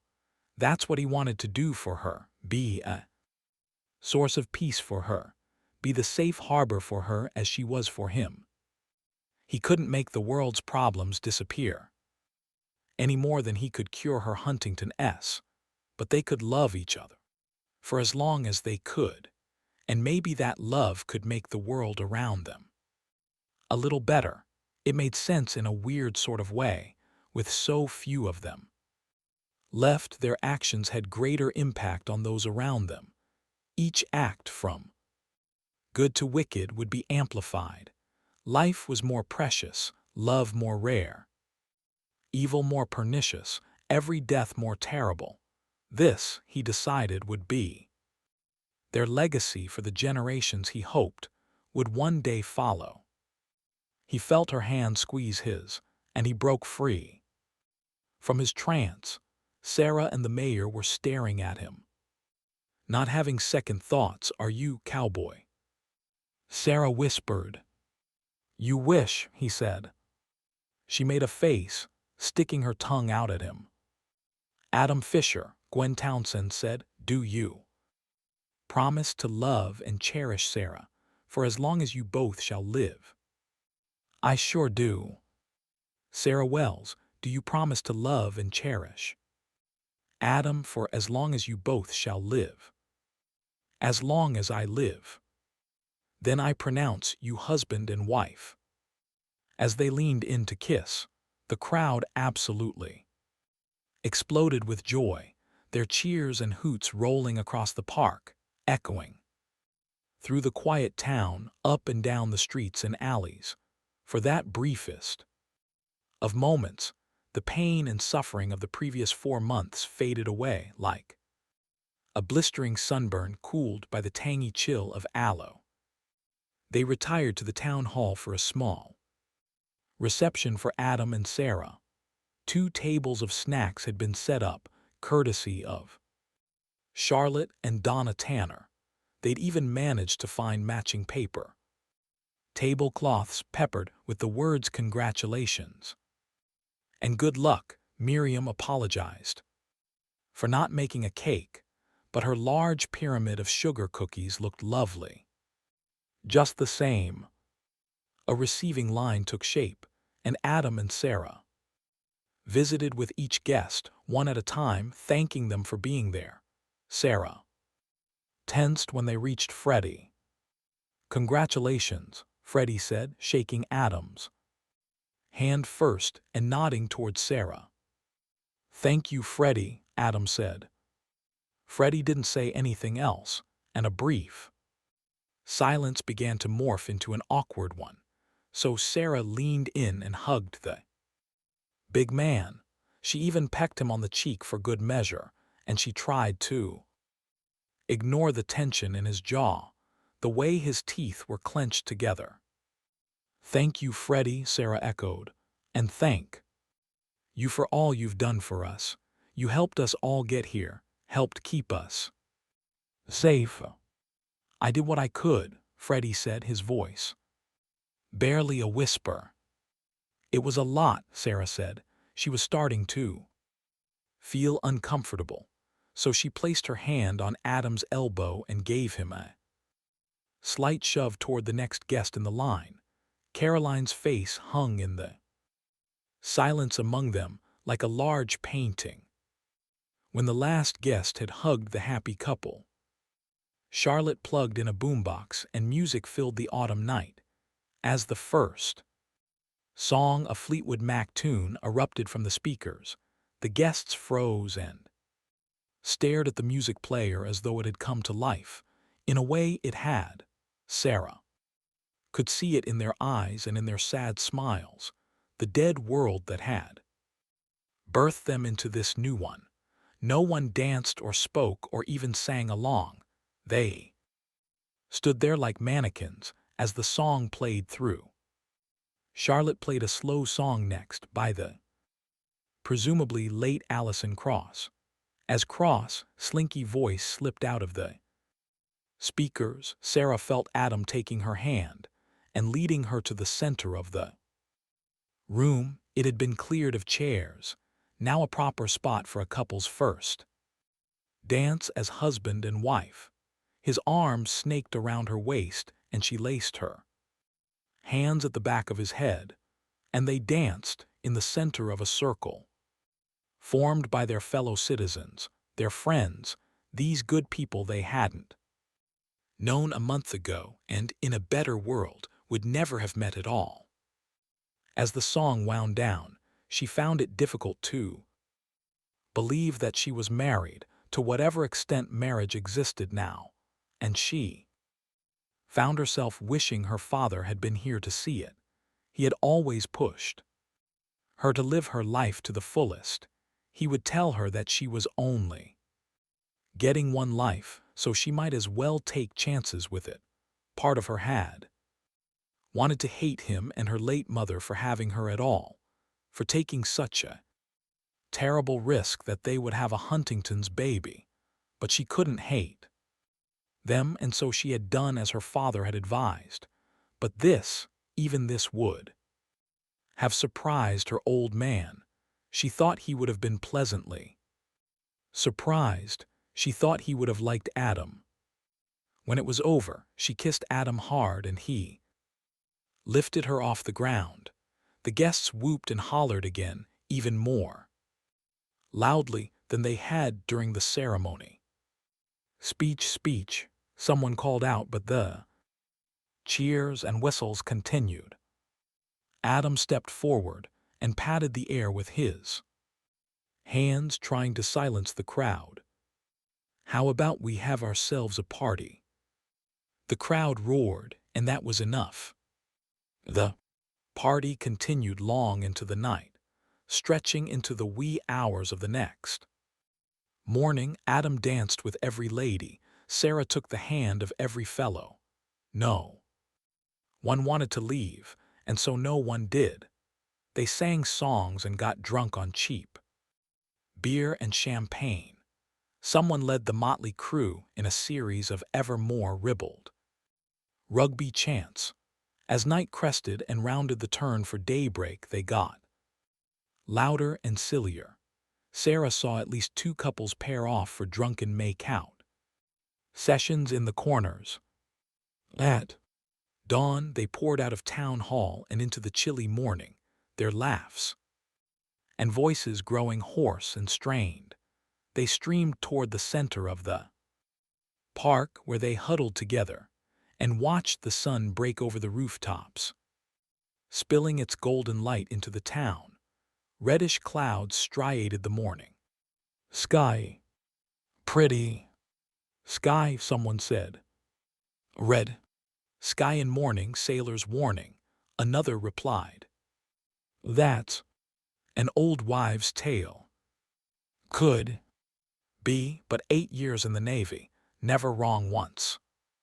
This hushed the crowd a bit, and together they looked at the red sky, the scalloped clouds, and although she'd heard the red sky admonition too, even Sarah wondered how such a lovely scene could be a harbinger of bad weather.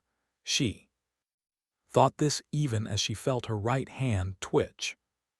It twitched a second time, spasming and locking in place for a moment as though it had a mind of its own.